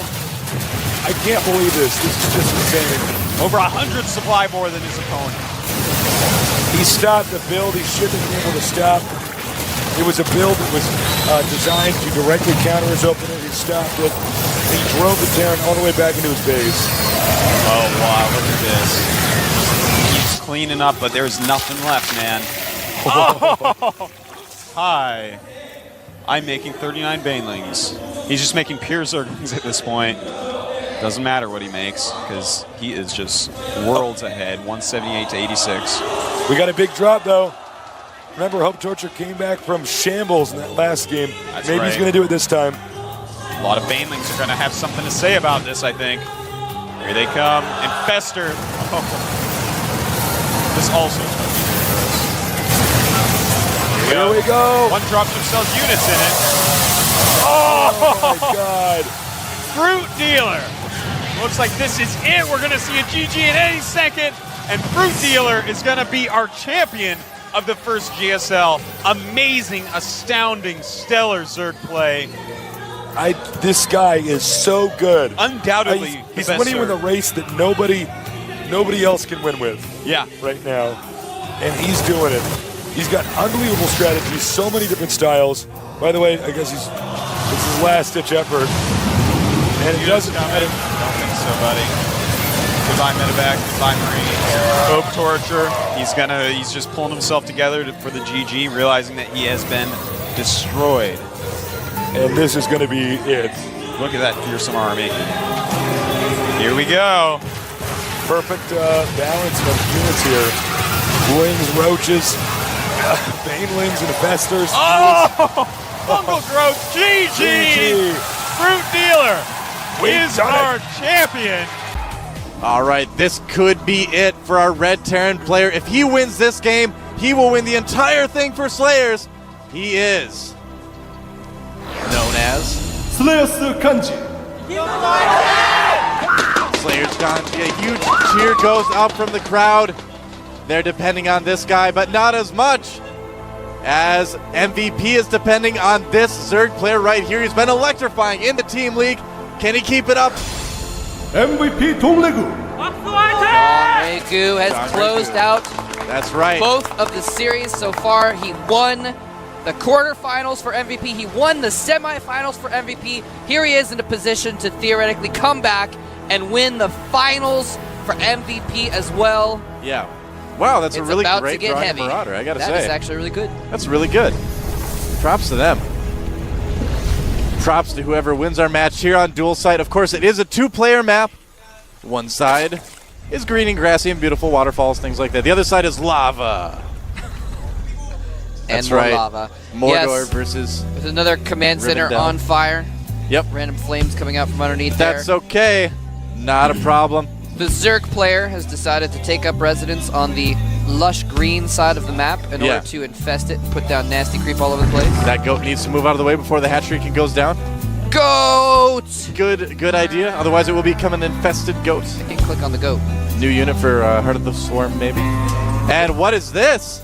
A bit of a hidden barracks going down for Slayers Ganji. Ooh. So I think we're going to see some 2-racks aggression. Ganji going for a pretty quick win. Or well, does he have? No. He has a barracks gas remain. up, actually. Yeah, okay. So this he is might very just be pulling a nada, and nope, All there's a right, factory going right down away. there too. What so is he's just Ganji planning?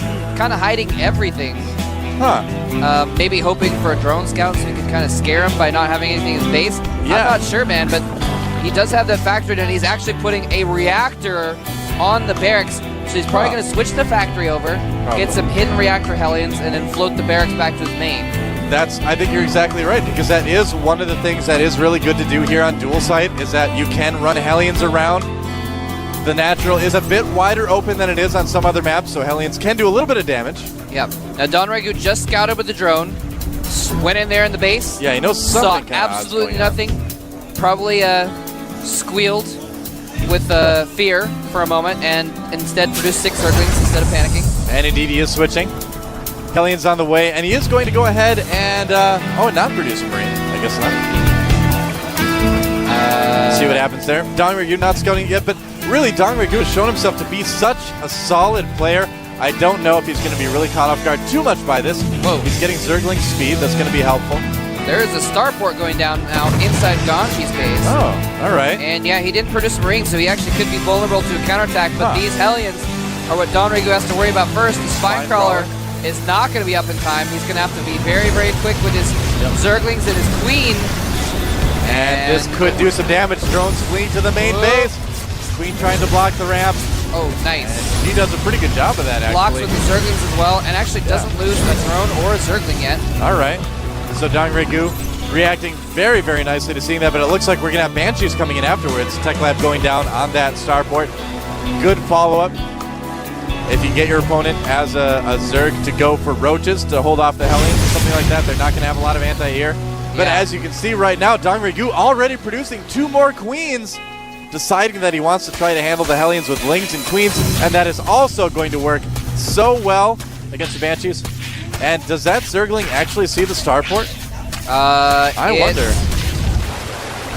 Does not. No, it does not. Okay. No, barely does not see that starport. Right. And Very yeah, close, Banshee's coming out. So you're right. He's kind of put a lot of pressure on with these Hellions, hoping to spur him into at least being caught off guard by the Banshee later on. But he's going to have a lot of Queens out, so he's probably going to be okay. Now, if he gets cloaked, though. Supply drop coming down for Ganji. Some people do work that into their builds, but usually it's just something that happens when you kind of forget to build the depot. Whoops. So we got a little bit of a look at Ganji's stuff down below his base, and he did switch the factory back over, got a tech lab on it, and now he is going to be pumping out some tanks as well. He's like randomly building all of his army down at the bottom right. Yeah, that's so weird. I mean, I'm really actually a bit surprised that Dong Regu hasn't done some scouting. Oh, he's going to find it right now, though. Zerglings know where it is, and that is actually going to be a bit hard to defend. And really, if Dong Regu can get in there and kill those production buildings, that's going to put Ganji in a very, very difficult spot. Yeah, he could. That's kind of bad. His tech lab, which is researching siege tech, is kind of out in the open. Hold that thought. It's Banshee time. One drone going down. Banshee time. Stop. Banshee time. Can't touch this. There's a Spore Crawler about to pop up there, and a couple Queens are going to help out as well. So that Banshee's going to do virtually nothing. Only 2 kills. SCV's hanging out in the middle of the map. And what is this? This is kind of a big, crazy all-in push from Slayer's. Ganji's going to try to repair the tanks, keep them alive. Siege mode's about to complete. Well, yeah, he's got 8 SCVs there to repair tanks and Hellions, and he's not repairing his Hellions for some reason. He's going for the timing on one base here. That's a lot of Speedlings out right now for Dong Regu, but is it going to be enough? Is this going to be it for MVP? He has a total of 31 Zerglings, but there are a lot of Marines there. It could all come down to this right now. Hellions are so good at protecting those tanks from Zerglings as they shell away at those spine crawlers. Ganji could break Don Regu right here and take the series for Slayers.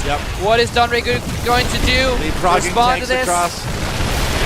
And a Baneling Nest being produced. Ganji staying back, wants to make sure he has enough. Here he comes. Queen soaking damage. Is it enough?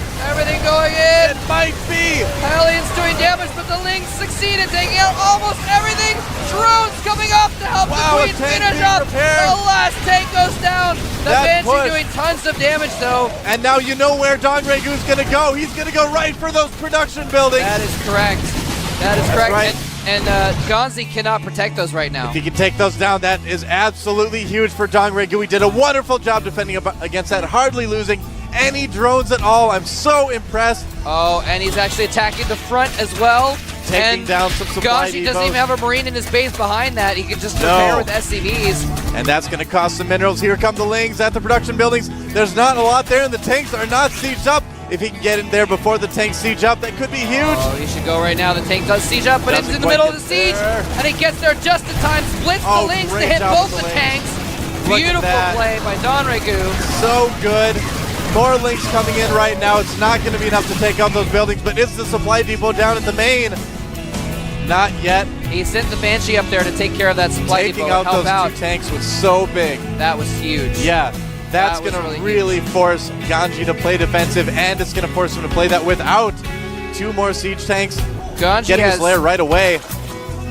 Ganji has 2 Marines and 1 tank and 3 Banshees. Yeah. He's got nothing right now. Only 37 supply. Look at that. Lings going after the production buildings, and there's nothing that can defend.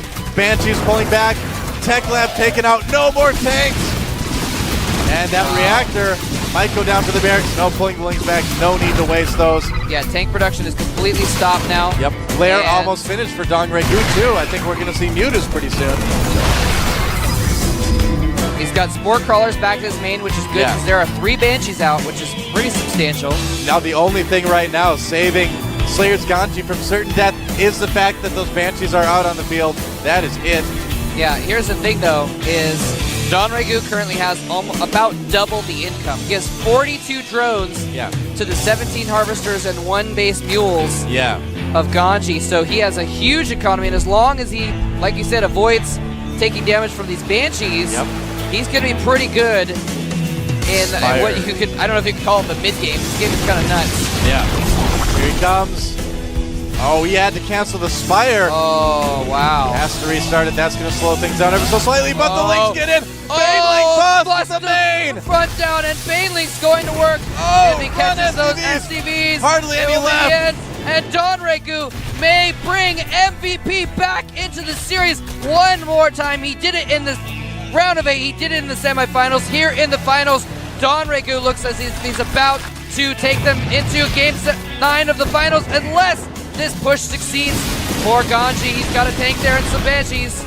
That's right, the Banshees are still a cause for concern for Donregu. He does have a good amount of queens, though, if he can transfuse, but here's a big push from Donregu. This is actually a little bit scary. Whoa, he's got enough Baneleys to kill everything. Is he gonna land them? The tank goes down, the Marines go down. There's still some Hellions, but they cannot do much against the those last queens. Banshee going down, and that is it. GG. MVP Donregu. Whoa. He is Aaron player at the 9 o'clock position on Metalopolis. The last hope for Slayers. He is. Slayers MMA. The crowd goes wild. Yeah. The Slayers' last hope. Going crazy. Standing room only here. A little bit of a cheerful. Wow. And over here in cross positions at the 3 o'clock is the last hope for MVP. Can they win their first finals ever? He is. MVP Dongregu. Dongregu versus MMA. A true clash of the Titans. M to the V to the P. That's right. MVP, I guess. Everyone making MVP acronym jokes today. Wow, so MMA starting off with a barracks into gas. Yep. Going for early gas here. We're going to see a hatch first from Dongregu, I'd imagine. Well, yes, it's looking like that actually. The first drone was to scout. Yep.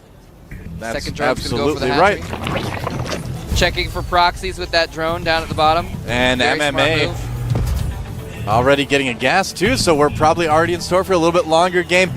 He's not going to 2 racks in the finals. No. No way. No, this is going to be a game of epic proportions. That's Ladies right. and gentlemen, I hope you took that time during that break to use the restroom because you are not getting up for a while now. That drone goes right across the map. He must have something specific planned for cross positions or maybe for close positions. Because he did scout directly across instead of going for the closer corner first. And he's going to scout that tech lab. It's going to be a Reaper coming out for MMA. And we got to state again, every one of the actions this player makes in this game could be a $10,000 action. Yeah. A click of the mouse. So much is on the line keyboard. right now. And I think the teams probably value, even more than the prize money, I think they probably value the recognition. Absolutely. The pride, the... I don't know what else to go with that, actually. Recognition and pride pretty much covered all. But the excitement. All the status that comes with being the champion. Yeah. And of course the party you get to have afterwards. Yeah, absolutely. You can bet both teams are probably going to be partying. Even the loser of this team has gotten to the finals again. I mean, that is impressive. The loser does get 5,000, I think. Yeah, that's true. 5 million won. Roughly, yeah. It's around that much, give or take the exchange rate. Reaper coming in right now for MMA. And looks like he's going to pick off at least one drone. He does. Drone kill goes down very easily. Hopping down. Queens are not out yet. And we might see a bunker here. Oh, if he could put that bunker on the edge. And nope, he's not going to do that. Just going to chase down the Zergling with the Reaper. Don't see bunkers and Reapers and bunkers too often.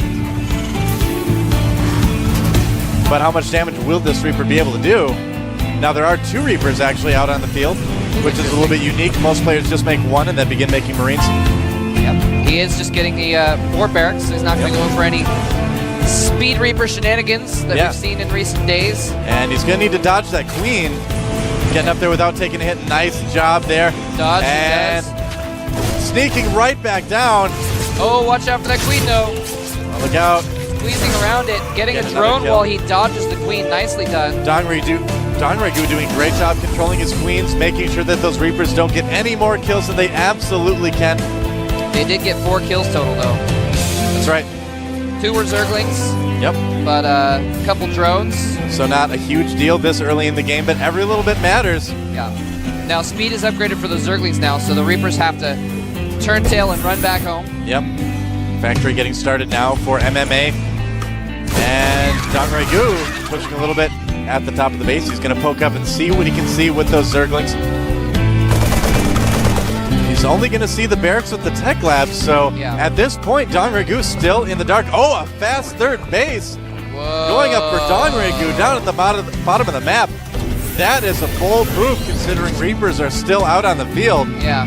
I think he just went in there and he saw just a few Marines and assumed, because it's standard, that it was going to be an expansion build. Yeah. And it is, in fact, an expansion build. He said, all right, well, if you're not going to attack me for a while, you spent some money on those Reapers, which aren't that good against Speedlings. Maybe I can take a third and get away with it. But these Marines are moving out. They do not want that to happen. He's going to put some pressure on. Yeah. Round of drones going up right now for Dongregoo. Baneling Nest as well. Probably going to want to produce some more Speedlings after that. But it is a little bit of a fake push by MMA. He does pull back. Yeah, he's upgrading +1 for his melee attacks. What's that? Yeah, he's kind of looking around for Overlords, I'm sure, too. Just if you send one over there, there's not a lot of places they can hide. Now, he's getting a reactor here on the factory. He's probably going to switch the starport over to that. Yep. And start producing medevacs, I imagine. Yeah, and MMA, I mean, you've heard it a million times before. They call him the son of Boxer. He definitely prefers drop play. Wow, a macro hatch going up for Dongregoo. Whoa, He's going to be producing a lot of units in the near future. He's actually up to 47 drones right now. Yeah. Compared to the 36 He's so many SCVs. drones, so fast. He actually has a larger economy than the Terran player right now. Lots and lots and lots of drones. And still very low gas. He's only got the 1 gas in his main. He's just been droning hardcore this whole time. Yeah, now there's a big group of Marines coming across the bottom of the map for MVP, or for MMA rather.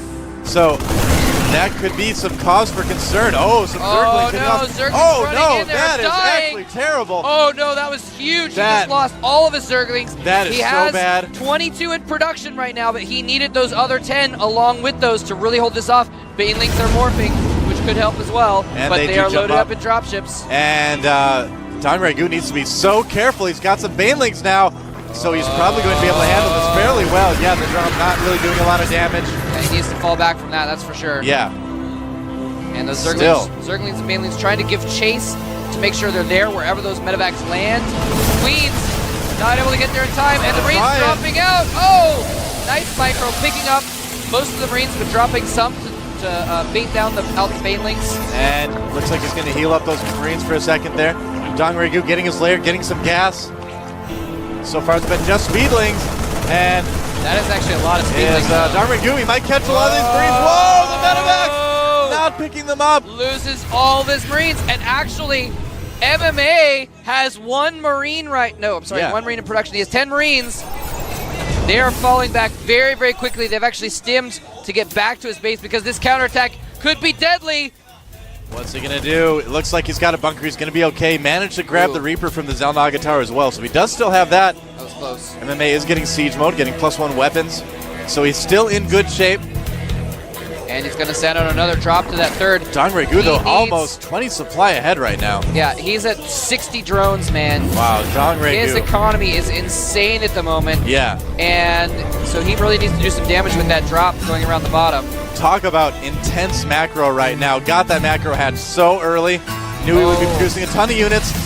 Zergling's getting a little bit overzealous right there. But looks like he may go for the counterattack. That bunker's not going to be enough. Oh, the siege tank's getting sieged up. No. Not in time. He's got no Marines back here to deal with this. The Zerglings surround the bunker. Dongregoo. And everything trying to fall back. He needs to raise that depot. Oh, more Zerglings coming in for Dongregoo. Is it going to be enough? Oh my Pulling back goodness. for just a second. Whoa. He needs to be so careful. This is balanced on a knife edge right now. Yeah. Either player could really easily get taken out if they make the wrong move. This right now, Dongregoo has the advantage. And that drop did virtually nothing down at the bottom. Yeah. Wow. So, Dongregoo definitely ahead right now. MMA still keeping up, still at 100 supply. Dongregoo is at 70. He's at 80 drones, and he's got a macro hatch. He's got 4 hatcheries with queens. Yeah. He is able to pump out so many units right now. Centrifugal Hooks is almost done. And I thought Min was a macro Zerg. Look out, SCVs! Oh, why did you go out there? We told you it was safe. Oh my gosh. MMA's gonna have to be so careful. He has to play defensively and protect this third and get that going somehow, or he's gonna just get rolled over by massive Zerglings. Not gonna get started today. No. Look at that. So, Spire just finished right now for Dongregoo as well. Oh, look at that. Picking up a lot of Marines. He does get that down. Yep. Now, here's the thing. 4th base already for Dongregoo. There's a drop. There are Banelings and Zerglings there. Spire's finished. 15 mutas on the way for Dongregoo. As well as Flyer Carapace. Yeah, no more drops. I would imagine for MMA, it's going to be so difficult. And Dongregoo pulling back smartly, not getting the Banelings in. Here come more Lings right now. Wow. Nice micro by MMA. Yeah. Making sure Great those job. Marines don't die. And have to pick up those Marines, though. Picks off the Banelings, targets them down, and Wow, then that lifts was up out of so the way. good. But now the Mutalisks coming in are going to pick that off. He should turn around at least, do some damage, loses that whole medevac. I gotta say, Dongregoo is absolutely dominating MMA right now. I am blown away by how good Dongregoo's been playing in this team league. This is insane. This is insane. Now, actually, oh my gosh, he actually has +2 weapons on his Zerglings already, and only +1 armor just completed for. Actually, let me double check that for the Marines. Now, Dongregoo, the MMA did get up his 3rd. Can Dongregoo take it out, though? We're going to find out. Oh my gosh, he's right trying to get a bunker. No! His forces are out of position. He needs to get up to that 3rd so quickly. He's losing so many SCVs. Got a lot. Is he going to siege up his tanks in time? That's not a very big army. Dongregoo smartly only dedicating a couple Zerglings to this, flying the mutas away before they take hardly any hits from the Marine. His control is so good. Dongregoo, man, if he gets into Code A next season, we are going to be seeing a lot more of him. Oh, losing a couple mutas here. This may not have been the best idea, though. Whoa, that +1 Carapace is not done yet, so those mutas are still pretty vulnerable. Yeah, that'll come in handy in a moment, though. They are getting some SCV kills, though. All right, drop coming in there. MMA picks it up. And a lot of mutas actually being lost by Dongregoo right now. Doa. Dongregoo has 100 Zerglings. Wow, that's a lot of Zerglings. He has 60 food ahead right now as well. He's got 10 Banelings and 20 Mutalisks to go along with it. Infestation pit on the way. He is maxed. I wonder if we're going to see. He is maxed. He's maxed versus 137 supply for MMA. Yeah, this is MMA we're talking could about too. crush MMA's third and take the series for his team in his next attack if he executes it properly. He is morphing We might see the a final ton battle more in just a second. Banelings. Oh Pulling my away. god. Very good move there. That is an insane army. I do not know what MMA can do about that. He's got a lot of tanks. Marines getting picked off almost one by one. Baneling getting taken out. MMA is so good about killing Banelings. And here he comes. That is a pretty scary army coming up for MMA, but not a lot of Marines. Yeah. He's been using a lot for drops. If he's not sieged up when the attack happens, he's going to die. Yeah. He's going to die so hard to all these Banelings. He scans, so he sees it. He knows he has to He's siege like, up right oh, now. that's a lot of links right there. Uh-oh. Oh my god, and the swarm is barreling down on the force of MMA. Mutants, Banelings, Banelings bearing down on everything. Banelings killing so much, but the bio in the back able to hold it up, and the Mutalists forced to run. If MMA can start taking out the economy of Don Regu, he might be able to get back into this. At He's the last almost tied second. up the supply. Those Marines came in at just the right time. The cavalry had arrived. This fourth base might be taken out. It's going down. The tables have turned, and if MMA can start taking out all these bases, he will instead secure the entire GSTL for Slayers. So much is on the line. This is so close. Either player could easily fold at a moment's notice. Oh, Don so Regu smart. down So- to 3 bases. MMA so smart, pulling back, not even bothering with the fourth hatchery. He knew that he would be a little bit overextended if he had continued pushing. Yeah, gathering up with the rest of his army. He's low on tanks now, though, and there are a lot of Mutalisks. Yeah, MMA, you got to give it to him. He's playing brilliantly. And down at the third base, there's a big drop down the third base of Don Regu. Oh, it killing does a get good amount of fought off. drones. Killed some drones, and a while to MMA get there, is though. moving into Don Regu's territory, sieging up his tanks on top, Oh, and a a pause. pause from Oh Don my Regu. What could it possibly be right now? Oh my god! What a moment for a pause. A pause in like pause the at most this moment. crucial moment of the most crucial game of the Team League. We're gonna find out in just a moment Whoa. what is happening here, but let's give you guys a few stats so you can see what kind of. I'm sorry, my voice is totally dying. I've been screaming for the last 2 days. Casting 4 days straight will do that to you. All right. Don Regu, even though he just lost his third, yeah, he just got the fourth up. So if he can drone that back up, he can get his economy going again. He is also still ahead in supply. A key on his keyboard. Man, he's may got have so much stopped APM, responding. he broke his keyboard.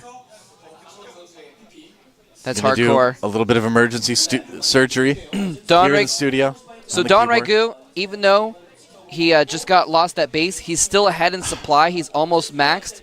MMA has only 155 supply. I know. But MMA MMA's has army caught up so much. MMA's army is scary, and he's got a good Now- position right outside of Don Regu's natural. This is a mechanical And- keyboard, so there are little switches in each key, and once in a great while, one of those switches can get damaged. Now, you can repair a keyboard, but you can't do it right there. I mean, it's usually not as simple as pulling out one and pulling it another. There's like little springs in there, sometimes little latches. So this could actually be really big. If he has to switch keyboards and it's one he's not used to, that could give him a significant disadvantage in a huge, huge, huge game. Oh, man. I can't believe it. Wow. Look at that, fans. Oh, my gosh. You could hear a pin drop in the This- studio right now if we weren't talking. If the Korean commentators weren't This talking. game, This is so tense. it's balanced on a knife's edge. It seriously could go either Yeah. way. If MMA, he's got a good position right outside Don Regu's natural. He could easily use that to go in and kill the natural expansion and pretty much secure the game. Yeah. Or he could get surrounded by the superior-sized army of Don Regu. Yep. And if he loses that army, his third will get counterattacked, and Don Regu could easily take the game as well. Yeah, it this is going to could come go down either way. And it could come down to the battle that is going to happen moments after this Don unpauses. Regu was so far ahead, but MMA is so good. Those Marines in that Oh my fight God. getting there just in the nick of time. I thought MMA was done. He I almost said died a had couple nothing. times. He had nothing in that army. Those Marines showed up. You saw the great concave. He split them right at the last second. Yeah. Beautiful, beautiful play from both players right now. This is one of the best games of StarCraft II I have ever seen, and it's not over yet. I told you it'd be epic. I can't believe it. Yeah, and Wow. those Marines came in. He lost all of his tanks. That was kind of crucial, too. That actually, hold that thought.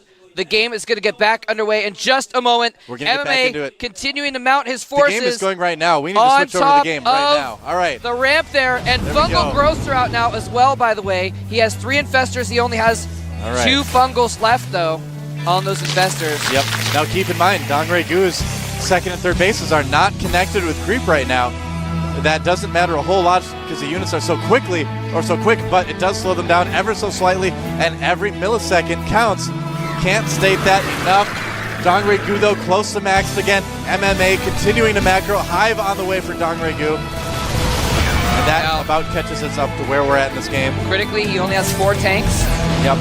So he's not going to be able to blow up quite as many Banelings as he was in that earlier battle. MMA's army, you can tell it's still very, very small. That fourth base denied. Infestors caught out of position. Oh no, this could be huge if he takes out some of those Infestors. He takes one out. Going down. But he gets Fungals off to stop them.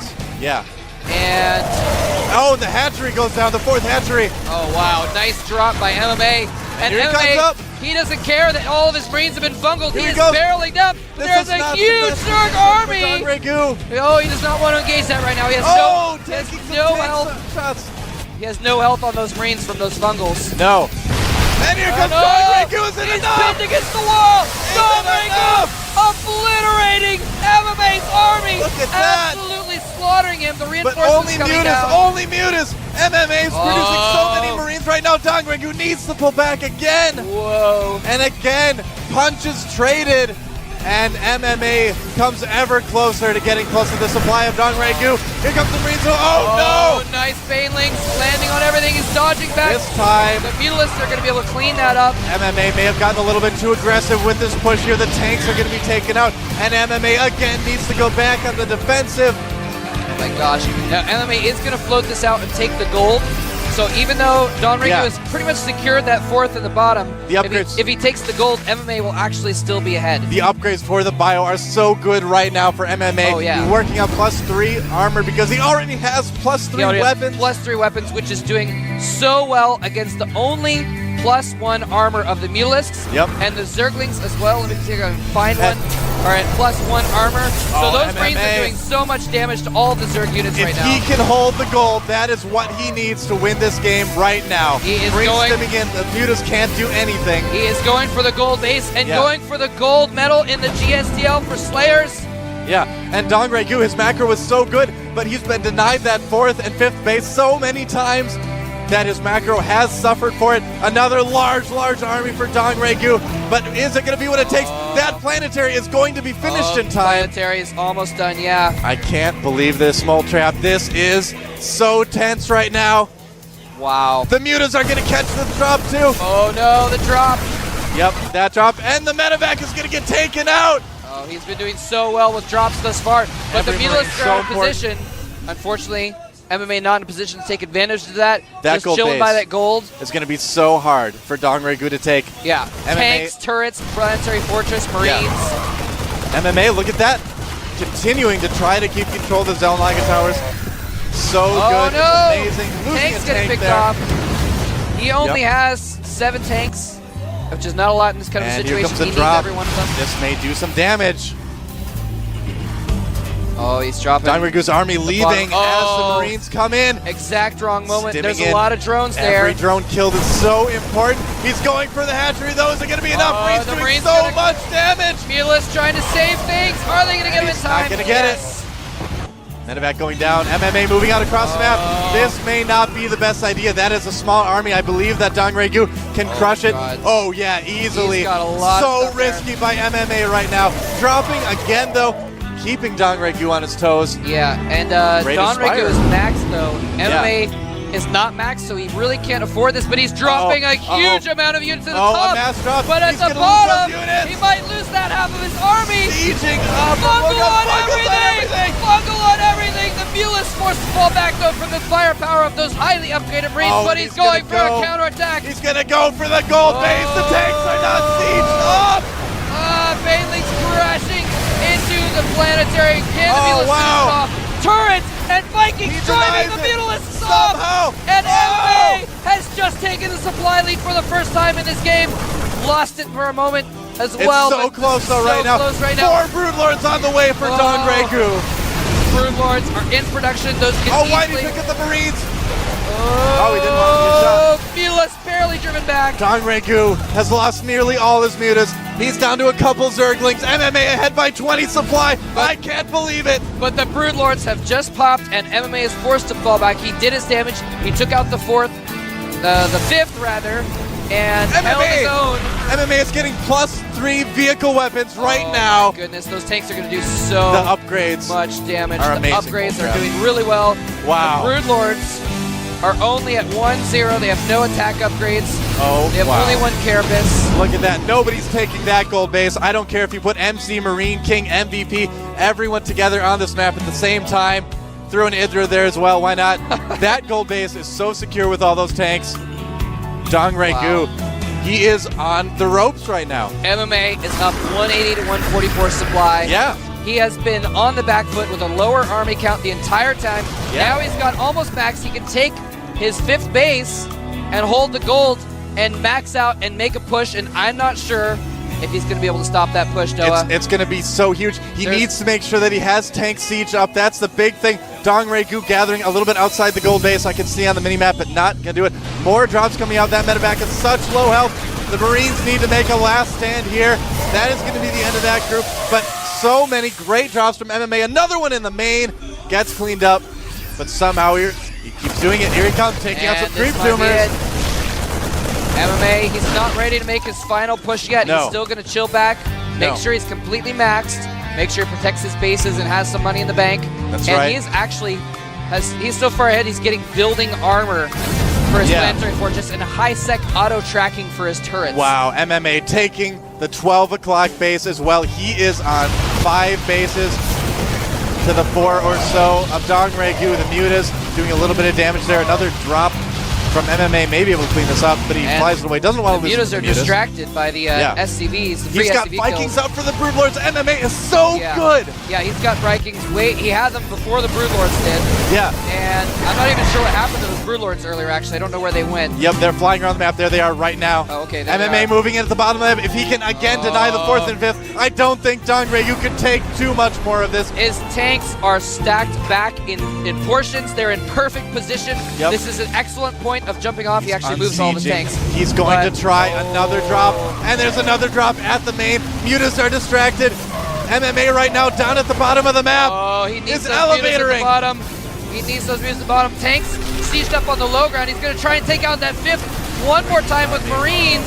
Scans and sees that army. That hatchery is going down. Dongregoo needed that. Oh my If goodness. he can take the 4th base, that is going to be a bungle on the Vikings.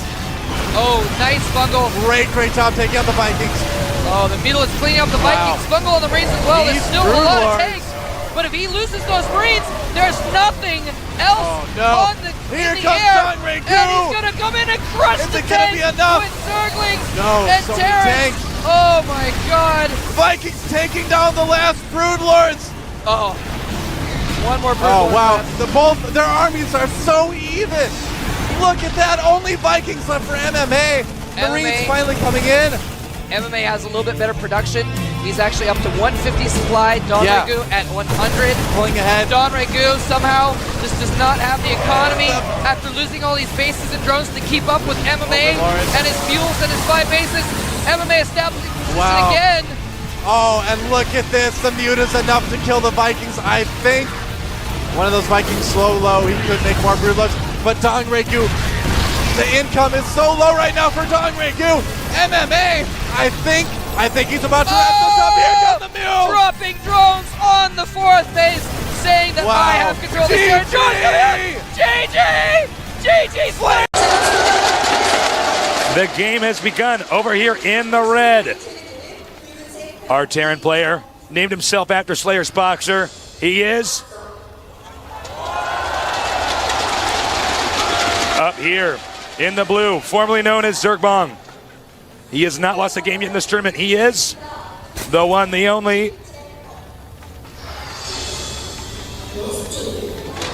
Nesty.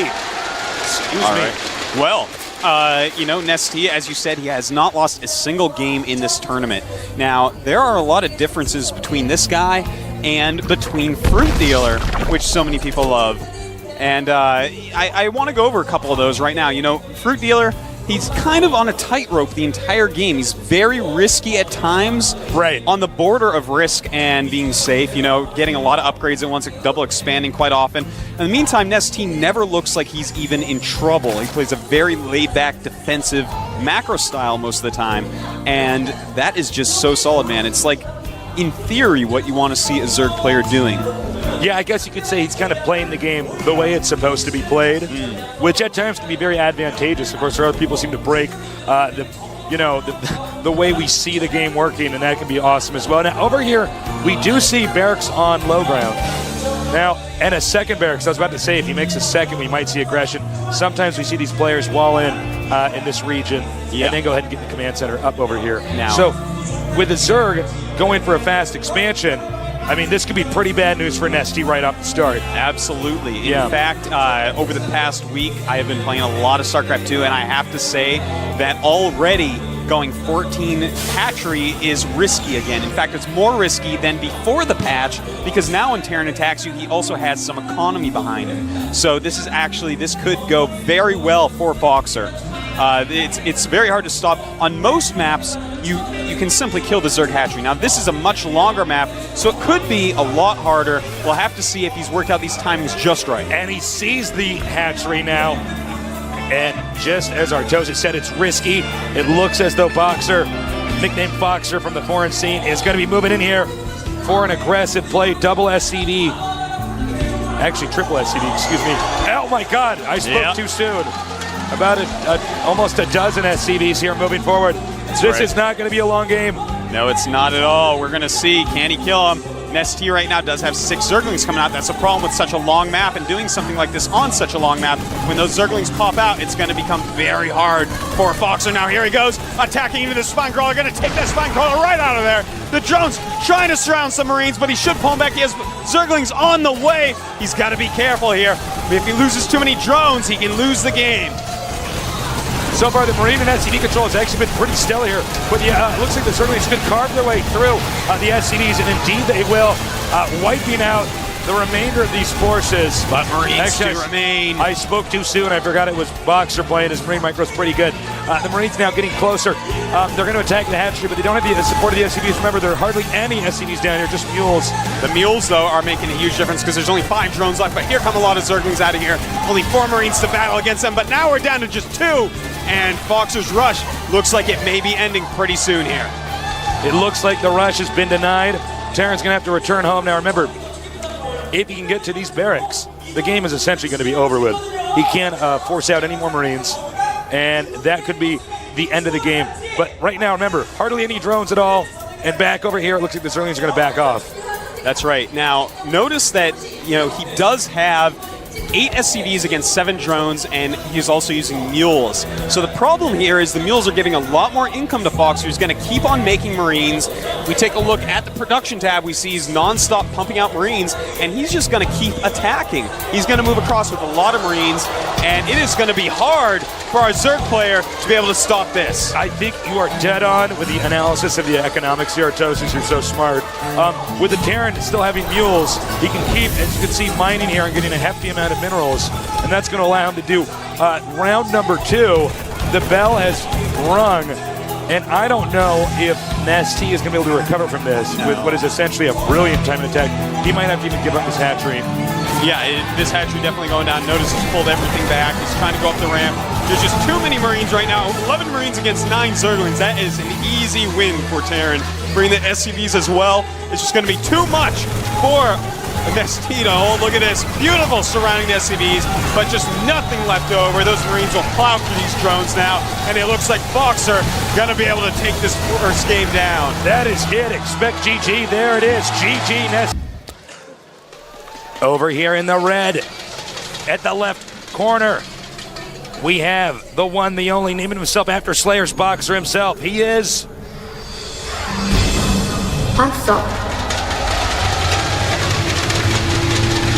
down here, also at the bottom left, but more towards the center bottom, formerly named Zergbong.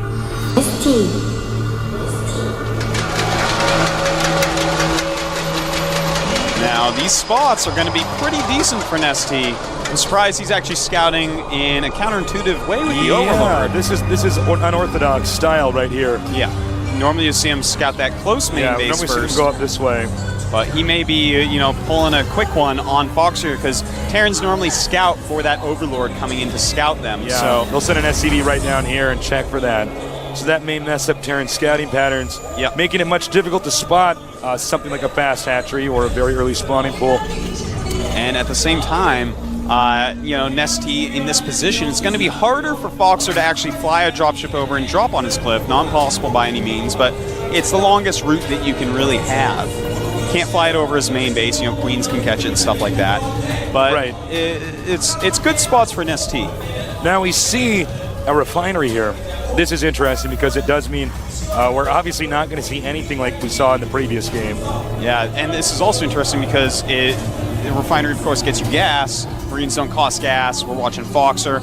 Maybe he's adding some clever stuff to his play. Now, let's take a look here. The Overlord's moving up. Remember, Overlord sight slightly more than the Terran structures. If he spots it, he may turn around, and he does. He did not see it. I do not believe he saw that. Yeah, I don't think so. But he is getting that second gas, so this could mean a lot of things. Could mean Banshees, could mean a tank drop, could mean a Thor drop. I would like to point out that I really like what Nesty did there with that Overlord, the second one going in. That's kind of a metagamey type thing. His opponent not really ready for something like that. He's not going to know exactly where he is, and as you see, the SCV actually scouting the wrong locations because of it. So right now, Nesty certainly with an edge. He's going to use his drone to try to get inside. I do believe this is a tight wall, and this Marine will not allow that, but he will, however, see the factory, and that should be enough intel for the Zerg to know exactly what's going on. Yeah, that's right. And, again, he did go hatchery first, Nesty did. So we're going to have to see. He's getting double queens. And that's going to allow him to spread a lot of creep if he wants, make a lot of units and or drones if he likes. But now that he's seen the factory, will he go Roach? Will he go Speed Zergling? We're going to see in just a moment here. He may end up sacrificing this Overlord here to gain some more intel. Because even though he knows that Terran's teching, he doesn't know what the Terran's teching to, and it looks like it could be a Thor drop. Yeah, it looks like it's definitely going to be that. And the starport going down as well. So he's going to want to just get that tech lab on the factory. Now, with the factory at the choke, he's going to be able to scout that it is a tech lab, and that's going to tell him, okay, there is going to be some sort of drop or Blue Hellions. Probably not Blue Hellions, though. It is Lost Temple. He did not manage to get up there, though, so he does not see this add-on thus far. But here comes the Overlord we talked about. That's right. He's going to sneak in here and see what he spots. The thing is, the armory is in such an obvious location that Overlord's going to be able to see it right away, and as soon as he sees armory, he's going to know the entire game plan of Foxer. There he goes. And if he sees this, sees the starport, he sees everything he needs to see. That was a beautiful Overlord scout right there. A great sacrifice for the Swarm. For the Swarm, indeed. Kerrigan definitely has the hots for this guy. He is doing everything right so far. This is very different from what we saw in our previous game. And note, we have seen, it's funny because with Nesty, he was so bad about using creep tumors in Season 1. Yeah. I mean, this is a guy who both Artosis and myself criticized quite harshly. Now we see him doing quite the opposite. He's laying creep tumors. He's going to have a lot of creep on the map. And this is interesting. I believe this is going to be used as part of the drop. Yeah, I believe he's going to just lift those up and bring them to the high ground. Now, if the Zerglings did not see them, that is a really good thing for him. At the same time, we do have, look at that, the dropship going with a Thor and a Spire making for our Zerg player. So now, what our Zerg guy has to do is buy time at this point in time. Yeah, he needs to buy some time, hopefully with some spine crawlers, but the thing is, the SCVs are going to be able to repair that Thor quite a bit, and Mutas are not going to be able to take it down easily at all. Here comes the Thor now. Medevac taking some hits. It will manage to get over there, though. It's going to pick up those SCVs as well. Chasing away Overlords, it's important. Therefore, there won't be any sighting up onto the high ground. Note the spine crawler in range here, and it's not going to finish in time. Yeah. Oh, this is looking rough for Nesty already. That Thor is going to do a lot of damage over here to this expansion. He'll have control over these 3 mineral patches. That might not seem like a lot, but it's actually it's quite a bit. Yeah, it is. And at the same time, it looks like we have going here from Foxer's base into the main, probably to snipe the Queen. It is another Thor, but he sees those speedlings, decides that is a little bit risky. Yeah, Nesty's doing a good job over here. He doesn't want to let the Thor get on the ground. He can just surround it. And there he goes. He's going after that queen. He wants to kill that queen, and he takes her out. He takes out the queen. Things are already not looking good for Nesty. Meanwhile, another drop over here. 10 kills, make it 11. Oh my God, is he going to lose this game as quickly as he lost the other one? I think it's actually very possible. Yeah, this is pretty crazy here, man. This is a hard map for Zerg, as we were saying. These Thor drops are just so good on this map. And those SCVs, they are worth their weight in gold right now, just repairing away. Nesty is going to have to come up with something pretty clever. I think he's going to probably counterattack with his mutas as they pop out. He knows he can't take out on the cliff, but when he gets over there and sees what's over there, man, I think Nesty is going to just lose his rhythm. This is really scary. There's a lot of defense. He's not going to be able to do anything. He's being stopped at every turn. There's basically no way for the Zerg to deal with this, and everything he invested in was the Mutalisks. Another drop here. Just bringing the SCVs down now to help repair those Thors.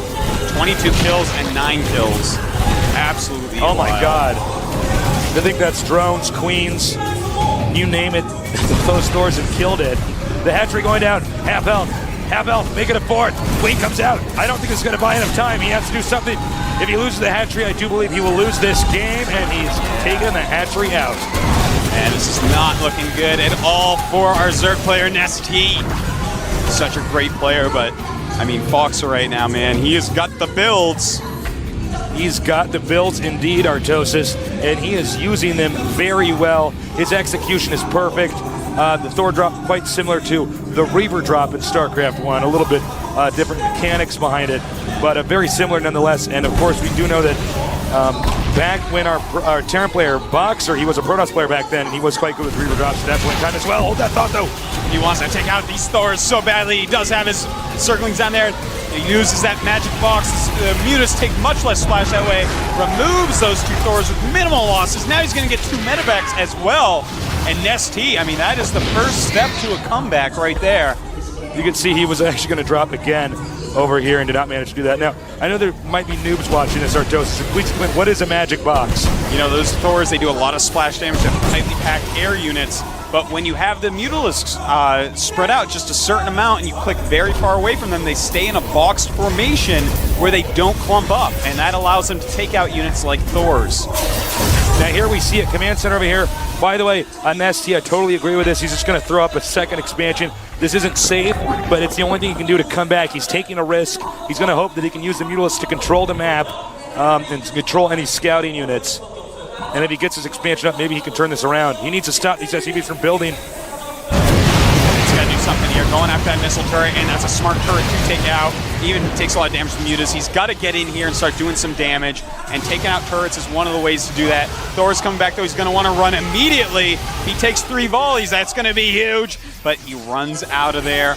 All right. Yeah, and you know, I want to comment on what you said, Tasis, as you were saying, taking that double expansion, he's got to do something huge to come back, and we see that already. He's going to go ahead and switch techs back at home. Notice the Baneling Nest, notice the Roach one. Oh, wow, this is a total tech switch. Yeah, he's going to transition from Muta into Baneling Roach.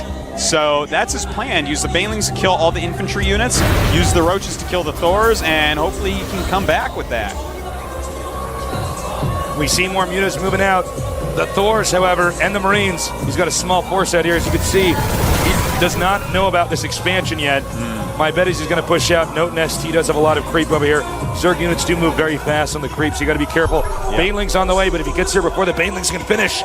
He needs those Banelings out. He needs to hit the Marines with the Banelings, and then the Thors can be killed. But Thors with Marine backup are so scary against a Mutalisk-based army. We're going to have to see. This is going to come down to Micro. Micro is what it's going to be. That's the name of the game. Unit control here. He's moving in. Banelings actually not being very effective here, but it looks like the Zerg, if he gets these Banelings and he gets these Marines. Oh, look at that. The Roach is taking out the Thors, and down go the Marines. Nesty showing that he is, in fact, the best Zerg in the world. Beautiful play right there with minimal units, minimal time to prepare, taking out yet another army of Foxer. I have chills all over my body, Tasteless. Goosebumps, hair sticking up on the back of my neck. We are watching history right now. Nesty, man, this guy is unbelievable. Yeah, he's bouncing back quite quickly, taking out the SCVs, making the barracks. That's going to stifle the economy explosion here, and he's even trying to chase away this medevac. Yeah. Look at that supply, by the way. Nesty 102, 92 of Foxer. Yeah, that's right. He's actually outproducing him. Fruit dealer who? Fruit Deals dealer what? Please, please. It's all about Nesty. Of course, with Boxer taking out, somebody like that, he's essentially the fruit stealer now. Oh. And now, of course, Nesty really just giving it to him. I actually thought we were going to see GG shortly after the hatchery was killed, but Nesty is not giving up. Well, the thing is, Nesty's decision-making is unparalleled. I've never seen anything like it in StarCraft II yet, and it's just beautiful, man. He's playing exactly how he should, taking the right risks, making the right unit switches, and we're going to have to see. I mean, I'm not saying he's going to win, but it's really quite impressive to see a player of this caliber going at it. Yeah, talk about bouncing back from a serious beating. He was basically rocked. Now, one thing about Boxer is that he's known for being very aggressive, and it looks like he's actually planning on moving on again. If Nesty wipes out this attack, then we're going to see this game completely go the opposite direction, and it's going to be Boxer who's behind. That's right, and as you see, we have the Baneling speed almost done. And that's going to be huge because this is mostly a Marine army. He also knows about the hidden expansion. Please go ahead, Artosa. Sorry. Well, you see he's on the creep now. He's moving forward. Baneling speed has finished. And this army is more than enough to take out what Foxer has here. We're going to have to see. He is backing up, though. Here come the Marauders. And the Banelings, unfortunately, hitting the Thor for the most part. And it looks like Foxer may be able to, in fact, hold this off. Nesty, big blunder right there, hitting that Thor with so many Banelings. And now you can see he's actually has his hatchery rally pointed there. Now he's going to have to hold up this attack. I think you're totally right about him making the mistake of using the Banelings on the Thor. He should have used them elsewhere. Now taking out Marines. Zerg is not going to be supply blocked, but Zerg has held up this attack. Oh god, he's got a micromanage in that. A lot of roaches not getting their shots. He's got to run up, and there he goes. Makes him lift off. More roaches coming in as well. Good moves by Nesty, but a big mistake in his micromanagement there. He's going to regroup. He's going to go in for a second strike in the same location. These drones have to be transferred very quickly, and they will barely get out of there before this battle attacks. And here he goes. Still a lot of roaches in the back row, not getting their shots in. That is huge for Boxer. He can do so much more damage than he was, but there are so many Marauders here. I do not know if Nesty can hold this off any longer. Boxer's control is just too good. Drone's not coming in. He's going to try to do a surround. He has to win this battle. I think he actually will manage to do it, believe it or not. However, there's more units on the way up here. Now look at this. The drones getting their hits in now. And a lot of units just coming in from all over the place. Some mutas being switched back in because there are so many Marauders out there. Realizes he's a little bit short of Marines, but here come the roaches, cleaning up all that is left. And Nesty looks like he's going to hold off yet another attack, but this one went way in Foxer's favor. He did take quite a beating back there. I'm surprised he actually managed to stay alive during that. This is one of these games where it just keeps seesawing back and forth. They keep thinking one player's dead. But I'm wrong. That's right. He needs to eat out this the destructible rocks over here and take this expansion. Right now, Foxer about 20 supply ahead, and it looks like he's going for a pretty big drop. He wants to take out that third base of Nesty, and if he does, of course, that is going to spell out G&G, which spells good game, Tasteless. Double G. Here comes the drop. He does have spine crawlers ready, but there's not creep that leads a little road towards this location. Really wants to kill that geyser. And it looks like he's going after this hatchery now. A lot of Marauders in there. No way that he's going to be able to save this.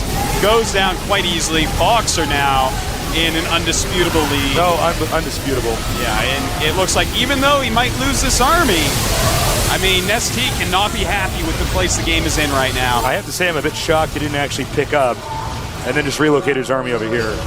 But, you know. Trying to get some dropship kills here. He's got to kill as much as he possibly can, which unfortunately is not going to be very much. And I mean, at this point, Foxer's about 40 ahead in supply. Not a huge army right now for Nesty. You know, what Boxer's been doing a great job of is stopping the creep from spreading too far. And that's really messing with the Zerg's mobility. Zerg had no creep going towards his expansion. He couldn't get over there in time. that's quite true. You know, killing the economy so quickly of Nestea. He wasn't able to get extra queens out, wasn't able to throw down. And look at this. It looks like another attack here, but this one is definitely not going to go well. Marines in the back going to clean up those mutas very easily. Roaches in front, died to the Marauders instantly. And the Banelings can't even get away. 2 of them making it out there. And I think we're going to be seeing a GG pretty quickly here from Nestea. He just does not have the forces required to take out Foxer's Marine Marauder. Well, the majority of this game has been Nestea getting knocked around the map and then barely coming back and then taking another blow. Nestea going to try to force a stim here. That's where you basically make them stim and then you run away. Oops. That, of course, does that, but he did lose some mutas there, so not too effective. That's quite true. But he does have that third base back up. Unfortunately, Foxer taking the gold. He sees it. He's going to engage. He's going to go for the kill. Yeah, I'm not sure this is something that Nestea's going to be able to stop this time, man. Look at all those Marauders. Even against mutas, they're going to do fine. And here comes the rest of the army. Notice the Marines stay in the back to take care of Mutalists. The Marauders going to take everything else. And down goes the expansion. And quite possibly down goes Nestea this game. I would expect to see GG in a minute here. The stim is coming in here. A multitude of Terran units just flooding in here. All the tech trays are coming up here. And that is, I think, going to be GG. Yeah, that should end it. Here we go, the last final attack. The drones and mutas coming in. Just too many Marines. Even a Thor joining them now to just slice through those mutalisks. Over here, on the right side of the map, named after Slayer's Boxer. Beating the fruit dealer, now he's the fruit stealer.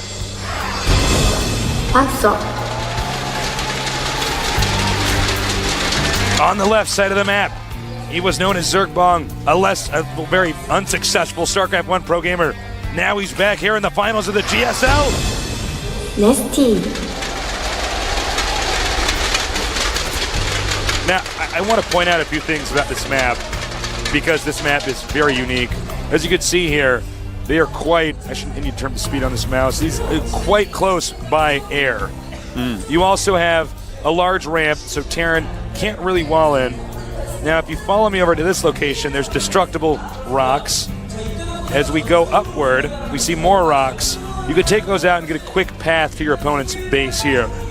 But if you don't, then you have to go all the way around to where this Zelnaga watchtower is before you can get to your opponent's base. Also note the island here can play a key role as well.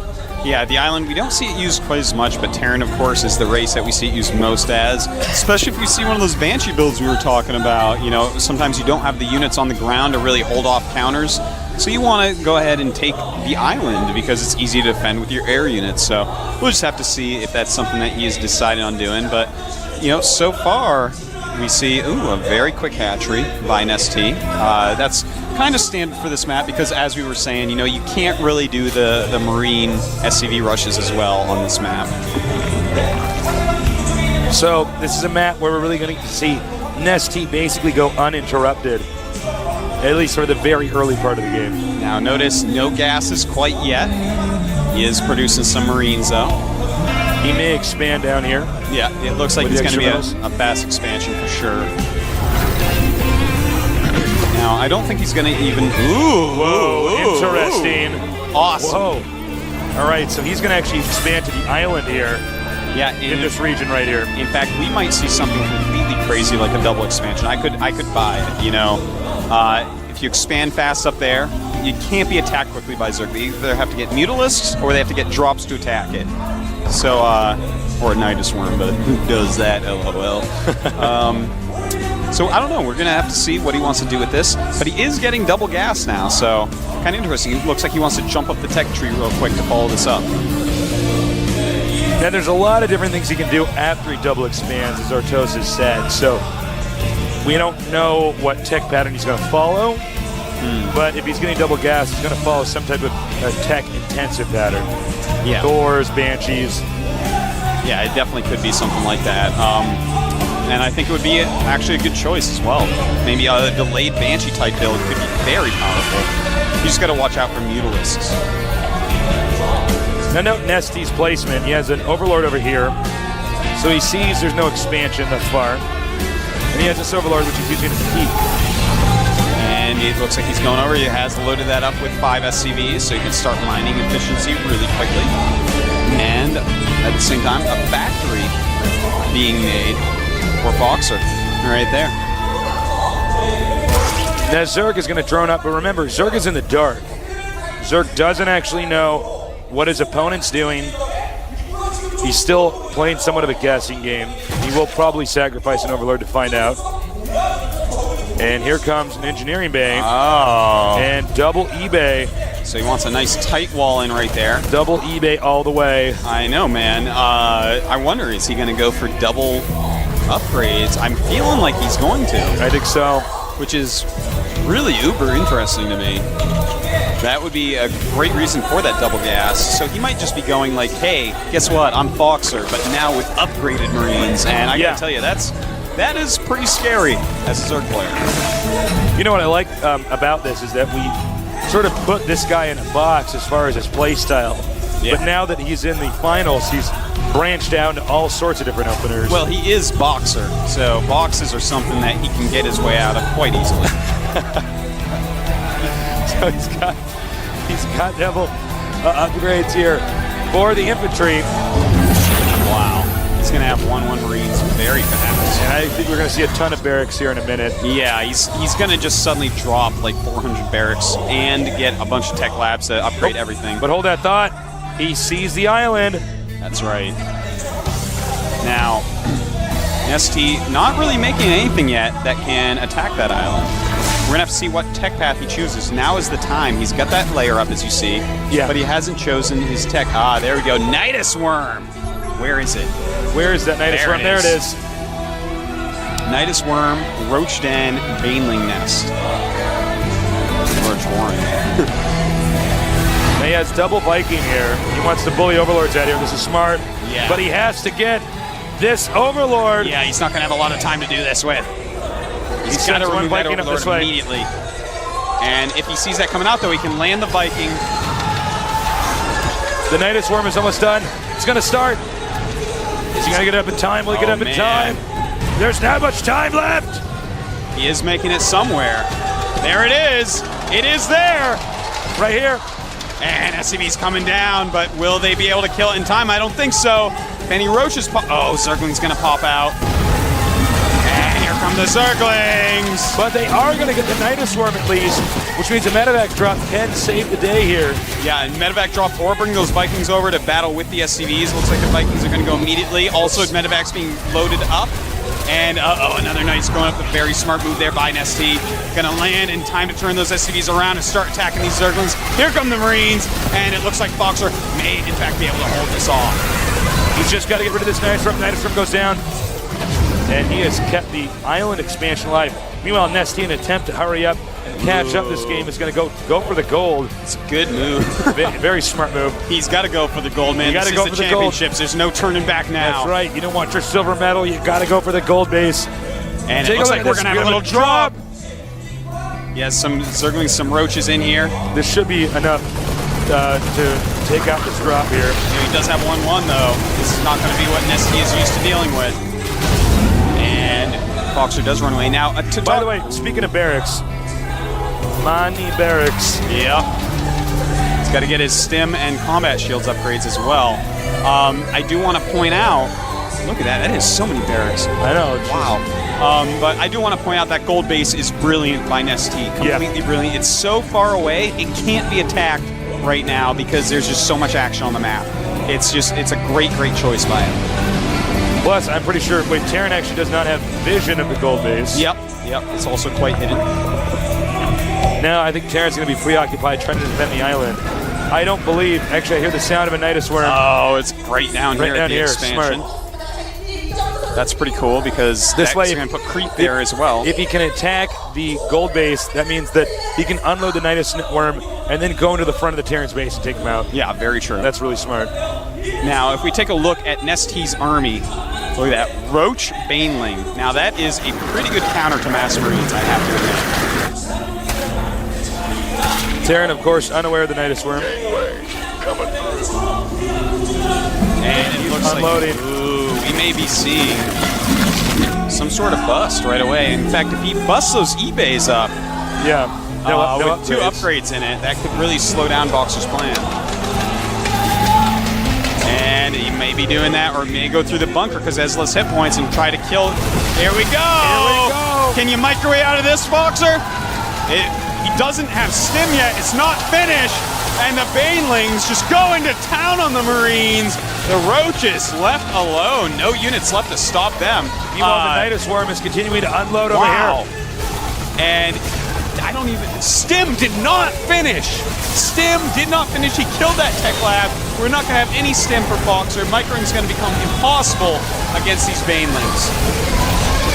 And I think this very well may be GG. He continues to streamline units. He's just sending lings. Everything coming down over here. More Marines popping out. These medevacs do have a lot of energy. But, you know, when you get inside of a Terran's base and get in front of his production facilities, then, I mean, the player is just screwed. Yeah, this is Terran's weakness. Their units can't come out and fight by themselves. GG! GG! Unbelievable game last game. He didn't manage to win it. He is the Terran Hope. Answer.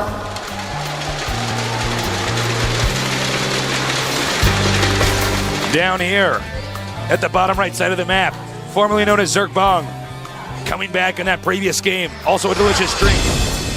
Nesty. It is a delicious drink, Bezos. Has Nesty figured out how much free advertising they're getting off this guy? I just really would like to know that. I know. It's something I really I'm want to know. I I want the Nesty people to be down here. I just want them to be aware. Yeah. Of all this free advertising. I just want the CEO, who's already like a huge millionaire, just be sitting there smiling, watching the games of this guy, and just drinking his Nestea, just wiggling around in his chair like, I hope he wins. Now, remember, guys, this is a one-on-one map, so we can see risky play. So far, nothing out of the ordinary. Usually, risky play is identified by, for instance, a Terran building a structure outside of his base. Yeah, that's right. And you know, we could see something like that here, but. The map, it kind of favors Terran because that third base is so hard for Zerg to get, and of course Zerg has to stay up a base on its opponents. Yeah, you know, sometimes they take that, sometimes they take one of the side ones, but there's not a lot of bases on the map. It's not very far to the third bases, and ooh! Uh-oh! All right, well, we are going to see... This is an anti-14 hatchery build. And guess what he did? A 14 hatchery build. That's right. This is going to be pretty deadly. Yeah.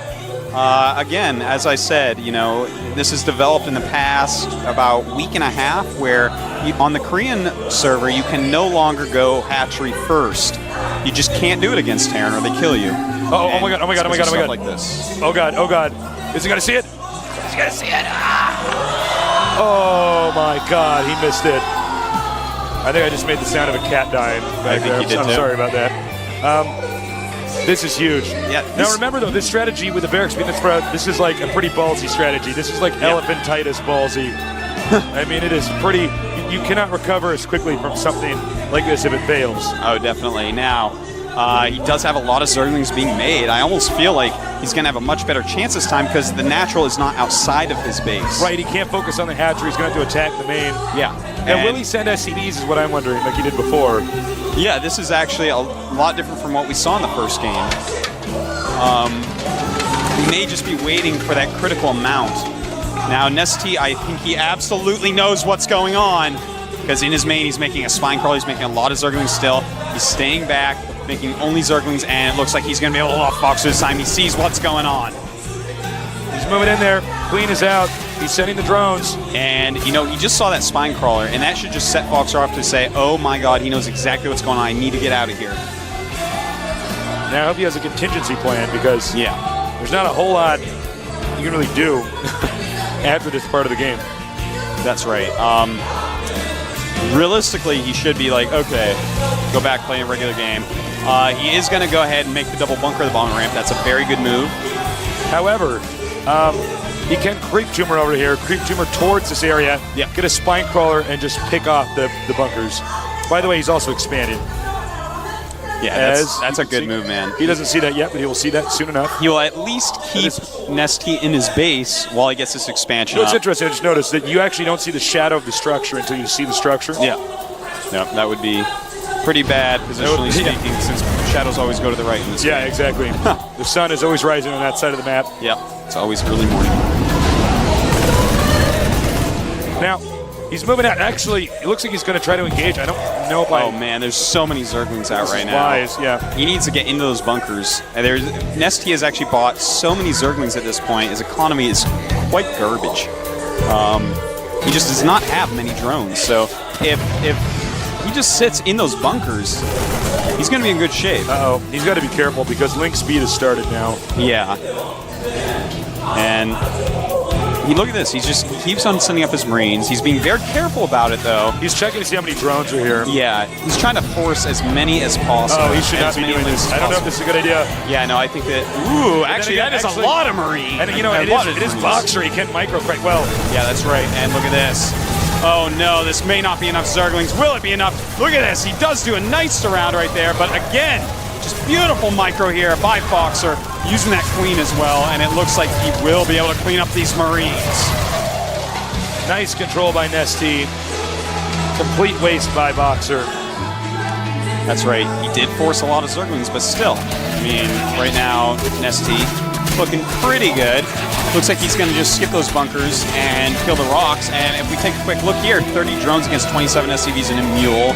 So Nesty, he's in okay shape. He's going to switch right over to huge drone production now. And ever since he has 2 queens, he's moving back in here, though. Quick. He's going to continue to be aggressive here.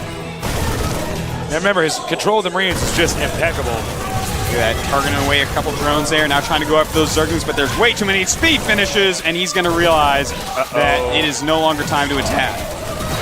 Nice job, does not go down there to take out the bunker. Now, when he went down there, the Zerglings came from the left, so he's going to realize that actually Nesty is trying to break out of the rocks in the back of his base. That's going to give Boxer enough time to prepare for that, and it looks like we're going to actually go into a long and cool game, Tasteless. Yeah, I'm excited. Yeah, absolutely. Stim and combat shields being researched. So Boxer doing what he's known for best, which is focusing on Marines here. That's right. Now Nesty, he is going ahead and attacking there, but in the main base, we have a little something that we learned from Kyrix. It's a Baneling nest. So we're definitely going to see him do some Kyrix style, see if he can't bust Boxer up. And this is going to be quite interesting because we've already seen you know, that unbelievable X-Wing entering the Death Star timing from the game number 3 over here. And hold that thought that we got SCVs. SCV sees all right now. That's right. And if the Queen doesn't kill it before it gets in the main base, it's going to see a Baneling nest, and he's going to be able to prepare if the SCV looks like he's abandoned. I guess he's just like not watching. I think he wants to get ready to do a bust. That's right. Remember, Baneling's very good against Marines. Oh boy. We have almost, 6 barracks on the way. Excuse me. And look at that. Thank you, Kyrix Zenith. And does he actually see it? I think he did see it. I believe he got a glimpse of that. Yep. And, well, is Stim going to be finished? It looks like it is finished already. So he's going to have to micro. This is going to come down purely to micro and building this extra building. Beautiful! More buildings back here to block. The Banelings and Banelings are on the loose. Oh, God, that's so many Banelings! And he is just going after these Marines, but they are being spread as only Boxer can do. But the Speedlings helping out so much as well. And the Banelings hitting those SCVs would be huge. And oh, yes. No. Oh, no. Nesty. Pure carnage here. Yes, rampaging through Boxer's SCVs, rampaging through his Marines. And I don't know if there's much left that he can do here. He is just wrecking this guy, making Banelings in the base. I think Boxer's done it again. I mean, Robert Nesty has done it again. Yeah, that's right. Look at this. He's trying to hold off as best he can with all these Banelings coming up. He knows already. He's dead. It's done. Yeah, he knows that this is over. Double G, folks. Double G coming up. You know what that coming up. Spells G to the G. Spells GG. Spells GG. Good game. It means he's going to get out of here. These mules probably wish they weren't landed here. Spreading those SCVs as much as possible. Not taking the bait. Ring around the rosy there. That's right. More Zerglings just coming in, and Fox are trying every little trick in the book. Really smart moves here by Foxer, spreading those SCVs, trying to buy time to make Marines, trying to hold this off as best as he possibly can. It's really quite impressive. Just not much that he can do here. Now, you know what's funny about this? He's going to try to land the 2 barracks over here if he can block this with the wings. it's going to be pretty much game over. In fact, he's going to eat up this barracks over here. There's nothing left for Fox to do. He's trying so hard to hold on here. It's really interesting. There it is, play. GG. Wow. Over here in the red at the top right, named after Slayer's boxer himself, the scene calls him Foxer.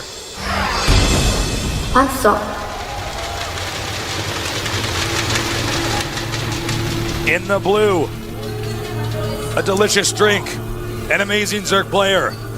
He is the one, the only. Nesty. Thought that intro was going to come a little bit quicker than it did.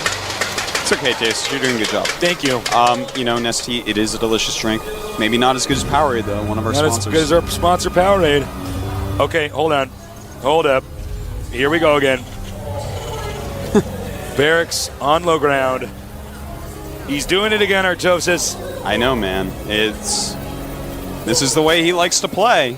And it looks like he's going to just wall in with some barracks and stop any 14 hatches that go down. But there seems to be this game, yeah, he's being a lot smarter than that. He's going 14 gas, 13 pool, as we see. Yeah, sorry, I didn't mean to cut you off back there. I was just going to say it seems like he's just not comfortable playing Nestea in the late game.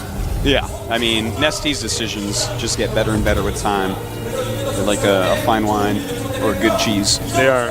Yeah.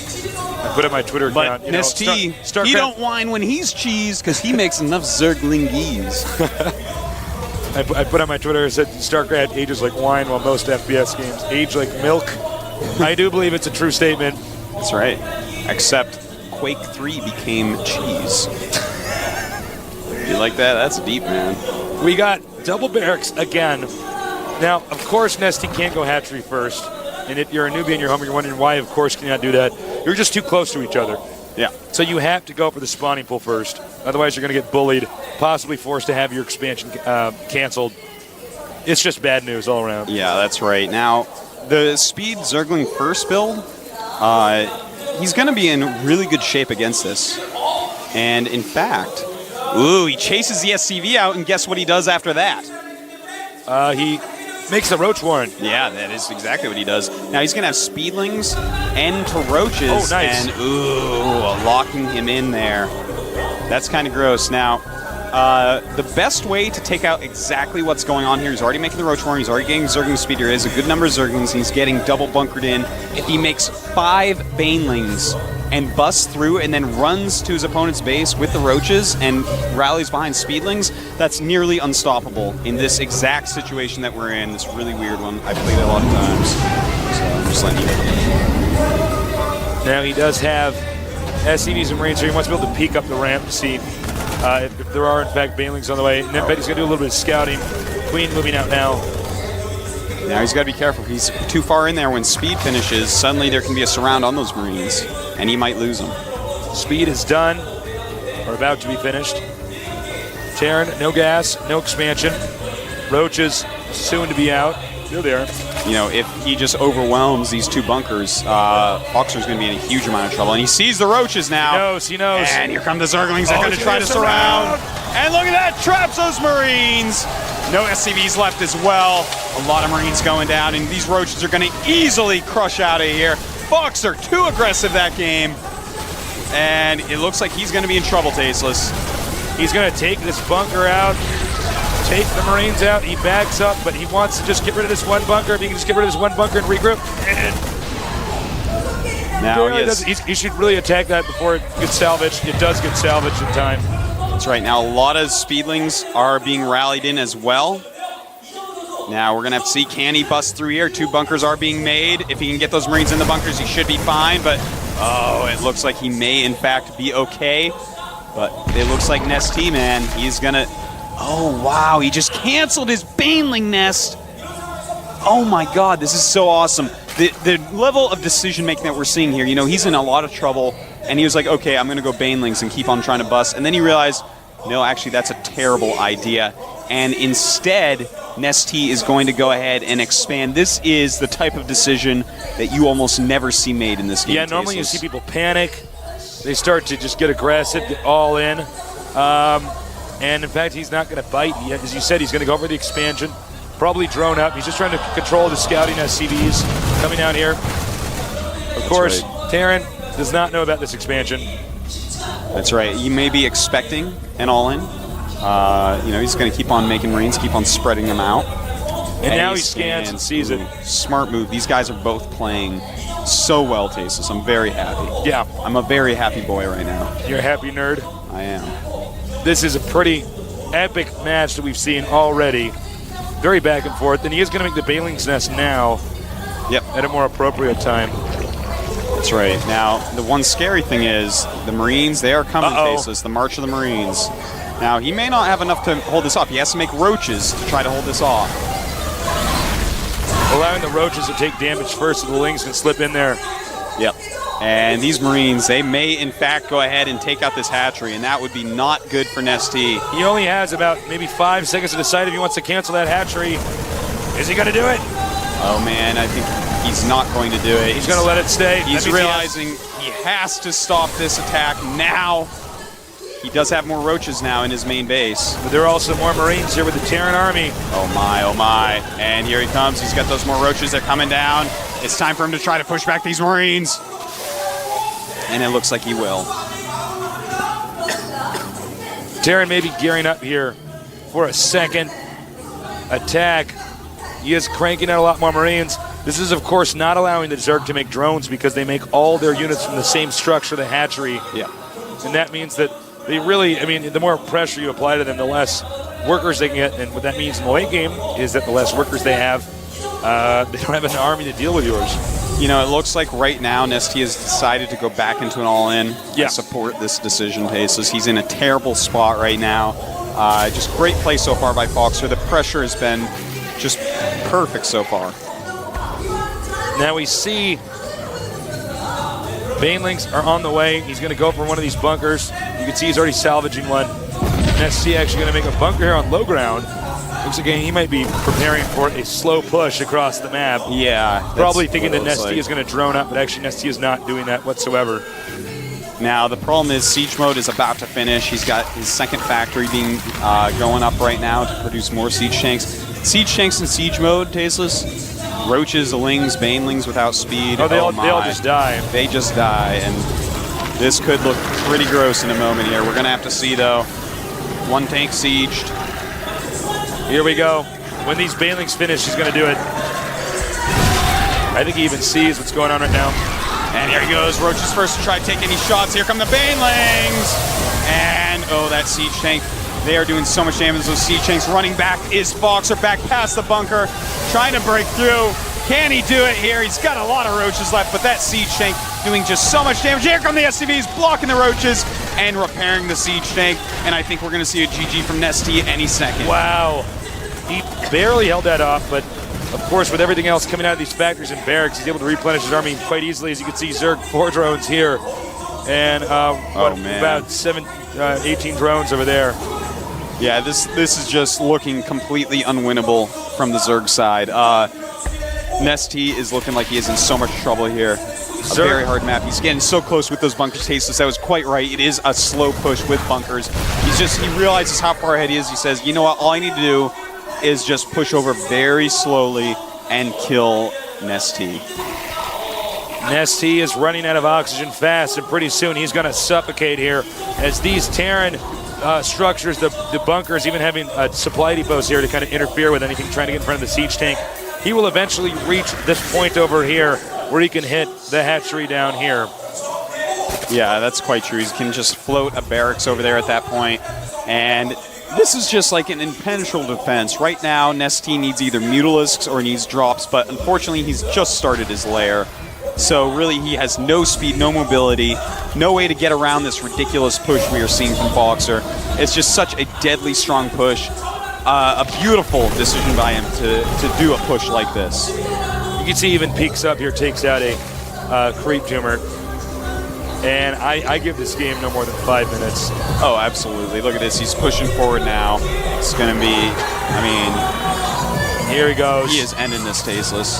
With just Banelings left against this many siege tanks, I don't think those Banelings can even kill these siege tanks if they group up in a ball for him. Yeah, there's just no way. You can see he's using the Marines as spot here, and I think that's basically it. Nice. There's that Marine spread we know so well from Boxer over here in the red. He's up in this game. He could take it home. Named after Slayer's Boxer. He is. Answer.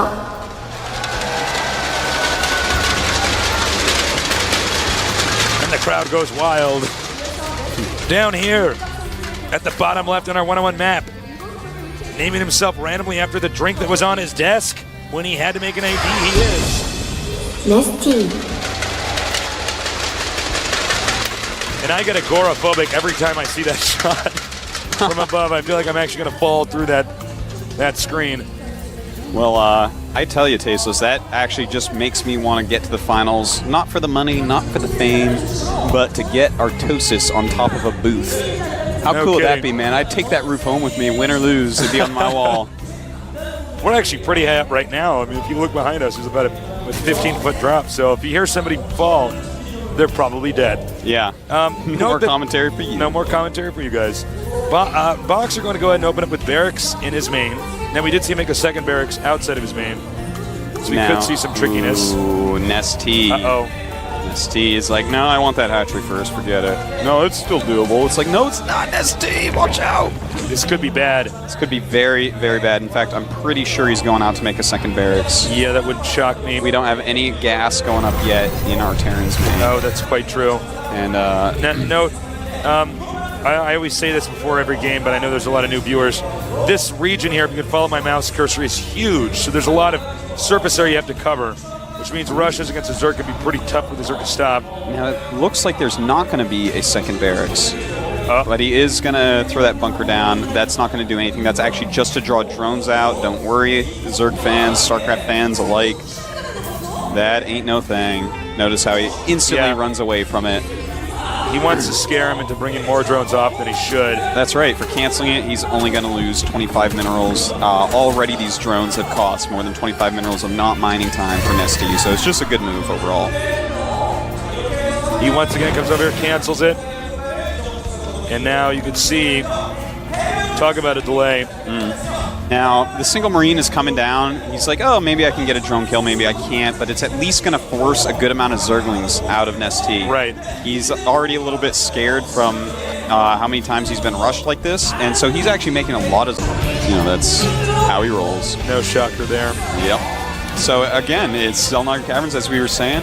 Not really surprised that we're going to go into, an actual game instead of some weird rush game. It's a much more normal map. And this will be used pretty soon here. The Queen will be used to make a creep tumor. Got to make sure you have a lot of creep around the map here. Yeah, that's so important. In fact, a lot of Zergs nowadays getting 3 queens pretty quickly. One just for laying creep tumors and really spreading that creep forward. And you can see he does see the command center. So I'm curious to see if we're going to see Nesty tech up, or is he going to go for some aggressive timing attack, which is what's won him the last 2 games that he's won. Quite true. Now, I would love to see Nesty actually go ahead, get his lair, go into a pretty standard game, get that 3rd base up, and see a real macro game out of these 2. That's something that we've kind of been missing so far in this series, even though it has been a great series thus far. Now, the Terran economy is really going to start kicking in with the double orbitals done. It's going to be raining mules. Hallelujah, hallelujah, it's raining mules. But at the same time, our Zerg player has already droned way up from seeing that command center. That just means that, hey, you can make a lot of drones. And he's got 35 against just 25 SCVs. So his economy right now is through the roof. Now we see some pressure coming down here from Boxer. He is going to try to force him to make some more lings. I don't know if this is a wise decision. A ton of lings are being made right now, and I think he's just going to lose all of these Marines pretty badly. Baneling's nest, by the way. Yeah, he may be able to take that out. But here comes some Zerglings. And he wants to save that Baneling nest. And look at this. This Marine's going to go down big time. Down come SCVs. That's SCV timing there a little bit odd. Zergling speed is going to finish before these units get back, and Boxer is going to be in a lot of trouble because right now we're going to see some Keurig-style aggression from Nesty, and here he goes, surrounding without even having speed done, but when speed finishes, it'll just be all the quicker. It's going to be pretty ugly, as you said, when speed gets done. That's right, and it's about to pop. And there we go! Surrounding the rest of the Marines, and Fox is going to realize, uh-oh, I am in a lot of trouble here. And he may actually be going down pretty quickly. Back over here at the Terran home base. He has a bunker, but remember when I mentioned about surface area, the expansion earlier, that bunker can't cover everything. And look at this, the SCVs being surrounded by Marines. Zergling's going after the Marauders. Marines inside as well. You know, he even has a Baneling nest done. Look at this, killing so many SCVs. And there go the Banes. On the way. And it looks like we are going to see a Game 7 Tasteless. Oh, when these Banelings finish, ooh, it's gonna be brutal. That's right. The Banelings are on the loose. Gonna go after this bunker? Nope. Nope. Fooled ya. Going up that ramp. And as they die, they blow up on those Marines, and here comes even more. Pretty good dealing here with Boxer, I have to admit. Yeah, he's managing himself pretty well here. Problem is, the economy here is just too big for Boxer to overcome.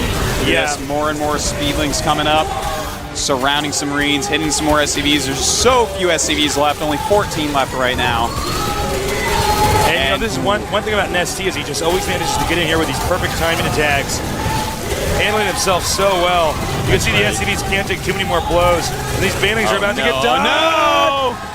And they're going after those SCVs. Run for your life. Don't kill nearly as much as you thought they would, but it doesn't matter. More Speedlings on the way, and we're going to have to see a GG here momentarily from Boxer.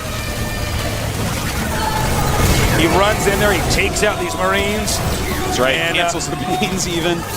He's like, wait a minute, I don't actually need Banelings. Yeah, just need his Marines to get hit by these Speedlings. And that does it, guys. out.